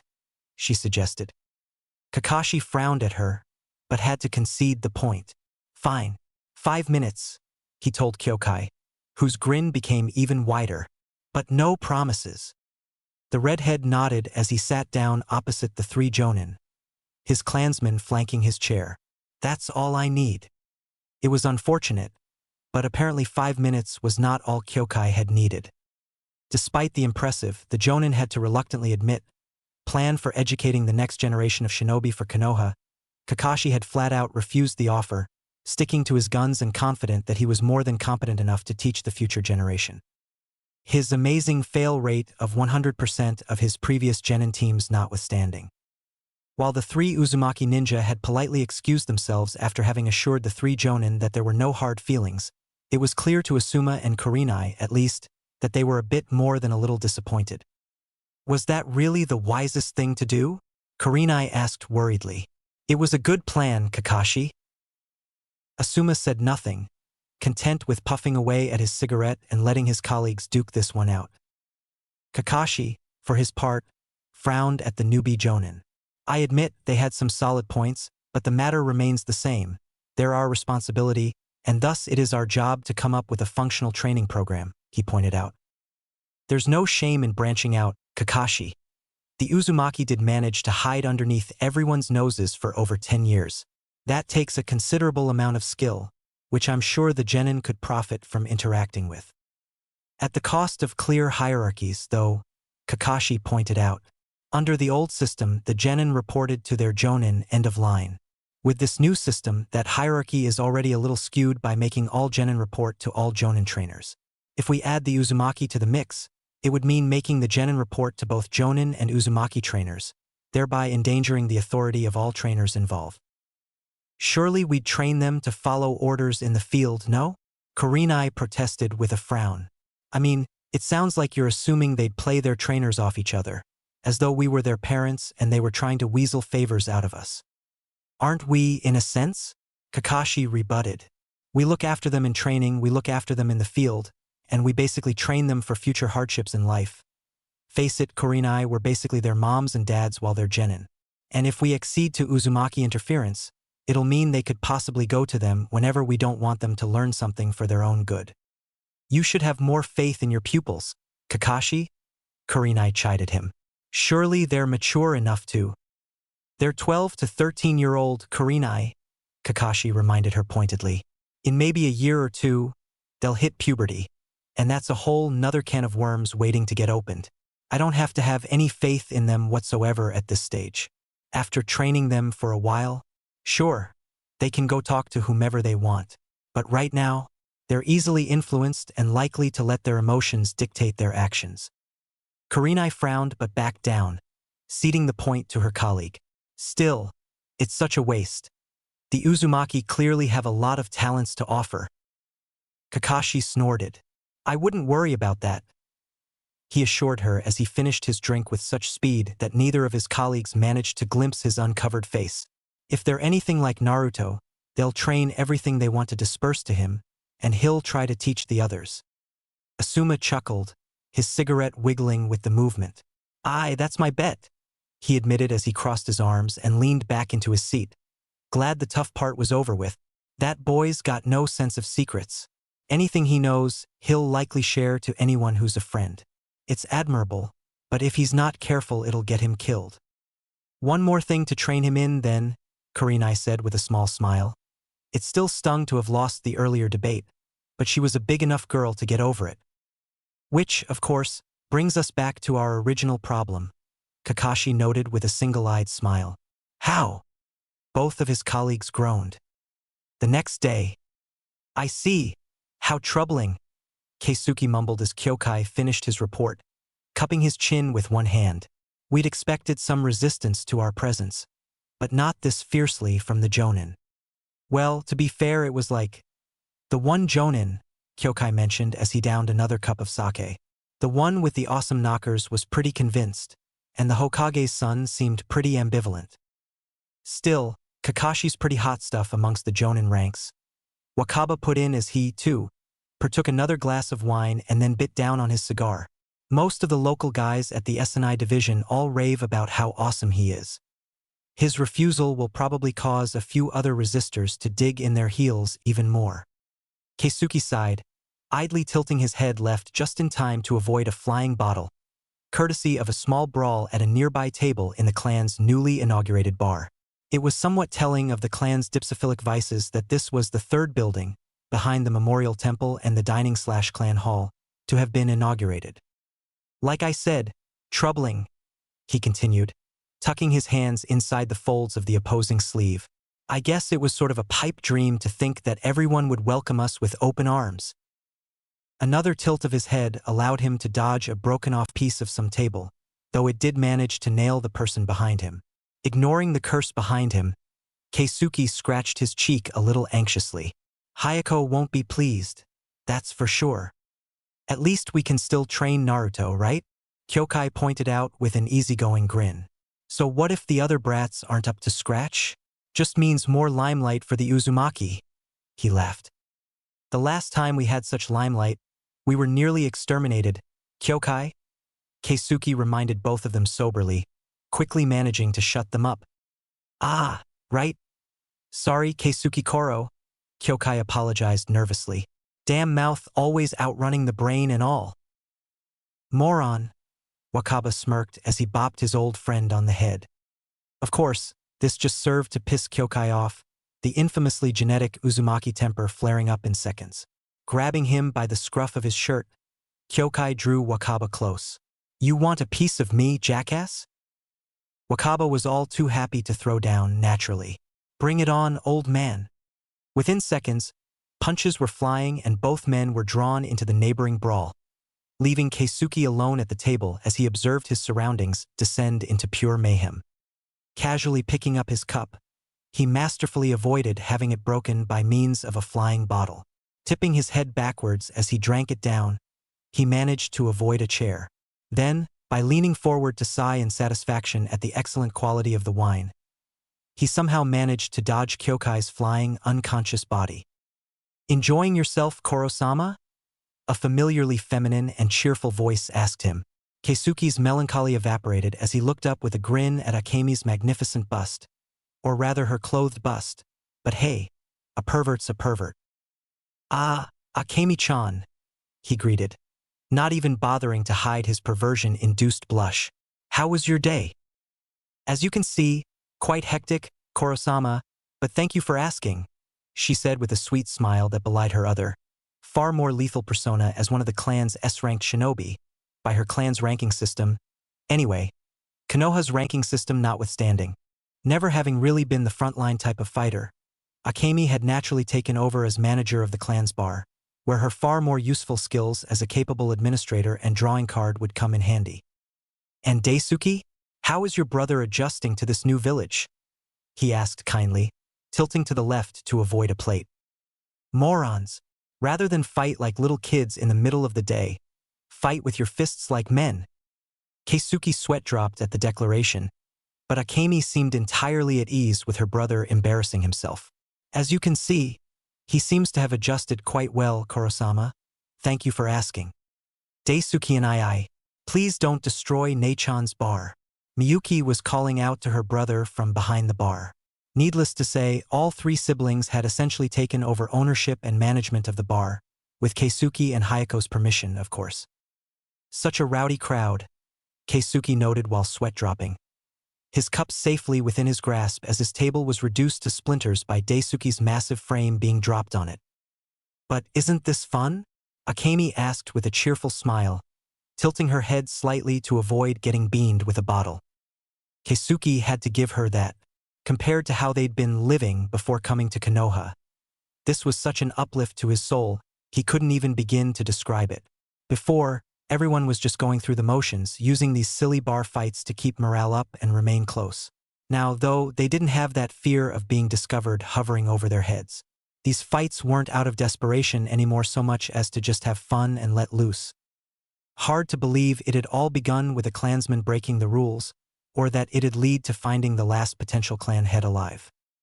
Gazing into his half-empty cup, Keisuke gave a small smile to his own miniature reflection, not for the first time glad that things had turned out this way for his children, for he saw every clansman as his own child. They'd suffered enough, and it was high time to let them have their fun. Then again, he gulped down his drink and threw the empty cup down, smashing it to pieces. Not that Akemi cared. There were enough craftsmen in the Uzumaki clan to fix everything up right as rain, and jumping down his seat, already releasing many of the seals tattooed with invisible ink all over his body. "All right, you lunkheads, settle down or you're all getting a thrashing," he roared as he charged into the brawl, leaving Akemi to smile in exasperation and sigh as she watched her once pristine bar get torn apart like a wet cloth. And it wasn't even midday. Just a normal day for the Uzumaki. One day later. Admittedly, it was quite hard for Kakashi and his colleagues to formulate an adequate training regimen, especially since they found themselves having to plan for 3 times the students they'd expected. Still, they weren't jonin just because the Hokage had been bored one day and decided to promote them, whatever anyone else's feelings about them were. All 3 were legitimately good at what they did and were greatly trained to adapt to changing, unexpected circumstances. They just weren't all that great at teaching. Despite this obvious handicap, however, Kakashi did manage to string together a decent startup plan. First things first, they had to determine exactly where each genin stood in terms of skills and conditioning. To that end, the first 3 days were endurance tests, whereby Kakashi and Asuma had a blast of a time throwing never-ending kunai at their students, who were under strict orders to dodge every single one.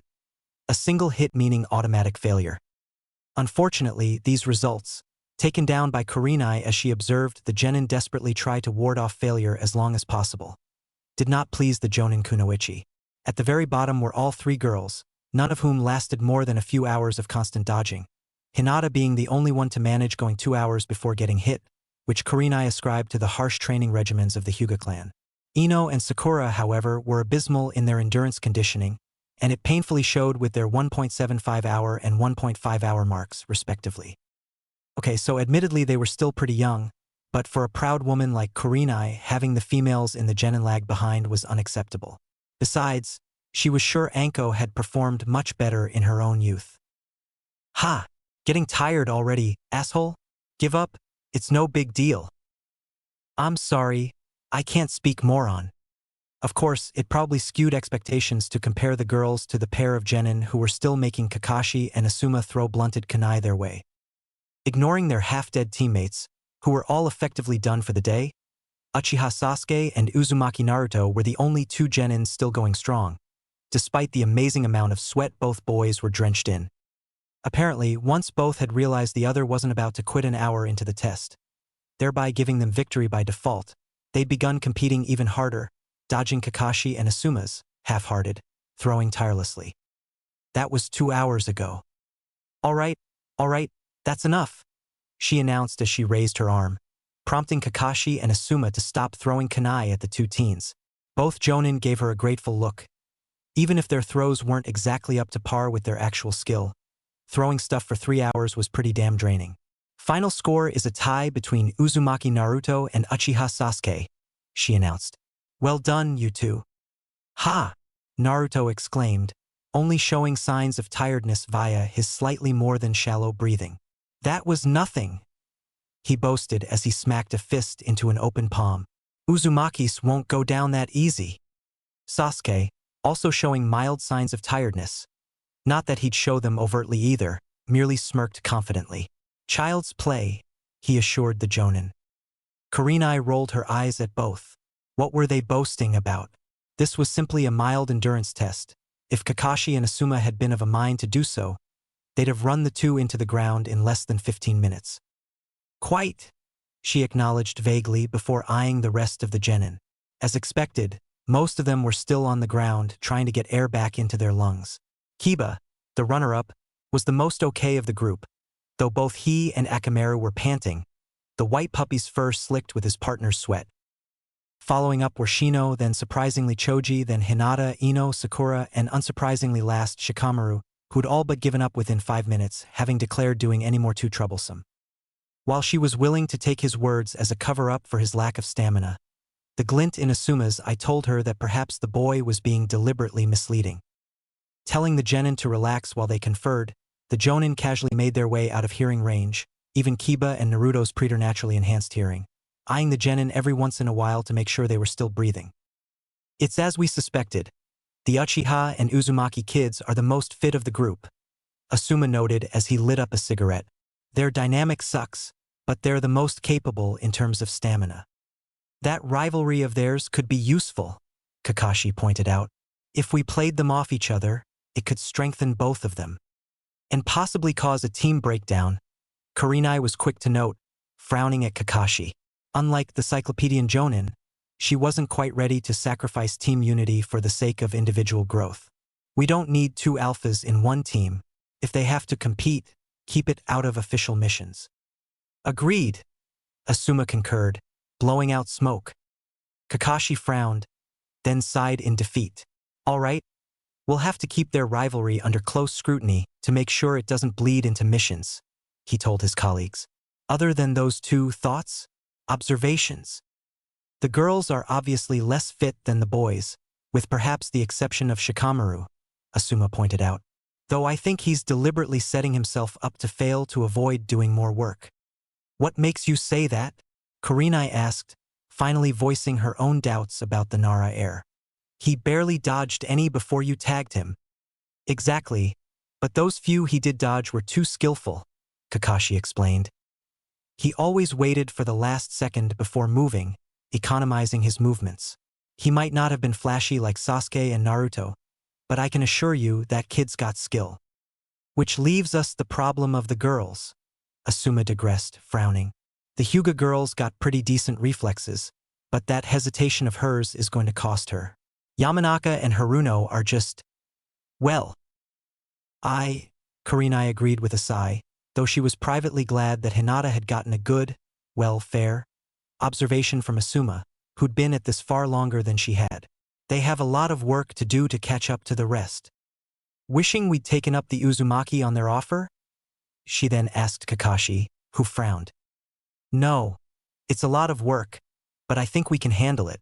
I say we run them through the usual endurance exercises, see where that goes. Throw in a few combat simulations to round them out with combat practice, and we should be good at least low C ranks in 2 months or so. His companions didn't seem as sure, given what they'd just seen from the genin, but nodded in agreement. 1 week later. Oh shit. Kaboom. While Kakashi may have been right about the steady rate of progress the genin would go through following his plan, it wasn't nearly as fast as other concerned parties would have wanted. Namely, the Uzumaki. That was close, Shrimp. Too close. React faster. Takashi called out to his pseudo-apprentice as he readied to unleash another jutsu on the poor future clan head. Damn it! Naruto roared as he threw himself to the side, Takashi's attack gouging out a decent chunk of earth with all the delicateness of a plow shot at the speed of sound. Are you trying to kill me? Yes, Takashi answered deadpan before taking a deep breath, looking away from Naruto. Uzumaki Jutsu no Ugi. A chill went down Naruto's spine at that moment. He hadn't ever seen this particular move used before, but it was infamous amongst the clan. Oh crap. Tetsuryu no Ho! He snapped back forward, his cheeks bloated, and was about to fire off his technique when he was suddenly kicked aside in the head. As a result, the chakra destabilized and a miniature explosion engulfed him. Gah! What the hell gives, Hikari? Takashi roared as he managed to shake off the mild concussion he'd received and got to his feet. Moron. Hikari clicked her tongue in annoyance, with zero regard to the damage she'd inadvertently inflicted unto him. Don't use that kind of move on the clan head. He's too young to dodge it. He'll need to learn someday, Takashi growled. Might as well be now. Hikari merely bopped Takashi on the head. You shush, she ordered. Teach him what Keisuke Koro said.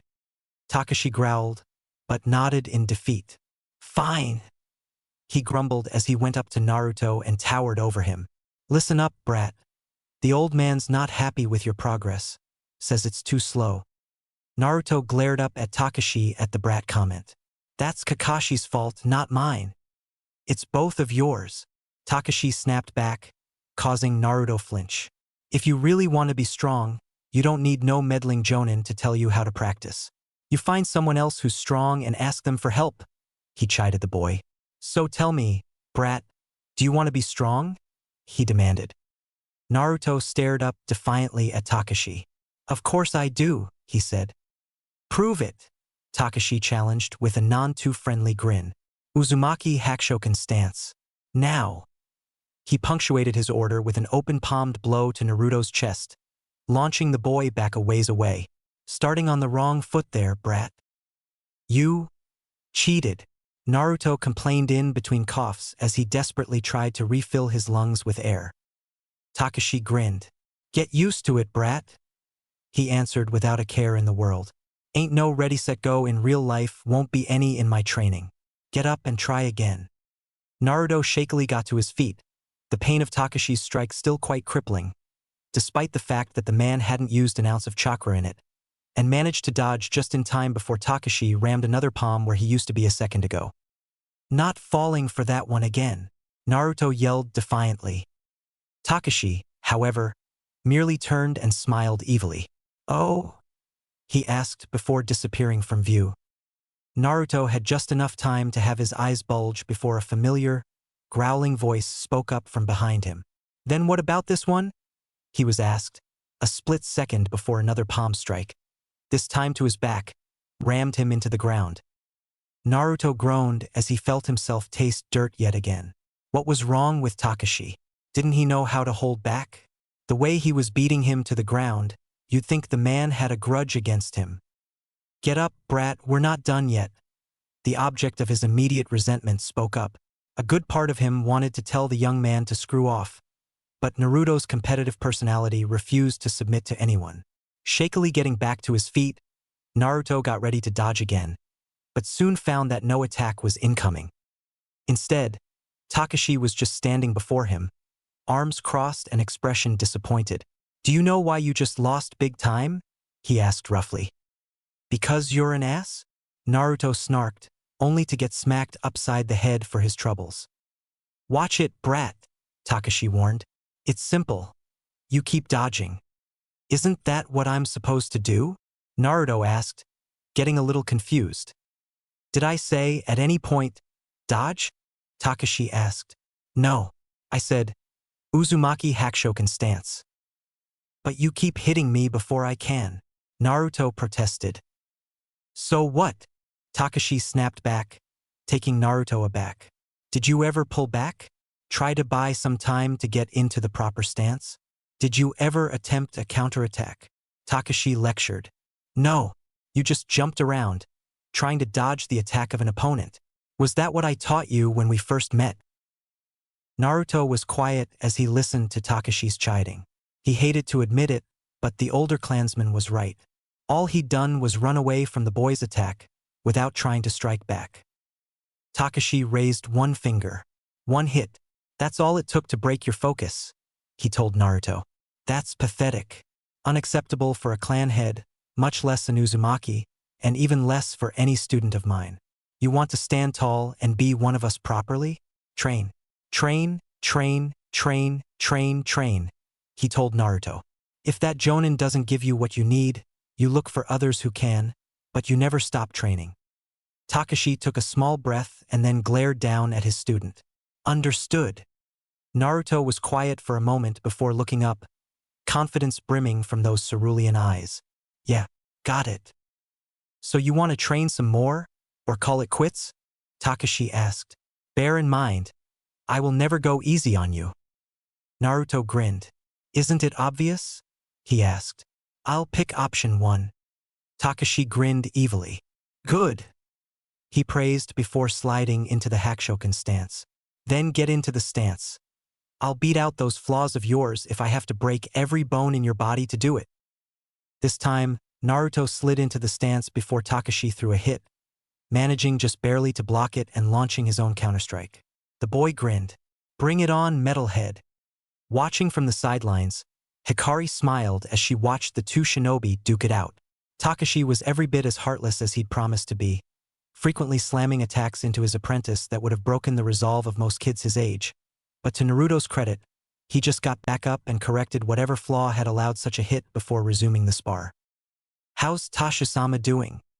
Hikari was snapped out of her musings by the familiar voice of Kimiko, who'd taken it upon herself, or rather, was ordered by Keisuke after she nearly drove the clan into the ground by making them work on the compound round the clock, to watch over the youngling. Still, she'd noticed a few clansmen shirking their duties and had asked Hikari to keep an eye on Naruto while she went and fixed their attitude. As well as can be expected, considering Takashi's the one training him. Hikari answered with a smile to the older girl. Like most of the Uzumaki girls younger than Kimiko, Hikari looked up to the young woman as a shinobi. She was widely considered the most powerful woman in the clan, and was sometimes judged at about the same level as Raiden, though both fell behind Keisuke and Hiroki. The red-haired girl nodded, looking at Takashi's brutal lessons stoically. She agreed. Tasha-sama will improve quickly under Takashi's guidance. Better him than Natsu anyway, Hikari agreed, shuddering at the thought.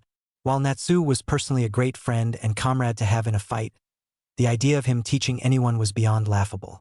To begin with, Natsu's combat style was almost purely instinctual, meaning there were no mechanics for him to teach anyone, and his jutsus were all specifically designed for his sole use, meaning it would be pointless for him to try to pass them on.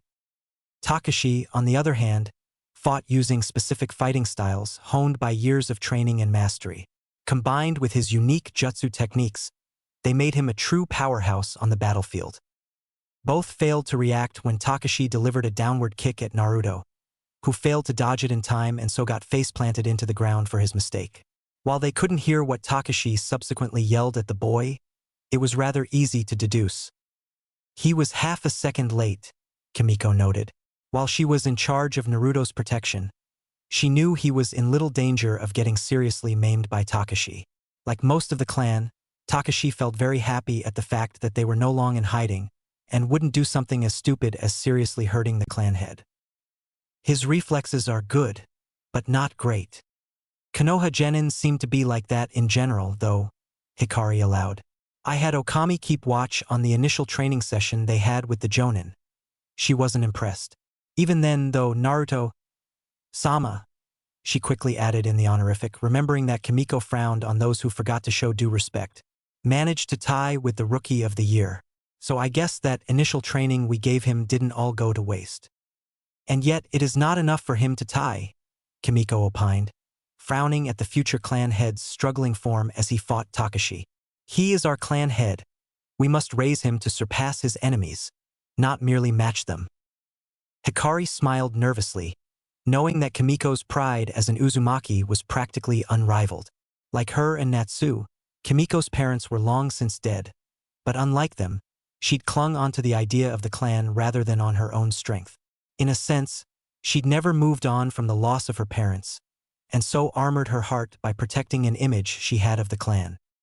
What of the comrades he surrounds himself with? Kimiko asked then. Are they adequate for Naruto-sama? Hikari scratched her cheek anxiously.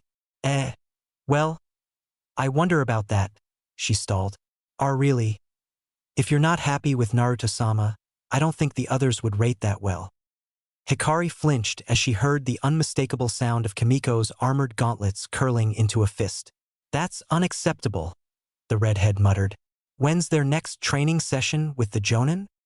Tomorrow, Hikari supplied nervously. The last thing they needed was for Kimiko to end up causing trouble right now, especially since her abilities tended to exact overwhelming collateral damage. But Kimiko-san, Keisuke and Hayako Koro don't want us interfering. Rest assured, I will merely be observing, Kimiko told her younger cousin, though the glare on her face didn't lessen. Somehow, Hikari doubted that. She doubted that very much. The next evening, "This is unacceptable, Koro-sama." Kimiko was protesting loudly in the dinner hall, slamming her palm down onto the tatami mats, causing them to bend as the force of the impact drove her hand almost into the wooden structure itself. Predictably, nearly all conversation came to a screeching halt as everyone's attention turned to the normally taciturn and serious-minded disciplinarian of the clan. While no one felt brave enough to ask what was going on out loud, that didn't stop the whispers to start up. Before her, Keisuke was shaking his head in disappointment, while Hayako stared her down sternly. At their side, by their invitation at the start of dinner, was Naruto, who'd stumbled out of Saiza and onto his butt by the force of Kimiko's angry palm strike. "This is not the time for this discussion, Kimiko," Hayako told her sternly. "We are in the middle of dining. This audience can wait until tomorrow." "With respect, Hayako-sama, it cannot," Kimiko protested. "These jonin the Hokage has assigned to the Tashu Koho's group are sorry excuses for teachers. We should not allow them to sabotage his education any further than they are." "Don't you mean their education?" Keisuke corrected her calmly, though he, too, was now staring her down sternly.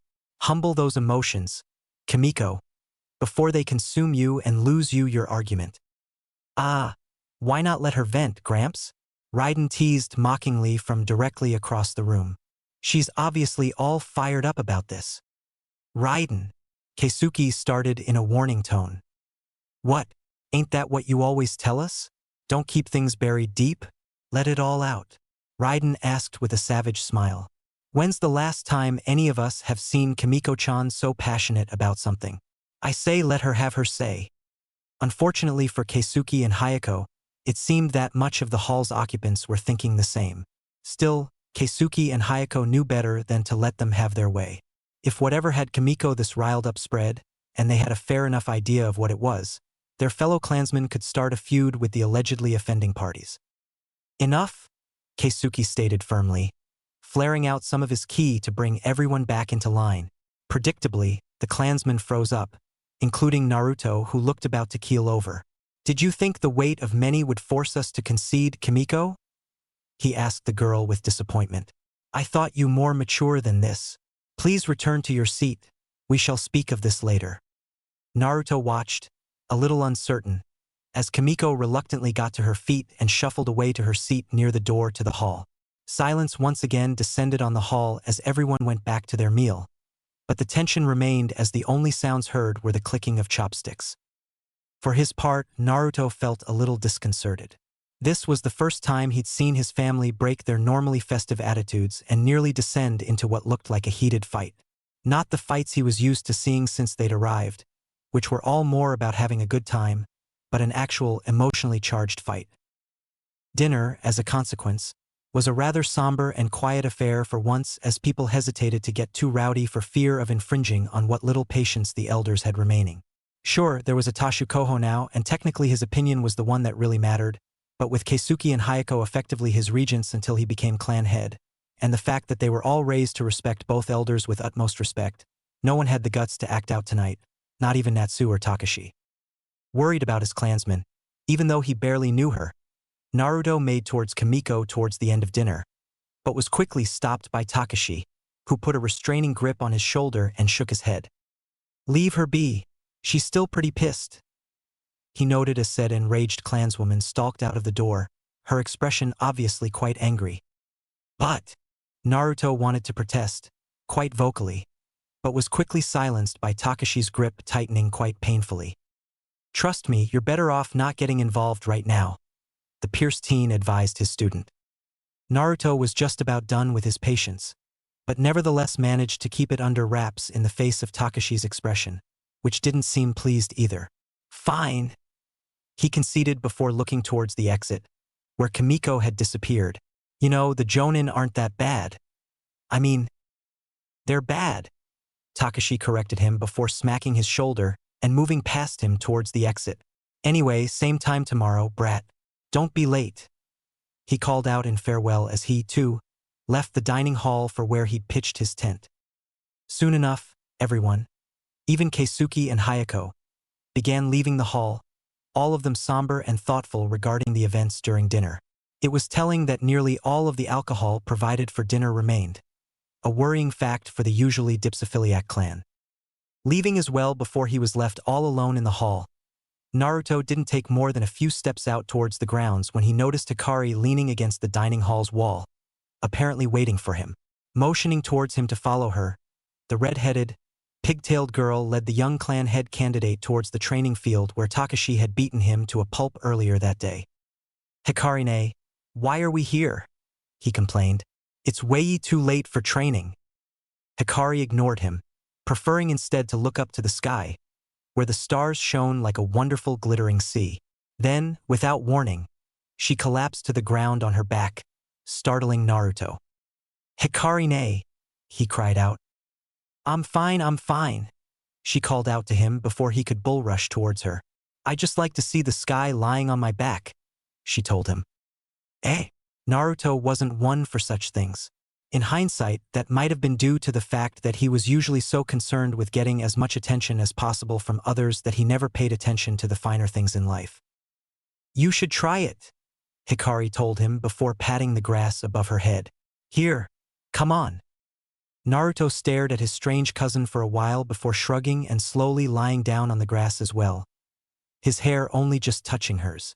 "I don't get it," he told her bluntly after staring up at the sky for about 30 seconds. Hikari smirked. "Don't think about it. Just look, shut up, and appreciate it." Sighing, Naruto looked up at the starry night sky. What was so special about it? It was just stars and the moon.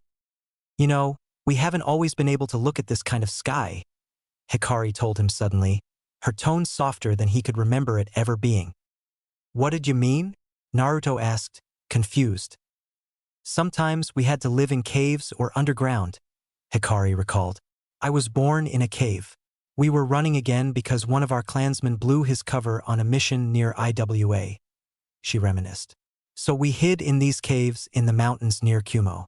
There were so many we were able to hide out for 2 years, long enough for Iwa to give up entirely after Kumo began accusing them of spying."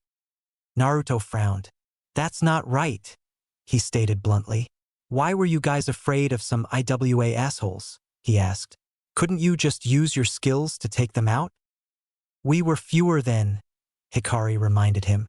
"My generation brought up the numbers recently, but back in the day we were maybe just 60, 70 in the cell," she recalled. "We were all so scared, Naruchan," she said with a sad smile. "I can't even begin to count the number of times everyone thought we were done for, every time we had a near miss. My dad died before I was born, and my mom died in childbirth, so I never had them to console me." "Hikari-ne," Naruto started, only to be cut off again by Hikari. "But Kimiko, she had it worse than anyone," she continued quickly. "She knew her parents. She lived with them till she was 4. I can't really remember them. I was so young, but I do somewhat remember Kimiko back then," she told him, smiling nostalgically. "She was so bright, so happy. She was everyone's friend. She held Natsu and Takashi in line even back then whenever they got too out of hand." "What happened?" Naruto asked, his gut telling him he already knew. "They died," she confirmed for him. More accurately, they were murdered right before her eyes. All 3 had gone in undercover for a mission, but the target had hired a few veterans of the Uzushio campaign, Hikari informed him. They recognized Kimiko's parents, despite their attempts at concealment, and lured them into a trap. They were killed on the spot and kidnapped Kimiko. 2 days later, the old man and 10 clansmen tracked them down and rescued Kimiko, but not before she was tortured for information. She smiled as she heard Naruto growling. "Are you angry?" she asked. A thump told her he'd smacked the ground. "You're damn right I am," Naruto swore. "Who the hell tortures a kid?" "Our enemies do," Hikari informed him calmly. "Anyway, she came back in a pretty bad shape," she recalled. "Our healers took a few days just trying to stabilize her. We almost lost her a few times too, it was so bad. But she's fine now, right?" Naruto asked as he rolled over onto his stomach and looked at Hikari's face. The girl's expression went blank. Physically, maybe, she conceded. But she's still hurting emotionally, Naruto. She went through so much pain, had to watch her parents die. It stays with you, and the rage isn't helped by all the hiding and scurrying we had to do to stay alive, she explained. She's angry at the world, Naruto. Not just IWA, or Kumo, or any particular ninja. She's drowning in her own grief, so she protects the idea of the clan above all else as a way of holding on to something worthwhile in life. Naruto blinked. I don't get it. Hikari sighed and gave him a tired smile. She loves the clan, Naruto, but not anyone in it. The idea of the clan is much more powerful in her than that of the well-being of any single person within it. She's so afraid to trust anymore that she's shielded her heart from everyone behind those armors she wears, she explained, pleased when Naruto slowly nodded in understanding. So she protects our image, our clansmen, but not because she cares for us individually, but because it protects the clan. And no one's tried to help Kimiko-ne? Naruto asked, confused. Hikari gave a chuckle devoid of mirth. Oh, we've tried, but she's barred herself from getting attached to anyone. It's practically a hopeless cause. Somehow, those words inflamed something in Naruto's soul. What hopeless? Hadn't he been called hopeless tons of times before, and now lived amongst what was once one of the most powerful clans in history? Hadn't he been called hopeless in school, and now graduated at a decent rank, one of the first of the Konoha shinobi to undergo the Genin Pool training program? I'll do it, he declared as he pushed himself off the grass. Hikari almost smiled. Do what, brat? She asked in her usual reticent tone, although devoid of any sting. I'll reach Kimiko, he stated firmly as he stared down at his cousin. I'll bring her back to the clan. Believe it, he swore as he extended a fist towards Hikari in a show of confidence. Hikari could almost laugh at how easy it had been to pull this off. Instead, however, she gave him a dubious look. Right? You'll succeed where others failed, she mocked. I'll believe it when I see it. Wanna bet? Naruto asked with a challenging grin. Hikari raised an eyebrow. Sure, she agreed before pointing up at him. If you fail, you'll be my slave until you're 15. Naruto swallowed. Hikari was a taskmaster if there ever was any. And if I win? He asked, trying to sound confident. Hikari smiled. If you win, I'll swear allegiance to you as rightful clan head right there and then. It was an amazing deal, to be honest. As he stood, Naruto was warmly welcomed into the clan as one of their own, but he still had approximately zero standing as a future clan head. He hadn't done anything to warrant such standing, however, and so having Hikari, one of the prominent shinobi and distinguished summoners of the up-and-coming generation, swear allegiance to him would be a substantial boost to him. Not that Naruto knew any of that, of course. Instead, the blonde just grinned. That sounded awesome. You're on.